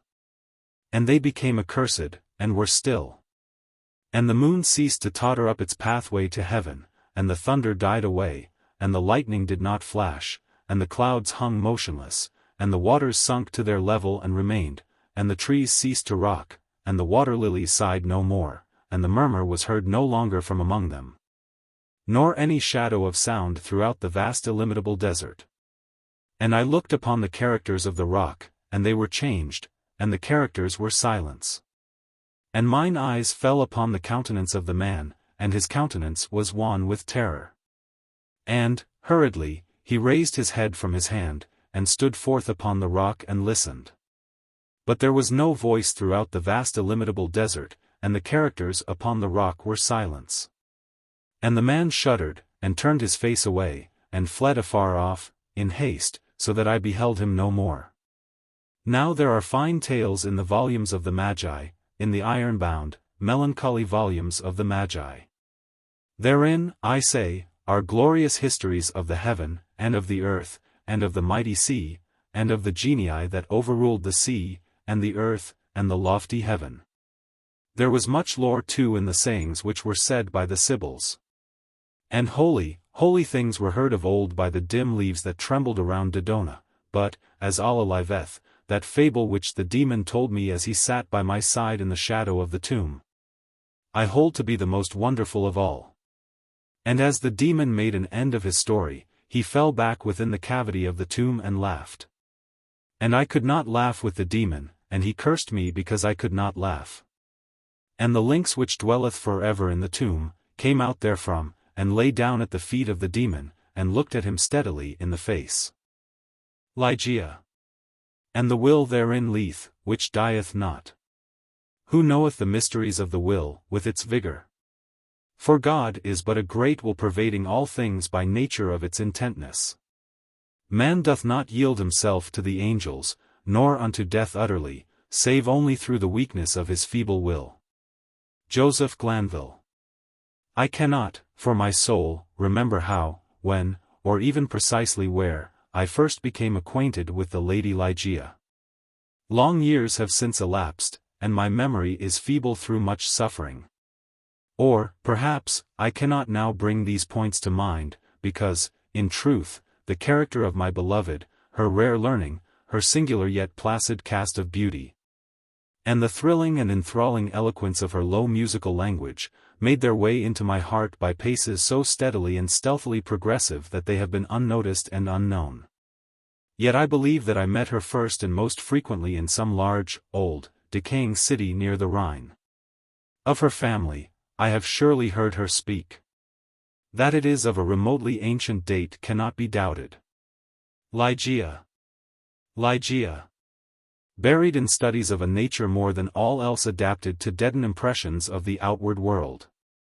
It is by that sweet word alone, by Ligeia, that I bring before mine eyes in fancy the image of her who is no more.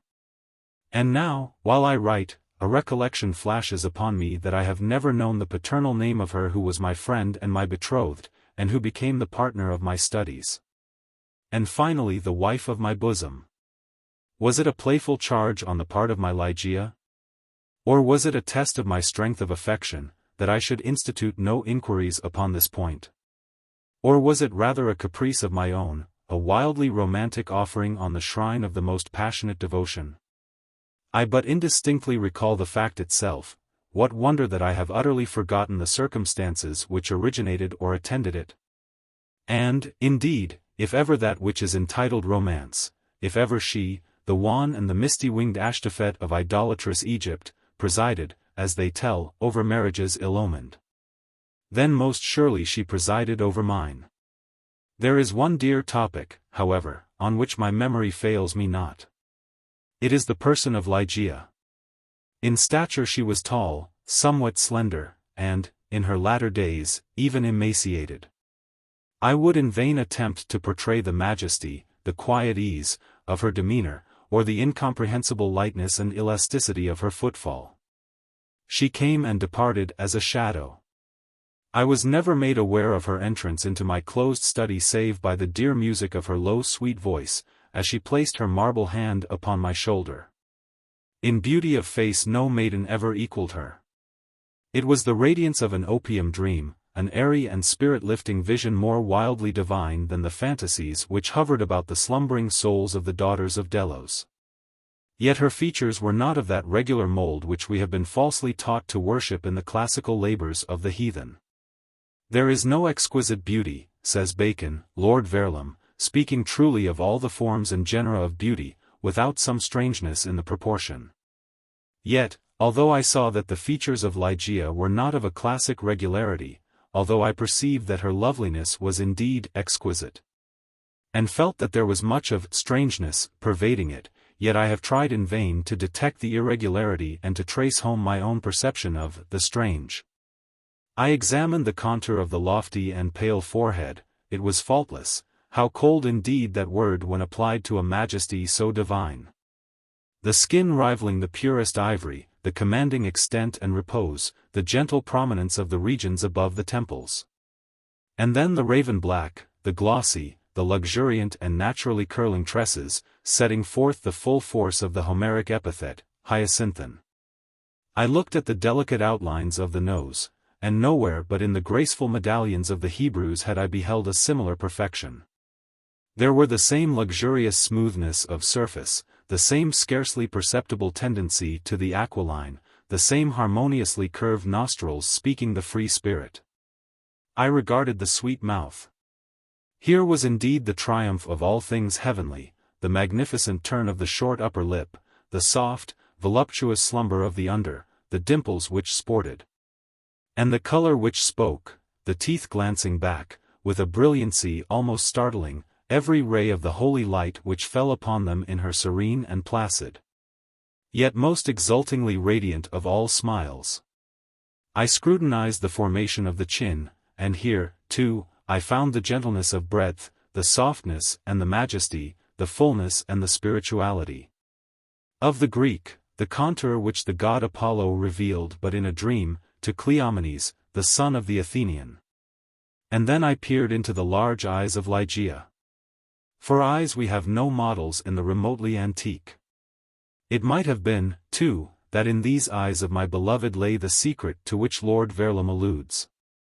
They were, I must believe, far larger than the ordinary eyes of our own race. They were even fuller than the fullest of the gazelle eyes of the tribe of the valley of Nerjahad. Yet it was only at intervals, in moments of intense excitement, that this peculiarity became more than slightly noticeable in Ligeia. And at such moments was her beauty, in my heated fancy thus it appeared perhaps, the beauty of beings either above or apart from the earth, the beauty of the fabulous Houri of the Turk. The hue of the orbs was the most brilliant of black, and, far over them, hung jetty lashes of great length. The brows, slightly irregular in outline, had the same tint. The strangeness, however, which I found in the eyes, was of a nature distinct from the formation, or the color, or the brilliancy of the features, and must, after all, be referred to the expression. Ah, word of no meaning! Behind whose vast latitude of mere sound we entrench our ignorance of so much of the spiritual. The expression of the eyes of Ligeia. How for long hours have I pondered upon it! How have I, through the whole of a midsummer night, struggled to fathom it! What was it, that something more profound than the well of Democritus, which lay far within the pupils of my beloved? What was it? I was possessed with a passion to discover. Those eyes. Those large, those shining, those divine orbs. They became to me twin stars of Leda, and I to them devoutest of astrologers. There is no point, among the many incomprehensible anomalies of the science of mind, more thrillingly exciting than the fact, never, I believe, noticed in the schools, that in our endeavors to recall to memory something long forgotten, we often find ourselves upon the very verge of remembrance, without being able, in the end, to remember. And thus how frequently, in my intense scrutiny of Ligeia's eyes, have I felt approaching the full knowledge of their expression, felt it approaching, yet not quite be mine, and so at length entirely depart. And, strange, oh strangest mystery of all! I found, in the commonest objects of the universe, a circle of analogies to that expression.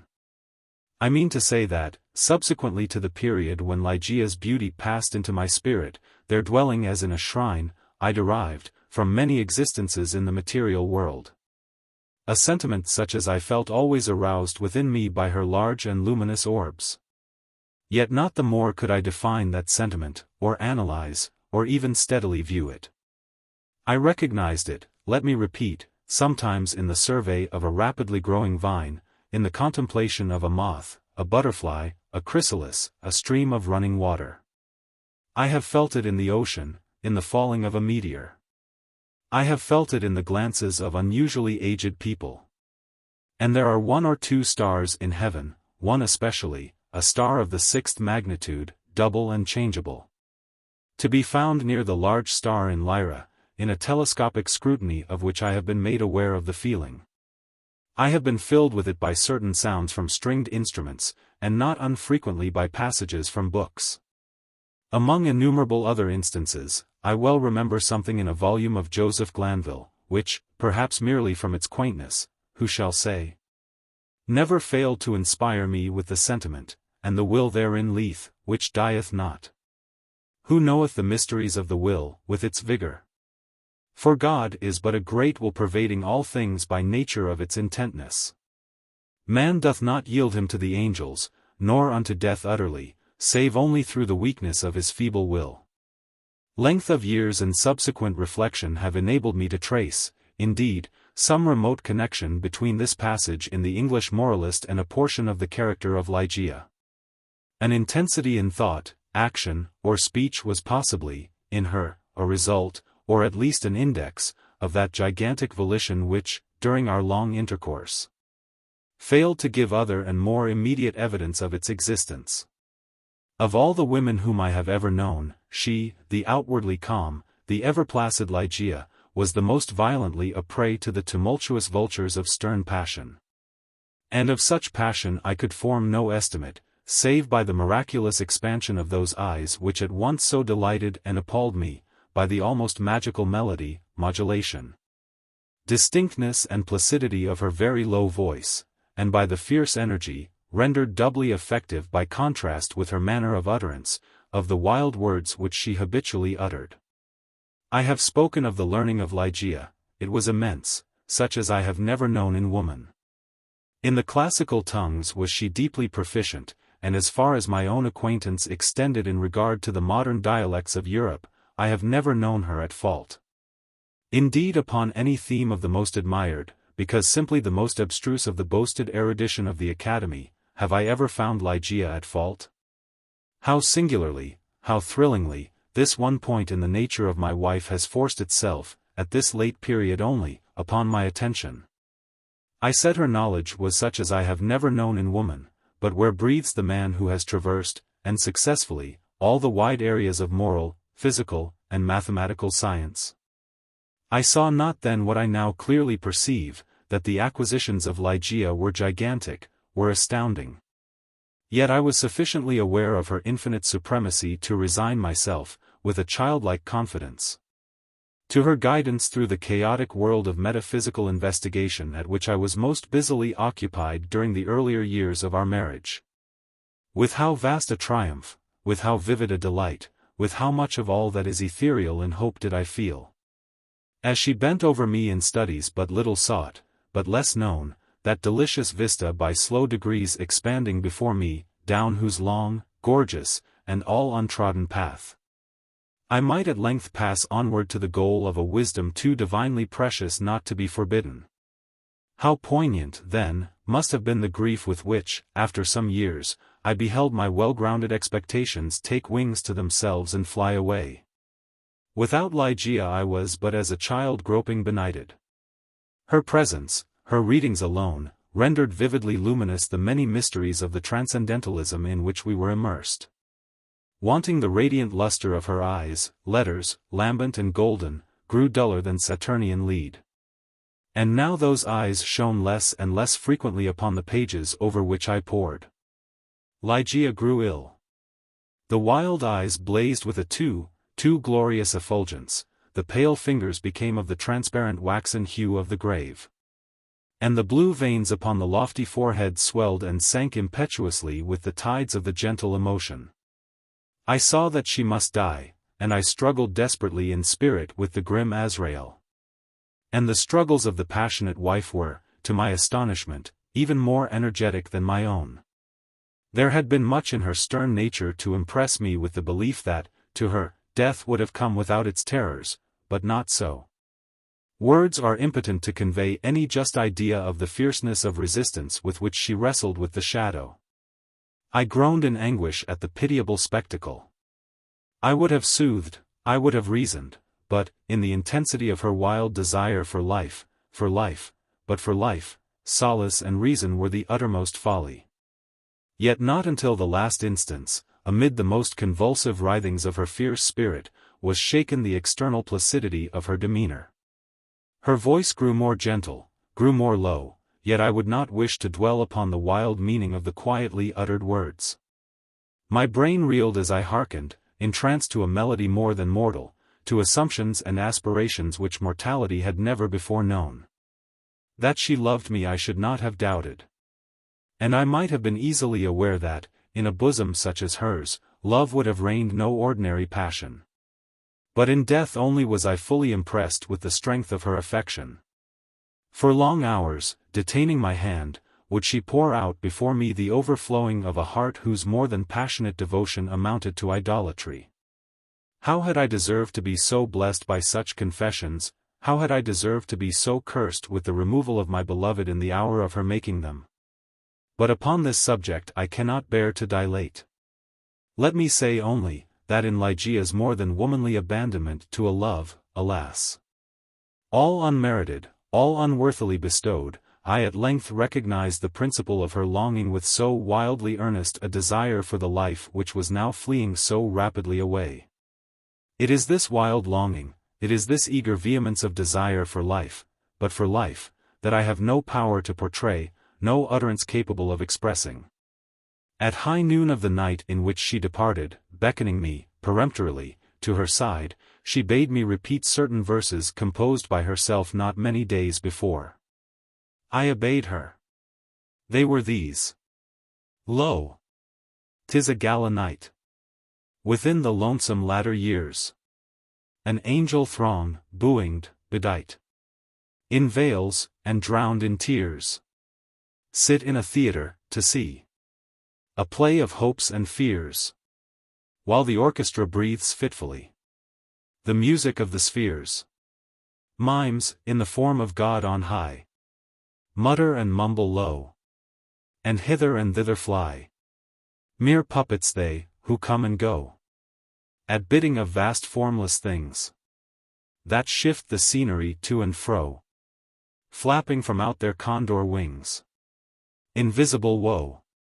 That motley drama, oh, be sure, it shall not be forgot, with its phantom chased for evermore by a crowd that sees it not, through a circle that ever returneth in to the selfsame spot, and much of madness and more of sin, and horror, the soul of the plot.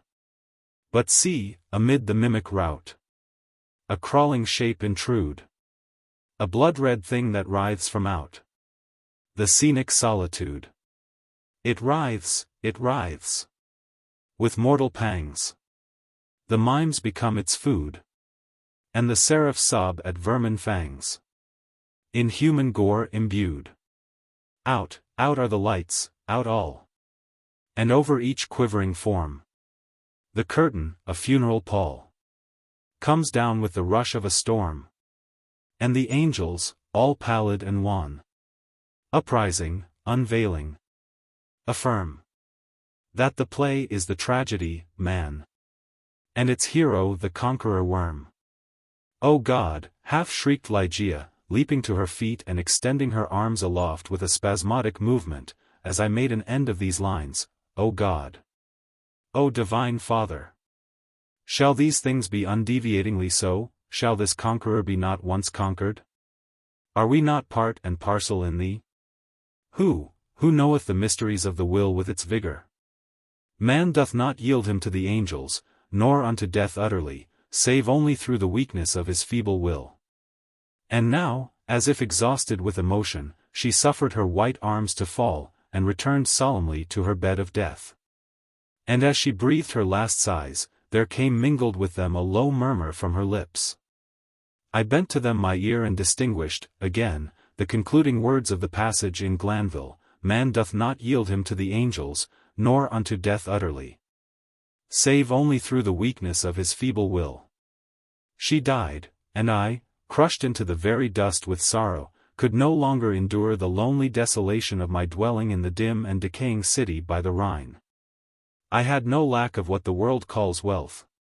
Ligeia had brought me far more, very far more than ordinarily falls to the lot of mortals.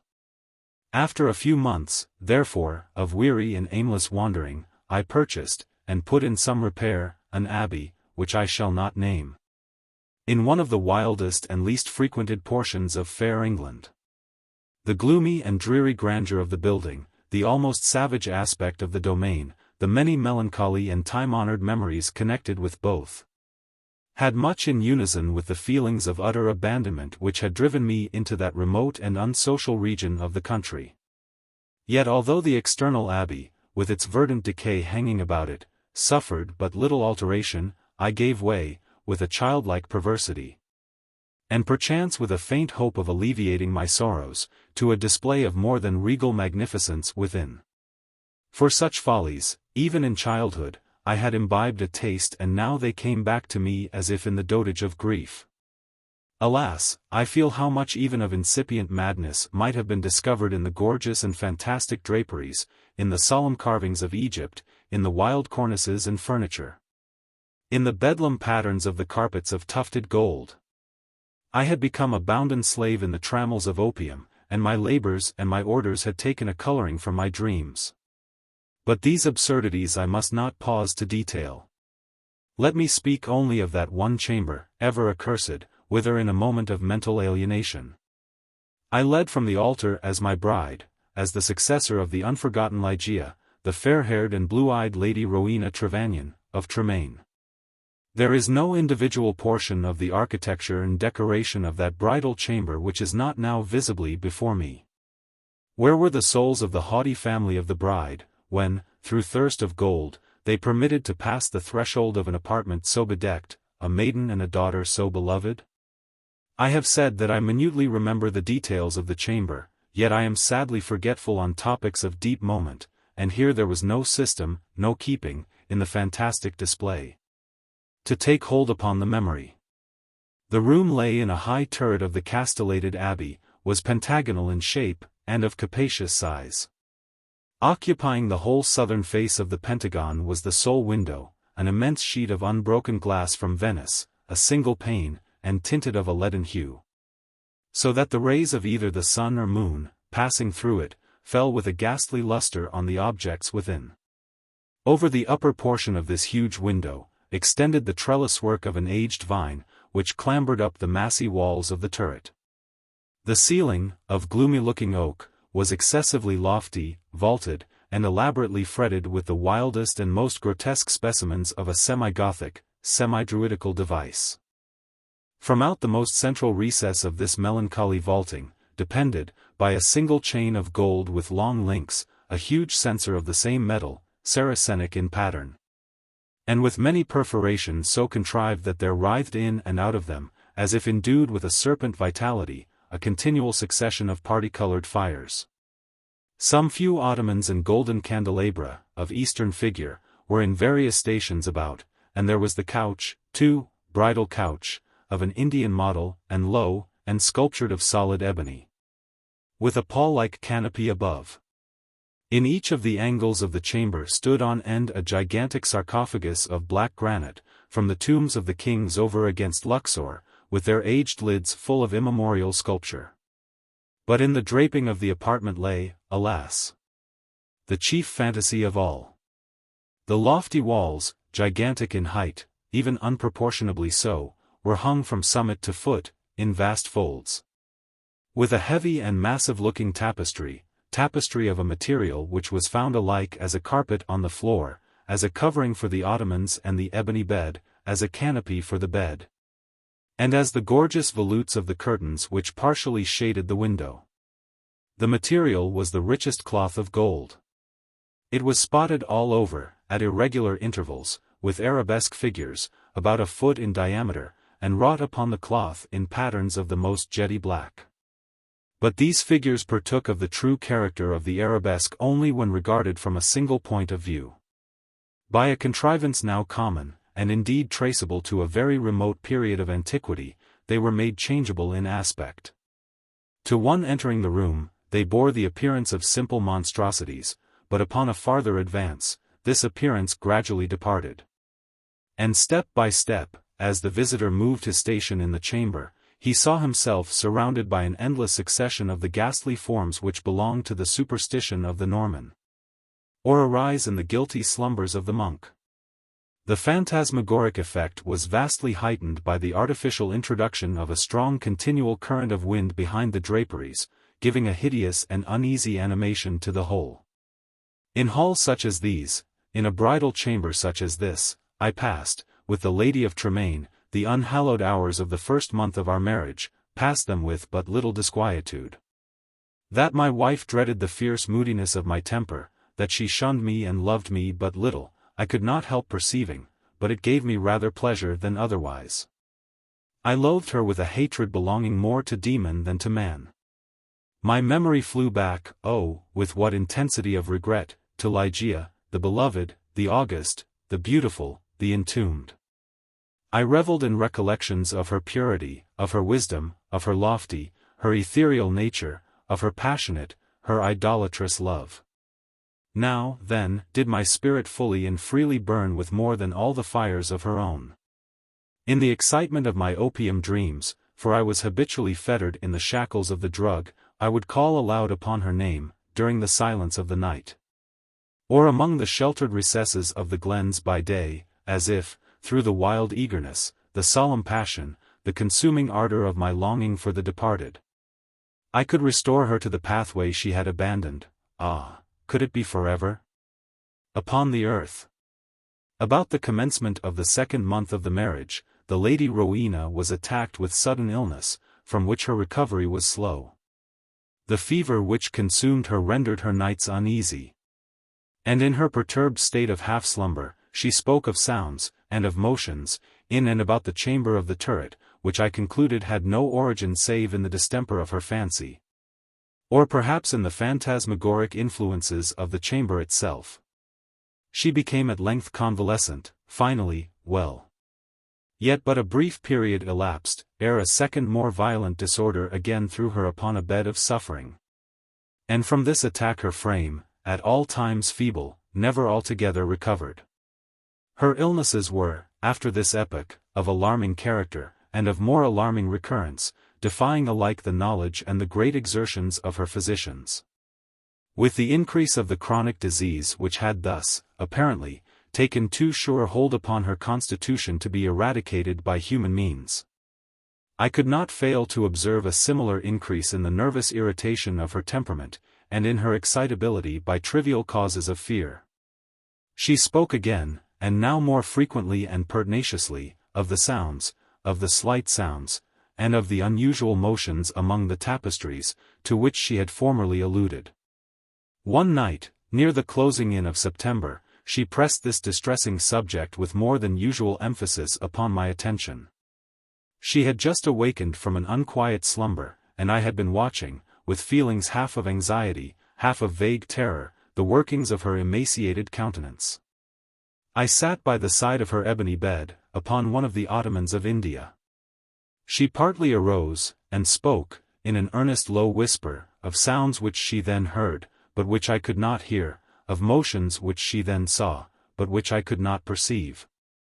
The wind was rushing hurriedly behind the tapestries, and I wished to show her, what, let me confess it, I could not all believe, that those almost inarticulate breathings, and those very gentle variations of the figures upon the wall, were but the natural effects of that customary rushing of the wind. But a deadly pallor, overspreading her face, had proved to me that my exertions to reassure her would be fruitless. She appeared to be fainting, and no attendants were within call. I remembered where was deposited a decanter of light wine which had been ordered by her physicians, and hastened across the chamber to procure it. But, as I stepped beneath the light of the censer, two circumstances of a startling nature attracted my attention. I had felt that some palpable although invisible object had passed lightly by my person. And I saw that there lay upon the golden carpet, in the very middle of the rich lustre thrown from the censer, a shadow, a faint, indefinite shadow of angelic aspect, such as might be fancied for the shadow of a shade. But I was wild with the excitement of an immoderate dose of opium, and heeded these things but little, nor spoke of them to Rowena. Having found the wine, I recrossed the chamber, and poured out a gobletful, which I held to the lips of the fainting lady. She had now partially recovered, however, and took the vessel herself, while I sank upon an ottoman near me, with my eyes fastened upon her person. It was then that I became distinctly aware of a gentle footfall upon the carpet, and near the couch. And in a second thereafter, as Rowena was in the act of raising the wine to her lips, I saw, or may have dreamed that I saw, fall within the goblet, as if from some invisible spring in the atmosphere of the room, 3 or 4 large drops of a brilliant and ruby-colored fluid. If this I saw, not so Rowena.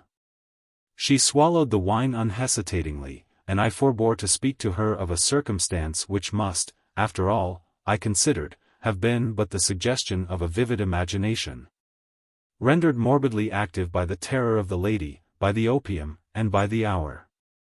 Yet I cannot conceal it from my own perception that, immediately subsequent to the fall of the ruby drops, a rapid change for the worse took place in the disorder of my wife.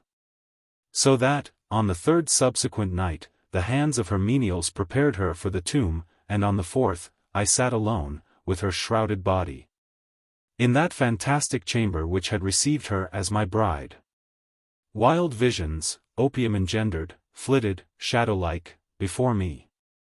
I gazed with unquiet eye upon the sarcophagi in the angles of the room, upon the varying figures of the drapery, and upon the writhing of the parti-colored fires in the censer overhead. My eyes then fell, as I called to mind the circumstances of a former night, to the spot beneath the glare of the censer where I had seen the faint traces of the shadow. It was there, however, no longer, and breathing with greater freedom, I turned my glances to the pallid and rigid figure upon the bed. Then rushed upon me 1,000 memories of Ligeia, and then came back upon my heart, with the turbulent violence of a flood, the whole of that unutterable woe with which I had regarded her thus enshrouded. The night waned, and still, with a bosom full of bitter thoughts of the one only and supremely beloved, I remained gazing upon the body of Rowena. It might have been midnight, or perhaps earlier, or later, for I had taken no note of time, when a sob, low, gentle, but very distinct, startled me from my reverie. I felt that it came from the bed of ebony, the bed of death. I listened in an agony of superstitious terror, but there was no repetition of the sound. I strained my vision to detect any motion in the corpse, but there was not the slightest perceptible. Yet I could not have been deceived. I had heard the noise, however faint, and my soul was awakened within me. I resolutely and perseveringly kept my attention riveted upon the body. Many minutes elapsed before any circumstance occurred tending to throw light upon the mystery. At length it became evident that a slight, a very feeble, and barely noticeable tinge of color had flushed up within the cheeks, and along the sunken small veins of the eyelids. Through a species of unutterable horror and awe, for which the language of mortality has no sufficiently energetic expression, I felt my heart cease to beat, my limbs grow rigid where I sat. Yet a sense of duty finally operated to restore my self-possession. I could no longer doubt that we had been precipitate in our preparations, that Rowena still lived. It was necessary that some immediate exertion be made. Yet the turret was altogether apart from the portion of the abbey tenanted by the servants, there were none within call, I had no means of summoning them to my aid without leaving the room for many minutes, and this I could not venture to do. I therefore struggled alone in my endeavors to call back the spirit ill hovering. In a short period it was certain, however, that a relapse had taken place. The color disappeared from both eyelid and cheek, leaving a wanness even more than that of marble, the lips became doubly shriveled and pinched up in the ghastly expression of death. A repulsive clamminess and coldness overspread rapidly the surface of the body, and all the usual rigorous illness immediately supervened. I fell back with a shudder upon the couch from which I had been so startlingly aroused, and again gave myself up to passionate waking visions of Ligeia. An hour thus elapsed when, could it be possible? I was a second time aware of some vague sound issuing from the region of the bed. I listened, in extremity of horror. The sound came again, it was a sigh. Rushing to the corpse, I saw, distinctly saw, a tremor upon the lips. In a minute afterward they relaxed, disclosing a bright line of the pearly teeth. Amazement now struggled in my bosom with the profound awe which had hitherto reigned there alone. I felt that my vision grew dim, that my reason wandered. And it was only by a violent effort that I at length succeeded in nerving myself to the task which duty thus once more had pointed out. There was now a partial glow upon the forehead and upon the cheek and throat, a perceptible warmth pervaded the whole frame, there was even a slight pulsation at the heart. The lady lived. And with redoubled ardor I betook myself to the task of restoration. I chafed and bathed the temples and the hands, and used every exertion which experience, and no little medical reading, could suggest. But in vain. Suddenly, the color fled, the pulsation ceased, the lips resumed the expression of the dead, and, in an instant afterward, the whole body took upon itself the icy chilliness, the livid hue. The intense rigidity, the sunken outline, and all the loathsome peculiarities of that which has been, for many days, a tenant of the tomb.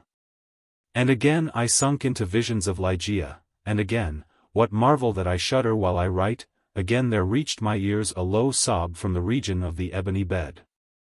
But why shall I minutely detail the unspeakable horrors of that night? Why shall I pause to relate how, time after time, until near the period of the grey dawn, this hideous drama of revivification was repeated? How each terrific relapse was only into a sterner and apparently more irredeemable death, how each agony wore the aspect of a struggle with some invisible foe. And how each struggle was succeeded by I know not what of wild change in the personal appearance of the corpse. Let me hurry to a conclusion. The greater part of the fearful night had worn away, and she who had been dead, once again stirred, and now more vigorously than hitherto. Although arousing from a dissolution more appalling in its utter hopelessness than any.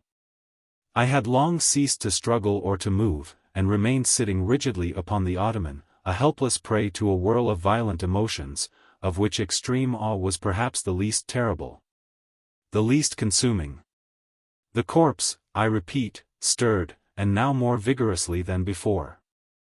The hues of life flushed up with unwonted energy into the countenance, the limbs relaxed, and, save that the eyelids were yet pressed heavily together, and that the bandages and draperies of the grave still imparted their charnel character to the figure, I might have dreamed that Rowena had indeed shaken off, utterly, the fetters of death.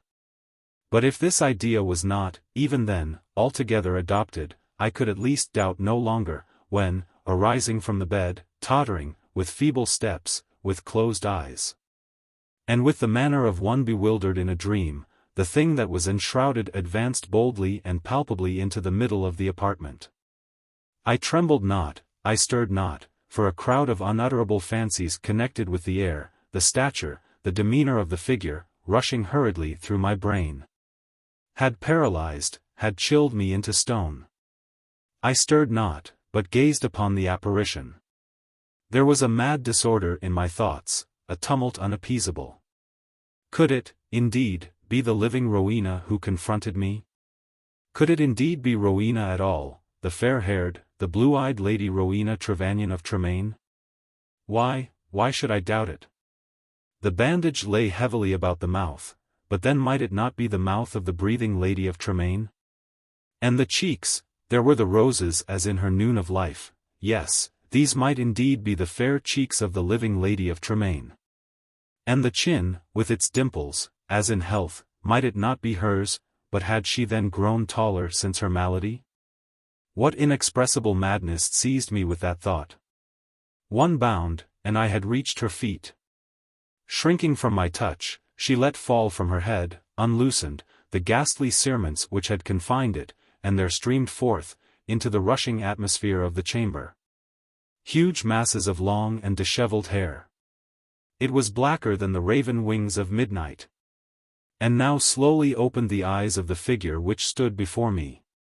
Here then, at least, I shrieked aloud, can I never be mistaken, these are the full, and the black, and the wild eyes, of my lost love, of the Lady Ligeia. How to write a Blackwood article. In the name of the Prophet, figs. Cry of the Turkish fig peddler. I presume everybody has heard of me. My name is the Signora Psyche Zenobia. This I know to be a fact. Nobody but my enemies ever calls me Sucky Snobs. I have been assured that Sucky is but a vulgar corruption of Psyche, which is good Greek, and means, the soul. That's me, I'm all soul, and sometimes, a butterfly. Which latter meaning undoubtedly alludes to my appearance in my new crimson satin dress, with the sky-blue Arabian mantelet, and the trimmings of green agraffas. And the 7 flounces of orange-colored auriculas. As for snobs, any person who should look at me would be instantly aware that my name wasn't Snobs. Miss Tabitha Turnip propagated that report through sheer envy. Tabitha Turnip indeed. Oh, the little wretch. But what can we expect from a turnip? Wonder if she remembers the old adage about blood out of a turnip, etc. M. Put her in mind of it the first opportunity. M. Again, pull her nose. Where was I? Ah. I have been assured that Snobs is a mere corruption of Zenobia, and that Zenobia was a queen, so am I, Dr. Moneypenny always calls me the Queen of the Hearts, and that Zenobia, as well as Psyche, is good Greek, and that my father was a Greek, and that consequently I have a right to our patronymic. Which is Zenobia and not by any means Snobs. Nobody but Tabitha Turnip calls me Sucky Snobs. I am the Signora Psyche Zenobia. As I said before, everybody has heard of me.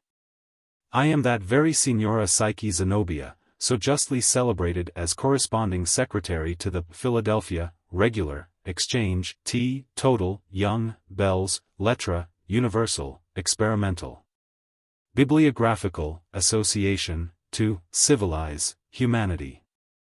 Dr. Moneypenny made the title for us, and says he chose it because it sounded big like an empty rumpuncheon. A vulgar man that sometimes, but he's deep.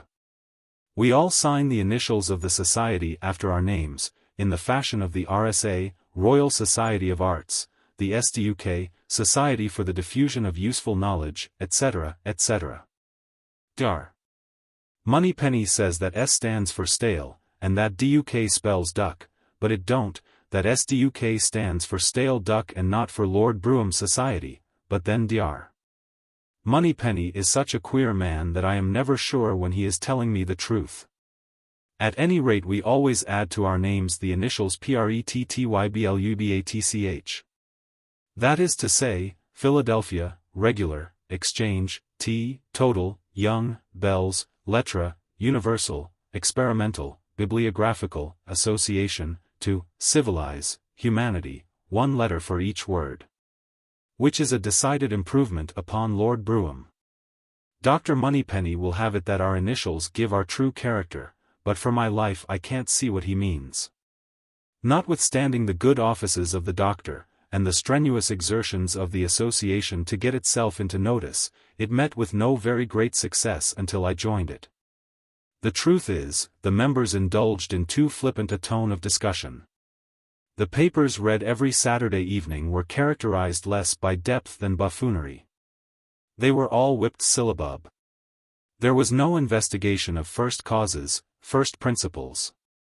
There was no investigation of anything at all. There was no attention paid to that great point, the fitness of things. In short, there was no fine writing like this. It was all low, very. No profundity, no reading, no metaphysics, nothing which the learned call spirituality, and which the unlearned choose to stigmatize as cant. Dr. M. says I ought to spell cant with a capital K, but I know better. When I joined the society it was my endeavor to introduce a better style of thinking and writing, and all the world knows how well I have succeeded. We get up as good papers now in the PRETTY. BLUEBATCH as any to be found even in Blackwood. I say, Blackwood, because I have been assured that the finest writing, upon every subject, is to be discovered in the pages of that justly celebrated magazine. We now take it for our model upon all themes, and are getting into rapid notice accordingly. And, after all, it's not so very difficult a matter to compose an article of the genuine Blackwood stamp, if one only goes properly about it. Of course I don't speak of the political articles. Everybody knows how they are managed, since Dr. Moneypenny explained it. Mr. Blackwood has a pair of tailor's shears, and 3 apprentices who stand by him for orders. One hands him the Times, another the Examiner, and a third a Cully's new compendium of slangwang. Mr. B merely cuts out and intersperses. It is soon done, nothing but Examiner, slangwang, and Times, then Times, slangwang, and Examiner, and then Times, Examiner, and slangwang. But the chief merit of the magazine lies in its miscellaneous articles, and the best of these come under the head of what Dr. Moneypenny calls the bizarreries, whatever that may mean, and what everybody else calls the intensities. This is a species of writing which I have long known how to appreciate, although it is only since my late visit to Mr. Blackwood, deputed by the Society, that I have been made aware of the exact method of composition. This method is very simple, but not so much so as the politics. Upon my calling at Mr. B.'s, and making known to him the wishes of the Society, he received me with great civility, took me into his study, and gave me a clear explanation of the whole process. "My dear madam," said he, evidently struck with my majestic appearance, for I had on the crimson satin, with the green agrafas, and orange-colored auriclas. "My dear madam," said he, "sit down. The matter stands thus: in the first place your writer of intensities must have very black ink, and a very big pen, with a very blunt nib. And, mark me, Miss Psyche Zenobia," he continued, after a pause, with the most expressive energy and solemnity of manner, "mark me, that pen must never be mended. Herein, madam, lies the secret, the soul, of intensity. I assume upon myself to say, that no individual, of however great genius ever wrote with a good pen, understand me, a good article. You may take it for granted, that when manuscript can be read it is never worth reading. This is a leading principle in our faith, to which if you cannot readily assent, our conference is at an end." He paused. But, of course, as I had no wish to put an end to the conference, I assented to a proposition so very obvious, and one, too, of whose truth I had all along been sufficiently aware. He seemed pleased, and went on with his instructions. "It may appear invidious in me, Miss Psyche Zenobia, to refer you to any article, or set of articles, in the way of model or study, yet perhaps I may as well call your attention to a few cases. Let me see. There was the dead alive, a capital thing. The record of a gentleman's sensations when entombed before the breath was out of his body, full of tastes, terror, sentiment, metaphysics, and erudition. You would have sworn that the writer had been born and brought up in a coffin. Then we had the confessions of an opium eater, fine, very fine. Glorious imagination, deep philosophy, acute speculation, plenty of fire and fury, and a good spicing of the decidedly unintelligible.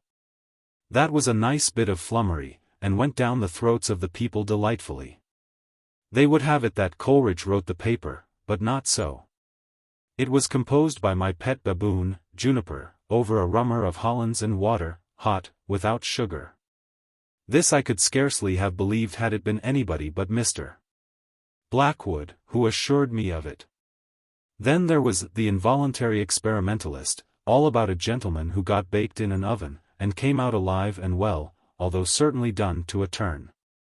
And then there was The Diary of a Late Physician, where the merit lay in good rant, and indifferent Greek, both of them taking things with the public. And then there was The Man in the Bell, a paper by the by, Miss Zenobia, which I cannot sufficiently recommend to your attention. It is the history of a young person who goes to sleep under the clapper of a church bell, and is awakened by its tolling for a funeral. The sound drives him mad, and, accordingly, pulling out his tablets, he gives a record of his sensations. Sensations are the great things after all. Should you ever be drowned or hung, be sure and make a note of your sensations, they will be worth to you 10 guineas a sheet. If you wish to write forcibly, Miss Zenobia, pay minute attention to the sensations. That I certainly will, Mr. Blackwood, said I. Good, he replied. I see you are a pupil after my own heart. But I must put you of fate to the details necessary in composing what may be denominated a genuine Blackwood article of the sensation stamp, the kind which you will understand me to say I consider the best for all purposes. The first thing requisite is to get yourself into such a scrape as no one ever got into before. The oven, for instance, that was a good hit. But if you have no oven or big bell at hand, and if you cannot conveniently tumble out of a balloon, or be swallowed up in an earthquake, or get stuck fast in a chimney, you will have to be contented with simply imagining some similar misadventure.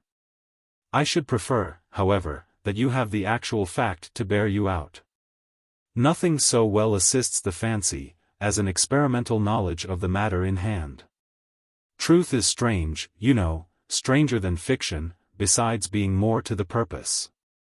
Here I assured him I had an excellent pair of garters, and would go and hang myself forthwith. Good. He replied, do so, although hanging is somewhat hackneyed. Perhaps you might do better. Take a dose of Brandreth's pills, and then give us your sensations. However, my instructions will apply equally well to any variety of misadventure, and in your way home you may easily get knocked in the head, or run over by an omnibus, or bitten by a mad dog, or drowned in a gutter. But to proceed. Having determined upon your subject, you must next consider the tone, or manner, of your narration. There is the tone didactic, the tone enthusiastic, the tone natural, all commonplace enough. But then there is the tone laconic, or curt, which has lately come much into use. It consists in short sentences. Somehow thus, can't be too brief. Can't be too snappish. Always a full stop. And never a paragraph. Then there is the tone elevated, diffusive, and interjectional. Some of our best novelists patronize this tone. The words must be all in a whirl, like a humming top, and make a noise very similar, which answers remarkably well instead of meaning. This is the best of all possible styles where the writer is in too great a hurry to think. The tone metaphysical is also a good one. If you know any big words, this is your chance for them. Talk of the Ionic and Eleatic schools, of Archytas, Gorgias, and Alcmaeon. Say something about objectivity and subjectivity. Be sure and abuse a man named Locke. Turn up your nose at things in general, and when you let slip anything a little too absurd, you need not be at the trouble of scratching it out. But just add a footnote and say that you are indebted for the above profound observation to the Kritik der Reinem Vernunft, or to the Metaphysik and Volksgrund der Noderwissenschaft. This would look erudite and frank. There are various other tones of equal celebrity, but I shall mention only two more, the tone transcendental and the tone heterogeneous. In the former the merit consists in seeing into the nature of affairs a very great deal farther than anybody else. This second sight is very efficient when properly managed. A little reading of the dial will carry you a great way. Eschew, in this case, big words, get them as small as possible, and write them upside down. Look over Channing's poems and quote what he says about a fat little man with a delusive show of can. Put in something about the supernal oneness. Don't say a syllable about the infernal two-ness. Above all, study innuendo. Hint everything, assert nothing. If you feel inclined to say bread and butter, do not by any means say it outright. You may say anything and everything approaching to bread and butter. You may hint at buckwheat cake, or you may even go so far as to insinuate oatmeal porridge, but if bread and butter be your real meaning, be cautious, my dear Miss Psyche. Not on any account to say bread and butter.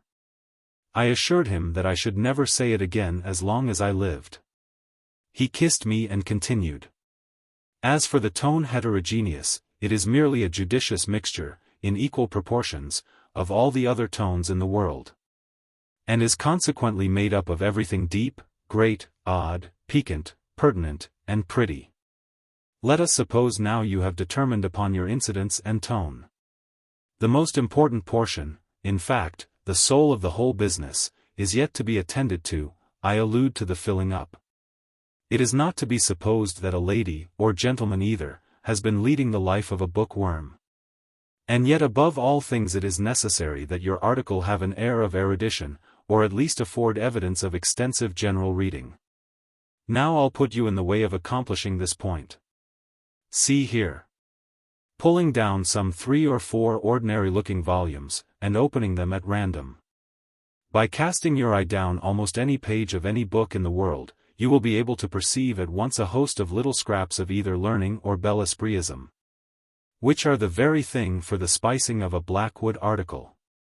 You might as well note down a few while I read them to you.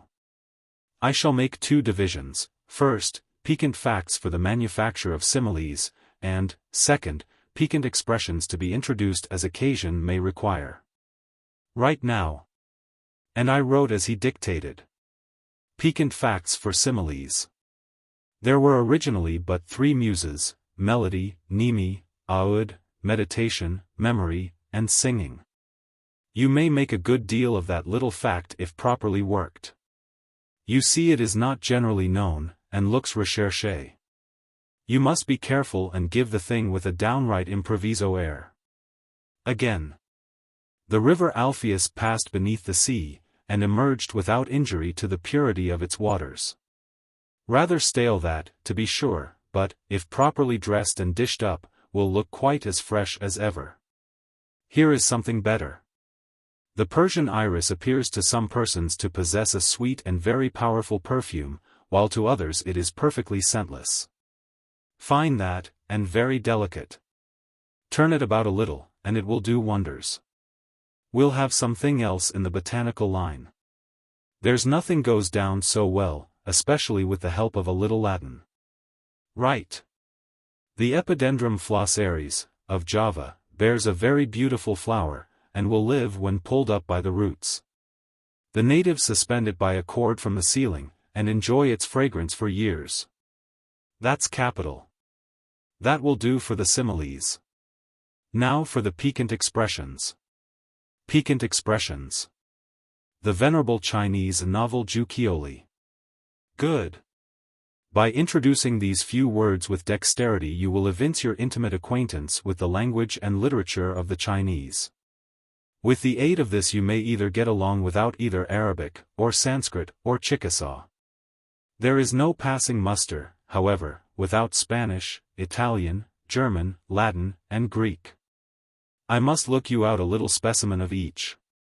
Any scrap will answer, because you must depend upon your own ingenuity to make it fit into your article.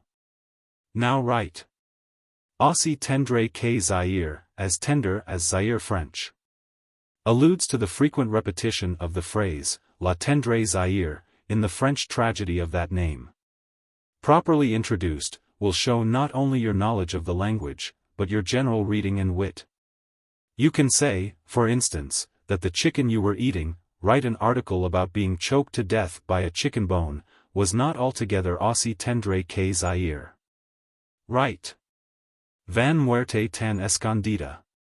Que no te sienta venir. Porque el placer del morir. No me estorna dar la vida. That's Spanish, from Miguel de Cervantes. Come quickly, O death. But be sure and don't let me see you coming, lest the pleasure I shall feel at your appearance should unfortunately bring me back again to life. This you may slip in quite apropos when you are struggling in the last agonies with the chicken bone. Write. Il pover, huamache non esien era accorto. Eneva combattendo, e era morto. That's Italian, you perceive, from Ariosto. It means that a great hero, in the heat of combat, not perceiving that he had been fairly killed, continued to fight valiantly, dead as he was. The application of this to your own case is obvious, for I trust, Miss Psyche, that you will not neglect to kick for at least an hour and a half after you have been choked to death by that chicken bone. Please to write. Und Sturbich Doc, no Sturbich den. Durch Sie. That's German, from Schiller. And if I die, at least I die, for thee. Here it is clear that you are apostrophizing the cause of your disaster, the chicken. Indeed, what gentleman, or lady either, of sense, wouldn't die, I should like to know, for a well-fattened capon of the right Molucca breed, stuffed with capers and mushrooms, and served up in a salad bowl, with orange jellies and mosaics. Right. You can get them that way at Tortoni's, right, if you please. Here is a nice little Latin phrase, and rare too. One can't be too recherché or brief in one's Latin, it's getting so common, ignoratio elenchi. He has committed an ignoratio elenchi, that is to say, he has understood the words of your proposition, but not the idea. The man was a fool, you see. Some poor fellow whom you address while choking with that chicken bone, and who therefore didn't precisely understand what you were talking about. Throw the ignoratio elenchi in his teeth, and, at once, you have him annihilated. If he dares to reply, you can tell him from Lucan, here it is, that speeches are mere anemone verborum, anemone words. The anemone, with great brilliancy, has no smell. Or, if he begins to bluster, you may be down upon him with insomnia Jovis, reveries of Jupiter, a phrase which Silius Italicus, see here, applies to thoughts pompous and inflated. This will be sure and cut him to the heart. He can do nothing but roll over and die. Will you be kind enough to write? In Greek we must have something pretty, from Demosthenes, for example. Alpha nu epsilon rho omicron phi epsilon upsilon gamma omega nu kappa alpha iota pi alpha lambda iota nu mu alpha chi epsilon sigma epsilon tau alpha iota. Einer o fugen kai palin makesitai. There is a tolerably good translation of it in Hudibras. For he that flies may fight again. Which he can never do that's slain. In a Blackwood article nothing makes so fine a show as your Greek. The very letters have an air of profundity about them. Only observe, madam, the astute look of that epsilon. That phi ought certainly to be a bishop. Was ever there a smarter fellow than that omicron? Just twig that tau. In short, there is nothing like Greek for a genuine sensation paper. In the present case your application is the most obvious thing in the world. Rap out the sentence, with a huge oath, and by way of ultimatum at the good-for-nothing dunder-headed villain who couldn't understand your plain English in relation to the chicken bone. He'll take the hint and be off, you may depend upon it. These were all the instructions Mr. B. could afford me upon the topic in question, but I felt they would be entirely sufficient. I was, at length, able to write a genuine Blackwood article, and determined to do it forthwith. In taking leave of me, Mr. B. made a proposition for the purchase of the paper when written. But as he could offer me only 50 guineas a sheet, I thought it better to let our society have it, than sacrifice it for so paltry a sum. Notwithstanding this niggardly spirit, however, the gentleman showed his consideration for me in all other respects, and indeed treated me with the greatest civility. His parting words made a deep impression upon my heart, and I hope I shall always remember them with gratitude. "My dear Miss Zenobia," he said, while the tears stood in his eyes, "is there anything else I can do to promote the success of your laudable undertaking? Let me reflect. It is just possible that you may not be able, so soon as convenient, to get yourself drowned, or choked with a chicken bone, or hung, or bitten by a, but stay. Now I think me of it, there are a couple of very excellent bulldogs in the yard, fine fellows, I assure you, savage, and all that, indeed just the thing for your money, they'll have you eaten up. Auricula and all, in less than 5 minutes, here's my watch. And then only think of the sensations. Here. I say, Tom, Peter, Dick, you villain. Let out those, but as I was really in a great hurry, and had not another moment to spare, I was reluctantly forced to expedite my departure. And accordingly took leave at once, somewhat more abruptly, I admit, than strict courtesy would have otherwise allowed. It was my primary object upon quitting Mr. Blackwood, to get into some immediate difficulty, pursuant to his advice, and with this view I spent the greater part of the day in wandering about Edinburgh, seeking for desperate adventures, adventures adequate to the intensity of my feelings, and adapted to the vast character of the article I intended to write. In this excursion I was attended by one negro servant, Pompey, and my little lapdog Diana, whom I had brought with me from Philadelphia.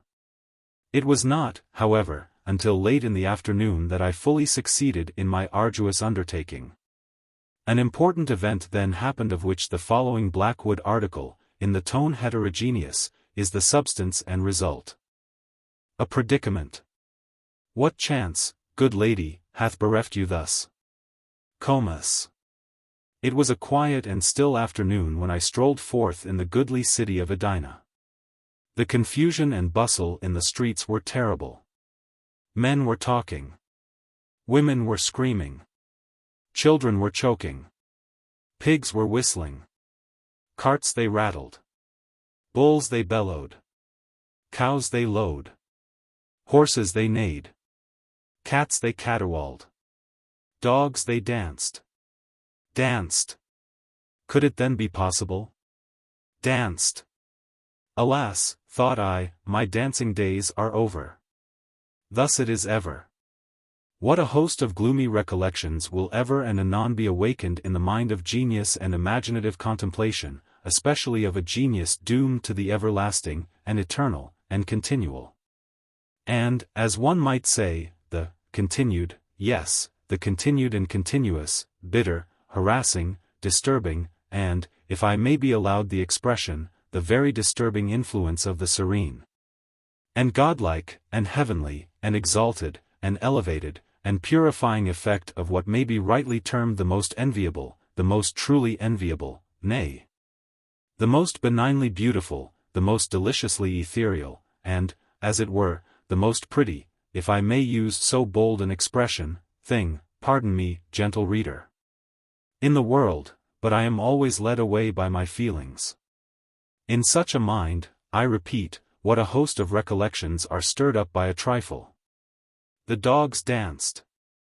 I could not. They frisked, I wept. They capered, I sobbed aloud. Touching circumstances, which cannot fail to bring to the recollection of the classical reader that exquisite passage in relation to the fitness of things, which is to be found in the commencement of the third volume of that admirable and venerable Chinese novel The Jogoslo. In my solitary walk through the city I had two humble but faithful companions. Diana, my poodle. Sweetest of creatures. She had a quantity of hair over her one eye, and a blue ribbon tied fashionably around her neck. Diana was not more than 5 inches in height, but her head was somewhat bigger than her body, and her tail being cut off exceedingly close, gave an air of injured innocence to the interesting animal which rendered her a favorite with all. And Pompey, my negro, sweet Pompey. How shall I ever forget thee? I had taken Pompey's arm. He was 3 feet in height, I like to be particular, and about 70, or perhaps 80, years of age. He had bowlegs and was corpulent. His mouth should not be called small, nor his ears short. His teeth, however, were like pearl, and his large full eyes were deliciously white. Nature had endowed him with no neck, and had placed his ankles, as usual with that race, in the middle of the upper portion of the feet. He was clad with a striking simplicity. His sole garments were a stock of 9 inches in height, and a nearly new drab overcoat which had formerly been in the service of the tall, stately, and illustrious Dr. Moneypenny. It was a good overcoat. It was well cut. It was well made. The coat was nearly new. Pompey held it up out of the dirt with both hands. There were 3 persons in our party, and 2 of them have already been the subject of remark. There was a third, that person was myself. I am the Signora Psyche Zenobia. I am not Sucky Snobs. My appearance is commanding. On the memorable occasion of which I speak I was habited in a crimson satin dress, with a sky-blue Arabian mantelet. And the dress had trimmings of green agrafas, and 7 graceful flounces of the orange-colored auricula. I thus formed the third of the party. There was the poodle. There was Pompey. There was myself. We were three. Thus it is said there were originally but three Furies, Melty, Mneme, and Hetty, meditation, memory, and fiddling. Leaning upon the arm of the gallant Pompey, and attended at a respectable distance by Diana, I proceeded down one of the populous and very pleasant streets of the now deserted Edina. On a sudden, there presented itself to view a church, a Gothic cathedral, vast, venerable, and with a tall steeple, which towered into the sky. What madness now possessed me? Why did I rush upon my fate? I was seized with an uncontrollable desire to ascend the giddy pinnacle, and then survey the immense extent of the city. The door of the cathedral stood invitingly open. My destiny prevailed. I entered the ominous archway. Where then was my guardian angel, if indeed such angels there be? If. Distressing monosyllable. What world of mystery, and meaning, and doubt, and uncertainty is there involved in thy two letters? I entered the ominous archway. I entered. And, without injury to my orange-colored auriculas, I passed beneath the portal, and emerged within the vestibule. Thus it is said the immense river Alfred passed, unscathed, and unwetted, beneath the sea. I thought the staircase would never have an end. Round. Yes, they went round and up, and round and up and round and up, until I could not help surmising, with the sagacious Pompey, upon whose supporting arm I leaned in all the confidence of early affection, I could not help surmising that the upper end of the continuous spiral ladder had been accidentally, or perhaps designedly, removed. I paused for breath, and, in the meantime, an accident occurred of too momentous a nature in a moral, and also in a metaphysical point of view, to be passed over without notice. It appeared to me, indeed I was quite confident of the fact, I could not be mistaken, no. I had, for some moments, carefully and anxiously observed the motions of my Diana. I say that I could not be mistaken, Diana smelt a rat. At once I called Pompey's attention to the subject, and he agreed with me. There was then no longer any reasonable room for doubt. The rat had been smelled, and by Diana. Heavens! Shall I ever forget the intense excitement of the moment? The rat, it was there, that is to say, it was somewhere. Diana smelled the rat. I could not. Thus it is said the Prussian Isis has, for some persons, a sweet and very powerful perfume, while to others it is perfectly scentless. The staircase had been surmounted, and there were now only 3 or 4 more upward steps intervening between us and the summit. We still ascended, and now only one step remained. One step. One little step. Upon one such little step in the great staircase of human life how vast a sum of human happiness or misery depends. I thought of myself, then of Pompey, and then of the mysterious and inexplicable destiny which surrounded us. I thought of Pompey, alas, I thought of love. I thought of my many false steps which have been taken, and may be taken again. I resolved to be more cautious, more reserved. I abandoned the arm of Pompey, and, without his assistance, surmounted the one remaining step, and gained the chamber of the Belfry. I was followed immediately afterward by my poodle. Pompey alone remained behind. I stood at the head of the staircase, and encouraged him to ascend. He stretched forth to me his hand, and unfortunately in so doing was forced to abandon his firm hold upon the overcoat. Will the gods never cease their persecution? The overcoat is dropped, and, with one of his feet, Pompey stepped upon the long and trailing skirt of the overcoat. He stumbled and fell. This consequence was inevitable. He fell forward, and, with his accursed head, striking me full in the breast, precipitated me headlong, together with himself, upon the hard, filthy, and detestable floor of the Belfry. But my revenge was sure, sudden, and complete. Seizing him furiously by the wool with both hands, I tore out a vast quantity of black, and crisp, and curling material, and tossed it from me with every manifestation of disdain. It fell among the ropes of the Belfry and remained.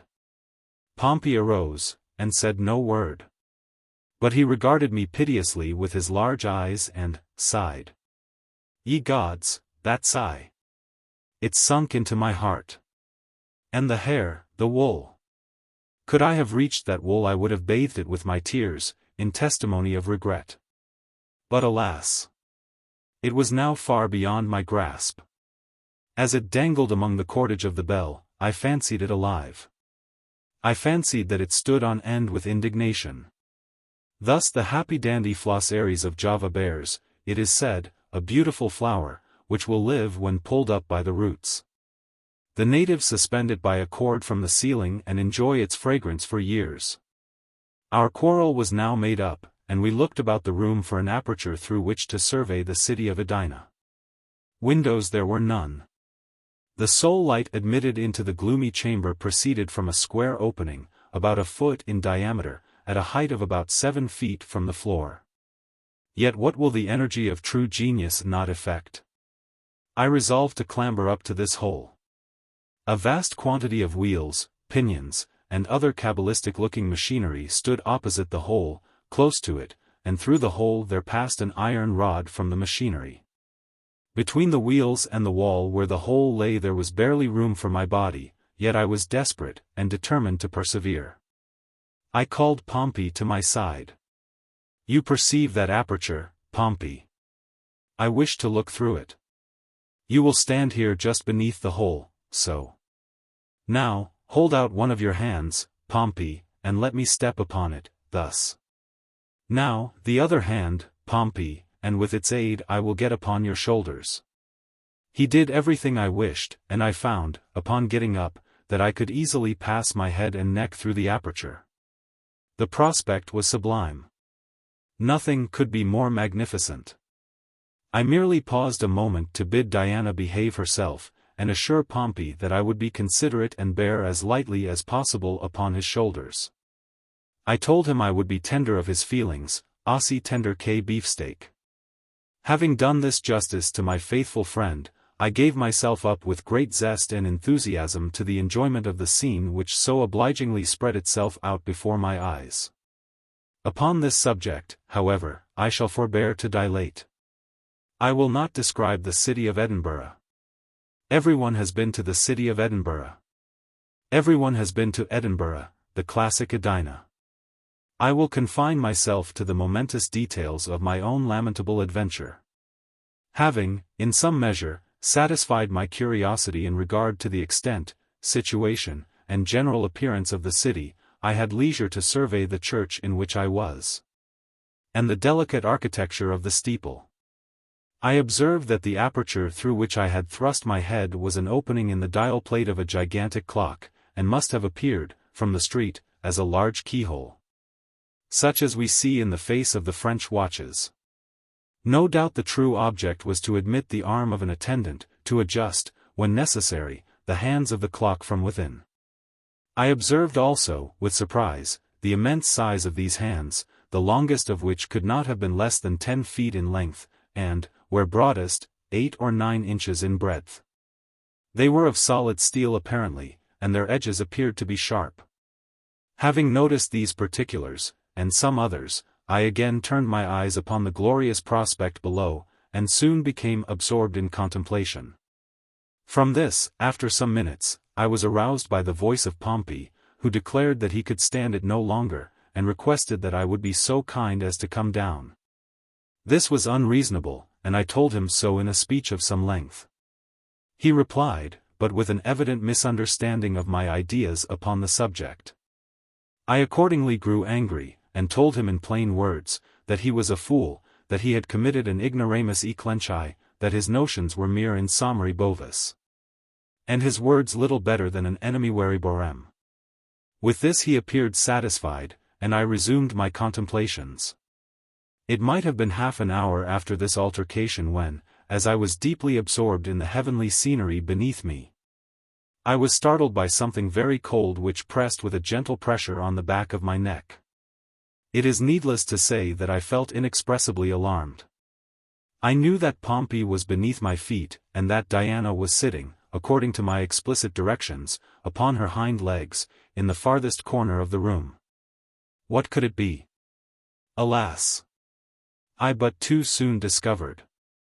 Turning my head gently to one side, I perceived, to my extreme horror, that the huge, glittering, cinder-like minute hand of the clock had, in the course of its hourly revolution, descended upon my neck. There was, I knew, not a second to be lost. I pulled back at once, but it was too late.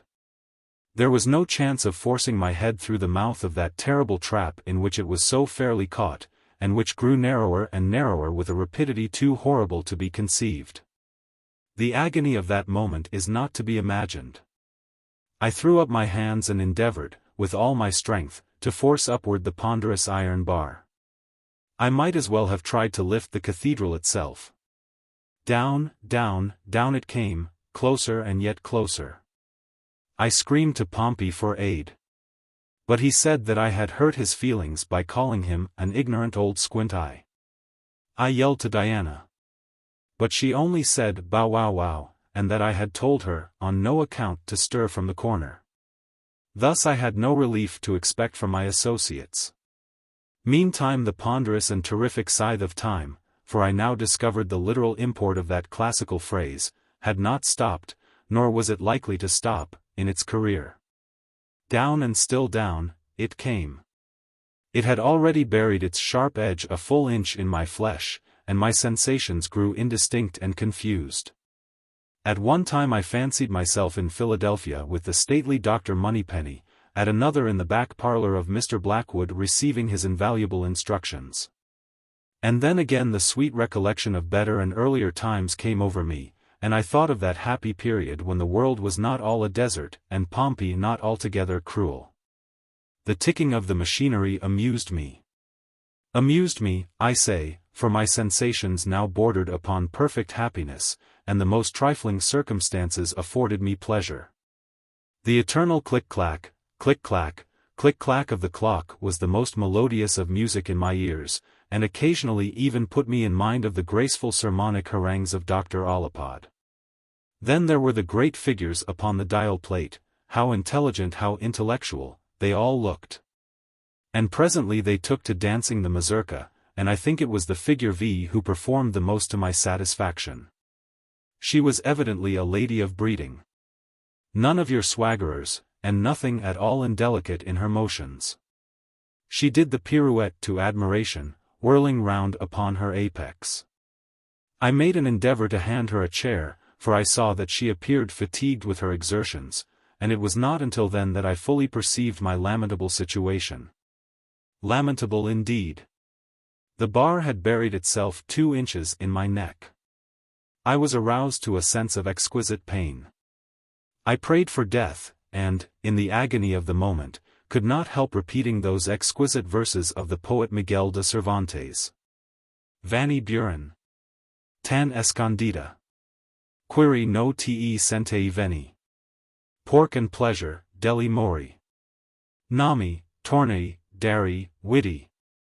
But now a new horror presented itself, and one indeed sufficient to startle the strongest nerves. My eyes, from the cruel pressure of the machine, were absolutely starting from their sockets. While I was thinking how I should possibly manage without them, one actually tumbled out of my head, and, rolling down the steep side of the steeple, lodged in the rain gutter which ran along the eaves of the main building. The loss of the eye was not so much as the insolent air of independence and contempt with which it regarded me after it was out. There it lay in the gutter just under my nose, and the airs it gave itself would have been ridiculous had they not been disgusting. Such a winking and blinking were never before seen. This behavior on the part of my eye in the gutter was not only irritating on account of its manifest insolence and shameful ingratitude, but was also exceedingly inconvenient on account of the sympathy which always exists between 2 eyes of the same head, however far apart. I was forced, in a manner, to wink and to blink, whether I would or not, in exact concert with the scoundrelly thing that lay just under my nose. I was presently relieved, however, by the dropping out of the other eye. In falling it took the same direction, possibly a concerted plot, as its fellow. Both rolled out of the gutter together, and in truth I was very glad to get rid of them. The bar was now 4.5 inches deep in my neck, and there was only a little bit of skin to cut through. My sensations were those of entire happiness, for I felt that in a few minutes, at farthest, I should be relieved from my disagreeable situation. And in this expectation I was not at all deceived. At 5:25 in the afternoon, precisely, the huge minute hand had proceeded sufficiently far on its terrible revolution to sever the small remainder of my neck. I was not sorry to see the head which had occasioned me so much embarrassment at length make a final separation from my body.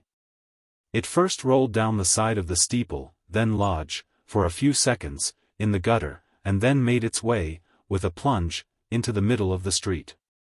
I will candidly confess that my feelings were now of the most singular, nay, of the most mysterious, the most perplexing and incomprehensible character. My senses were here and there at one and the same moment.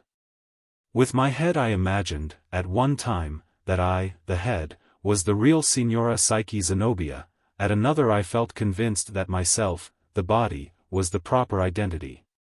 To clear my ideas on this topic I felt in my pocket for my snuff-box, but, upon getting it, and endeavoring to apply a pinch of its grateful contents in the ordinary manner, I became immediately aware of my peculiar deficiency, and threw the box at once down to my head. It took a pinch with great satisfaction, and smiled me an acknowledgment in return. Shortly afterward it made me a speech, which I could hear but indistinctly without ears. I gathered enough, however, to know that it was astonished at my wishing to remain alive under such circumstances. In the concluding sentences it quoted the noble words of Ariosto. Il pover amice non sera cortei. And have a combat tentieri morti. Thus comparing me to the hero who, in the heat of the combat, not perceiving that he was dead, continued to contest the battle with inextinguishable valor. There was nothing now to prevent my getting down from my elevation, and I did so. What it was that Pompey saw so very peculiar in my appearance I have never yet been able to find out.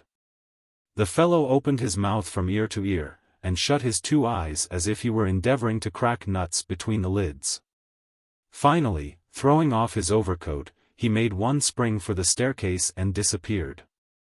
I hurled after the scoundrel these vehement words of Demosthenes. Andrew Phlegathon, you really make haste to fly. And then turned to the darling of my heart, to the one-eyed, the shaggy-haired Diana. Alas! What a horrible vision affronted my eyes. Was that a rat I saw skulking into his hole? Are these the picked bones of the little angel who has been cruelly devoured by the monster? Ye gods! And what do I behold? Is that the departed spirit, the shade, the ghost, of my beloved puppy, which I perceive sitting with a grace so melancholy, in the corner? Hearken! For she speaks, and, heavens! It is in the German of Schiller. Unt stubby duck, so stubby done. Duck she. Duck she. Alas! And are not her words too true? And if I died, at least I died. For thee, for thee. Sweet creature! She too has sacrificed herself in my behalf. Dogless, niggerless, headless, what now remains for the unhappy Signora Psyche Zenobia? Alas, nothing. I have done. The devil in the belfry. What o'clock is it? Old saying. Everybody knows, in a general way, that the finest place in the world is, or, alas, was, the Dutch borough of Vondervotti Amitis. Yet as it lies some distance from any of the main roads, being in a somewhat out-of-the-way situation, there are perhaps very few of my readers who have ever paid it a visit. For the benefit of those who have not, therefore, it will be only proper that I should enter into some account of it. And this is indeed the more necessary, as with the hope of enlisting public sympathy in behalf of the inhabitants. I design here to give a history of the calamitous events which have so lately occurred within its limits. No one who knows me will doubt that the duty thus self-imposed will be executed to the best of my ability, with all that rigid impartiality, all that cautious examination into facts, and diligent collation of authorities, which should ever distinguish him who aspires to the title of historian. By the united aid of medals, manuscripts, and inscriptions, I am enabled to say, positively, that the borough of Vondervotteimittis has existed, from its origin, in precisely the same condition which it at present preserves. Of the date of this origin, however, I grieve that I can only speak with that species of indefinite definiteness which mathematicians are, at times, forced to put up with in certain algebraic formulae. The date, I may thus say, in regard to the remoteness of its antiquity, cannot be less than any assignable quantity whatsoever. Touching the derivation of the name Vondervotteimittis, I confess myself, with sorrow, equally at fault. Among a multitude of opinions upon this delicate point, some acute, some learned, some sufficiently the reverse, I am able to select nothing which ought to be considered satisfactory. Perhaps the idea of Grogswig, nearly coincident with that of Cruttaplenty, is to be cautiously preferred. It runs, Vondervotteimittis, Vonder, leg donder, Votteimittis, quasi-und Blitzes, Blitzes Obsal, pro Blitzen. This derivative, to say the truth, is still countenanced by some traces of the electric fluid evident on the summit of the steeple of the house of the town council. I do not choose, however, to commit myself on a theme of such importance, and must refer the reader desirous of information to the Oratiunculi de Rebus Praeterveteris, of Dunderguts. See, also, Blunderbuzzard de Derivationibus, pages 27 to 5010, folio, Gothic edit, red and black character, catchword and no cipher. Wherein consult, also, marginal notes in the autograph of Stuffenpuff, with the sub-commentaries of Gruntunguzzle. Notwithstanding the obscurity which thus envelopes the date of the foundation of Vondervotteimittis, and the derivation of its name, there can be no doubt, as I said before, that it has always existed as we find it at this epoch. The oldest man in the borough can remember not the slightest difference in the appearance of any portion of it, and, indeed, the very suggestion of such a possibility is considered an insult. The site of the village is in a perfectly circular valley, about 1/4 of a mile in circumference, and entirely surrounded by gentle hills, over whose summit the people have never yet ventured to pass. For this they assign the very good reason that they do not believe there is anything at all on the other side.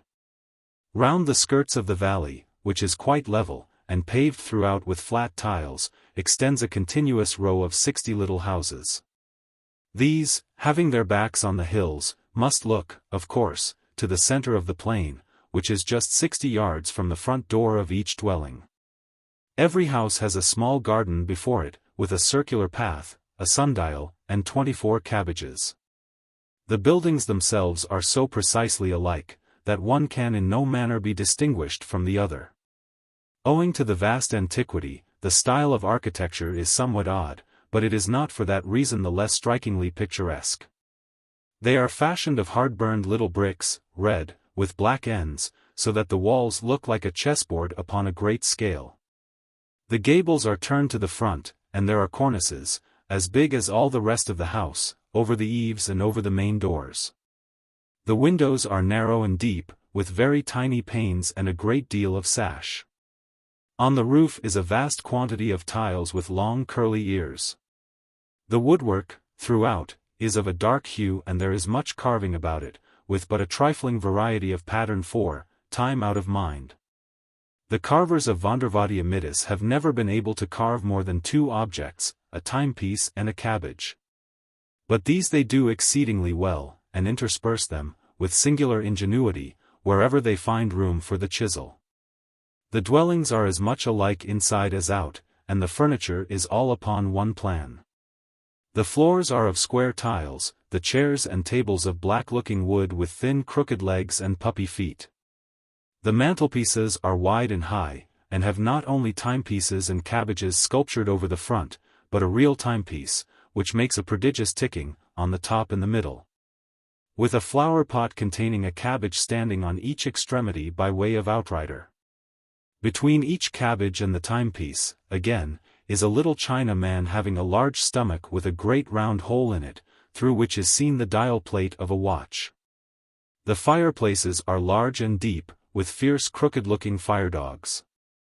There is constantly a rousing fire, and a huge pot over it, full of sauerkraut and pork, to which the good woman of the house is always busy in attending. She is a little fat old lady, with blue eyes and a red face, and wears a huge cap like a sugar loaf, ornamented with purple and yellow ribbons. Her dress is of orange-colored linsey-woolsey, made very full behind and very short in the waist, and indeed very short in other respects, not reaching below the middle of her leg. This is somewhat thick, and so are her ankles, but she has a fine pair of green stockings to cover them. Her shoes, of pink leather, are fastened each with a bunch of yellow ribbons puckered up in the shape of a cabbage. In her left hand she has a little heavy Dutch watch. In her right she wields a ladle for the sauerkraut and pork. By her side there stands a fat tabby cat, with a gilt toy repeater tied to its tail, which the boys have there fastened by way of a quiz. The boys themselves are, all three of them, in the garden attending the pig. They are each 2 feet in height. They have 3-cornered cocked hats, purple waistcoats reaching down to their thighs, buckskin knee breeches, red stockings, heavy shoes with big silver buckles. Long surtout coats with large buttons of mother-of-pearl. Each, too, has a pipe in his mouth, and a little dumpy watch in his right hand. He takes a puff and a look, and then a look and a puff.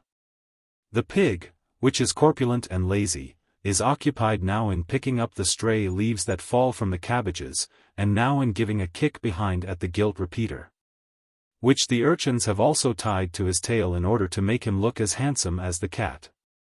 Right at the front door, in a high-backed leather-bottomed armchair, with crooked legs and puppy feet like the tables, is seated the old man of the house himself. He is an exceedingly puffy little old gentleman, with big circular eyes and a huge double chin. His dress resembles that of the boys, and I need say nothing farther about it. All the difference is, that his pipe is somewhat bigger than theirs and he can make a greater smoke. Like them, he has a watch, but he carries his watch in his pocket. To say the truth, he has something of more importance than a watch to attend to, and what that is, I shall presently explain. He sits with his right leg upon his left knee, wears a grave countenance, and always keeps one of his eyes, at least, resolutely bent upon a certain remarkable object in the center of the plain. This object is situated in the steeple of the house of the town council. The town council are all very little, round, oily, intelligent men, with big saucer eyes and fat double chins, and have their coats much longer and their shoe buckles much bigger than the ordinary inhabitants of Vondervadiamitis. Since my sojourn in the borough, they have had several special meetings, and have adopted these 3 important resolutions. That it is wrong to alter the good old course of things. That there is nothing tolerable out of Vondervadiamitis, and that we will stick by our clocks and our cabbages. Above the session room of the council is the steeple, and in the steeple is the belfry, where exists, and has existed time out of mind, the pride and wonder of the village, the great clock of the borough of Vondervadiamitis. And this is the object to which the eyes of the old gentlemen are turned who sit in the leather-bottomed armchairs. The great clock has 7 faces, one in each of the 7 sides of the steeple, so that it can be readily seen from all quarters. Its faces are large and white, and its hands heavy and black. There is a belfryman whose sole duty is to attend to it, but this duty is the most perfect of sinecures, for the clock of Vondervadiamitis was never yet known to have anything the matter with it. Until lately, the bare supposition of such a thing was considered heretical. From the remotest period of antiquity to which the archives have reference, the hours have been regularly struck by the big bell. And, indeed, the case was just the same with all the other clocks and watches in the borough. Never was such a place for keeping the true time. When the large clapper thought proper to say, 12 o'clock, all its obedient followers opened their throats simultaneously, and responded like a very echo. In short, the good burghers were fond of their sauerkraut, but then they were proud of their clocks. All people who hold sinecure offices are held in more or less respect, and as the belfry, man of Vondervadiamitis has the most perfect of sinecures. He is the most perfectly respected of any man in the world. He is the chief dignitary of the borough, and the very pigs look up to him with a sentiment of reverence. His coat-tail is very far longer, his pipe, his shoe-buckles, his eyes, and his stomach, very far bigger, than those of any other old gentleman in the village. And as to his chin, it is not only double, but triple. I have thus painted the happy estate of Vondervotti Amidus. Alas, that so fair a picture should ever experience a reverse. There has been long a saying among the wisest inhabitants, that no good can come from over the hills, and it really seemed that the words had in them something of the spirit of prophecy. It wanted 5 minutes of noon, on the day before yesterday, when there appeared a very odd-looking object on the summit of the ridge of the eastward. Such an occurrence, of course, attracted universal attention, and every little old gentleman who sat in a leather-bottomed armchair turned one of his eyes with a stare of dismay upon the phenomenon, still keeping the other upon the clock in the steeple. By the time that it wanted only 3 minutes to noon, the droll object in question was perceived to be a very diminutive foreign-looking young man. He descended the hills at a great rate, so that everybody had soon a good look at him. He was really the most finicky little personage that had ever been seen in Vondervotti Amidus. His countenance was of a dark snuff color, and he had a long hooked nose, pea eyes, a wide mouth, and an excellent set of teeth, which latter he seemed anxious of displaying, as he was grinning from ear to ear. What with mustachios and whiskers, there was none of the rest of his face to be seen. His head was uncovered, and his hair neatly done up in papillotes. His dress was a tight-fitting swallow-tailed black coat, from one of whose pockets dangled a vast length of white handkerchief, black kerseymere knee breeches, black stockings, and stumpy-looking pumps, with huge bunches of black satin ribbon for bows. Under one arm he carried a huge chapeau de bras, and under the other a fiddle nearly 5 times as big as himself. In his left hand was a gold snuff-box, from which, as he capered down the hill, cutting all manner of fantastic steps, he took snuff incessantly with an air of the greatest possible self-satisfaction. God bless me, here was a sight for the honest burghers of Vondervotti Amidus. To speak plainly, the fellow had, in spite of his grinning, an audacious and sinister kind of face. And as he curveted right into the village, the old stumpy appearance of his pumps excited no little suspicion. And many a burgher who beheld him that day would have given a trifle for a peep beneath the white cambric handkerchief which hung so obtrusively from the pocket of his swallow-tailed coat.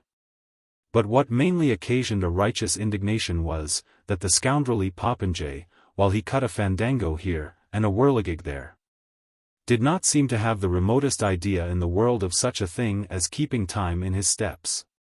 The good people of the borough had scarcely a chance, however, to get their eyes thoroughly open, when, just as it wanted half a minute of noon, the rascal bounced, as I say, right into the midst of them. Gave a chassis here, and a balances there. And then, after a pirouette and a pas de zephyr, pigeon-winged himself right up into the belfry of the house of the town council, where the wonder-stricken belfry man sat smoking in a state of dignity and dismay. But the little chap seized him at once by the nose, gave it a swing and a pull, clapped the big chapeau de bras upon his head, knocked it down over his eyes and mouth, and then, lifting up the big fiddle, beat him with it so long and so soundly, that what with the belfry man being so fat, and the fiddle being so hollow, you would have sworn that there was a regiment of double-bass drummers all beating the devil's tattoo up in the belfry of the steeple of Vondervotti Amidus. There is no knowing to what desperate act of vengeance this unprincipled attack might have aroused the inhabitants, but for the important fact that it now wanted only half a second of noon. The bell was about to strike, and it was a matter of absolute and preeminent necessity that everybody should look well at his watch. It was evident, however, that just at this moment the fellow in the steeple was doing something that he had no business to do with the clock. But as it now began to strike, nobody had any time to attend to his maneuvers, for they had all to count the strokes of the bell as it sounded. 1, said the clock. Vaughan, echoed every little old gentleman in every leather-bottomed armchair in Vondervotti Amidus. Vaughan, said his watch also, Vaughan, said the watch of his vrouw, and Vaughan, said the watches of the boys, and the little gilt repeaters on the tails of the cat and pig. 2, continued the big bell, and do, repeated all the repeaters. 3, 4, 5, 6, 7, 8, 9, 10, said the bell. 3, 4, 5, 6, 7, 8, 9, 10, answered the others. 11, said the big one. 11, assented the little ones. 12, said the bell.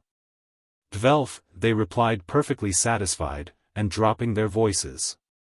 Und it is, said all the little old gentlemen, putting up their watches.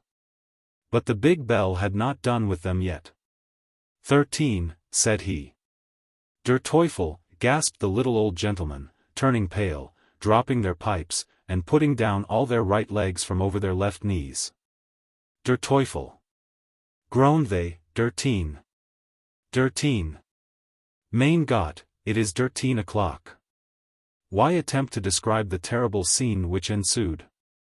All Vondervadiamitis flew at once into a lamentable state of uproar. Vot is come to main Pelly, roared all the boys, I've been hungry for dis hour. Vot is come to main Kraut? Screamed all the vrows, it has been done to rags for this hour. Vot is come to main pipe, swore all the little old gentlemen, Donder and Blitzen, it has been smoked out for dis hour. And they filled them up again in a great rage, and sinking back in their armchairs, puffed away so fast and so fiercely that the whole valley was immediately filled with impenetrable smoke. Meantime the cabbages all turned very red in the face, and it seemed as if old Nick himself had taken possession of everything in the shape of a timepiece. The clocks carved upon the furniture took to dancing as if bewitched, while those upon the mantelpieces could scarcely contain themselves for fury, and kept such a continual striking of 13. And such a frisking and wriggling of their pendulums as was really horrible to see. But, worse than all, neither the cats nor the pigs could put up any longer with the behavior of the little repeaters tied to their tails, and resented it by scampering all over the place. Scratching and poking, and squeaking and screeching, and caterwauling and squalling, and flying into the faces, and running under the petticoats of the people. And creating altogether the most abominable din and confusion which it is possible for a reasonable person to conceive. And to make matters still more distressing, the rascally little scapegrace in the steeple was evidently exerting himself to the utmost. Every now and then one might catch a glimpse of the scoundrel through the smoke. There he sat in the belfry upon the belfry man, who was lying flat upon his back. In his teeth the villain held the bell rope, which he kept jerking about with his head, raising such a clatter that my ears ring again even to think of it. On his lap lay the big fiddle, at which he was scraping, out of all time and tune, with both hands, making a great show, the nincompoop of playing Judy O'Flanagan and Paddy O'Rafferty. Affairs being thus miserably situated, I left the place in disgust, and now appeal for aid to all lovers of correct time and fine kraut. Let us proceed in a body to the borough, and restore the ancient order of things in Vondervadiamitis by ejecting that little fellow from the steeple. The man that was used up. A tale of the late Bugaboo and Kickapoo campaign. Plures, mesu, id fondes vuno. La moitié de ma vie mis l'autre au tombeau. Corneille. I cannot just now remember when or where I first made the acquaintance of that truly fine-looking fellow, Brevet Brigadier General John A. B. C. Smith. Someone did introduce me to the gentleman, I am sure, at some public meeting, I know very well, held about something of great importance, no doubt, at some place or other. I feel convinced, whose name I have unaccountably forgotten. The truth is, that the introduction was attended, upon my part, with a degree of anxious embarrassment which operated to prevent any definite impressions of either time or place. I am constitutionally nervous, this, with me, is a family failing, and I can't help it. In especial, the slightest appearance of mystery, of any point I cannot exactly comprehend, puts me at once into a pitiable state of agitation. There was something, as it were, remarkable, yes, remarkable, although this is but a feeble term to express my full meaning, about the entire individuality of the personage in question. He was, perhaps, 6 feet in height, and of a presence singularly commanding. There was an air distingué pervading the whole man, which spoke of high breeding, and hinted at high birth. Upon this topic, the topic of Smith's personal appearance, I have a kind of melancholy satisfaction in being minute. His head of hair would have done honor to a Brutus. Nothing could be more richly flowing or possess a brighter gloss. It was of a jetty black, which was also the color, or more properly the no color of his unimaginable whiskers. You perceive I cannot speak of these latter without enthusiasm. It is not too much to say that they were the handsomest pair of whiskers under the sun. At all events, they encircled, and at times partially overshadowed, a mouth utterly unequaled. Here were the most entirely even, and the most brilliantly white of all conceivable teeth. From between them, upon every proper occasion, issued a voice of surpassing clearness, melody, and strength. In the matter of eyes, also, my acquaintance was preeminently endowed. Either one of such a pair was worth a couple of the ordinary ocular organs. They were of a deep hazel, exceedingly large and lustrous. And there was perceptible about them, ever and anon, just that amount of interesting obliquity which gives pregnancy to expression. The bust of the general was unquestionably the finest bust I ever saw. For your life you could not have found a fault with its wonderful proportion. This rare peculiarity set off to great advantage a pair of shoulders which would have called up a blush of conscious inferiority into the countenance of the marble Apollo. I have a passion for fine shoulders, and may say that I never beheld them in perfection before. The arms altogether were admirably modelled.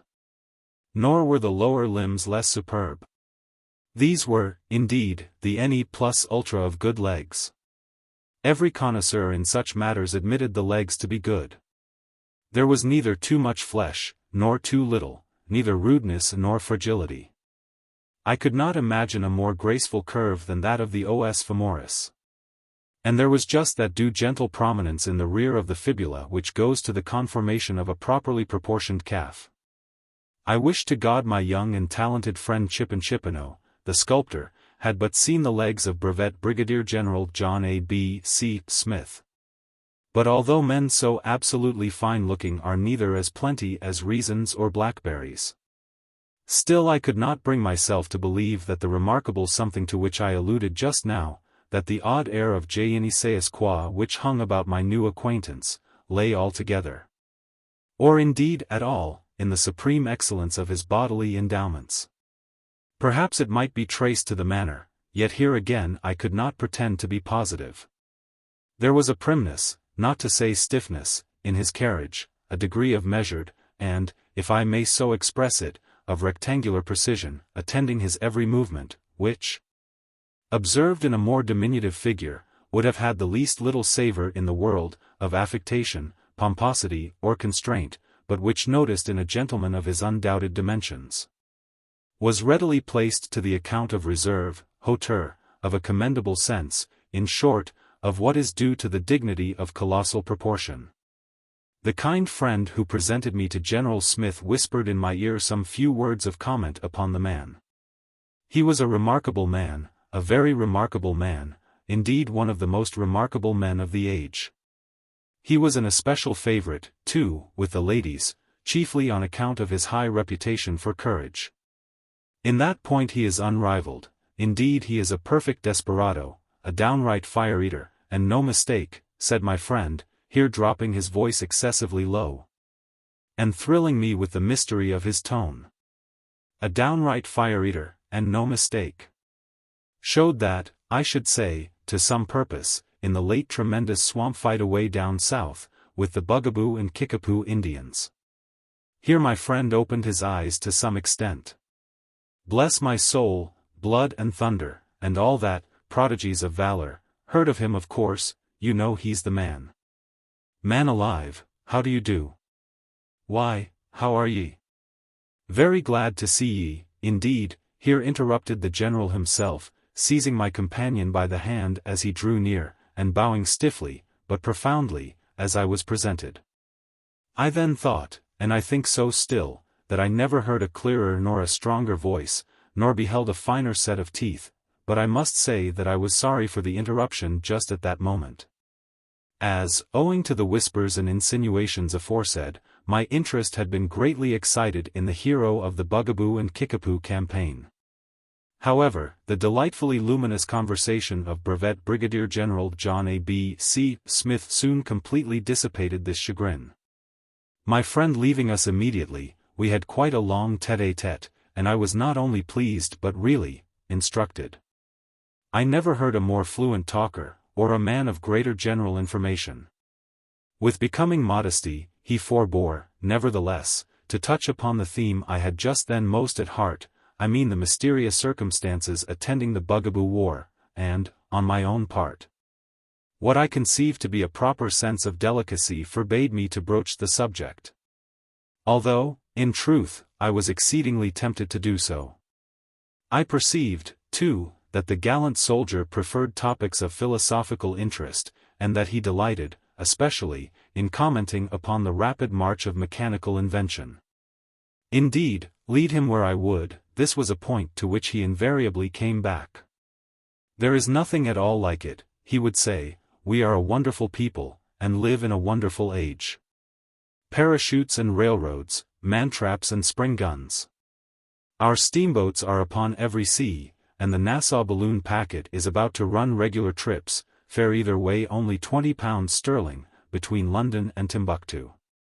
And who shall calculate the immense influence upon social life, upon arts, upon commerce, upon literature, which will be the immediate result of the great principles of electromagnetics?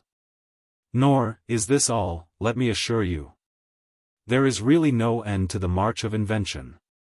The most wonderful, the most ingenious, and let me add, Mr.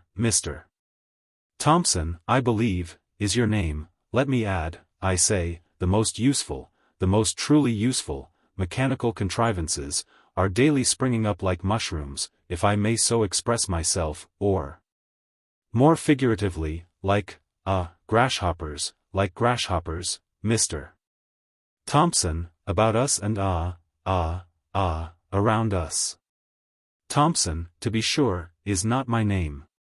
But it is needless to say that I left General Smith with a heightened interest in the man, with an exalted opinion of his conversational powers, and a deep sense of the valuable privileges we enjoy in living in this age of mechanical invention. My curiosity, however, had not been altogether satisfied, and I resolved to prosecute immediate inquiry among my acquaintances touching the Brevet Brigadier General himself, and particularly respecting the tremendous events quorum pars magna fuit, during the Bugaboo and Kickapoo campaign. The first opportunity which presented itself, and which, horresco referens, I did not in the least scruple to seize, occurred at the church of the Reverend Dr. Drummumup, where I found myself established, one Sunday, just at sermon time, not only in the pew, but by the side, of that worthy and communicative little friend of mine, Miss Tabitha T. Thus seated, I congratulated myself, and with much reason, upon the very flattering state of affairs. If any person knew anything about Brevet Brigadier General John A. B. C. Smith, that person, it was clear to me, was Miss Tabitha T. We telegraphed a few signals, and then commenced, sotto voce, a brisk tête-à-tête. Smith, said she, in reply to my very earnest inquiry. Smith, why, not General John A. B. C. Bless me, I thought you knew all about him. This is a wonderfully inventive age. Horrid affair that, a bloody set of wretches, those Kickapoos. Fought like a hero, prodigies of valor, immortal renown.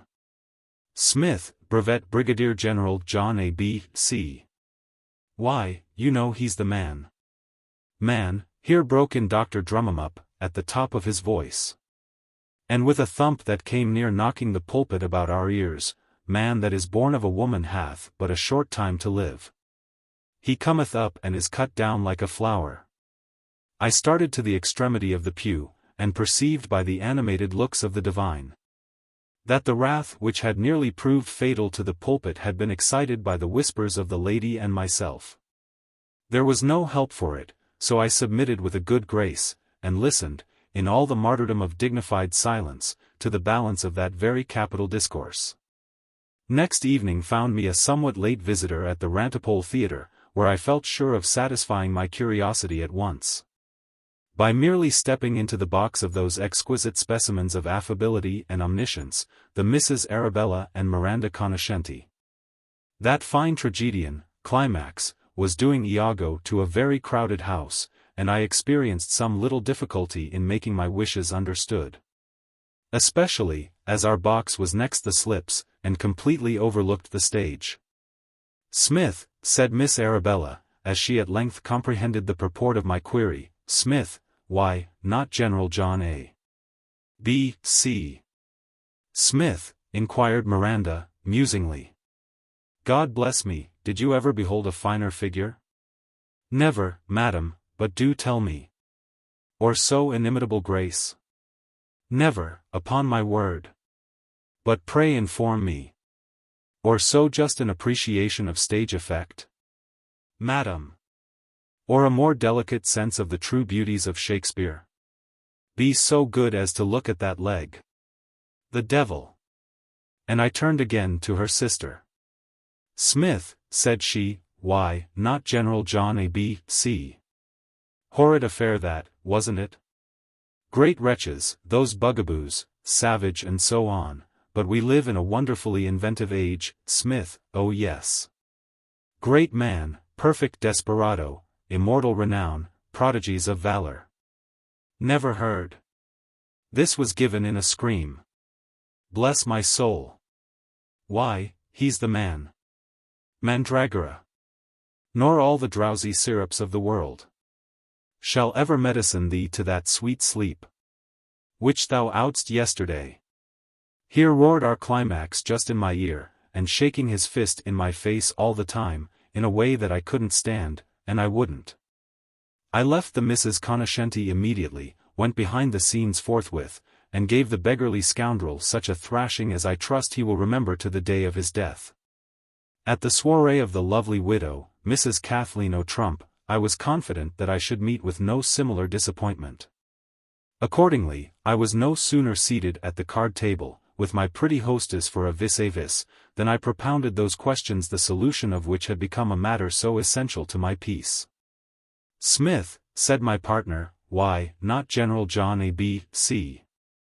Horrid affair that, wasn't it?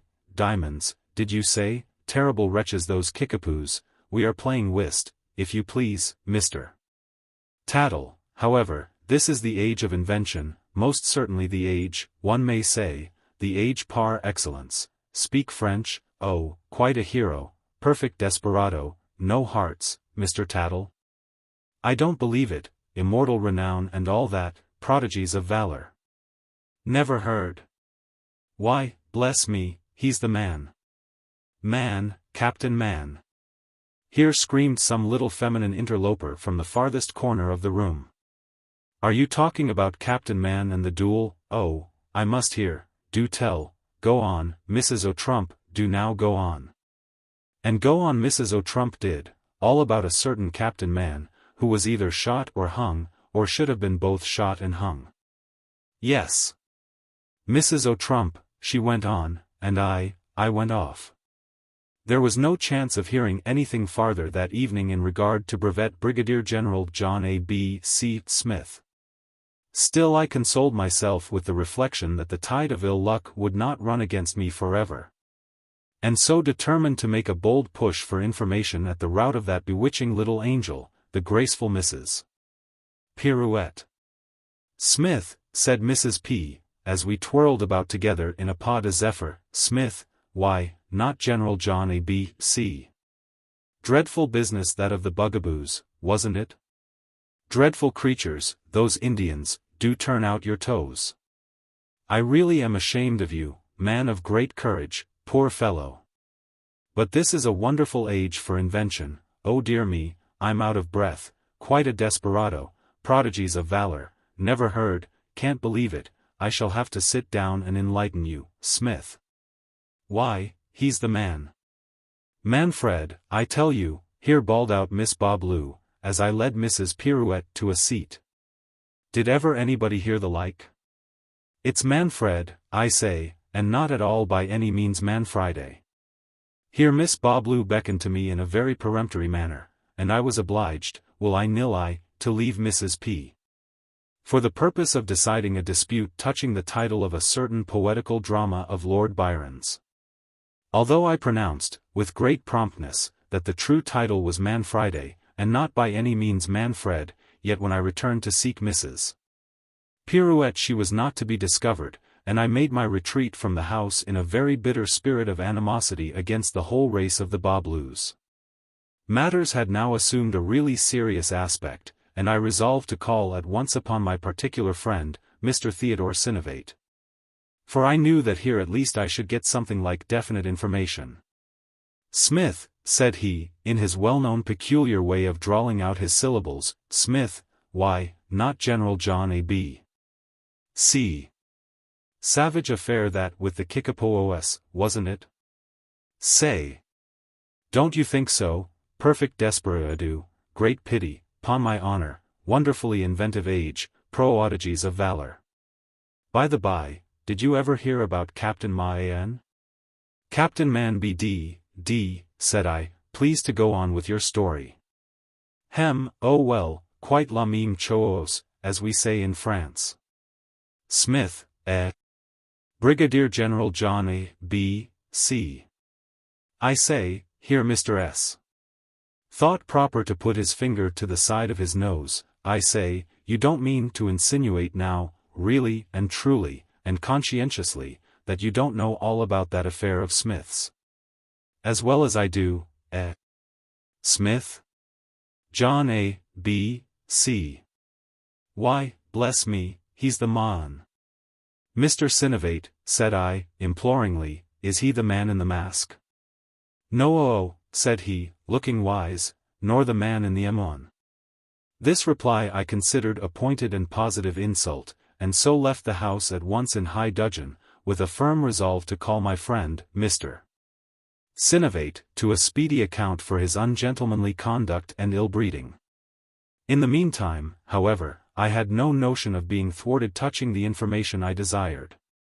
There was one resource left me yet. I would go to the fountainhead. I would call forthwith upon the general himself, and demand, in explicit terms, a solution of this abominable piece of mystery. Here, at least, there should be no chance for equivocation. I would be plain, positive, peremptory, as short as pie crust, as concise as Tacitus or Montesquieu. It was early when I called, and the general was dressing, but I pleaded urgent business, and was shown at once into his bedroom by an old Negro valet, who remained in attendance during my visit. As I entered the chamber, I looked about, of course, for the occupant, but did not immediately perceive him. There was a large and exceedingly odd-looking bundle of something which lay close by my feet on the floor, and, as I was not in the best humor in the world, I gave it a kick out of the way. Ahem. Rather civil that, I should say, said the bundle, in one of the smallest, and altogether the funniest little voices, between a squeak and a whistle, that I ever heard in all the days of my existence. Ahem. Rather civil that, I should observe. I fairly shouted with terror, and made off, at a tangent, into the farthest extremity of the room. God bless me. My dear fellow, here again whistled the bundle, why, what is the matter? I really believe you don't know me at all. What could I say to all this, what could I? I staggered into an armchair, and, with staring eyes and open mouth, awaited the solution of the wonder. Strange you shouldn't know me though, isn't it? Presently re-squeaked the nondescript, which I now perceived was performing, upon the floor, some inexplicable evolution, very analogous to the drawing on of a stocking. There was only a single leg, however, apparent. Strange you shouldn't know me, though, isn't it? Pompey, bring me that leg. Here Pompey handed the bundle, a very capital cork leg, already dressed, which it screwed on in a trice, and then it stood up before my eyes. And a bloody action it was, continued the thing, as if in a soliloquy, but then one mustn't fight with the bugaboos and kickapoos, and think of coming off with a mere scratch. Pompey, I'll thank you now for that arm. Thomas, turning to me, is decidedly the best hand at a cork leg. But if you should ever want an arm, my dear fellow, you must really let me recommend you to Bishop.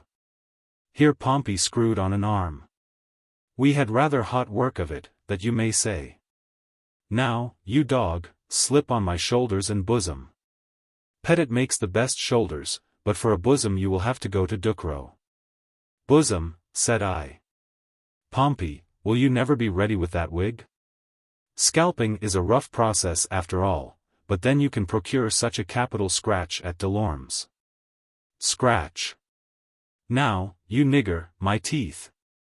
For a good set of these you had better go to Parmley's at once, high prices, but excellent work. I swallowed some very capital articles, though, when the big bugaboo rammed me down with the butt end of his rifle. Butt end. Ram down. My eye. Oh yes, by the by, my eye, here, Pompey, you scamp, screw it in. Those kickapoos are not so very slow at a gouge, but he's a belied man, that Dr. Williams, after all. You can't imagine how well I see with the eyes of his make. I now began very clearly to perceive that the object before me was nothing more nor less than my new acquaintance, Brevet Brigadier General John A. B. C. Smith. The manipulations of Pompey had made, I must confess, a very striking difference in the appearance of the personal man. The voice, however, still puzzled me no little. But even this apparent mystery was speedily cleared up.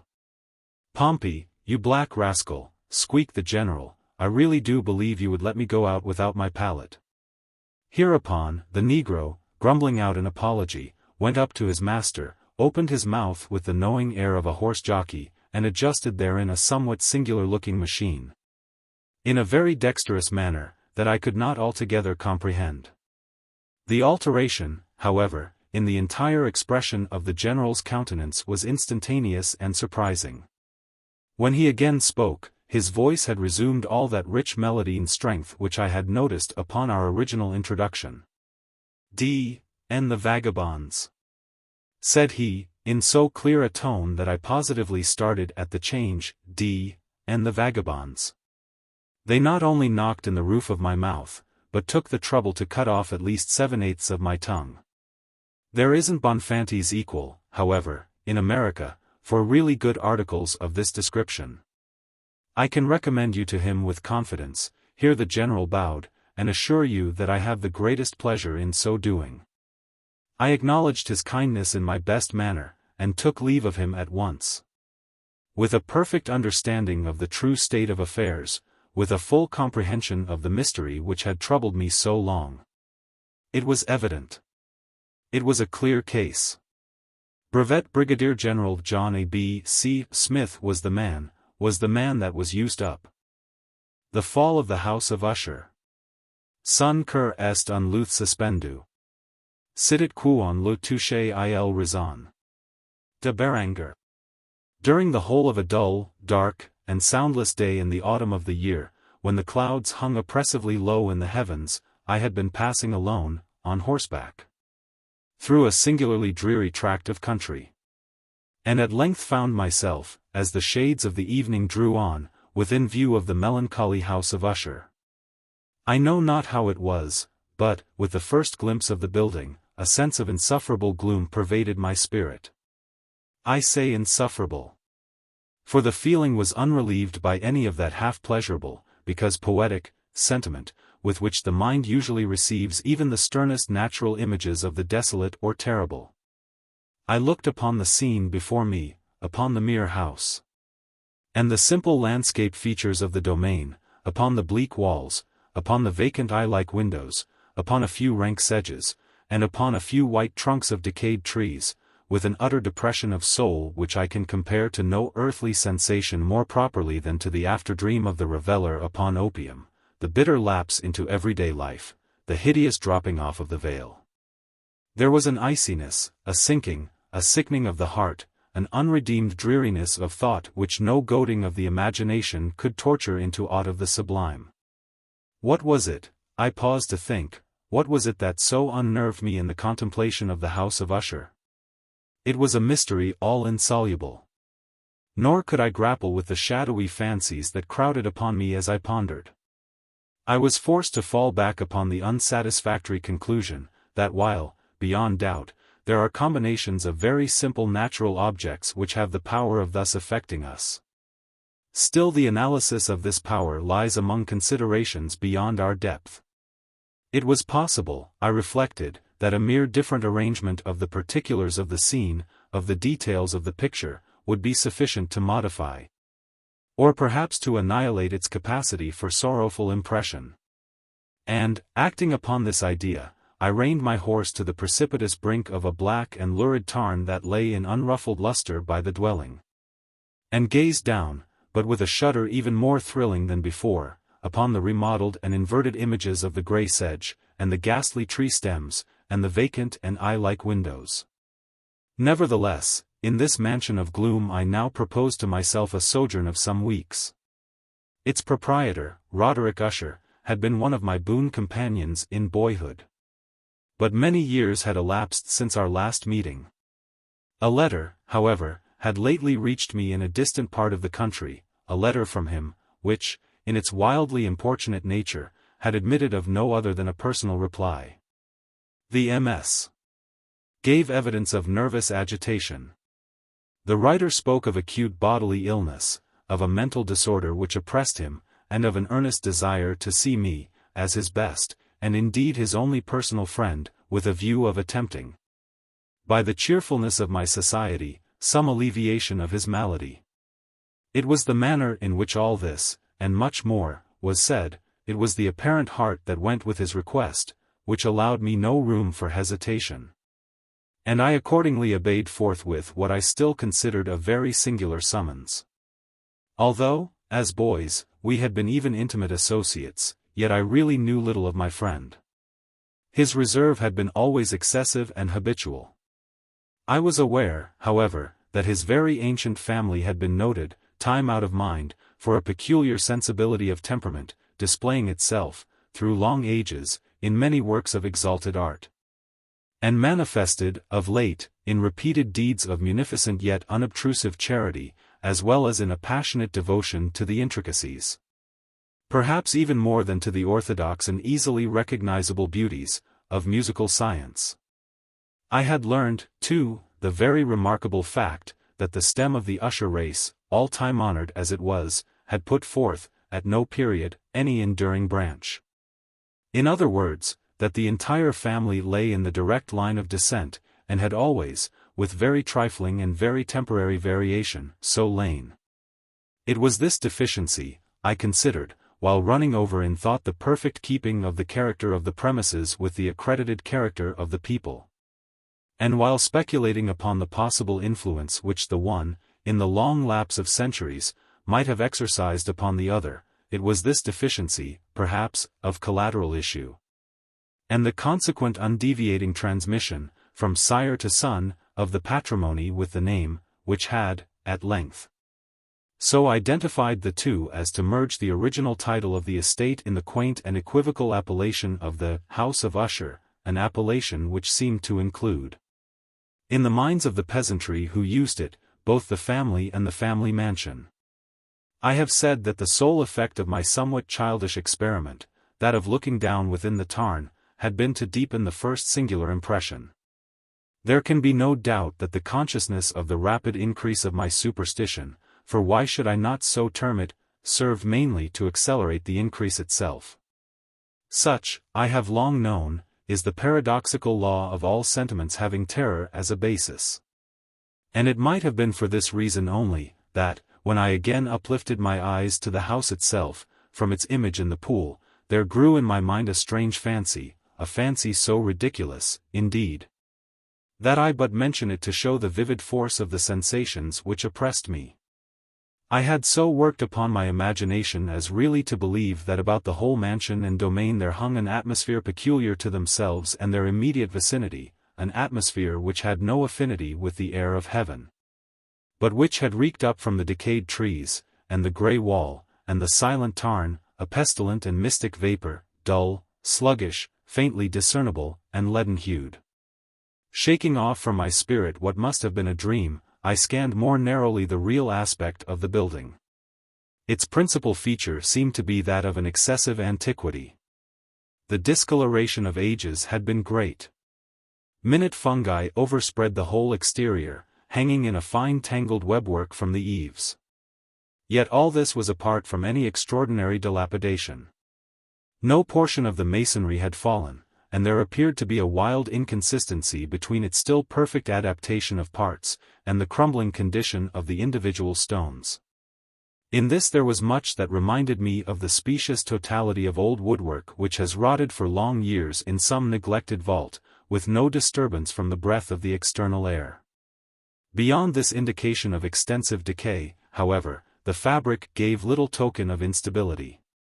Perhaps the eye of a scrutinizing observer might have discovered a barely perceptible fissure, which, extending from the roof of the building in front, made its way down the wall in a zigzag direction, until it became lost in the sullen waters of the tarn. Noticing these things, I rode over a short causeway to the house. A servant in waiting took my horse, and I entered the Gothic archway of the hall.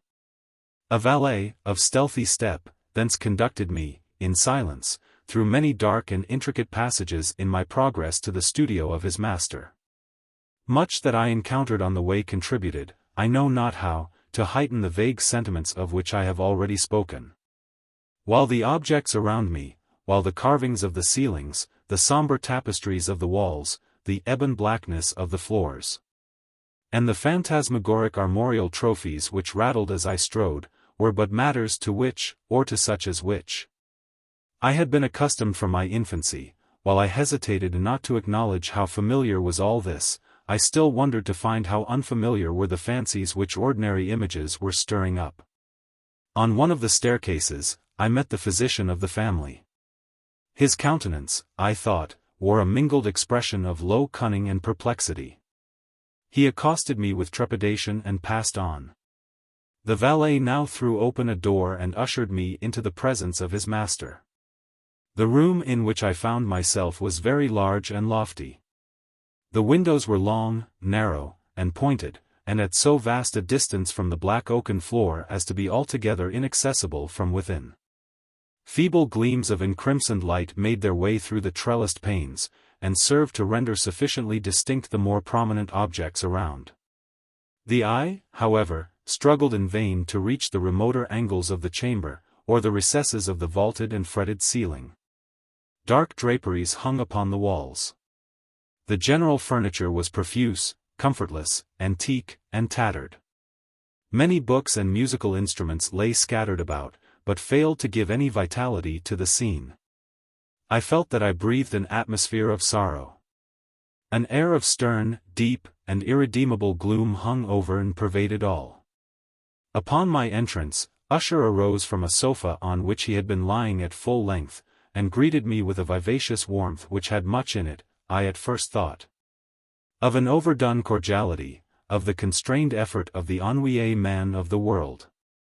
A glance, however, at his countenance, convinced me of his perfect sincerity. We sat down, and for some moments, while he spoke not, I gazed upon him with a feeling half of pity, half of awe. Surely, man had never before so terribly altered, in so brief a period, as had Roderick Usher. It was with difficulty that I could bring myself to admit the identity of the one being before me with the companion of my early boyhood. Yet the character of his face had been at all times remarkable. A cadaverousness of complexion, an eye large, liquid, and luminous beyond comparison. Lips somewhat thin and very pallid, but of a surpassingly beautiful curve, a nose of a delicate Hebrew model, but with a breadth of nostril unusual in similar formations. A finely molded chin, speaking, in its want of prominence, of a want of moral energy, hair of a more than web-like softness and tenuity. These features, with an inordinate expansion above the regions of the temple, made up altogether a countenance not easily to be forgotten. And now in the mere exaggeration of the prevailing character of these features, and of the expression they were wont to convey, lay so much of change that I doubted to whom I spoke. The now ghastly pallor of the skin, and the now miraculous luster of the eye, above all things startled and even awed me. The silken hair, too, had been suffered to grow all unheeded, and as, in its wild gossamer texture, it floated rather than fell about the face, I could not, even with effort, connect its arabesque expression with any idea of simple humanity. In the manner of my friend I was at once struck with an incoherence, an inconsistency. And I soon found this to arise from a series of feeble and futile struggles to overcome an habitual trepidancy, an excessive nervous agitation. For something of this nature I had indeed been prepared, no less by his letter, than by reminiscences of certain boyish traits, and by conclusions deduced from his peculiar physical conformation and temperament. His action was alternately vivacious and sullen. His voice varied rapidly from a tremulous indecision, when the animal spirits seemed utterly in abeyance, to that species of energetic concision, that abrupt, weighty, unhurried, and hollow-sounding enunciation, that leaden, self-balanced and perfectly modulated guttural utterance, which may be observed in the lost drunkard, or the irreclaimable eater of opium, during the periods of his most intense excitement.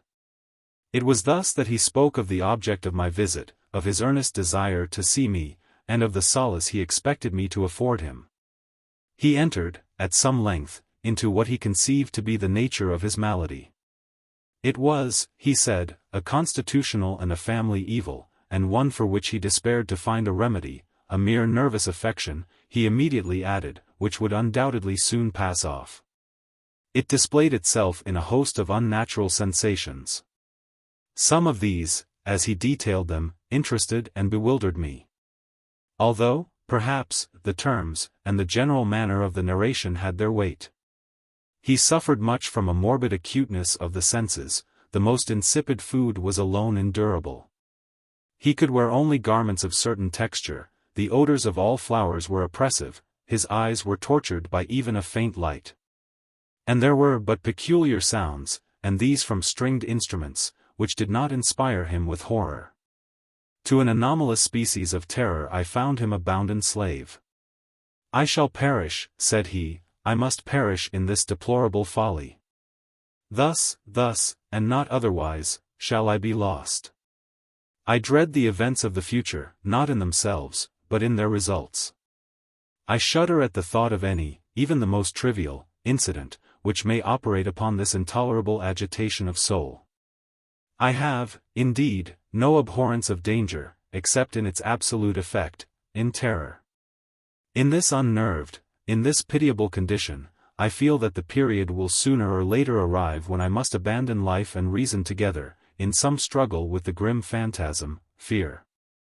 I learned, moreover, at intervals, and through broken and equivocal hints, another singular feature of his mental condition.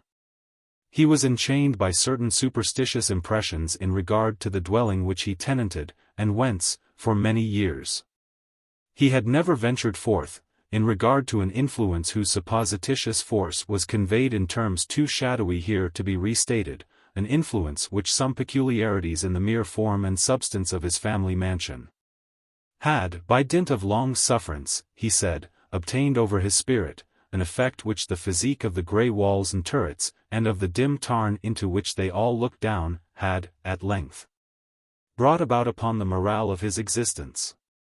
He admitted, however, although with hesitation, that much of the peculiar gloom which thus afflicted him could be traced to a more natural and far more palpable origin, to the severe and long-continued illness, indeed to the evidently approaching dissolution, of a tenderly beloved sister, his sole companion for long years, his last and only relative on earth. Her decease, he said, with a bitterness which I can never forget, would leave him the hopeless and the frail, the last of the ancient race of the Ushers.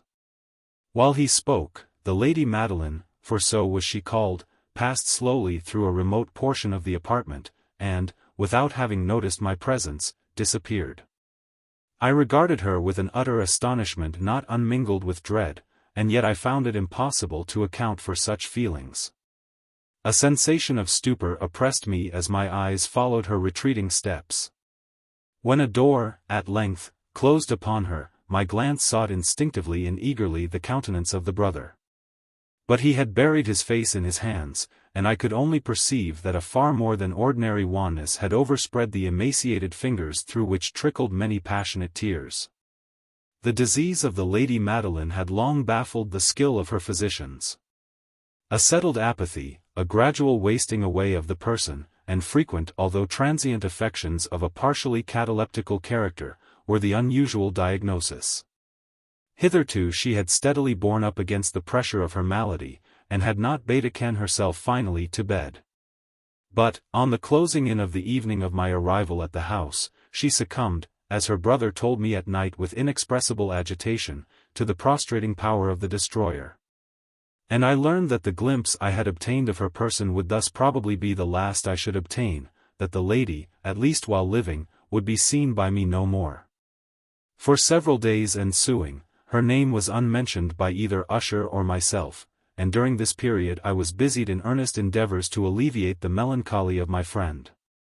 We painted and read together, or I listened, as if in a dream, to the wild improvisations of his speaking guitar.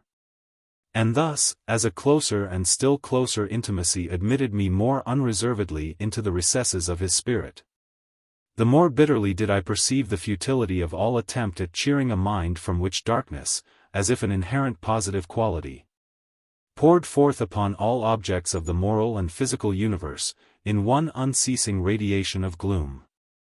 I shall ever bear about me a memory of the many solemn hours I thus spent alone with the master of the house of Usher.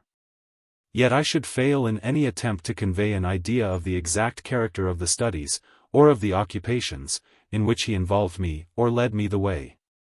An excited and highly distempered ideality threw a sulphureous luster over all. His long improvised dirges will ring forever in my ears. Among other things, I hold painfully in mind a certain singular perversion and amplification of the wild air of the last waltz of von Weber. From the paintings over which his elaborate fancy brooded, and which grew, touch by touch, into vaguenesses at which I shuddered the more thrillingly.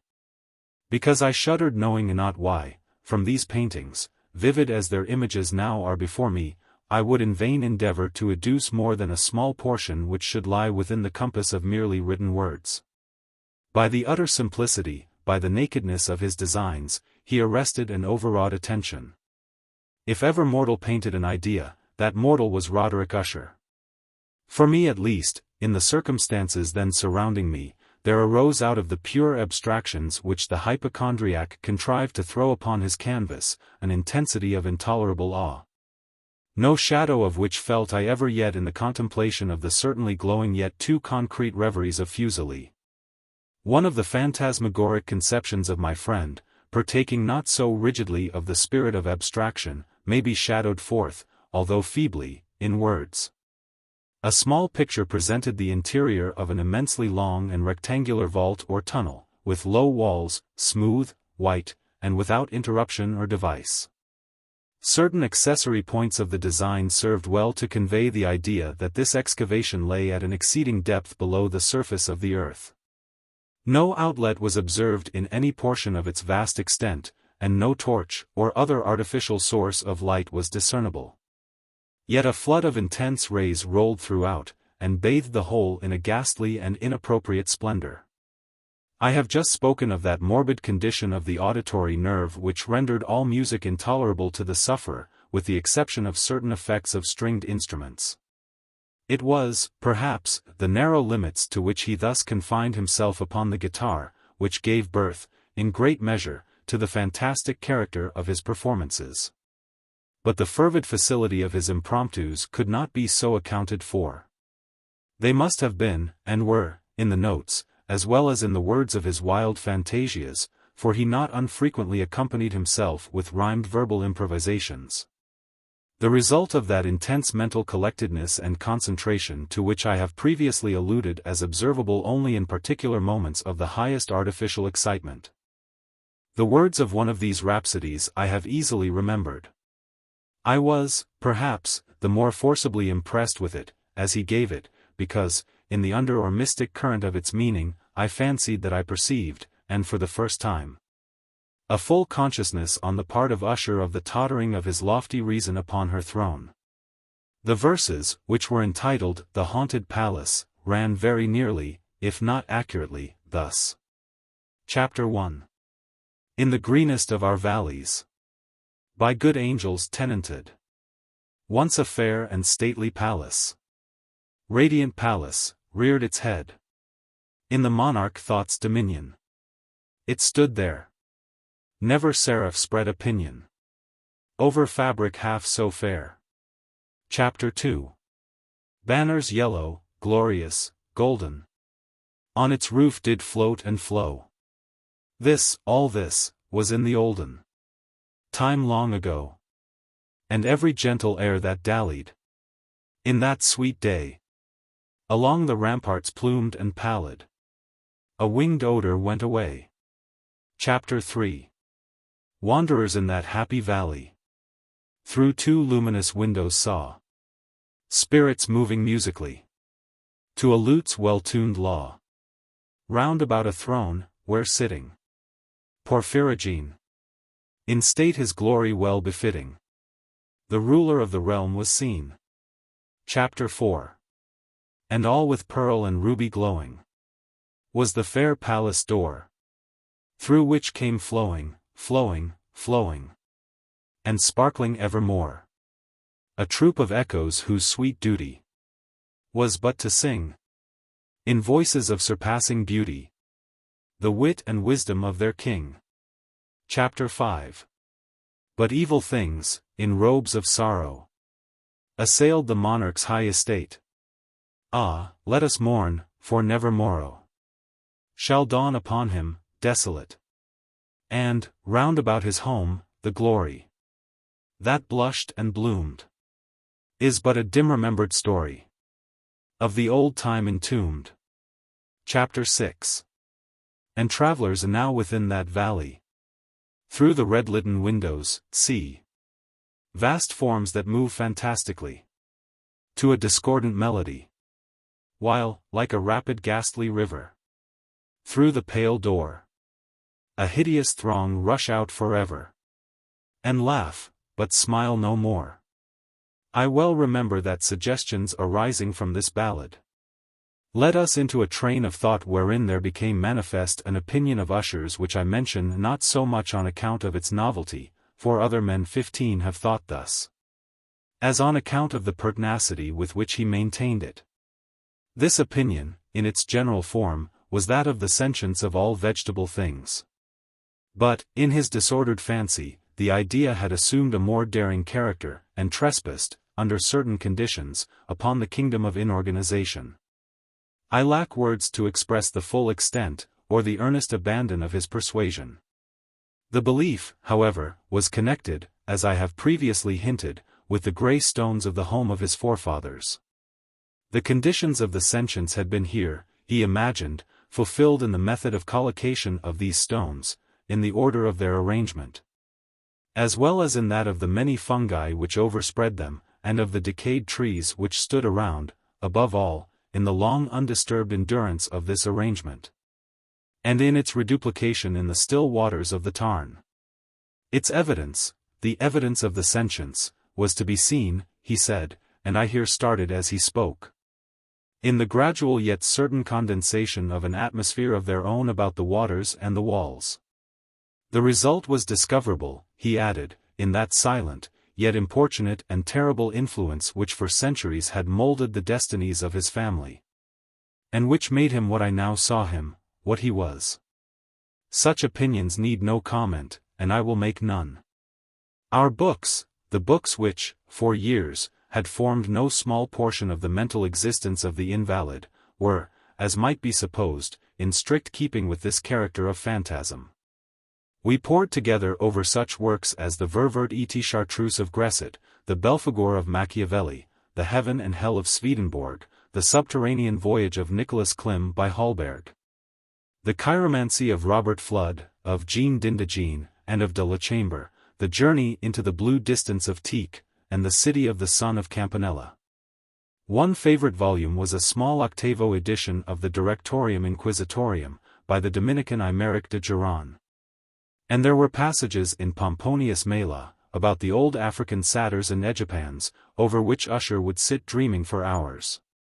His chief delight, however, was found in the perusal of an exceedingly rare and curious book in quarto Gothic, the Manual of a Forgotten Church, the Vigiliae Mortuorum Secundum Chorum Ecclesiae Magentini. I could not help thinking of the wild ritual of this work, and of its probable influence upon the hypochondriac, when, one evening, having informed me abruptly that the Lady Madeline was no more, he stated his intention of preserving her corpse for a fortnight, previously to its final interment, in one of the numerous vaults within the main walls of the building. The worldly reason, however, assigned for this singular proceeding, was one which I did not feel at liberty to dispute. The brother had been led to his resolution, so he told me, by consideration of the unusual character of the malady of the deceased, of certain obtrusive and eager inquiries on the part of her medical men, and of the remote and exposed situation of the burial ground of the family. I will not deny that when I called to mind the sinister countenance of the person whom I met upon the staircase, on the day of my arrival at the house, I had no desire to oppose what I regarded as at best but a harmless, and by no means an unnatural, precaution. At the request of Usher, I personally aided him in the arrangements for the temporary entombment. The body having been encoffined, we two alone bore it to its rest.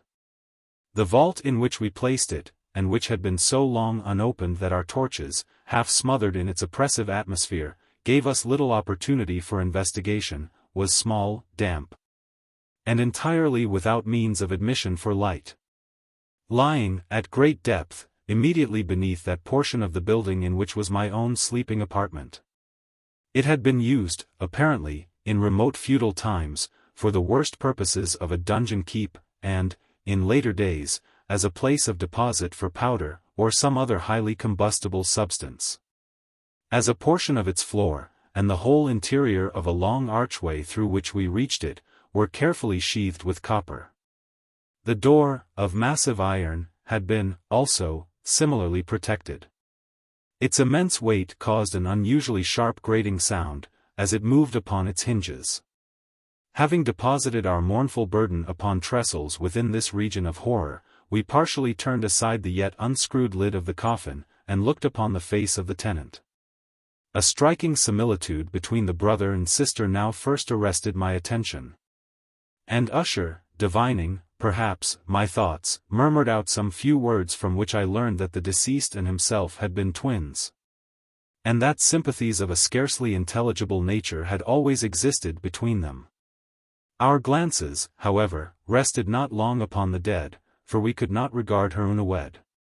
The disease which had thus entombed the lady in the maturity of youth, had left, as usual in all maladies of a strictly cataleptical character, the mockery of a faint blush upon the bosom and the face, and that suspiciously lingering smile upon the lip which is so terrible in death.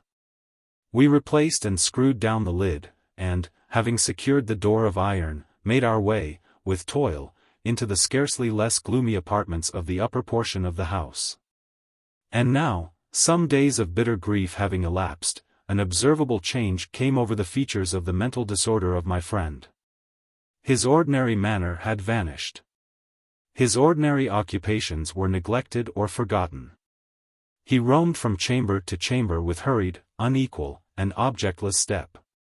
The pallor of his countenance had assumed, if possible, a more ghastly hue, but the luminousness of his eye had utterly gone out. The once occasional huskiness of his tone was heard no more. And a tremulous quaver, as if of extreme terror, habitually characterized his utterance. There were times, indeed, when I thought his unceasingly agitated mind was laboring with some oppressive secret, to divulge which he struggled for the necessary courage.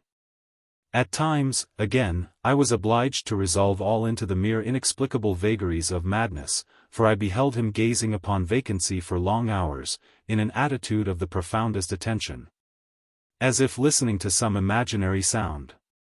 It was no wonder that his condition terrified, that it infected me. I felt creeping upon me, by slow yet certain degrees, the wild influences of his own fantastic yet impressive superstitions. It was, especially, upon retiring to bed late in the night of the 7th or 8th day after the placing of the Lady Madeline within the dungeon, that I experienced the full power of such feelings. Sleep came not near my couch, while the hours waned and waned away. I struggled to reason off the nervousness which had dominion over me.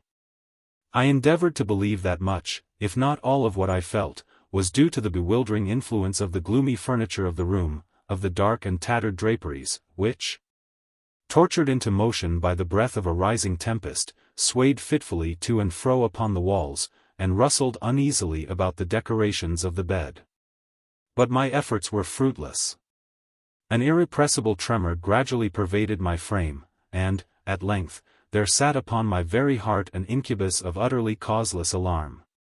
Shaking this off with a gasp and a struggle, I uplifted myself upon the pillows, and, peering earnestly within the intense darkness of the chamber, hearkened, I know not why. Except that an instinctive spirit prompted me, to certain low and indefinite sounds which came, through the pauses of the storm, at long intervals, I knew not whence. Overpowered by an intense sentiment of horror, unaccountable yet unendurable, I threw on my clothes with haste, for I felt that I should sleep no more during the night, and endeavored to arouse myself from the pitiable condition into which I had fallen, by pacing rapidly to and fro through the apartment. I had taken but few turns in this manner, when a light step on an adjoining staircase arrested my attention. I presently recognized it as that of Usher. In an instant afterward he rapped, with a gentle touch, at my door, and entered, bearing a lamp. His countenance was, as usual, cadaverously wan, but, moreover, there was a species of mad hilarity in his eyes, an evidently restrained hysteria in his whole demeanor. His air appalled me, but anything was preferable to the solitude which I had so long endured, and I even welcomed his presence as a relief. "And you have not seen it?" he said abruptly, after having stared about him for some moments in silence. "You have not then seen it, but, stay. You shall." Thus speaking, and having carefully shaded his lamp, he hurried to one of the casements, and threw it freely open to the storm. The impetuous fury of the entering gust nearly lifted us from our feet. It was, indeed, a tempestuous yet sternly beautiful night, and one wildly singular in its terror and its beauty. A whirlwind had apparently collected its force in our vicinity, for there were frequent and violent alterations in the direction of the wind. And the exceeding density of the clouds, which hung so low as to press upon the turrets of the house, did not prevent our perceiving the lifelike velocity with which they flew careering from all points against each other, without passing away into the distance. I say that even their exceeding density did not prevent our perceiving this, yet we had no glimpse of the moon or stars, nor was there any flashing forth of the lightning. But the under surfaces of the huge masses of agitated vapor, as well as all terrestrial objects immediately around us, were glowing in the unnatural light of a faintly luminous and distinctly visible gaseous exhalation which hung about and enshrouded the mansion. "You must not, you shall not behold this," said I, shudderingly, to Usher, as I led him, with a gentle violence, from the window to a seat. "These appearances, which bewilder you, are merely electrical phenomena not uncommon, or it may be that they have their ghastly origin in the rank miasma of the tarn. Let us close this casement.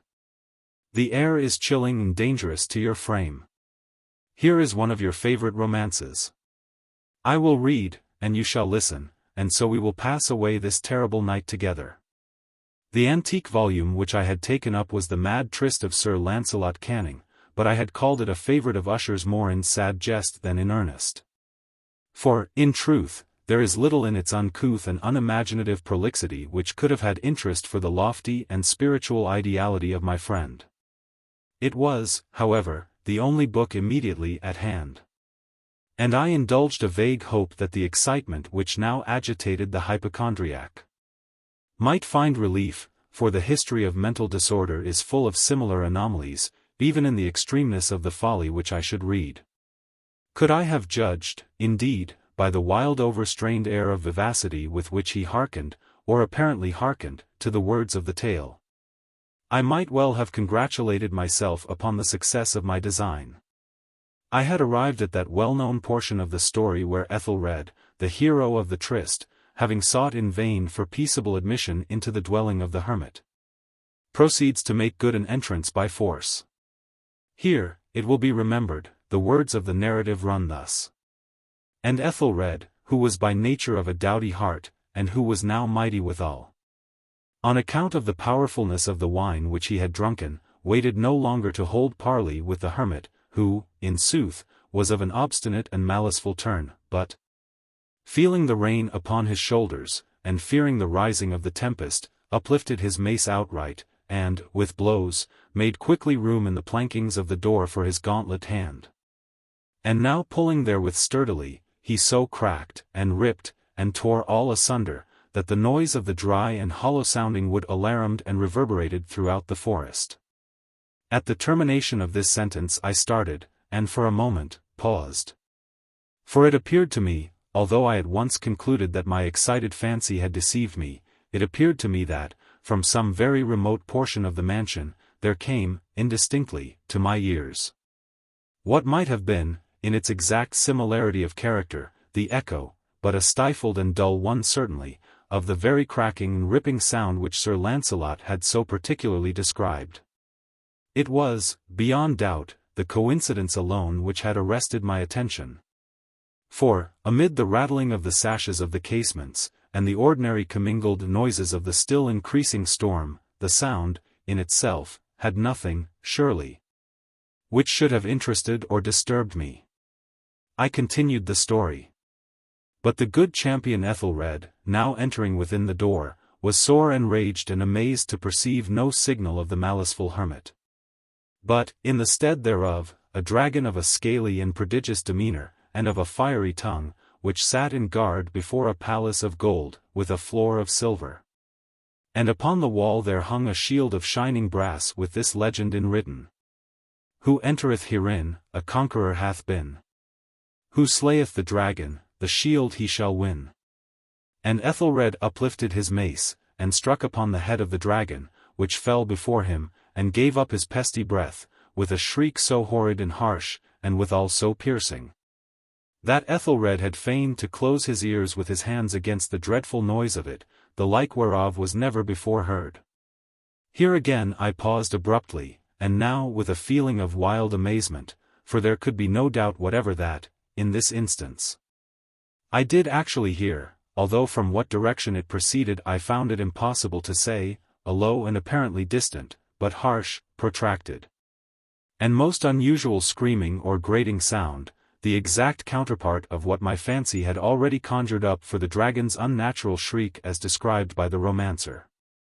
Oppressed, as I certainly was, upon the occurrence of this second and most extraordinary coincidence, by 1,000 conflicting sensations, in which wonder and extreme terror were predominant, I still retained sufficient presence of mind to avoid exciting, by any observation, the sensitive nervousness of my companion.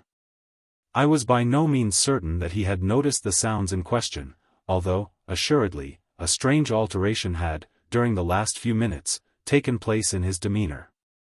From a position fronting my own, he had gradually brought round his chair, so as to sit with his face to the door of the chamber. And thus I could but partially perceive his features, although I saw that his lips trembled as if he were murmuring inaudibly. His head had dropped upon his breast, yet I knew that he was not asleep, from the wide and rigid opening of the eye as I caught a glance of it in profile. The motion of his body, too, was at variance with this idea, for he rocked from side to side with a gentle yet constant and uniform sway. Having rapidly taken notice of all this, I resumed the narrative of Sir Lancelot, which thus proceeded. And now, the champion, having escaped from the terrible fury of the dragon, bethinking himself of the brazen shield, and of the breaking up of the enchantment which was upon it, removed the carcass from out of the way before him, and approached valorously over the silver pavement of the castle to where the shield was upon the wall, which in sooth tarried not for his full coming, but fell down at his feet upon the silver floor, with a mighty great and terrible ringing sound. No sooner had these syllables passed my lips, than, as if a shield of brass had indeed, at the moment, fallen heavily upon a floor of silver, I became aware of a distinct, hollow, metallic, and clangorous, yet apparently muffled reverberation. Completely unnerved, I leaped to my feet, but the measured rocking movement of Usher was undisturbed. I rushed to the chair in which he sat. His eyes were bent fixedly before him, and throughout his whole countenance there reigned a stony rigidity. But, as I placed my hand upon his shoulder, there came a strong shudder over his whole person, a sickly smile quivered about his lips. And I saw that he spoke in a low, hurried, and gibbering murmur, as if unconscious of my presence. Bending closely over him, I at length drank in the hideous import of his words. Not hear it? Yes, I hear it, and have heard it. Long, many minutes, many hours, many days, have I heard it, yet I dared not, oh, pity me, miserable wretch that I am, I dared not speak. We have put her living in the tomb. Said I not that my senses were acute? I now tell you that I heard her first feeble movements in the hollow coffin. I heard them, many days ago, yet I dared not speak. And now, tonight, Ethelred, ha! Ha! The breaking of the hermit's door, and the death cry of the dragon, and the clangor of the shield. Say, rather, the rending of her coffin, and the grating of the iron hinges of her prison, and her struggles within the coppered archway of the vault. Oh, whither shall I fly? Will she not be here anon? Is she not hurrying to upbraid me for my haste? Have I not heard her footstep on the stair? Do I not distinguish that heavy and horrible beating of her heart? Madman! Here he sprang furiously to his feet, and shrieked out his syllables, as if in the effort he were giving up his soul. Madman! I tell you that she now stands without the door. As if in the superhuman energy of his utterance there had been found the potency of a spell, the huge antique panels to which the speaker pointed, threw slowly back, upon the instant, their ponderous and ebony jaws. It was the work of the rushing gust, but then without those doors there did stand the lofty and enshrouded figure of the Lady Madeline of Usher. There was blood upon her white robes, and the evidence of some bitter struggle upon every portion of her emaciated frame. For a moment she remained trembling and reeling to and fro upon the threshold, then, with a low moaning cry, fell heavily inward upon the person of her brother. And in her violent and now final death agonies, bore him to the floor a corpse, and a victim to the terrors he had anticipated. From that chamber, and from that mansion, I fled aghast. The storm was still abroad in all its wrath as I found myself crossing the old causeway. Suddenly there shot along the path a wild light, and I turned to see whence a gleam so unusual could have issued, for the vast house and its shadows were alone behind me. The radiance was that of the full, setting, and blood-red moon, which now shone vividly through that once barely discernible fissure, of which I have before spoken as extending from the roof of the building, in a zigzag direction, to the base. While I gazed, this fissure rapidly widened, there came a fierce breath of the whirlwind, the entire orb of the satellite burst at once upon my sight, my brain reeled as I saw the mighty walls rushing asunder, there was a long tumultuous shouting sound like the voice of 1,000 waters, and the deep and dank tarn at my feet closed sullenly and silently over the fragments of the House of Usher. William Wilson. What say of it? What say of conscience grim? That spectre in my path? Chamberlain's Pharaonida. Let me call myself, for the present, William Wilson. The fair page now lying before me need not be sullied with my real appellation. This has been already too much an object for the scorn, for the horror, for the detestation of my race. To the uttermost regions of the globe have not the indignant winds brooded its unparalleled infamy? Oh, outcast of all outcasts most abandoned, to the earth art thou not forever dead? To its honors, to its flowers, to its golden aspirations, and a cloud, dense, dismal, and limitless, does it not hang eternally between thy hopes and heaven? I would not, if I could, here or today, embody a record of my later years of unspeakable misery, and unpardonable crime. This epoch, these later years, took unto themselves a sudden elevation in turpitude, whose origin alone it is my present purpose to assign. Men usually grow base by degrees. From me, in an instant, all virtue dropped bodily as a mantle. From comparatively trivial wickedness I passed, with the stride of a giant, into more than the enormities of an Elagabalus. What chance, what one event brought this evil thing to pass? Bear with me while I relate. Death approaches, and the shadow which foreruns him has thrown a softening influence over my spirit.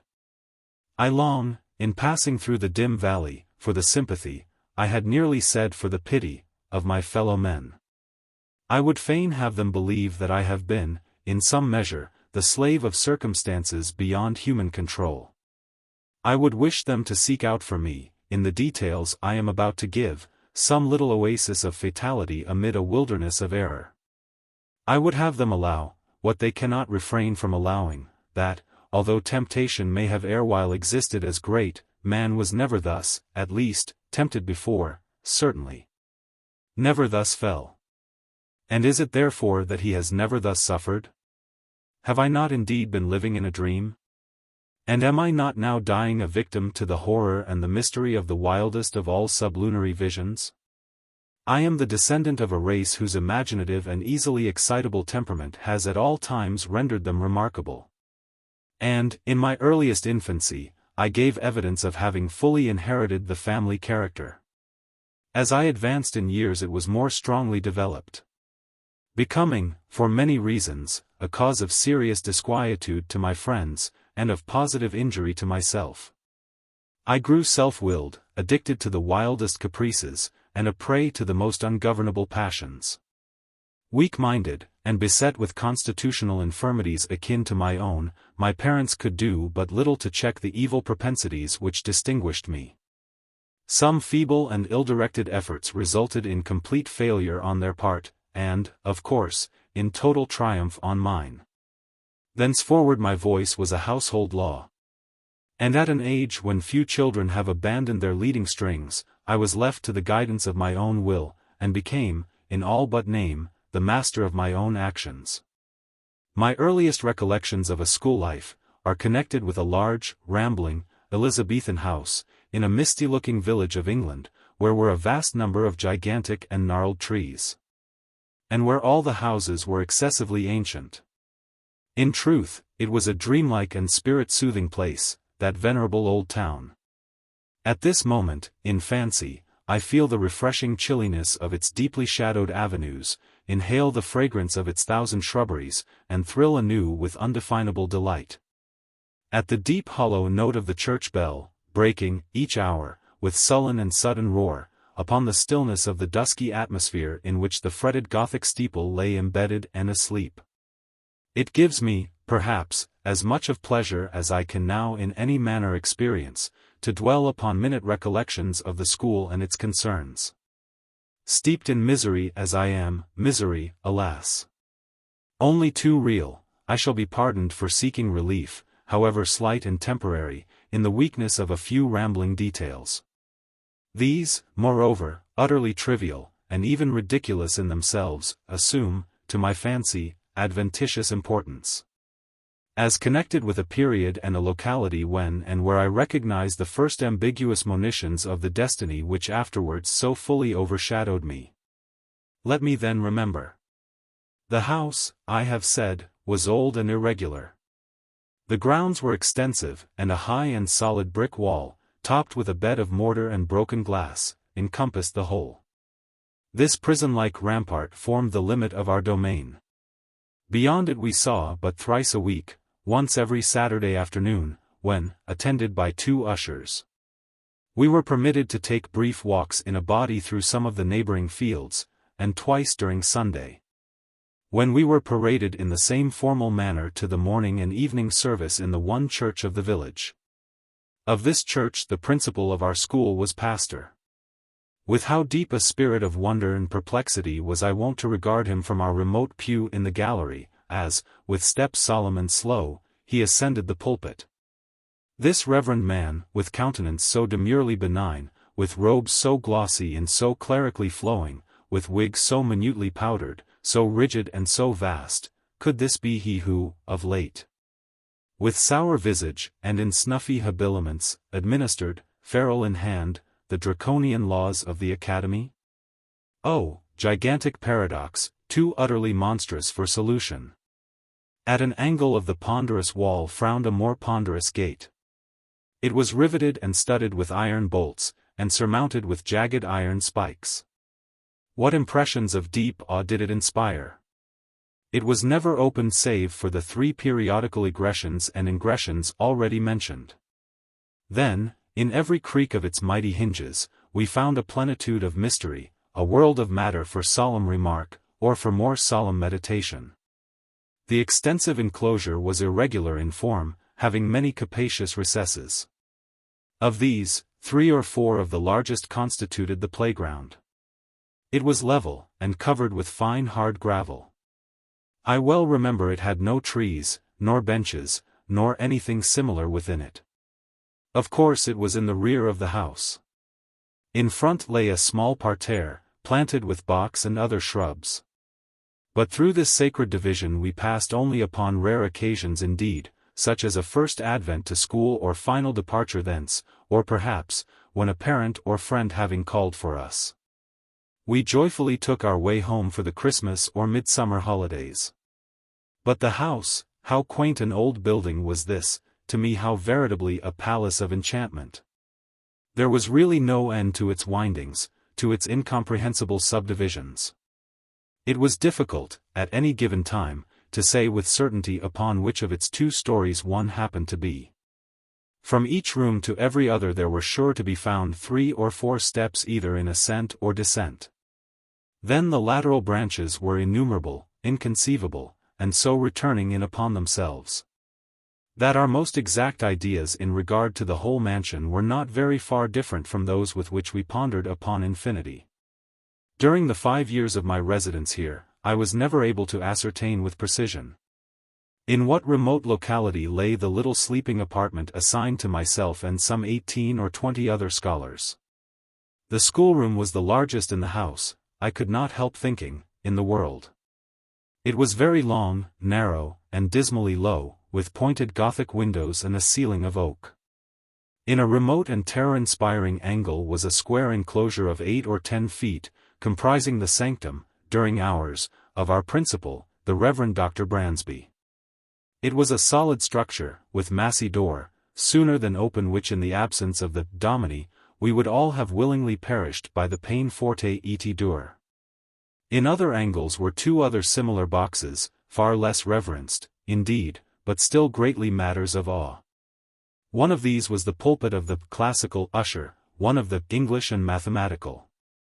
Interspersed about the room, crossing and recrossing in endless irregularity, were innumerable benches and desks, black, ancient, and time-worn, piled desperately with much bethumbed books. And so beseamed with initial letters, names at full length, grotesque figures, and other multiplied efforts of the knife, as to have entirely lost what little of original form might have been their portion in days long departed. A huge bucket with water stood at one extremity of the room, and a clock of stupendous dimensions at the other. Encompassed by the massy walls of this venerable academy, I passed, yet not in tedium or disgust, the years of the 3rd lustrum of my life. The teeming brain of childhood requires no external world of incident to occupy or amuse it. And the apparently dismal monotony of a school was replete with more intense excitement than my riper youth has derived from luxury, or my full manhood from crime. Yet I must believe that my first mental development had in it much of the uncommon, even much of the outre. Upon mankind at large the events of very early existence rarely leave in mature age any definite impression. All is grey shadow, a weak and irregular remembrance, an indistinct regathering of feeble pleasures and phantasmagoric pains. With me this is not so. In childhood I must have felt with the energy of a man what I now find stamped upon memory in lines as vivid, as deep, and as durable as the exurgs of the Carthaginian medals. Yet in the fact of the world's view, how little was there to remember. The morning's awakening, the nightly summons to bed, the connings, the recitations. The periodical half-holidays, and perambulations, the playground, with its broils, its pastimes, its intrigues. These, by a mental sorcery long forgotten, were made to involve a wilderness of sensation, a world of rich incident, an universe of varied emotion. Of excitement the most passionate and spirit-stirring. Oh, le bon temps, que ce siècle de fer!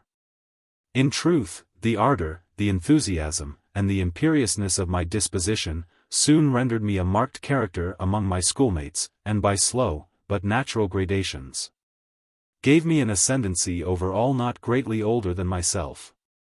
Over all with a single exception. This exception was found in the person of a scholar, who, although no relation, bore the same Christian and surname as myself.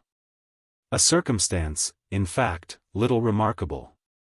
For, notwithstanding a noble descent, mine was one of those everyday appellations which seem, by prescriptive right, to have been, time out of mind, the common property of the mob. In this narrative I have therefore designated myself as William Wilson, a fictitious title not very dissimilar to the real. My namesake alone, of those who in school phraseology constituted our set, presumed to compete with me in the studies of the class, in the sports and broils of the playground, to refuse implicit belief in my assertions, and submission to my will, indeed, to interfere with my arbitrary dictation in any respect whatsoever.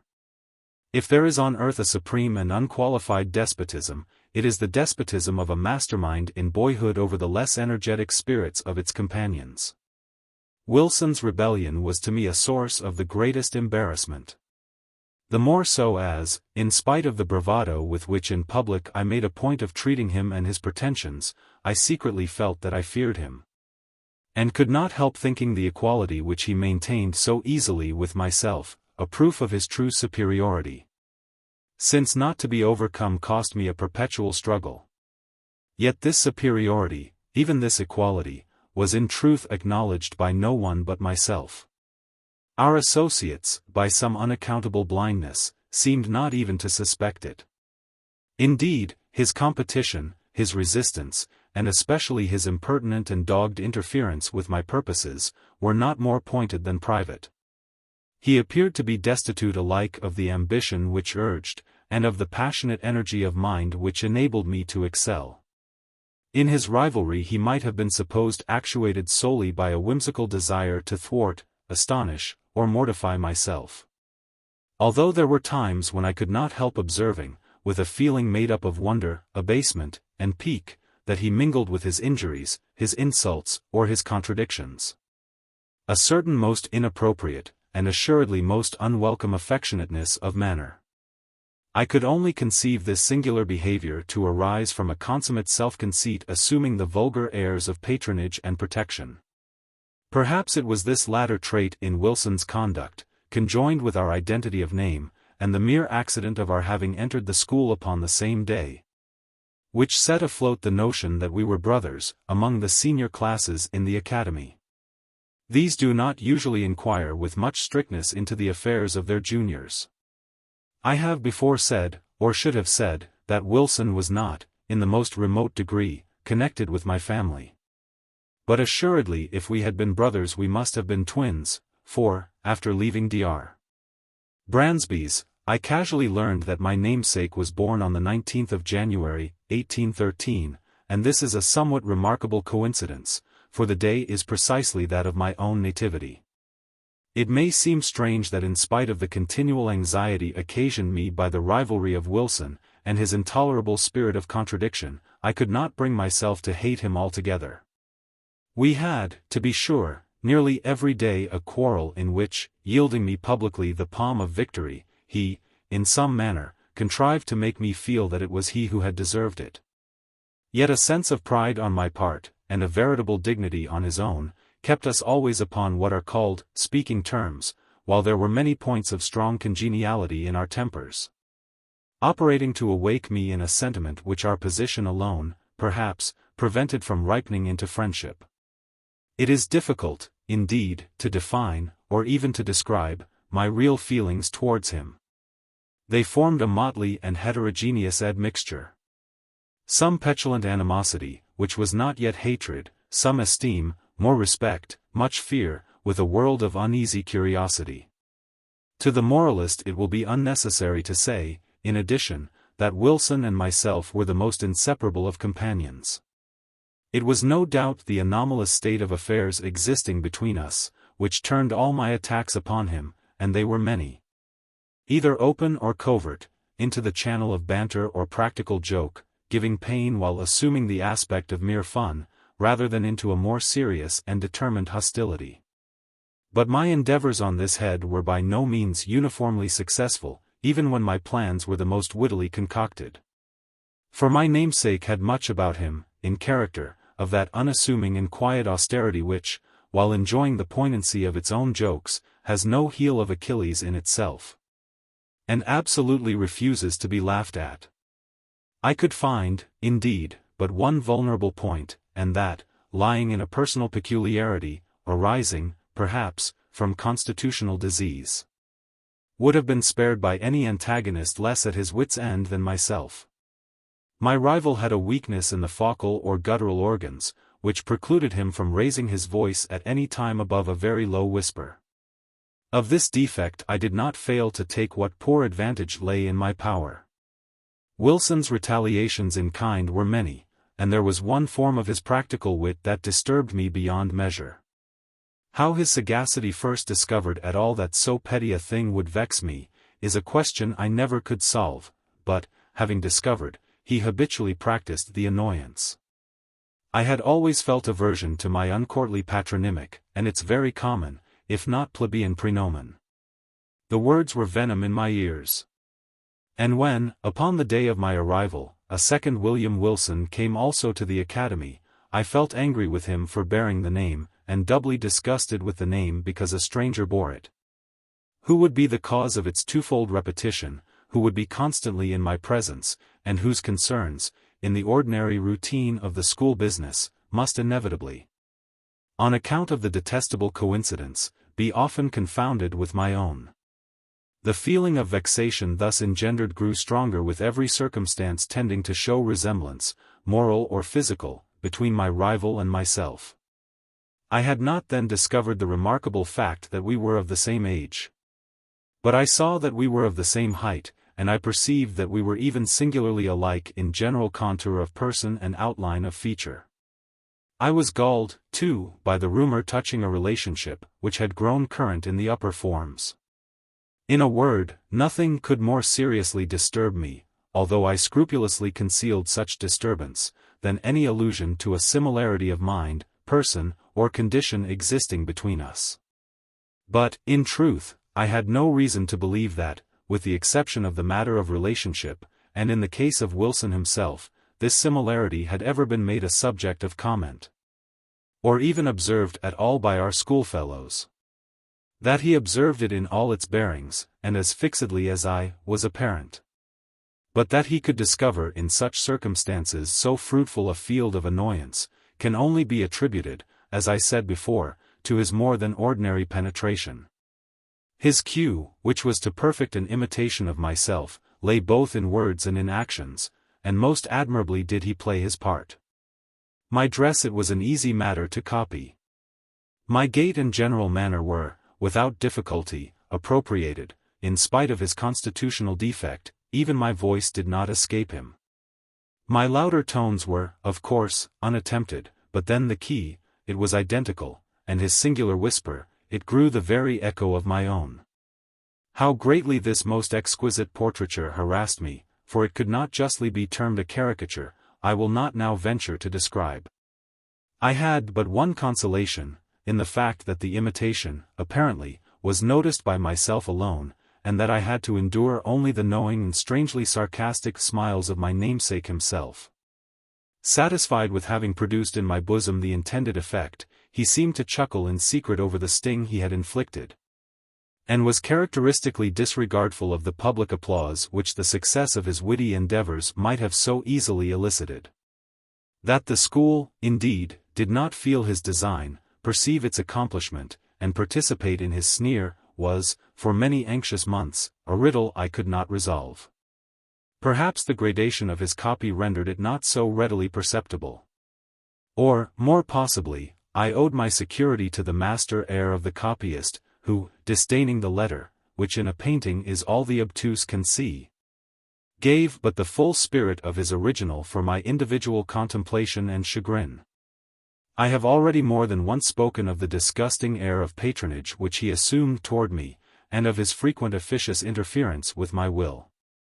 This interference often took the ungracious character of advice not openly given, but hinted or insinuated. I received it with a repugnance which gained strength as I grew in years.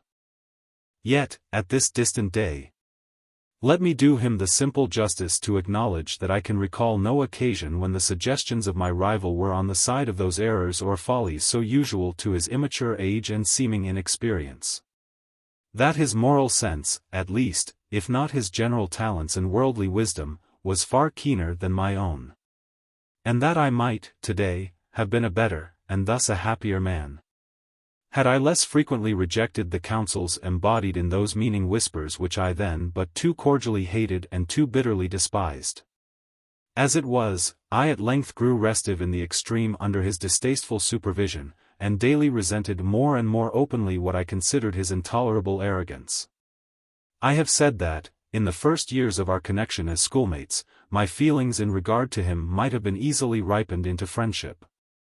But, in the latter months of my residence at the academy, although the intrusion of his ordinary manner had, beyond doubt, in some measure, abetted my sentiments, in nearly similar proportion, partook very much of positive hatred. Upon one occasion he saw this, I think, and afterwards avoided, or made a show of avoiding me.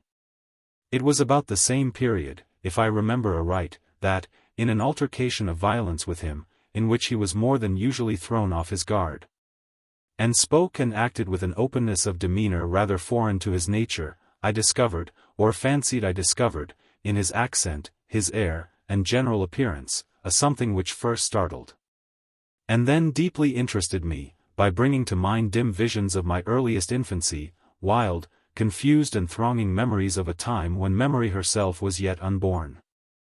I cannot better describe the sensation which oppressed me than by saying that I could with difficulty shake off the belief of my having been acquainted with the being who stood before me, at some epoch very long ago, some point of the past even infinitely remote. The delusion, however, faded rapidly as it came, and I mention it at all but to define the day of the last conversation I there held with my singular namesake. The huge old house, with its countless subdivisions, had several large chambers communicating with each other, where slept the greater number of the students. There were, however, as must necessarily happen in a building so awkwardly planned, many little nooks or recesses, the odds and ends of the structure, and these the economic ingenuity of Dr. Bransby had also fitted up as dormitories, although, being the merest closets, they were capable of accommodating but a single individual. One of these small apartments was occupied by Wilson. One night, about the close of my 5th year at the school, and immediately after the altercation just mentioned, finding everyone wrapped in sleep, I arose from bed, and, lamp in hand, stole through a wilderness of narrow passages from my own bedroom to that of my rival. I had long been plotting one of those ill-natured pieces of practical wit at his expense in which I had hitherto been so uniformly unsuccessful. It was my intention, now, to put my scheme in operation, and I resolved to make him feel the whole extent of the malice with which I was imbued. Having reached his closet, I noiselessly entered, leaving the lamp, with a shade over it, on the outside. I advanced a step, and listened to the sound of his tranquil breathing. Assured of his being asleep, I returned, took the light, and with it again approached the bed. Close curtains were around it, which, in the prosecution of my plan, I slowly and quietly withdrew, when the bright rays fell vividly upon the sleeper, and my eyes, at the same moment, upon his countenance. I looked, and a numbness, an iciness of feeling instantly pervaded my frame. My breast heaved, my knees tottered, my whole spirit became possessed with an objectless yet intolerable horror. Gasping for breath, I lowered the lamp in still nearer proximity to the face. Were these the lineaments of William Wilson? I saw, indeed, that they were his, but I shook as if with a fit of the ague in fancying they were not. What was there about them to confound me in this manner? I gazed, while my brain reeled with a multitude of incoherent thoughts. Not thus he appeared, assuredly not thus, in the vivacity of his waking hours. The same name. The same contour of person. The same day of arrival at the academy. And then his dogged and meaningless imitation of my gait, my voice, my habits, and my manner. Was it, in truth, within the bounds of human possibility, that what I now saw was the result, merely, of the habitual practice of this sarcastic imitation? Awe-stricken, and with a creeping shudder, I extinguished the lamp, passed silently from the chamber, and left, at once, the halls of that old academy, never to enter them again. After a lapse of some months, spent at home in mere idleness, I found myself a student at Eton. The brief interval had been sufficient to enfeeble my remembrance of the events at Dr. Bransby's, or at least to effect a material change in the nature of the feelings with which I remembered them. The truth, the tragedy, of the drama was no more. I could now find room to doubt the evidence of my senses. And seldom called up the subject at all but with wonder at extent of human credulity, and a smile at the vivid force of the imagination which I hereditarily possessed.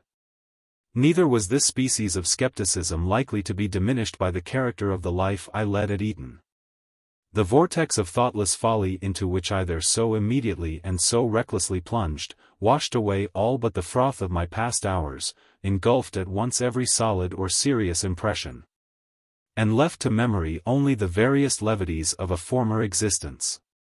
I do not wish, however, to trace the course of my miserable profligacy here, a profligacy which set at defiance the laws, while it eluded the vigilance of the institution. 3 years of folly, passed without profit, had but given me rooted habits of vice, and added, in a somewhat unusual degree, to my bodily stature, when, after a week of soulless dissipation, I invited a small party of the most dissolute students to a secret carousal in my chambers. We met at a late hour of the night, for our debaucheries were to be faithfully protracted until morning. The wine flowed freely, and there were not wanting other and perhaps more dangerous seductions. So that the grey dawn had already faintly appeared in the east, while our delirious extravagance was at its height. Madly flushed with cards and intoxication, I was in the act of insisting upon a toast of more than wonted profanity, when my attention was suddenly diverted by the violent, although partial unclosing of the door of the apartment, and by the eager voice of a servant from without. He said that some person, apparently in great haste, demanded to speak with me in the hall. Wildly excited with wine, the unexpected interruption rather delighted than surprised me. I staggered forward at once, and a few steps brought me to the vestibule of the building. In this low and small room there hung no lamp. And now no light at all was admitted, save that of the exceedingly feeble dawn which made its way through the semicircular window. As I put my foot over the threshold, I became aware of the figure of a youth about my own height, and habited in a white kerseymere morning frock, cut in the novel fashion of the one I myself wore at the moment. This the faint light enabled me to perceive, but the features of his face I could not distinguish. Upon my entering he strode hurriedly up to me, and, seizing me by the arm with a gesture of petulant impatience, whispered the words, "William Wilson," in my ear. I grew perfectly sober in an instant. There was that in the manner of the stranger, and in the tremulous shake of his uplifted finger, as he held it between my eyes and the light, which filled me with unqualified amazement. But it was not this which had so violently moved me. It was the pregnancy of solemn admonition in the singular, low, hissing utterance. And, above all, it was the character, the tone, the key, of those few, simple, and familiar, yet whispered syllables, which came with 1,000 thronging memories of bygone days, and struck upon my soul with the shock of a galvanic battery. Ere I could recover the use of my senses he was gone. Although this event failed not of a vivid effect upon my disordered imagination, yet was it evanescent as vivid. For some weeks, indeed, I busied myself in earnest inquiry, or was wrapped in a cloud of morbid speculation. I did not pretend to disguise from my perception the identity of the singular individual who thus perseveringly interfered with my affairs, and harassed me with his insinuated counsel. But who and what was this Wilson, and whence came he, and what were his purposes? Upon neither of these points could I be satisfied. Merely ascertaining, in regard to him, that a sudden accident in his family had caused his removal from Dr. Bransby's academy on the afternoon of the day in which I myself had eloped. But in a brief period I ceased to think upon the subject, my attention being all absorbed in a contemplated departure for Oxford. Thither I soon went. The uncalculating vanity of my parents furnishing me with an outfit and annual establishment, which would enable me to indulge at will in the luxury already so dear to my heart, to vie in profuseness of expenditure with the haughtiest heirs of the wealthiest earldoms in Great Britain. Excited by such appliances to vice, my constitutional temperament broke forth with redoubled ardor, and I spurned even the common restraints of decency in the mad infatuation of my revels. But it were absurd to pause in the detail of my extravagance. Let it suffice, that among spendthrifts I out-Herod, and that, giving name to a multitude of novel follies, I added no brief appendix to the long catalogue of vices then usual in the most dissolute university of Europe. It could hardly be credited, however, that I had, even here, so utterly fallen from the gentlemanly estate, as to seek acquaintance with the vilest arts of the gambler by profession, and, having become an adept in his despicable science, to practice it habitually as a means of increasing my already enormous income at the expense of the weak-minded among my fellow collegians. Such, nevertheless, was the fact. And the very enormity of this offence against all manly and honourable sentiment proved, beyond doubt, the main if not the sole reason of the impunity with which it was committed. Who, indeed, among my most abandoned associates, would not rather have disputed the clearest evidence of his senses, than have suspected of such courses, the gay, the frank, the generous William Wilson, the noblest and most liberal commoner at Oxford, him whose follies, said his parasites, were but the follies of youth and unbridled fancy, whose errors but inimitable whim, whose darkest vice but a careless and dashing extravagance? I had been now 2 years successfully busied in this way, when there came to the university a young parvenu nobleman, Glendinning, rich, said report, as Herod's Atticus, his riches, too, as easily acquired. I soon found him of weak intellect, and, of course, marked him as a fitting subject for my skill. I frequently engaged him in play, and contrived, with the gambler's usual art, to let him win considerable sums, the more effectually to entangle him in my snares. At length, my schemes being ripe, I met him, with the full intention that this meeting should be final and decisive, at the chambers of a fellow commoner, Mr. Preston, equally intimate with both, but who, to do him justice, entertained not even a remote suspicion of my design. To give to this a better colouring, I had contrived to have assembled a party of some 8 or 10, and was solicitously careful that the introduction of cards should appear accidental, and originate in the proposal of my contemplated dupe himself. To be brief upon a vile topic, none of the low finesse was omitted, so customary upon similar occasions that it is a just matter for wonder how any are still found so besotted as to fall its victim. We had protracted our sitting far into the night, and I had at length effected the manoeuvre of getting Glendinning as my sole antagonist. The game, too, was my favourite écarté. The rest of the company, interested in the extent of our play, had abandoned their own cards, and were standing around us as spectators. The parvenu, who had been induced by my artifices in the early part of the evening, to drink deeply, now shuffled, dealt, or played, with a wild nervousness of manner for which his intoxication, I thought, might partially, but could not altogether account. In a very short period he had become my debtor to a large amount, when, having taken a long draught of port, he did precisely what I had been coolly anticipating, he proposed to double our already extravagant stakes. With a well-feigned show of reluctance, and not until after my repeated refusal had seduced him into some angry words which gave a color of pique to my compliance, did I finally comply. The result, of course, did but prove how entirely the prey was in my toils. In less than an hour he had quadrupled his debt.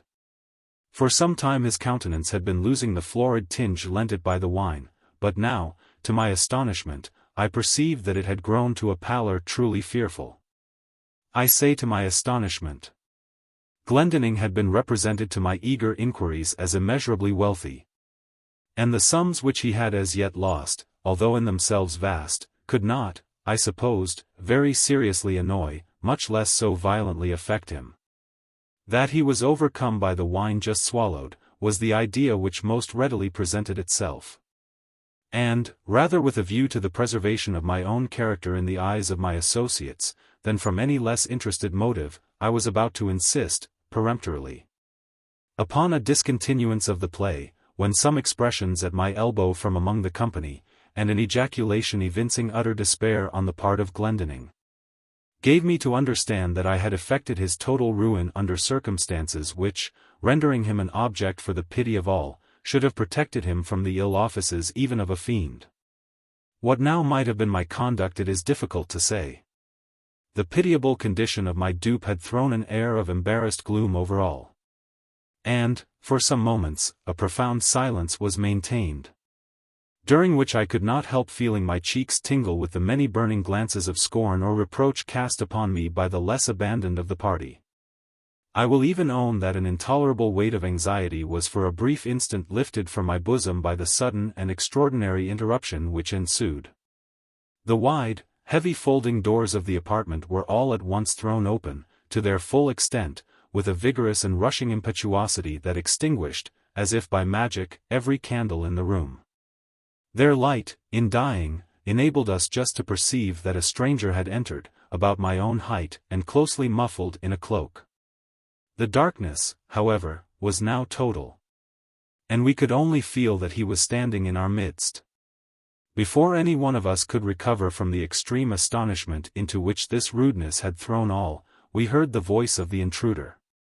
"Gentlemen," he said, in a low, distinct, and never-to-be-forgotten whisper which thrilled to the very marrow of my bones, "Gentlemen, I make no apology for this behavior, because in thus behaving, I am but fulfilling a duty. You are, beyond doubt, uninformed of the true character of the person who has tonight won at écarté a large sum of money from Lord Glendinning. I will therefore put you upon an expeditious and decisive plan of obtaining this very necessary information. Please to examine, at your leisure, the inner linings of the cuff of his left sleeve, and the several little packages which may be found in the somewhat capacious pockets of his embroidered morning wrapper." While he spoke, so profound was the stillness that one might have heard a pin drop upon the floor. In ceasing, he departed at once, and as abruptly as he had entered. Shall I describe my sensations? Must I say that I felt all the horrors of the damned? Most assuredly I had little time given for reflection. Many hands roughly seized me upon the spot, and lights were immediately reprocured. A search ensued. In the lining of my sleeve were found all the court cards essential in écarté, and, in the pockets of my wrapper, a number of packs, facsimiles of those used at our sittings. With the single exception that mine were of the species called, technically, arrondies. The honors being slightly convex at the ends, the lower cards slightly convex at the sides. In this disposition, the dupe who cuts, as customary, at the length of the pack, will invariably find that he cuts his antagonist an honor. While the gambler, cutting at the breadth, will, as certainly, cut nothing for his victim which may count in the records of the game. Any burst of indignation upon this discovery would have affected me less than the silent contempt, or the sarcastic composure, with which it was received. "Mr. Wilson," said our host, stooping to remove from beneath his feet an exceedingly luxurious cloak of rare furs, "Mr. Wilson, this is your property." The weather was cold, and, upon quitting my own room, I had thrown a cloak over my dressing wrapper, putting it off upon reaching the scene of play.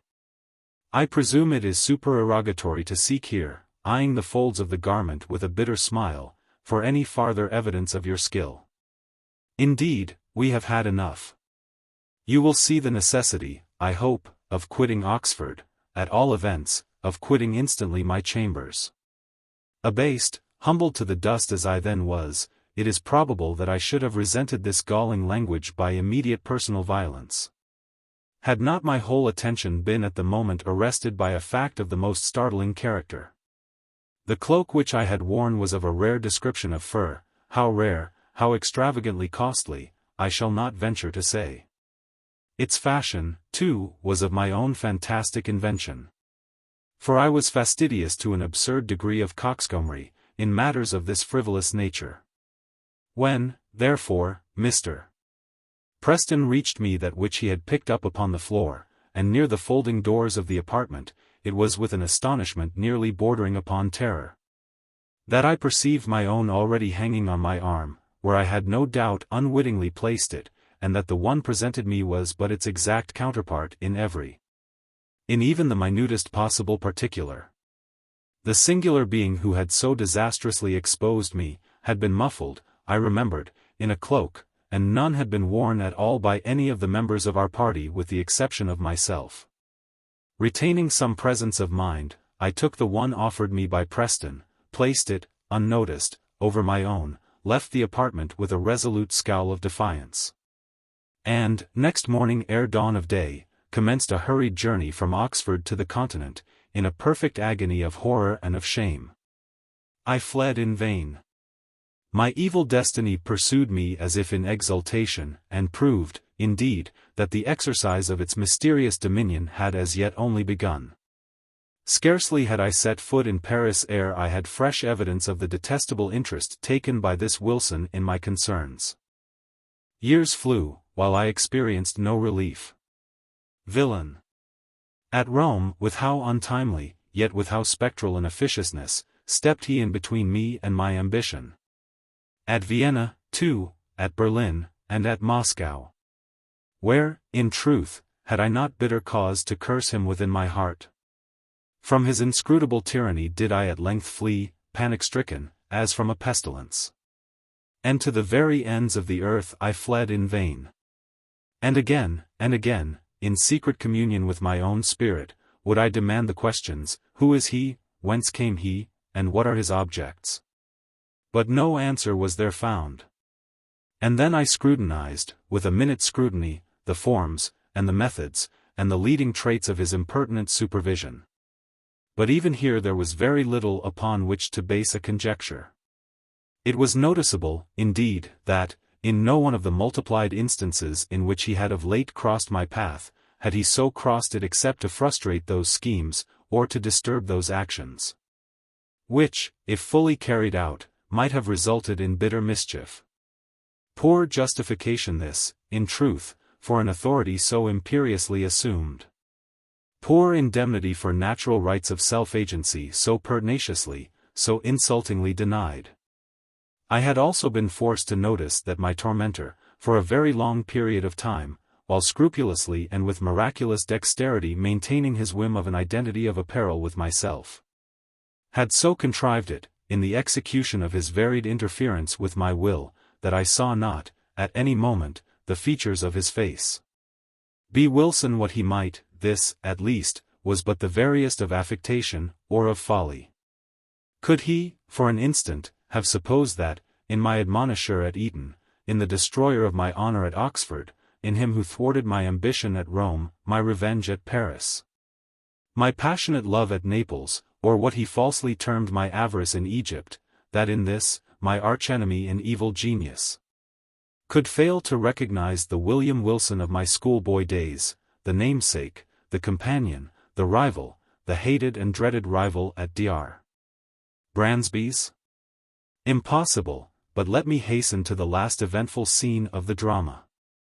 Thus far I had succumbed supinely to this imperious domination. The sentiment of deep awe with which I habitually regarded the elevated character, the majestic wisdom, the apparent omnipresence and omnipotence of Wilson, added to a feeling of even terror, with which certain other traits in his nature and assumptions inspired me, had operated, hitherto, to impress me with an idea of my own utter weakness and helplessness, and to suggest an implicit, although bitterly reluctant submission to his arbitrary will. But, of late days, I had given myself up entirely to wine, and its maddening influence upon my hereditary temper rendered me more and more impatient of control. I began to murmur, to hesitate, to resist. And was it only fancy which induced me to believe that, with the increase of my own firmness, that of my tormentor underwent a proportional diminution? Be this as it may, I now began to feel the inspiration of a burning hope, and at length nurtured in my secret thoughts a stern and desperate resolution that I would submit no longer to be enslaved. It was at Rome, during the Carnival of 18, that I attended a masquerade in the palazzo of the Neapolitan Duke di Broglio. I had indulged more freely than usual in the excesses of the wine table. And now the suffocating atmosphere of the crowded rooms irritated me beyond endurance. The difficulty, too, of forcing my way through the mazes of the company contributed not a little to the ruffling of my temper. For I was anxiously seeking, let me not say with what unworthy motive, the young, the gay, the beautiful wife of the aged and doting di Broglio. With a too unscrupulous confidence she had previously communicated to me the secret of the costume in which she would be habited, and now, having caught a glimpse of her person, I was hurrying to make my way into her presence. At this moment I felt a light hand placed upon my shoulder, and that ever-remembered, low, damnable whisper within my ear. In an absolute frenzy of wrath, I turned at once upon him who had thus interrupted me, and seized him violently by the collar. He was attired, as I had expected, in a costume altogether similar to my own, wearing a Spanish cloak of blue velvet, begirt about the waist with a crimson belt sustaining a rapier. A mask of black silk entirely covered his face. "Scoundrel!" I said, in a voice husky with rage, while every syllable I uttered seemed as new fuel to my fury. "Scoundrel! Impostor! Accursed villain! You shall not dog me unto death. Follow me, or I stab you where you stand." And I broke my way from the ballroom into a small antechamber adjoining, dragging him unresistingly with me as I went. Upon entering, I thrust him furiously from me. He staggered against the wall, while I closed the door with an oath, and commanded him to draw. He hesitated but for an instant. Then, with a slight sigh, drew in silence, and put himself upon his defense. The contest was brief indeed. I was frantic with every species of wild excitement, and felt within my single arm the energy and power of a multitude. In a few seconds I forced him by sheer strength against the wainscoting, and thus, getting him at mercy, plunged my sword, with brute ferocity, repeatedly through and through his bosom. At that instant some person tried the latch of the door. I hastened to prevent an intrusion, and then immediately returned to my dying antagonist. But what human language can adequately portray that astonishment, that horror which possessed me at the spectacle then presented to view? The brief moment in which I averted my eyes had been sufficient to produce, apparently, a material change in the arrangements at the upper or farther end of the room. A large mirror, so at first it seemed to me in my confusion, now stood where none had been perceptible before. And, as I stepped up to it in extremity of terror, mine own image, but with features all pale and dabbled in blood, advanced to meet me with a feeble and tottering gait. Thus it appeared, I say, but was not.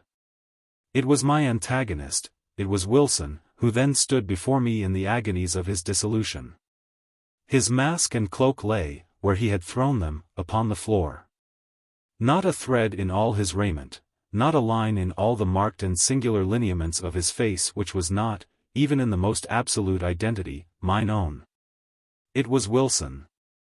But he spoke no longer in a whisper, and I could have fancied that I myself was speaking while he said, "You have conquered, and I yield. Yet, henceforward art thou also dead, dead to the world, to heaven and to hope.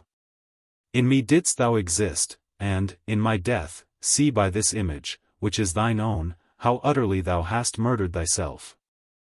The conversation of Eiros and Charmion. Pi upsilon rho sigma omicron iota pi rho omicron sigma sigma omega. I will bring fire to thee. Euripides, An Ram. Eiros. Why do you call me Eiros? Charmion. So henceforward will you always be called. You must forget too, my earthly name, and speak to me as Charmion. Eiros. This is indeed no dream. Charmion. Dreams are with us no more, but of these mysteries anon. I rejoice to see you looking lifelike and rational. The film of the shadow has already passed from off your eyes. Be of heart and fear nothing. Your allotted days of stupor have expired and, tomorrow, I will myself induct you into the full joys and wonders of your novel existence. Eiros. True, I feel no stupor, none at all. The wild sickness and the terrible darkness have left me, and I hear no longer that mad, rushing, horrible sound, like the voice of many waters. Yet my senses are bewildered, Charmion, with the keenness of their perception of the new. Charmion. A few days will remove all this, but I fully understand you, and feel for you. It is now 10 earthly years since I underwent what you undergo, yet the remembrance of it hangs by me still. You have now suffered all of pain, however, which you will suffer in Iden. Eiros. In Iden? Charmion. In Iden. Eiros. O God, pity me, Charmion. I am overburthened with the majesty of all things, of the unknown now known, of the speculative future merged in the august and certain present. Charmion. Grapple not now with such thoughts. Tomorrow we will speak of this. Your mind wavers, and its agitation will find relief in the exercise of simple memories. Look not around, nor forward, but back. I am burning with anxiety to hear the details of that stupendous event which threw you among us. Tell me of it. Let us converse of familiar things, in the old familiar language of the world which has so fearfully perished. Eiros. Most fearfully, fearfully, this is indeed no dream. Charmion. Dreams are no more. Was I much mourned, my Eiros? Eiros. Mourned, Charmion, oh deeply. To that last hour of all, there hung a cloud of intense gloom and devout sorrow over your household. Charmion. And that last hour, speak of it. Remember that, beyond the naked fact of the catastrophe itself, I know nothing. When, coming out from among mankind, I passed into night through the grave, at that period, if I remember aright, the calamity which overwhelmed you was utterly unanticipated. But, indeed, I knew little of the speculative philosophy of the day. Eiros. The individual calamity was, as you say, entirely unanticipated. But analogous misfortunes had been long a subject of discussion with astronomers. I need scarce tell you, my friend, that, even when you left us, men had agreed to understand those passages in the most holy writings which speak of the final destruction of all things by fire, as having reference to the orb of the earth alone. But in regard to the immediate agency of the ruin, speculation had been at fault from that epoch in astronomical knowledge in which the comets were divested of the terrors of flame. The very moderate density of these bodies had been well established. They had been observed to pass among the satellites of Jupiter, without bringing about any sensible alteration either in the masses or in the orbits of these secondary planets. We had long regarded the wanderers as vapory creations of inconceivable tenuity, and as altogether incapable of doing injury to our substantial globe, even in the event of contact. But contact was not in any degree dreaded, for the elements of all the comets were accurately known. That among them we should look for the agency of the threatened fiery destruction had been for many years considered an inadmissible idea. But wonders and wild fancies had been, of late days, strangely rife among mankind. And, although it was only with a few of the ignorant that actual apprehension prevailed, upon the announcement by astronomers of a new comet, yet this announcement was generally received with I know not what of agitation and mistrust. The elements of the strange orb were immediately calculated, and it was at once conceded by all observers, that its path, at perihelion, would bring it into very close proximity with the Earth. There were 2 or 3 astronomers, of secondary note, who resolutely maintained that a contact was inevitable. I cannot very well express to you the effect of this intelligence upon the people. For a few short days they would not believe an assertion which their intellect so long employed among worldly considerations could not in any manner grasp. But the truth of a vitally important fact soon makes its way into the understanding of even the most stolid. Finally, all men saw that astronomical knowledge lied not, and they awaited the comet. Its approach was not, at first, seemingly rapid, nor was its appearance of very unusual character. It was of a dull red, and had little perceptible train.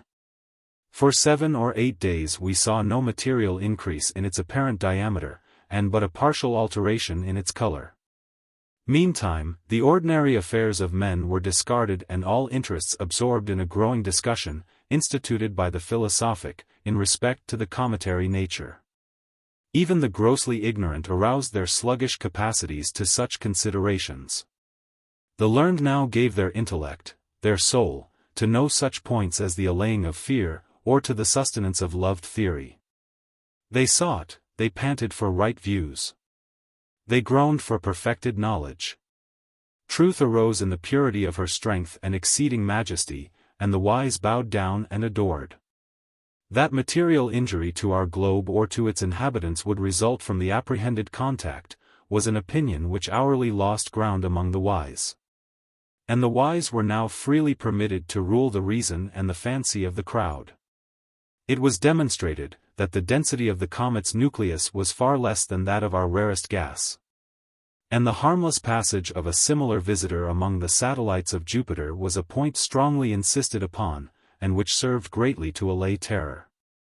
Theologists with an earnestness fear enkindled, dwelt upon the biblical prophecies, and expounded them to the people with a directness and simplicity of which no previous instance had been known. That the final destruction of the earth must be brought about by the agency of fire, was urged with a spirit that enforced everywhere conviction. And that the comets were of no fiery nature, as all men now knew, was a truth which relieved all, in a great measure, from the apprehension of the great calamity foretold. It is noticeable that the popular prejudices and vulgar errors in regard to pestilences and wars, errors which were wont to prevail upon every appearance of a comet, were now altogether unknown. As if by some sudden convulsive exertion, reason had at once hurled superstition from her throne. The feeblest intellect had derived vigor from excessive interest. What minor evils might arise from the contact were points of elaborate question. The learned spoke of slight geological disturbances, of probable alterations in climate, and consequently in vegetation, of possible magnetic and electric influences.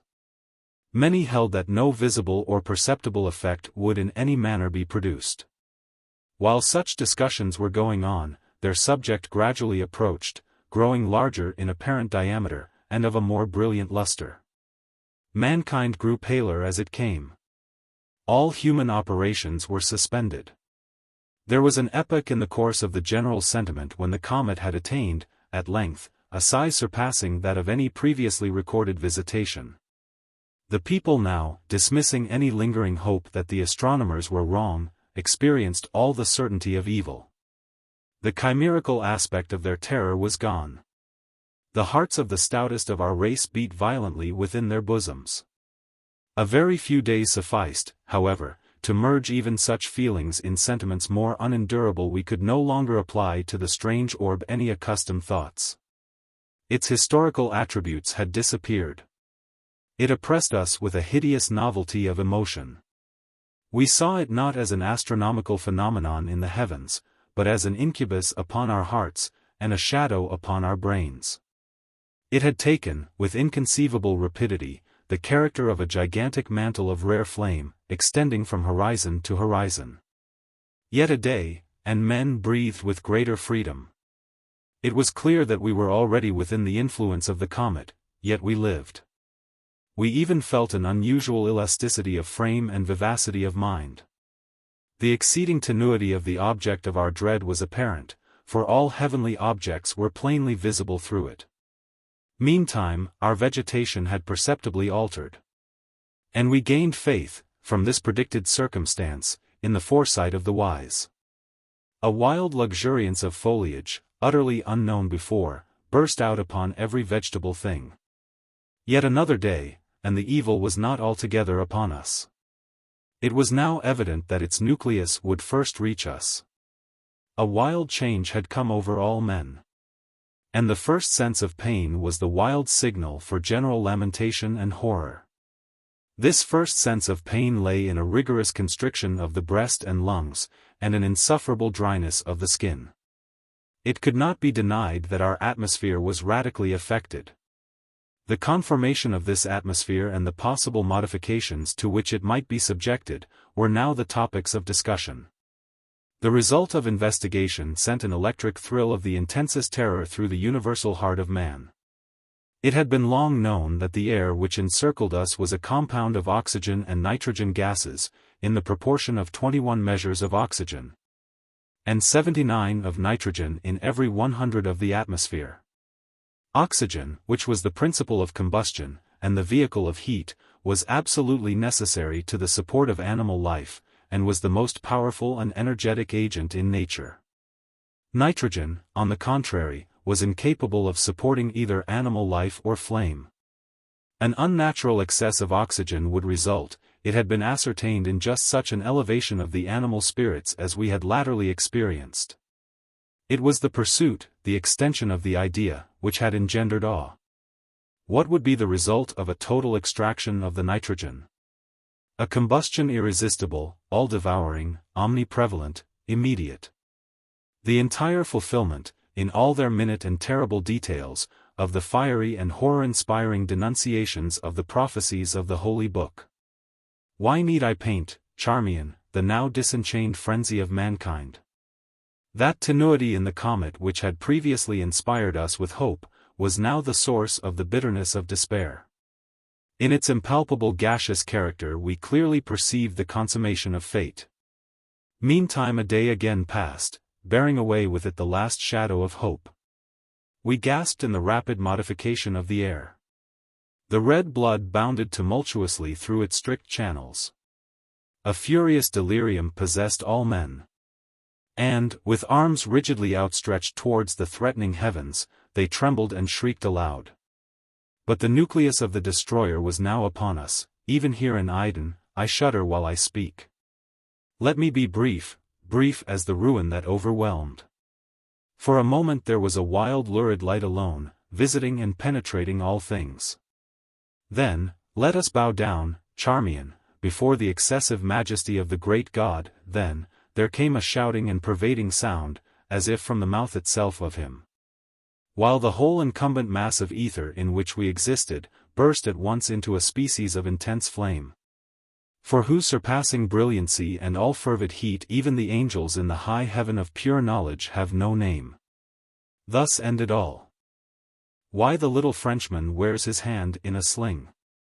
It's on my visiting card sure enough, and it's them that's all pink satin paper, that any gentleman that places may behold the interesting words. Sir Patrick O'Grandison, Baronet, 39 Southampton Row, Russell Square, Parish o' Bloomsbury. And should ye be wantin' to discover who is the pink of perlightness quite, and the later of the hot ton in the howl city o' Lonan, why it's just mesilf. And fate that same is no wonder at all, so be plast to stop curlin' your nose, for every inch o' the 6 wakes that I've been a gentleman. And left aff wid the bog throthing to take up wid the Berenice, it's Patrick that's been living like a holy emperor, and getting the edication and the graces. Och! And wouldn't it be a blessed thing for your spirits if ye could lay your 2 peepers gist upon Sir Patrick O'Grandison, Baronet, when he is already dressed for the hopper, or stipping into the brisky for the drive into the Hyde Park. But it's the elegant big figure that I ave, for the Rosson o' which all the ladies fall in love wid me. Isn't it my own swate sylph now that'll measure the 6 foot, and the 3 inches more nor that, in me stockins, and that am exceedingly well proportioned all over to match? And it is rarely more than 3 foot and a bit that there is, anyhow, of the little old furriner Frenchman that lives just over the way, and that's ogling and ogling the whole day. And bad luck to him, at the petty witty Mistress Trackle that's my own next door neighbor, God bliss her. And a most particular friend and acquaintance? You percave the little spalpeen is summit down in the mouth, and wears his lift hand in a sling, and it's for that same thing, by your lave, that I'm going to give you the good Rosson. The truth of the whole matter is just simple enough. For the very first day that I calmed from Connaught, and showed my swate little sylph in the straight to the widdy, who was looking through the windy. It was a gone case althegather with the heart o' the petty Mistress Trackle. I percaved it, ye see, all at once, and no mistake, and that's God's truth. First of all it was up with the windy in a jiffy, and thin she threw open her two peepers to the utmost. And thin it was a little gould spyglass that she clapped tight to one o' them, and divil may burn me if it didn't spake to me as plain as a peeper cud spake, and says it, through the spyglass, "Och! The tip o' the mornin' to ye, Sir Pathrick O'Grandison, Baronet, Mavourneen. And it's a nate gentleman that ye are, sure enough, and it's mesilf and me fortin just that'll be at your sarvice, dear, any time o' day at all for the asking. And it's not mesilf ye would have to be bait in the perliteness." So I made her a bow that would ha' broken your heart altogether to behold, and thin I pulled off me hat with a flourish, and thin I winked at her hard wid both eyes, as much as to say, "True for you. You're a swate little cratur, Mrs. Trackle, me darlint, and I wish I may be drowned dead in a bog, if it's not mesilf, Sir Pathrick O'Grandison, Baronet, that'll make a whole bushel o' love to your leddyship. In the twinkling o' the eye of a Londonderry purity." And it was the nixt mornin', sure, just as I was making up me mind whether it wouldn't be the perlite thing to send a bit o' writin' to the widdy by way of a love letter. When up comed the delivery servant wid an illigant card, and he told me that the name on it, for I niver could read the copperplate printin' on account of being lift-handed, was all about Mounseer. The Count, a goose, Lucchese, Miter Dons, and that the howl of the devilish lingo was the spalpini long name of the little old furriner Frenchman as lived over the way. And just wid that in come the little William himself, and then he made me a broth of a bow, and thin he said he had only taken the liberty of doing me the honor of the giving me a call. And thin he went on to palaver at a great rate, and divil the bit did I comprehend what he would be after the tilling me at all, excepting and saving that he said, "Pully wow, woolly wow." And told me, among a bushel o' lies, bad luck to him, that he was mad for the love o' my witty Mistress Trackle, and that my witty Mrs. Trackle had a puncheon for him. At the hearing of this, ye may swear, though, I was as mad as a grasshopper, but I remembered that I was Sir Pathrick O'Grandison, Baronet. And that it wasn't althegather gentle to lit the anger git the upper hand o' the perliteness, so I made light o' the matter and kept dark, and got quite sociable wid the little chap. And after a while what did he do but ask me to go wid him to the widdy's, saying he would give me the fashionable introduction to her leddyship. "Is it there ye are," said I thin to mesilf, "and it's through for you, Pathrick, that ye're the fortunatest mortal in life. We'll soon see now whether it's your swate sylph, or whether it's little Mounseer Miter Dons, that Mistress Trackle is head and ears in the love wid." With that we went aft to the widdy's, next door, and ye may well say it was an illigant place, so it was. There was a carpet all over the floor, and in one corner there was a 40-penny and a Jew's harp and the divil knows what Ilsa, and in another corner was a Sophie, the beautifulest thing in all nature. And sitting on the Sophie, sure enough, there was the swate little angel, Mistress Trackle. "The tip o' the mornin' to ye," says I, "Mrs. Trackle," and thin I made sich an illigant obeisance that it would ha' quite althegather bewildered the brain o' ye. "Woolly woo, pully woo, plump in the mud," says the little furriner Frenchman, and sure Mrs. Trackle, says he, that he did, "Isn't this gentleman here just his reverence Sir Pathrick O'Grandison, Baronet? And isn't he althegather and entirely the most particular friend and acquaintance that I have in the whole world?" And with that the widdy, she gets up from the Sophie, and makes the swattest curchy nor ever was seen, and thin down she sits like an angel.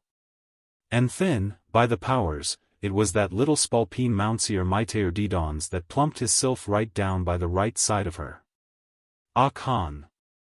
I expected the 2 eyes o' me would ha' comed out of my head on the spot, I was so dispirate mad. However, bait who, says I, after a while. Is it there ye are, Mounseer Miteir Didons? And so down I plumped on the lift side of her ladyship, to be even with the will-ine. Botheration. It would ha' done your heart good to percave the illigant double wink that I gived her just thin right in the face with both eyes. But the little old Frenchman he niver begin to suspect me at all, and disparate hard it was he made the love to her ladyship. Wowly wow, says he, pully wow, says he, plump in the mud, says he.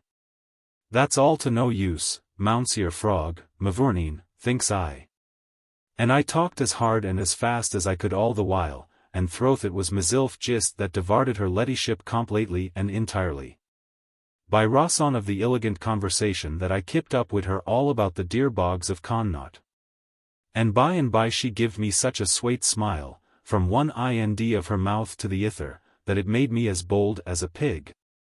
And I just took hoot of the ind of her little finger in the most delicatest manner in nature, looking at her all the while out o' the whites of my eyes. And then only percave the cuteness of the swate angel, for no sooner did she obsarve that I was after the squazing of her flipper, than she up wid it in a jiffy, and put it away behind her back. Just as much as to say, now thin, Sir Pathrick O'Grandison, there's a bit there chance for ye, mavourneen. For it's not altogether the gentle thing to be after the squazing of my flipper right full in the sight of that little foreigner Frenchman, Mounseer Miteir Didons. With that I gived her a big wink just to say, lit Sir Pathrick alone for the likes o' them thricks, and thin I went acy to work. And you'd have died with the diversion to behold how cliverly I slipped my right arm between the back o' the Sophy, and the back of her ladyship, and there, sure enough, I found a swate little flipper all a-waiting to say, the tip o' the mornin' to ye, Sir Pathrick O'Grandison, Baronet. And wasn't it mesilf, sure, that just gived it the last little bit of a squaze in the world, all in the way of a commencement, and not to be too rough with her ladyship? And och, botheration, wasn't it the gentlest and delicatest of all the little squazes that I got in return? Blood and thunder, Sir Pathrick, mavourneen, thinks I to mesilf, fate it's just the mother's son of you, and nobody else at all.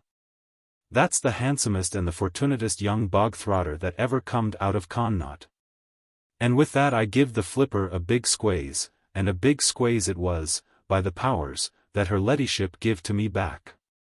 But it would ha' split the 7 sides of you with the laughin', to behold, just then all at once, the conceited behaviour of Mounseer Miteir Didons.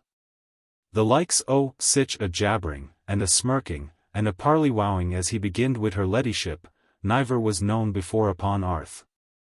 And divil may burn me if it wasn't me own very 2 peepers that cotched him tipping her the wink out of one eye. Och, hon! If it wasn't mesilf thin that was mad as a Kilkenny cat I should like to be tooed who it was. Let me inform you, Mounseer Miteir Didons, said I, as perlite as ever ye seed, that it's not the gentle thing at all, and not for the likes o' you anyhow. To be after the ogling and a-goggling at her ladyship in that fashion, and just wid that such another squaze as it was I gived her flipper, all as much as to say, isn't it Sir Pathrick now? My jewel, that'll be able to the protectin' o' you, my darlint? And then there comed another squaze back, all by way of the answer. Through for you, Sir Pathrick, it said as plain as ever a squaze said in the world, through for you, Sir Pathrick, mavourneen, and it's a proper nate gentleman ye are, that's God's truth. And with that she opened her 2 beautiful peepers till I believe they would ha' comed out of her hid altogether and entirely, and she looked first as mad as a cat at Mounseer Frog, and thin as smiling as all out o' doors at mesilf. Thin, says he, the Willian, och hon! And a wallywow, pullywow, and then with that he shoved up his 2 shoulders till the divil the bit of his hid was to be diskivered, and then he let down the 2 corners of his purty trap. And thin not a hap'orth more of the satisfaction could I get out o' the spalpeen. Bel ave me, my jewel, it was Sir Pathrick that was unreasonable mad thin, and the more by token that the Frenchman kepten wid his winking at the widdy. And the widdy she kepten wid the squazing of my flipper, as much as to say, at him again, Sir Pathrick O'Grandison, mavourneen. So I just ripped out wid a big oath, and says I. Ye little spalpeeny frog of a bog-throtting son of a bloody noun. And just thin what d'ye think it was that her ladyship did? Troth she jumped up from the sofy as if she was bit, and made off through the door, while I turned my head round after her, in a complete bewilderment and botheration. And followed her wid me 2 peepers. You percave I had a reason of my own for knowing that she couldn't get down the stairs altogether and entirely. For I knew very well that I had hoot of her hand, for the divil the bit had I ever let it go. And says I. Isn't it the last little bit of a mistake in the world that ye've been after the making, your ladyship? Come back now, that's a darlint, and I'll give ye your flipper. But af she went down the stairs like a shot, and thin I turned round to the little French fur-renner. Och hon! If it wasn't his spalpeeny little paw that I had hoot of in my own, why thin it wasn't, that's all. And maybe it wasn't mesilf that just died then outright with the laughin', to behold the little chap when he found out that it wasn't the widdy at all that he had hoot of all the time. But only Sir Pathrick O'Grandison. The ould divil himself and niver beheld sich a long face as he pettin. As for Sir Pathrick O'Grandison, Baronet, it wasn't for the likes of his riverence to be after the minding of a thrifle of a mistake. Ye may just say, though, for it's God's truth, that afore I left hoot of the flipper of the spalpeen, which was not till after her ladyship's footman had kicked us both down the stairs. I gived it such a nate little broth of a squaze as made it all up into raspberry jam. Wowie wow, says he, pully wow, says he, cot tam. And that's just the thruth of the Rosson why he wears his lift hand in a sling.